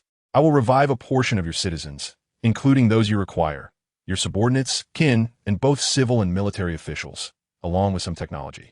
After that, it is up to you. Chapter 61. Dividing Regions by Dynasty. Has the God of Death by Qi arrived? Lubu, wait a moment. At this moment, as Chen Tian concluded his words, numerous emperors gazed intently at the virtual projection before them. Emperor Qin Shi Huang pointed decisively to the area of the United States, declaring, "This land is mine." The other emperors exchanged glances. The vastness of the region was evident, yet they were taken aback. In the next moment, Emperor Li Shimin pointed to Russia, exclaiming, "This land is mine." The other emperors protested, "What is this? Are you two claiming everything for yourselves? Such a vast expanse belongs only to you? What of us? Where shall we go? Those small nations? Nonsense. They are hardly larger than a province. What use are they to us?" Zhu Yuanzhang stood, shaking his head. "You may claim these territories, but they are too grand. There is barely enough left for us to divide." As Zhu spoke, the other emperors nodded in agreement, including Li Ji and Li Longji. Their intent was not to allocate land by dynasty, but rather by individual emperor. Witnessing this, Chen Tian sighed in resignation. With such a division, how could there be sufficient land for everyone? Moreover, they were not even engaging in conflict. It was merely a starting point, akin to a novice village. If this division continued, China would undoubtedly be included among them. Enough. Each dynasty shall receive one region. Chen Tian interjected, interrupting the quarreling emperors. The areas belong to the Huaxia, essentially lent to you for your development. Once you flourish and evolve into the stellar domains of your respective dynasties, Earth will remain the ancestral territory of Huaxia. So, why the desire for such vastness? It is not a complete transfer. As Chen Tian delineated the various dynastic regions on a virtual projection, the emperors furrowed their brows. The allocations were far smaller than they had envisioned. However, given that it was Chen Tian speaking, and his reasoning was compelling, they were reluctant yet compliant. After all, this was their ancestral land. How could they not seek more? Yet, descending would mean they could not partake in this dynastic game. In summary, the ancestral land can welcome you back, perhaps even arrange ancestral residences for you. But these regions belong to Huaxia, not to any singular dynasty. All right, Zhu Yuanzhang finally conceded. Then we can resurrect our sister in Biao, correct? Upon hearing this, the other emperors looked at Chun Tian with hopeful anticipation. He nodded in affirmation. Yes, not only your kin, but also the civil and military officials belonging to your dynasties. Indeed, anyone can be included. Excellent. We want our sister, our son Biao. We also desire Su De, Chang Yuchen, Lan Yu, Li Shanchong, Lu Bowen. Zhu Yuanzhang named his former subordinates, excluding only his wife and children. We also want Yang Pu, Yang Rong, Yang Shiqi, Zhang Jujing, Qi Jiguang, Wang Yangming. The other emperors responded with enthusiasm. Upon hearing the final remark, the remaining emperors could not remain composed. No, we can tolerate Zhang Jujing and Qi Jiguang, for they belong to the great Ming dynasty. However, Wang Yangming, you dare to summon the last sage. This is outrageous. Following Chun Tian's nod, Li Shimin immediately interjected. Then I demand my Guanyin, Changsun Wuji, Li Jing, U Decide Go Huaide, Li Triyun, Shi Shoujin, Ka Obin, Van Quanbin. I want Zhang Liang, Han Xin, Xiao He, and also Hua, Xiubing, and Wei Qing, who serve under my descendant Lu Che. I require Gao Jiang, Yang Lin, Hiru Obi, Yu Zhuo, Qiu Rui, Han Qingtian, Ding Yinping, and Yang Su. A multitude of founding sovereigns began to voice their desires, yet Zheng Gu remained silent. Nevertheless, everyone was aware of the formidable figures like Li Si, Meng Tian, the Wang Jian family spanning 3 generations, Wang Wan, Li Xian, and others. However, when Zheng Gu finally spoke, he left all the emperors utterly astounded. First and foremost, I shall claim Bai Qi. The other emperors gasped, What? Are you jesting? The infamous killer Bai Qi? This is utterly unacceptable. You dare to summon a deity of death. Cough, cough, but Zheng Gu. Bai Qi is not of the Qin dynasty. Liu Bang interjected with a chuckle. Yet, Zheng Gu shot him a glance. What? Bai Qi is not of my Qin state. Liu Bang replied, Indeed, Bai Qi is from your Qin state, but at that time, it was merely the Qin state, not the Qin dynasty. Is that not permissible? Zheng Gu turned to Chen Tian, as did the other emperors. That was the Qin state, not the Qin dynasty. Precisely, Heng Yi. You cannot wield such an advantage, starting with Bai Qi. Should we also summon Shangyang? Shangyang Morelli enactet reforms. Go to hell. How dare you say Shangyang is not a remarkable minister? The Qin state must be included. How does one even proceed from here? Zheng Gu commenced with the illustrious legacy of the 6 generations. That is too modest. The scope is too narrow. What illustrious legacy of 6 generations? You're pulling in 6 generations to fight. Gan Luo, Wei Liao Zizi, El Bouvet, Fan Sui, Kuliji, Sima Kuo, Wei Ran, Zhang Yi, Shangyang, Bailey Shi. None of these figures are inconsequential. The crux of the matter lies in the fact that it seems our subordinates have descendants among them. Under the midday sun, I strike at my ancestors. Youth has no price. Is it right to confront our forebears in such a manner? The assembly of emperors stood in disbelief. If we were to calculate this way, I must say it is indeed true. What sort of nonsense is this? Do you truly think our ancestors raised us only for us to confront them? Chun Tian, amused by their words, thought to himself that he should not have injected so many modern concepts into them. Could one ever imagine a group of ancient figures clad in imperial robes uttering such phrases? However, after a moment of contemplation, he conceded, by this reasoning, is indeed plausible. The Qin state must be accounted for. No, this simply cannot be allowed. Lu Che immediately shook his head and remarked, if that's the case, there's nothing to be gained. What is there to fear? In my Qin kingdom, I have neither your Hua, Xiubing, nor your esteemed ancestor Wei Qing. Liu Ke continued, Very well, let us proceed in this manner. Initially, all emperors believed that Zheng Gu, with his mere 2 decades of experience, pales in comparison to our centuries of martial and civil officials. Yet if we truly assess it this way, it may indeed hold merit, for Zheng Gu, after all, has been a part of Qin since his youth, has he not? In that case, one might call Ming, Yin Chang, Zilong, Huangzhou Ma Chao, Jiang Wei, and Elbu? Wait a moment. What is this nonsense? Yesterday, I simply did not feel inclined to write, nor have I in the past few days. It has been exhausting. I only finish work at 10 each night. After freshening up, I am ravenous and must grab a late-night snack before retiring early, waking up at 7:20 to head back to work. Thus, it was not my intention to neglect writing yesterday. Fortunately, tomorrow I need not stay until 10. Today I shall offer a single update, and tomorrow I shall see if I can manage 5 or 6 updates to make up for yesterday's 2 and today's 1. How much do I owe from before? I've forgotten, so let us consider it settled. Chapter 62. Unlocking the Brain Domain 48. Shocking the Emperor's Newbie Gift Package. 100 bottles. As Liu Bei began to speak, the initial indifference soon turned to concern. For after all, the 5 Tiger Generals and the Sleeping Dragon and Young Phoenix are all under Liu Bei's command, are they not? However, could he not exercise a bit more rigor? Or refrain from clandestinely inserting others? Is Elbu truly among them? Elbu could belong to Dong Zhuo, or Ding Yuan, or even the infamous Jiao Chan. But he is certainly not yours, you great-ear thief. Enough, enough, Chun Tian interjected, observing the brewing argument as he rubbed his temples and extended his hand. Buzz, buzz, buzz. In an instant, a crimson light re-emerged. Subsequently, numerous red luminescences enveloped the glass table ahead, while the virtual projection under Edith's command was turned off. As the red glow dissipated, unmarked white, round pills emerged.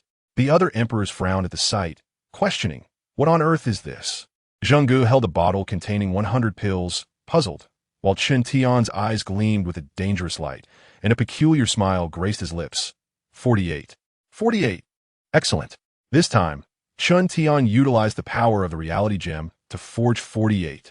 The number 48 refers to the divine elixir within Endless, which, although claimed to unlock the brain's potential to its fullest, is not quite as formidable as it seems in the film. If it truly allowed for 100% capacity, then the character played by Black Widow in Lucy would be the epitome. Unlocking the brain to its full capacity is a terrifying prospect. At that point, one transcends humanity and becomes an omnipotent deity. He does not exist, or perhaps exists within everything. Thus, the miraculous drug within Endless is not as extraordinary as one might think. The development of brain capacity should lie within the range of 30 to 60%. It is noteworthy that the King of Angels, Kai Sha, within the Super Divine Universe, has reportedly developed his brain capacity to approximately 45%. Yet now, Chun Tian is capable of mass-producing a brain capacity enhancement that surpasses that of the Angel King, which is quite excessive. Kai Sha exclaims, with such advancements, how am I to play the market? Especially concerning the 48 within Endless, which has side effects. Although ultimately the protagonist, through countless studies, renders the drug devoid of such adverse effects, and ultimately it becomes unnecessary. This is distinct from what Chun Tian has crafted. The 48 crafted by Chun Tian incorporates certain elements. As Chun Tian articulates this, the other emperors furrow their brows in confusion, questioning, what is this? I have never heard of it, and why is it in a foreign language? I want foreigners gone. The emperors, only infused with historical memories, including all that modern society knows, are entirely oblivious to this substance designed for brain capacity enhancement. Chun Tian, with a cheerful demeanor, states, the 48 can elevate the human brain, allowing it to develop up to 50%. Of course, attaining an absolute 100% is impossible. Thus, each of these pills can enhance brain capacity to 50%. As he speaks, he picks up a vial of 48 and continues with a smile. In simple terms, one pill can enable you to instantly memorize everything from a thick book, utilizing that knowledge for your pursuits. For instance, if you were given knowledge related to super soldier genetics along with second-generation super soldier genes, you could, through your research, not necessarily create third-generation super soldiers instantly, but certainly within a month. Moreover, there are concepts of interstellar battleships, energy collection centers, and other advancements. As Chun Tian elaborates, the other emperors, including Zhenggu, gaze at these pharmaceuticals with eyes ablaze with fervor. Is this truly so powerful? Goodness, is this akin to a novice-esque starter pack? After all, they currently possess nothing. At most, they have divided territories and a few former subordinates. Transitioning from feudal civilization to pre-nuclear civilization will require time. Furthermore, those territories have long been ravaged by hordes of zombies, and although nuclear weapons have been preserved, all other structures must be rebuilt. However, with this, They can swiftly advance from the feudal era to the pre-nuclear age. They might even leap over the pre-nuclear era and enter the age of interstellar travel. Yet, this substance does possess a limitation. Observing the group of emperors with eyes filled with fervor, Chen Tian cheerfully states, each pill can sustain its effects for a maximum of 1 month. However, the knowledge acquired, including the effects of the medicine, will gradually develop the brain regions. In simpler terms, continuous consumption of this will enhance your own brain domains, even allowing you to retain the developmental benefits of the medicine permanently without further use. This item, how much would you offer for it? As Chen Tian finished speaking, Zhenggu immediately interjected. His piercing gaze was fixed on Chen Tian, as if he wished to tear him apart to uncover what thoughts resided in his mind. Remarkable. You managed to produce such a thing? With this, wouldn't they soar to new heights? However, this cannot be used by the subordinates. Indeed, it is far too extraordinary. If, hypothetically speaking, one of them were to create something as astonishing as this, it could lead to our downfall. Although there are many loyal subjects, there are also numerous ambitious ministers.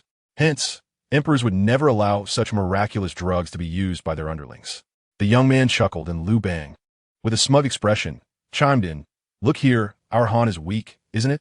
"Weak, you say?" Zhao Kuangyin rolled his eyes. It is well known that throughout history, nations have fallen due to weakness, while only the Han and Tang dynasties perished due to their strength. By the end, the Han faced pressure from the three kingdoms. And you still claim we are weak? Sun Shirwang's forces were defeated by Zhang Liao, yet he continued to push back against foreign tribes. Are we still weak? Liu Bang coughed. You mentioned Sun Shirwang, but he is not a part of our Han. That fellow is from Wu, after all. How can that be attributed to us? All right. Chen Tian chuckled and responded, I will provide 100 bottles for each dynasty, after which it will be up to you to decide. Of course, if you desire more from me, it will require territory in exchange. Excluding Earth, for every planet, regardless of size, 100 bottles. All the emperors gasped. Only 100 bottles? Damn it. Just wait. Once I possess this, I will conduct my own research. Do I still need you? Chapter 63. Chen Tian remains calm. Shocking Huaxia and the reforms of the Great Qin. If Chen Tian were aware of the thoughts of these emperors, oh no, he certainly knows their intentions. For which of these emperors is not self-serving? None. Not a single one is virtuous. They all harbor the notion of superiority. If it were merely an internal conflict among emperors, that would be one thing, but now they stand beneath the shadow of Chen Tian. How could they endure this? Thus, Chen Tian understands their ambitions, yet it matters not. As long as he wishes it, even the so-called cosmic emperors can be reduced to mere dust with a single thought. Reality stones, are you jesting? This is not merely a dimensional strike. Regardless of the dimension, as long as it exists within the universe, you are powerless. Unless, of course, you can obliterate an entire galaxy before Chen Tian even realizes it. After all, Chen Tian's current form is merely a significantly more powerful being, capable of disregarding the backlash of the reality gem. If you can manage to annihilate the galaxy in an instant before he reacts, then you are truly formidable. But can you? To instantaneously obliterate a galaxy, even with Chen Tian's assistance, would require at least hundreds, if not thousands, or even tens of thousands of years. Presently, even the celestial civilization cannot obliterate a vast galaxy, which has existed for 30,000 years. One can only imagine the difficulty of achieving such a feat. Moreover, Chen Tian possesses more than just one gem. He has others, along with a system. By the time you might be capable of annihilating an entire galaxy, he would have already become invincible in the entire super-god realm, even in the Void and the Valoran continent. Therefore, Chen Tian has no need for concern. After a unanimous nod from the emperors, Chen Tian unhesitatingly resurrected their subordinates. He then utilized the space gem to send them to the territories he had allocated, subsequently using the reality gem to revive some of their subjects. After that, he left them to their own devices. The groundwork has been laid. How they choose to build upon it is entirely up to them. The following day, a startling headline emerged. In Giant Gorge City, at a local university, a young man exclaimed in astonishment, "Our god of China has resurrected the former emperors. Moreover, territories have been divided outside of China, and they are beginning to rebuild." As the boy shouted, his classmates quickly pulled out their phones. During this time, Old Qi and the others had not concealed anything. They informed the populace of everything concerning Chen Tian and the events transpiring beyond China. Additionally, the super soldier gene was discussed to bolster Chen Tian's reputation and win the people's favor. With the people's recognition, what could be wrong with claiming the title of emperor? However, after resurrecting these emperors, any lingering aspirations they once held were extinguished. They had no desire to reign, but becoming a deity was acceptable. Management would still be left to Old Qi and the others.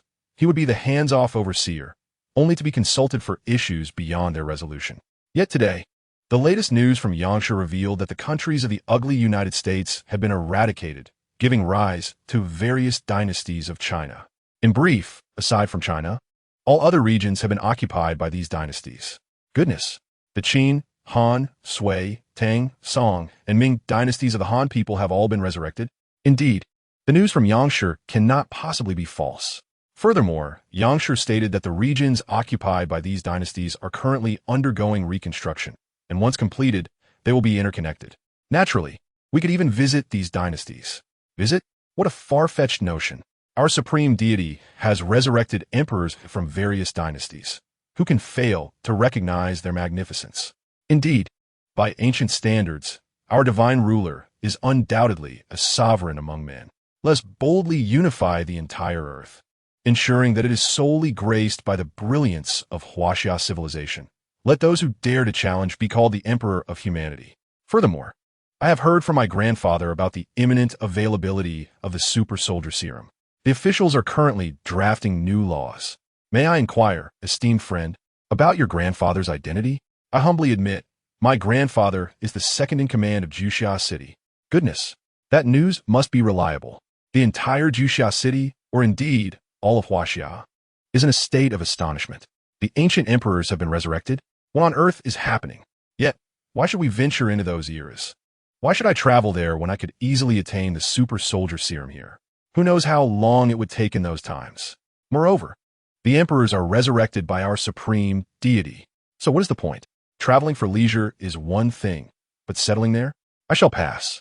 As for the United States, no, it should now be referred to as the Great Qin. The Great Qin is currently undergoing reconstruction. The aesthetics remain reminiscent of antiquity, albeit with considerable simplification for convenience. The construction of the Imperial Palace, however, poses a challenge. Thus, the so-called White House will serve as a temporary seat of power. Presently within the White House, we find Yingzheng, Li Si, Elbuwei, Fan Sui, Chu Liji, Sima Qiu, Wei Ran, Zhang Yi, Shangyang, Bai Li Shi, and Bai Qi, all gathered in deliberation. Your Majesty, the various regions are in the midst of rebuilding. There is no need for concern regarding food supplies. The devastation was limited to ordinary structures, and the resources from all the barbarian tribes are plentiful, reported Elbuwei, rising slightly to speak. Li Si then stood, adding, moreover, Your Majesty, based on the super soldier serum provided, we can currently produce 3,000 super soldiers. Listening attentively to his ministers, Ying Zheng's eyes sparkled with clarity, as countless strategies began to form in his mind for the rapid ascendance of the Great Qin. Indeed, he had already taken the serum himself. As he absorbed their discussions, he quickly seized a piece of paper, jotting down ideas and sketches. Once Shangyang concluded his remarks, he paused his writing, acknowledging the progress they had made. For instance, the transition from brushes and bamboo slips to paper and ink is a remarkable advancement. This is the new plan for the Great Qin. Please take a look, Ying Zheng declared, handing the written document to Li Si. After perusing it, Li Si appeared increasingly astonished. Ying Zheng had drawn from the wisdom of Huaxia's 5,000 years of governance to implement comprehensive reforms. From the days of the Great Qin to the present modern era, meticulous planning has been accomplished in all aspects. Chapter 64. Transforming the Great Qin. The Emperor diligently acquires knowledge. Qilin and Weilon ignite the spirit of combat. Firstly, the leading ministers bear a striking resemblance to the current cabinet, yet one aspect remains unchanged. Ying Zheng continues to hold the supreme authority. In terms of technology, Ying Zheng will take only a few days to develop the super soldier serum, thereby creating the elite warriors of the Great Qin. Furthermore, there is a comprehensive plan concerning local governance, including officials and civil welfare. Li Si gazed at the proposal, swallowing hard. The former Great Qin operated entirely as a war machine. After all, established on the meritocratic military system initiated by Xiangyang, where military merit represented everything. However, the plan presented by Yingzheng not only retains the original meritocratic system, allowing the war machine of the Great Qin to persist, but also offers substantial benefits to the citizenry. This will foster a deep connection between the people and the Great Qin, ensuring their loyalty and preventing any inclination to abandon their homeland. It is essential to recognize that the Earth now hosts not merely the Great Qin as a singular civilization of Huaxia, but also the Han, Sui, Tang, Song, Ming, alongside modern Huaxia. Hence, if the populace does not feel a sense of belonging to the Great Qin, they could easily depart for other nations. As there are Huaxia people everywhere, are there not? Thus, it is imperative to treat the citizens well, earning their acknowledgement. Upon reviewing the document, Li Si passed it to the others, who were all profoundly astonished. It must be said that the advancements created by Chun Tian are indeed impressive. The brain's potential has been developed to 48%, enabling the generation of thousands, even tens of thousands of solutions to any problem. Your Majesty, this plan is feasible. Gan Luo exclaimed with excitement, to which Yingzheng merely nodded slightly. You shall implement it. I require a bit of time. Understood. With that, the assembly departed the White Palace to execute the new policies of the Great Qin. Meanwhile, Yingzheng retrieved the books he had received from Chun Tian and began to peruse them. He recognized the necessity of learning, not only various fields of knowledge, but also the theories and methodologies related to the super soldier serum. Most importantly, he needed to delve into artificial intelligence. Yingzheng discovered that having an assistant like Edith from Chun Tian was akin to having wings. With such a resource, many tasks need not be conducted personally. Moreover, if artificial intelligence continues its research and development, enveloping the globe, he would have access to any information he desired in due course. Thus, whether it be common knowledge or advanced concepts, Yingzheng immersed himself in his studies with fervor. With a capability of 48, he possessed an extraordinary memory, transforming his mind into a super intellect that not only retained knowledge flawlessly, but also engaged in complex calculations. This is truly terrifying. If one's computational abilities are formidable, one could elucidate even the intricacies of spatial dimensions.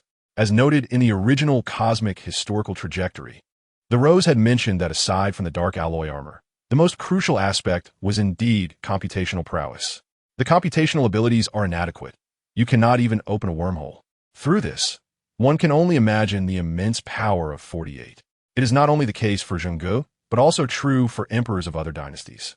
They now need to engage in rigorous learning to supplement their knowledge gaps. Only by doing so can they progress further. Do not assume that merely possessing the formula for the super soldier serum allows you to create it. Initially, Chun Tian had Edith perform countless calculations before crafting it. If it were solely up to him, he would not dare to approach it. Knowledge is indeed power. It is not a mere phrase. In Juxia City, Qilin, we can transform into super soldiers. Within the Juxia City Police Department, Wei Lan excitedly approached Qilin, who upon hearing this revelation, was equally exhilarated. They could become super soldiers? How wonderful! Previously, witnessing those military warriors transformed into super soldiers had filled her with envy. Yet now, it was finally their turn. But wait! Qilin furrowed her brow. How could it be their turn so soon?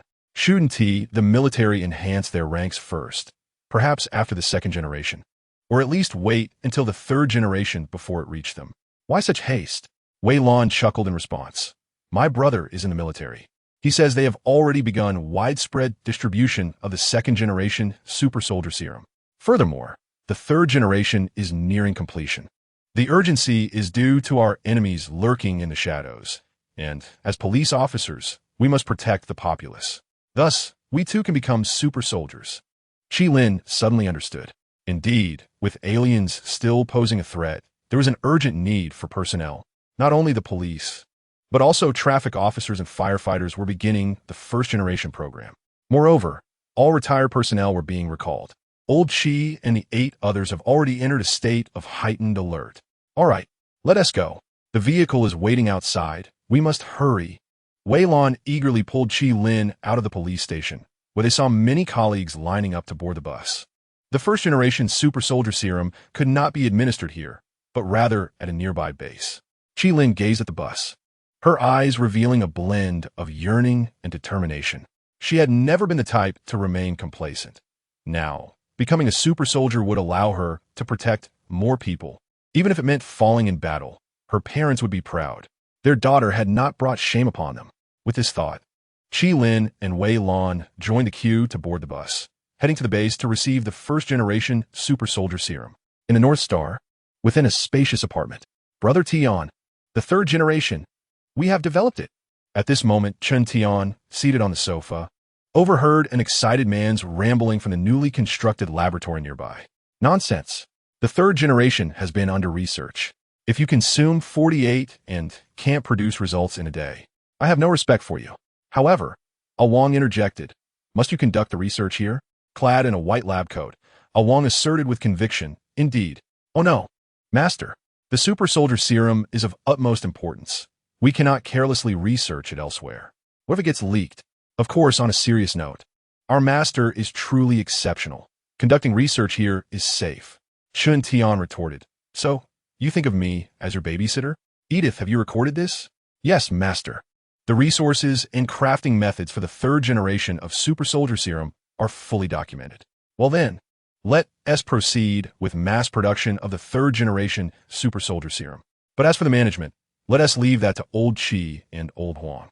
We should refrain from interfering. Chen Tian shrugged and rose to gaze out the window, while Wang committed his words to memory, pondering when to inform old Qi. Direct injection by old Huang did not seem wise. It was essential to ignite the warrior's fighting spirit. Chapter 65. A month of cosmic civilization. Suspected forgotten ones of dinner. Demons join Huaxia. Meanwhile, within a base in the expanse of Juxia City, Shaolun, the satellite is ready. We can transform them into mechanical life forms now. Old Qi approached Gu Shaolun, who nodded in agreement. Indeed, Gu Shaolun had spent the past few days at the base, tirelessly utilizing the spark source integrated into his being to mass-produce mechanical life forms. Currently, the base boasted nearly 30,000 mechanical life forms, all of which were combat types. Yet, they were not merely combatants. There were also strategists, intelligent life forms. It is worth noting that the mechanical life forms of Cybertron encompass more than just combat types. For instance, there are medical types like the Autobot Medic and the Decepticon Doctor. Additionally, a unique category of mechanical life forms exists, the intelligent types. These intelligent mechanical life forms are akin to human scientists, possessing extraordinarily powerful computational abilities. Through countless calculations and research over just a few days, they have developed weather weapons. Furthermore, after Lian Feng and Yuqin joined Huaxia, they unveiled the Mangdang Shan, granting Huaxia 3 spacecraft capable of engaging in space battles. However, they're still in the preliminary stages, unable to achieve the energy barrier of the Tiexin battleship. He glanced at the small mechanical life forms diligently conducting research nearby, smiling. These industrious small mechanical life forms are indeed intelligent ones, playing a significant role. They not only study external forces, but also delve into the genetics of super soldiers. Indeed, while the super soldier serum is potent, its development is rather sluggish. Gu Xiaoluan sought permission from Chen Tian, who encouraged him to proceed with determination. Thus, Gu Xiaoluan embarked on an ambitious endeavor. With relentless research, Huaxia technology is poised for a remarkable leap, transitioning from a pre-nuclear civilization to an aerospace civilization within a month. As Gu Shaolun rose to join Lao Qi, he sighed, alas, Lao Qi, it is unfortunate that my current capabilities are still inadequate. If only I could breathe in space. There would be no need to construct satellites. Ha ha ha. Shaolun, do not underestimate yourself.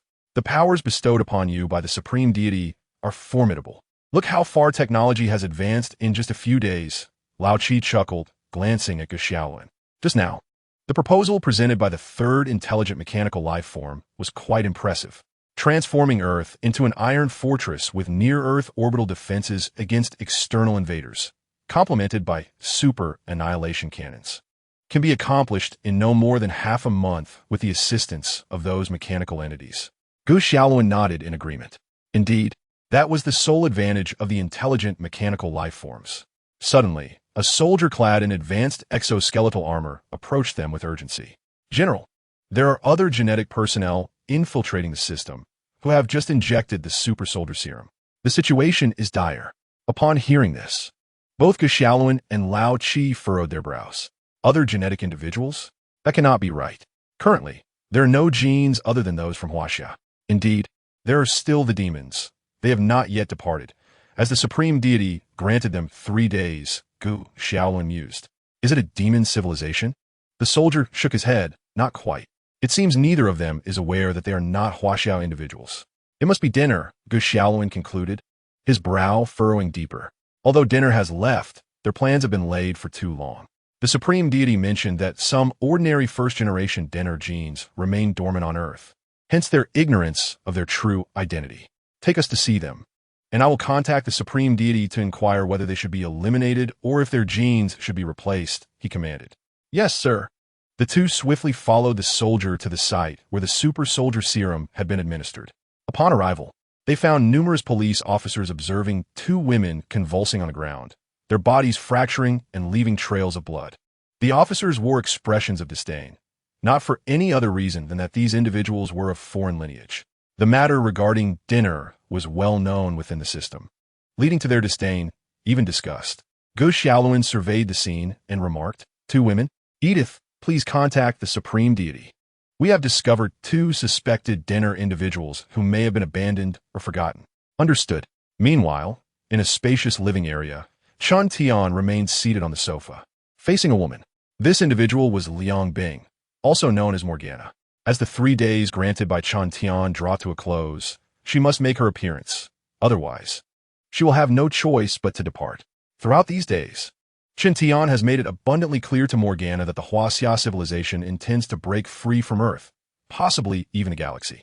Should Mo Gan Na choose to lead the demons away from Earth, their subsequent encounters would inevitably be adversarial. Mo Gan Na is acutely aware that battling the perverse Chun Tian would spell utter doom for the demon civilization. With a deep breath, Mo Gan Na slowly kneels. Adopting a serious yet subdued and humble tone, she declares, the demon civilization humbly requests to merge with the Huaxia civilization. Indeed, Mo Gan Na has made her choice. To refuse the merger would render them enemies. How merciless is Chun Tian toward his foes? Even those who are merely outsiders would face annihilation without mercy. His resurrection of emperors, coupled with the bestowal of advanced technology, undoubtedly aims to transform the entire known universe into a battleground solely for the Huaxia civilization. Thus, the demons have no choice but to merge, discarding their former genetic identity and casting aside the notions of corruption and eternity.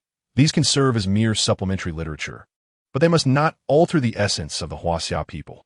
Chun Tian gazes at the kneeling Mo Gan Na, a deity of 30,000 years, and nods in acknowledgement. He glances at Tian Shun, who immediately comprehends the unspoken command, instructing a genetically engineered super soldier to activate the spatial gem. Master, Gu Xiaoluan has discovered individuals seemingly abandoned by the dinner, who possess dinner genetic traits. At that moment, Edith's voice resonates, and as Chun Tian furrows his brow, she presents the imagery. Upon seeing the 2 figures within the image, he is momentarily taken aback. Qilan? Weilon? Ah, my memory fails me. I had completely forgotten about them. Chun Tian slaps his forehead, recalling their mention only to have it slip his mind. Alas, there has been an abundance of matters recently, leaving him no choice but to redirect his focus. He turns to Tian Shun. Tian Shun, go and bring them both here. Yes, master. Chapter 66. Duke arrives. Lucian and Bibi, what give you the right? Test their strength. Meanwhile, beyond the solar system, specifically outside the CHW star system, a moderately sized warship emerges from a wormhole at the edge of the solar system. At the helm of this vessel stands Duke, the esteemed 5-star general of the dinner. However, he is not alone. Accompanied by him are a dozen dinner warriors, each a 3rd-generation super soldier or divine body. Among them is a robust, dark-skinned extraterrestrial, armed with dual pistols and poised for action. This individual, familiar to those who have traversed the League of Legends, is colloquially known as Lucian. Yet, in the realm of the super god universe, Lucian is no ordinary figure. He too is a 3rd-generation divine body. It is well known that in the super divine universe, the 3rd-generation divine bodies are equipped with dark dimensions and engines. Lucian's engine is the Holy Light engine, distinct from the Void engine or the Galactic Powers core. Lucian's Holy Light engine allows him to imbue himself with divine radiance, and, coupled with extraordinary computational capabilities. It enables him to traverse through wormholes and even initiate long-range sniping via these wormholes. This bears some resemblance to the original Qilin, yet it surpasses her in power immensely. Under the enhancement of divine light, his holy light bullets, in a certain sense, surpass even the god-slaying bullets, delivering a suppressive strike against divine bodies. In addition, there exists another third-generation divine body, Bobby, the Yordle wielding a hammer, who serves as Dinner's third-generation divine body. He too possesses an engine, also a holy light engine. However, unlike Lucian, he is a melee tank. With the blessing of the holy light engine, his divine body becomes even more resilient. Furthermore, the ability to utilize wormholes seems to be a standard feature among third-generation divine bodies. After all, as long as one possesses formidable computational prowess. Traversing wormholes is hardly an extraordinary feat as they approach Earth. Duke spoke solemnly. New Dinner has already evacuated Earth, and the leaders of New Dinner have been eliminated. It appears we underestimated this pre-nuclear civilization. Bobby smiled, yet Lucian furrowed his brow. No, we cannot act recklessly. Although the three of us third-generation divine bodies and over a dozen elite warrior guards are sufficient to dominate the galaxy, the galactic power, the war god of Noxus, and Prince Jarvan are still in their possession, we must not be impulsive. Indeed, while the pre-nuclear civilization may hold little significance, what truly matters is the galactic power they possess. Duke nodded. Although we have backups of these super genes from galactic power, we have not yet found individuals particularly suited to these genes. What if he were to annihilate them along with the galactic power? Thus, recklessness is unwarranted. Our mission is to negotiate. As long as this pre-nuclear civilization surrenders the galactic power, engaging in battle can be deferred. If Chun Tian were to overhear their conversation, he would surely roll his eyes. Galactic power? It no longer exists. As for backups, they might as well return to Dinner and see if there are any left. Unfortunately, they remain oblivious to these matters. After all, those who knew of Chun Tian's eradication of the galactic power supergenes have perished. How could they be aware of such things? The warship swiftly made its way towards Earth.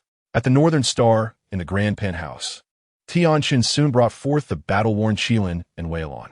With a mere wave of his hand, a resonant hum filled the air.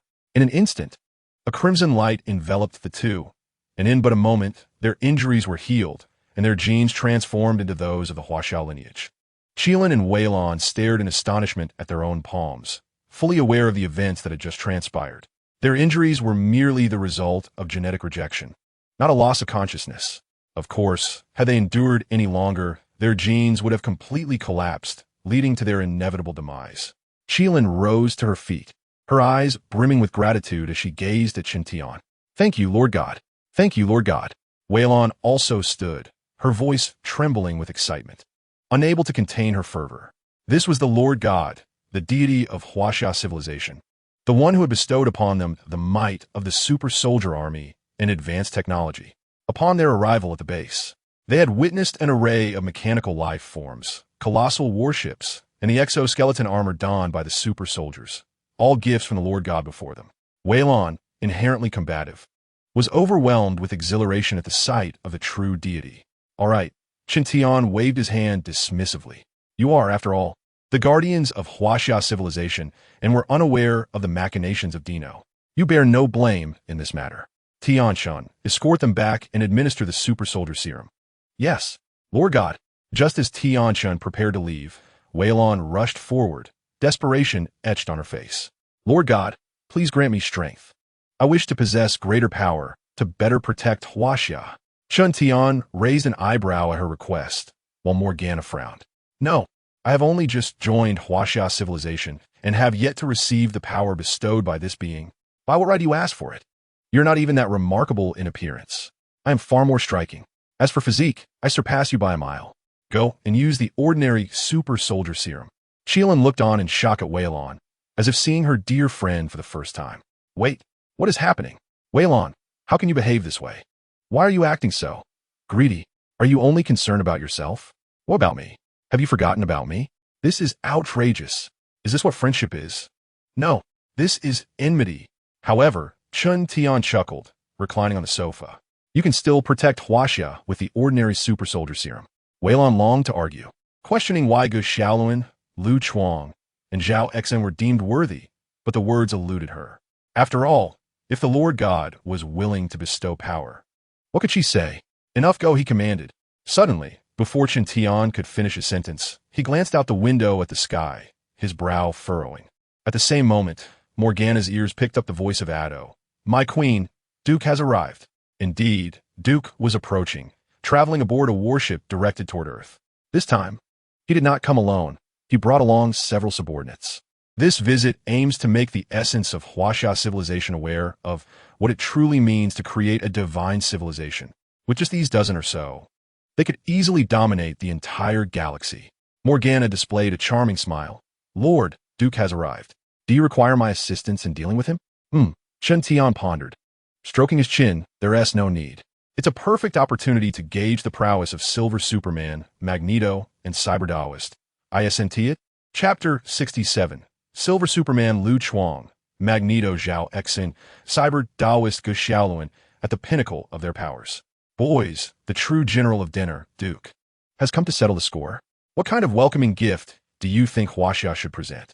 At this moment, at the base in Juxia City, at the North Star base, and at the edge of the sun, Gu Xiaoluan, Zhao Exin, and Lu Chuang all heard Chen Tian's proclamation. At the edge of the solar system, Lu Chuang gazed into the depths of space. Now a Silver Superman, his vision extended far beyond that of certain monitors. He quickly noticed a small warship hurtling towards Earth, alongside the original fleet of the Taodai at the solar system's edge. Do they truly believe Huaxia is devoid of defenders? They dare to come and settle scores? Lu Chuang coldly smirked at the sight of the small warship. The Lord himself stated there would be a welcoming gift, and it must be grand indeed. At the Juxia City base, the Decepticons assembled. In an instant, Gu Xiaoluan emerged from his quarters to the heart of the base. A voice reverberated throughout the entire facility. Now, having enhanced his being several times through the creation of mechanical life forms, Gu Xiaoluan, though not yet at the third-generation divine body, possessed the capabilities of a second-generation super soldier. Do not underestimate him. He commands a vast number of subordinates. The Decepticons, along with the energy cannons crafted from intelligent mechanical life forms, could easily rival third-generation divine bodies. As Gu Xiaoluan shouted, thousands of mechanical life forms transformed into colossal Gundams. Standing before him, the leading Decepticon towered a magnificent 20 meters high. This was the latest iteration of the aerospace fighter, far more formidable than those in the original Transformer series. While the original form was merely a 22 fighter jet, this latest aerospace craft had been developed through the research of intelligent mechanical life forms, outfitted with the most advanced weapon systems available on Earth. Its body was composed of a new metal forged from dark alloy and vibranium, with the enhancement of the energy source. This aerospace Decepticon was not only stronger than a third-generation divine body, but also beyond the means of third-generation super soldiers to destroy. Even if the so-called God-slaying bullet were to be used, its efficacy would be limited. Let us not forget, Dinner also possesses the God-slaying #1 bullet. After all, with the presence of the esteemed engineers Rin Feng and Yu Qin from Dino, these concerns are rendered trivial. Thus, leveraging some of Dino's original technologies, along with the research on intelligent mechanical life forms and the incorporation of the astonishing transforming metal from Transformers 4, this aerospace warplane becomes an almost indomitable force. As we are all aware, transforming metal is remarkably resilient. Firing upon it proves futile. The Decepticon of this aerospace warplane not only possesses a body of extraordinary durability, surpassing even the third-generation super soldiers, but is also enhanced with transforming metal, making it a unique variant of a super soldier. Of course, it cannot withstand the void engine or the conceptual redefinitions akin to the Zeon core. How could it endure such conceptual alterations? It is simply untenable. However, physical assaults are unlikely to dismantle it. Leader, the Decepticon of the aerospace warplane half kneels and speaks. Leader, the thousands of other Decepticons follow suit, kneeling in unison. Gu Xiaoluan watches this spectacle with a smile. All right, brothers, our guests have arrived. The Supreme Deity commands us to present them with a grand gift. Upon hearing this, all Decepticons are filled with elation. After their creation, they have been confined within this base, unable to venture out. Yet, they understand that their presence would disturb the populace. Nevertheless, they feel stifled. Hence, they yearn for release. At long last, the moment for liberation has come. Leader, please issue the command. The Decepticon of the aerospace warplane bows its proud head, its crimson eyes radiating an inexhaustible battle spirit. The Decepticons, must establish their presence. This battle shall serve as an announcement to the world of their existence. Very well. Gu Shaolin laughs heartily. Then let the battle commence. With his decree, tens of thousands of Decepticons salute. We obey the leader's command.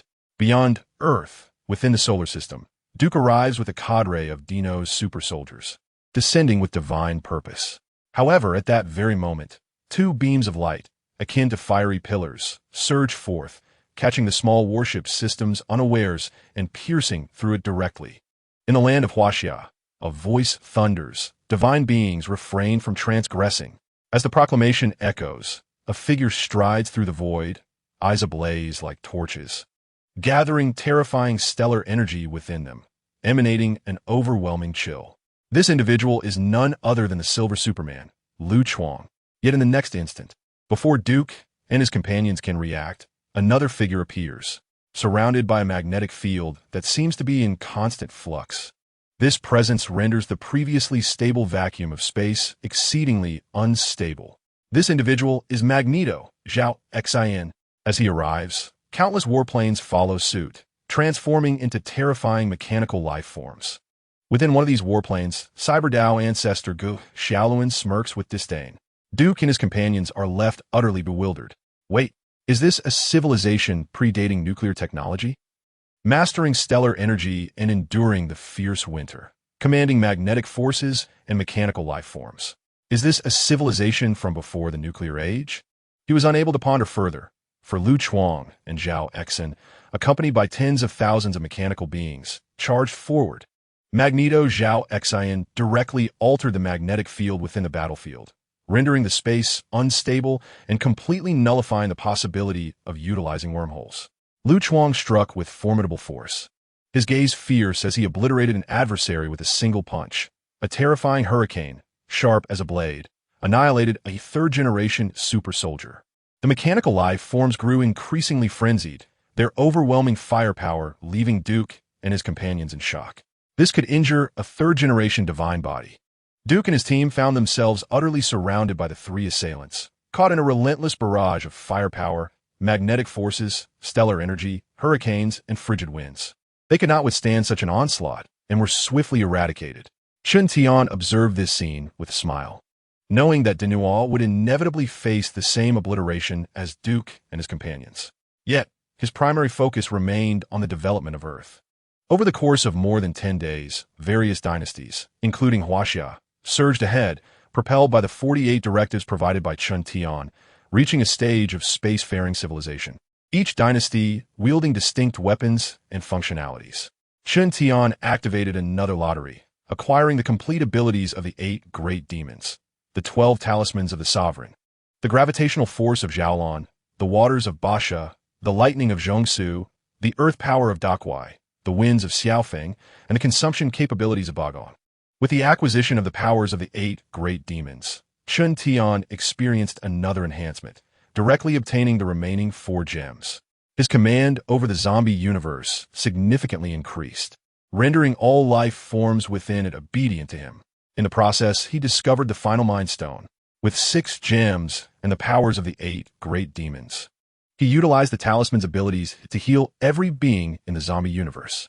In Chapter 68, with Earth advancing, the Taisu defeated, the fierce sun vanquished, and the angels subjugated, Carl met his demise. Regrettably, Stark, who cherished pepper pots, chose to sacrifice himself.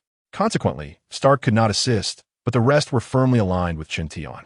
Utilizing the Space Stone, Chun Tian enabled scientists on Earth to conduct research, establishing stable wormholes that could reach any location within the solar system. As a result, all dynasties ascended to a spacefaring civilization and immediately launched a counteroffensive. The terrifying super technology left the Taisu in bewilderment, but it availed them not, as they were ruthlessly annihilated. Amidst their rallying call for a counterattack, a scientist from Huaxia, Li Jinwu, developed an ecological stability system. This system not only stabilized ecosystems, but also transformed environments. enhancing their quality and incorporating defensive capabilities. Upon learning of this, Chen Tian promptly named it the Yuan Lao Ecological Stability System, in honor of the contemporary Shinon. Moreover, this system improved the environment, resulting in superior crops with increased yields. Though sustenance may not be essential for survival in the future, who among us does not crave the pleasures of the palate? Thus, this ecological stability system has been aptly named the Yuan Lao series. Moreover, Chen Tian has encouraged Li Jinwu to continue his research, ensuring that the Yuan Lao series evolves into a more sophisticated entity. It is inconceivable that this series would be limited to a singular technological advancement. Naturally, Li Jinwu acquiesced, dedicating himself to further studies on ecological matters. Once the Yuan Lao series ecological stability system was established, the Earth's environment began to improve. While deserts remain a necessary feature of the landscape, adding a touch of allure, certain areas devoid of deserts required enhancement. During the endeavor to ameliorate Earth's environment, another scientist unveiled a stellar energy collection center, which Chen Tian aptly named the Jinwu series. With the introduction of this stellar energy collection center, Earth found itself temporarily unburdened by energy shortages. This scientist was also engaged in pioneering new technologies, harnessing the principles of nuclear fusion to create artificial stars, thus eliminating the need to extract energy from the stars of the solar system. In addition, the quality of life gradually transformed, as anti-gravity devices brought to life the flying cars of science fiction. The serum for the super soldiers of the 201356 generation became widespread. By 2013-510, the successful research of the third-generation divine body was achieved. The establishment of a near-Earth orbital defense system was realized on 201-3520. On 201-3522, the artificial intelligence system, known as the Tiandao Research Initiative, was launched. The Mars Improvement Plan commenced on 201-3620, followed by the initiation of Mars colonization on 201-3730. By 201-3815, the Xianqin, Shenhan, Xiangshui, Shengtang, Wensong, and Wuming left their ancestral star to establish their respective dynasties within the Milky Way galaxy. On 201-3919, the Galaxy Stability System Monitoring Agency was founded. By 201-31020, the Milky Way galaxy was wholly integrated into Huaxia, thus renamed the Huaxia Galaxy. On 201-31230, the results of the Tiandao artificial intelligence research emerged, ushering artificial intelligence into the particle age, enabling it to monitor the Huaxia Galaxy. This day marked the dawn of a new era. With the arrival of the new year, the Huaxia civilization instilled trepidation in all cosmic powers. In just 1 year, they had progressively mastered the Milky Way at an astonishing pace. Even the once belligerent Tian Daoxing Liang civilization sent forth their new deity, Reina, to establish diplomatic relations. Yet, the Huaxia civilization rebuffed their overtures. The Liang civilization declared war upon Huaxia, but they faced not one adversary, but 8. Naturally, they returned in utter defeat. The Huaxia civilization chose not to pursue, instead continuing their conquests across star clusters, steadily consuming the entire supergod universe. On 201-4317, the Taodai civilization launched another assault, this time accompanied by the former angels, known as the Tianjia civilization. Confronted with the formidable Huaxia civilization, they were detected by the Tiandao artificial intelligence system long before nearing the Huaxia galaxy, resulting in their inevitable defeat.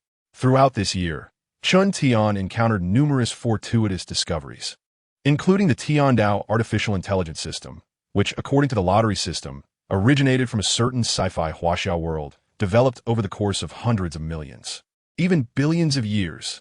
Due to the Tiandao artificial intelligence system, which is distinct from ordinary artificial intelligence, it possesses the ability to evolve autonomously. Through countless iterations, it ultimately transforms into the true embodiment of Tiandao. Thus, its value is not inferior to that of the Marvel Universe of zombies. Furthermore, Chen Tian has acquired the bloodline of the Pangu clan, specifically that which resides within the realm of the undead.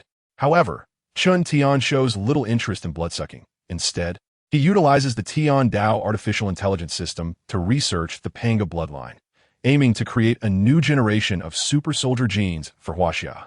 On April 16, 2014, the Huaxia super soldier gene was successfully developed and named Pangu.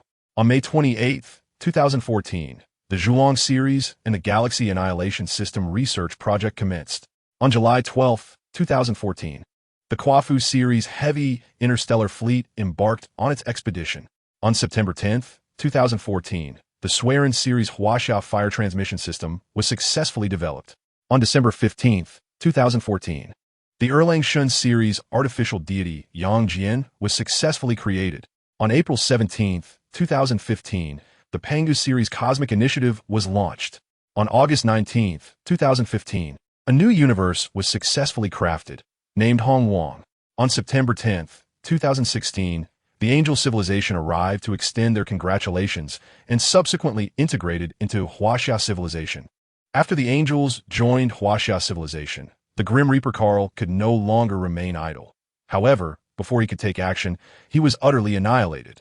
This was a true form of obliteration. Chun Tian then appeared at the Death Song Academy, taking the seat once occupied by Carl, and sighed, "Alas, there are always some fools who insist on courting disaster." After all this time, how powerful has Chun Tian become? He himself is uncertain. Although he draws lots once a month, over the years he has accumulated an abundance of treasures. Whenever he desires, with a mere thought, the entire super god universe could be obliterated, such as the extent of his current strength. However, he needs to elevate Huaxia to new heights. He mused, "I must continue the development of Huaxia. This system merely provides artificial intelligence. The rest is power. At the very least, offer some technology. Otherwise, why the hassle? If the system could speak, it would surely curse upon hearing this. What do you want from me? You just wish to reap without sowing. Can't you just perish, you wretch?" On April 12, 2017, the Virgo constellation cluster was integrated into Huaxia and renamed the Shenzhou constellation cluster. On June 29, 2017, the supercluster set forth. On August 17, 2017, the Tian Court series, the 33 Heavens cosmic platform, was successfully established. On November 18, 2017, the Underworld series, the 18 Layers of Hell, was successfully researched. On June 15, 2018, the 3-book series, the Earthbook Antimatter Universe Detection Cloud Platform, was successfully established. On April 26, 2019, the Hao Ian Great Sovereign Series Dimensional Weapon Hao Ian Sword Project was initiated. On October 14, 2019, the Dimensional Weapon was successfully developed, and the Hao Ian Sword Annihilation Platform was constructed. On October 20, 2019, the Laniakea Supercluster was integrated into Huaxia civilization and renamed the Central Plains Supercluster. On December 28, 2019, the Shenzhou Barrier Constellation's Space-Time Defense System Construction Plan was initiated. On December 29, 2019, the Celestial Path series of Cosmic Dimensional Weapon Construction Plans was initiated. On January 19, 2020, the Underworld series of Mengpe Soup Genetic Weapon Research Plans commenced. On March 17, 2020, the Heavenly Court series of the Southern Heavenly Gate Temporal Passage Development was launched. On June 20, 2020, the Xianyuan series of Otherworldly Combat Assistance Systems achieved success. Chapter 69, the final chapter. With the successful development of the Otherworldly Combat Assistance System, Chun Tian sat within the now vastly transformed capital, the North Star 33 Heavens platform. We need to accelerate our pace. If we do not quicken our efforts, how shall we vanquish those entities lurking within the void? As he spoke, he cast a glance to the side, and the voice of the celestial path immediately resonated. "Your Excellency, inform the leaders that the universe has innumerable realms. Can you expedite the process? During the last supercluster expedition, I single-handedly aided Huaxia in conquering half. Are your 7 dynasties truly unable to match our speed?" "Understood, Your Excellency." When the celestial path transmitted this message to all the emperors of the dynasties, it elicited exasperated reactions from them. "Good grief! Have you even considered your own position? You are the anomaly, not us. The technology is exceedingly advanced. We are striving madly to catch up. In fact, our current artificial intelligence in the Great Qin, Great Han, Great Sui, Great Tang, Great Song, and Great Ming was all provided by the celestial path. However, there is no denying the truth of the statement. The pace is too sluggish. How many years have passed? We have merely grasped the supercluster. When shall we master the entirety of the universe? We have yet to secure even half of it. Consequently, a more vigorous campaign was launched. On August 17th, 2020, Huaxia set forth into the cosmos. On October 25th, 2020, the Kunlun Mountain series of Cosmic Warfare Advisory Combat Centers were successfully deployed. On March 17th, 2021, the Zhou Tian Starry Sky series of Galaxy Cluster Defense Systems were successfully installed. On June 20th, 2021, the Buzhou Mountain series of Cosmic Defense Center plans were initiated. On September 14th, 2021, the Zhu Sword Array series of Dimensional Strike Systems were successfully deployed. In 2022, the invasion of the Void commenced. In December 2022, Huaxia civilization employed dimensional weapons to annihilate void creatures, heralding the counteroffensive. On February 10, 2022, the Heavenly Court series of Lingxiao Palace comprehensive dimensional platforms ventured into the void. On April 10, 2022, information arrived from the void regarding the descent of the star-casting Dragon King, indicating that dimensional weapons were ineffective against it. Huaxia initiated emergency protocols, and the Southern Heavenly Gate Temporal Passage was activated. On March 6, 2022, the Chaos Demon God series of divine and demonic otherworldly dimensional weapon strike systems were successfully developed. On January 1, 2022, the Huaxia civilization's chief deity advanced, wielding the sun and moon to subdue the star-casting Dragon King, who then submitted.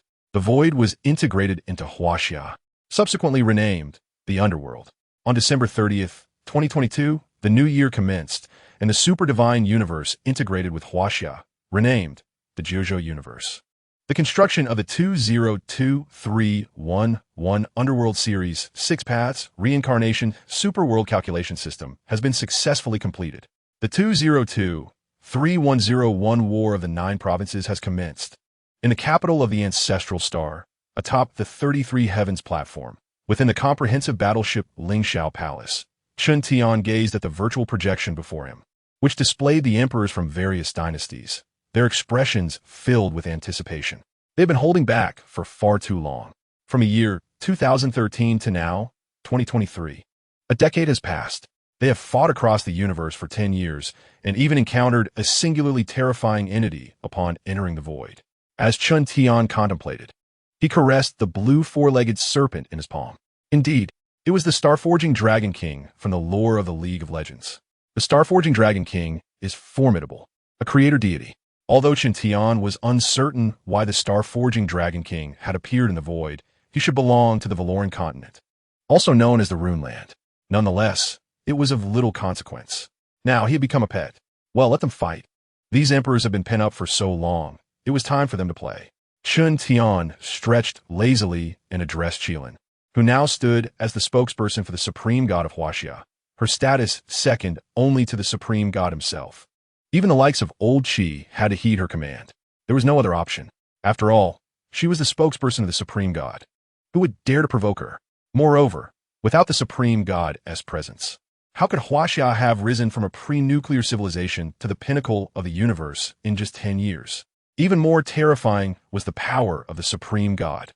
The images from the previous void battle had been transmitted back, revealing that no dimensional weapon could inflict fatal damage upon the Starforging Dragon King. Yet with a mere wave of the supreme goddess hand, the Starforging Dragon King was subdued and had now become Chun Tian's pet. Thus, Chun Tian's words held an unparalleled authority in the present 9 provinces universe, compelling even the emperors to comply. This was not due to Chun Tian's intimidation, but rather a matter of respect. Who would not acknowledge the prowess of an individual who led a civilization to such heights in a decade? Indeed, it was the supreme god. Qilin gazed at Chun Tian, her eyes brimming with boundless affection. No, it was not merely an appearance. It was genuine. In the current Huaxia civilization, which woman would not be enamored with him? It was no jest. Even the angels, adorned in their short skirts, strive to become Chun Tian's spokesperson. On 20231212, Emperor Song of the Song Dynasty, Zhao Kuangyin, was defeated by Emperor Xianqin, Qin Shi Huang Ingzheng. On 2024210, Emperor Xiong Sui, Yang Jian of the Sui Dynasty, succumbed to Emperor Wu Ming. Zhu Yuanzhang of the Ming Dynasty. On 202-4725, Emperor Shenhan, Liu Bang of the Han Dynasty, fell to Emperor Sheng Tang, Li Shimin of the Tang Dynasty. On 202-41030, the battle between Xian Qin, Sheng Tang, and Wu Ming ensued.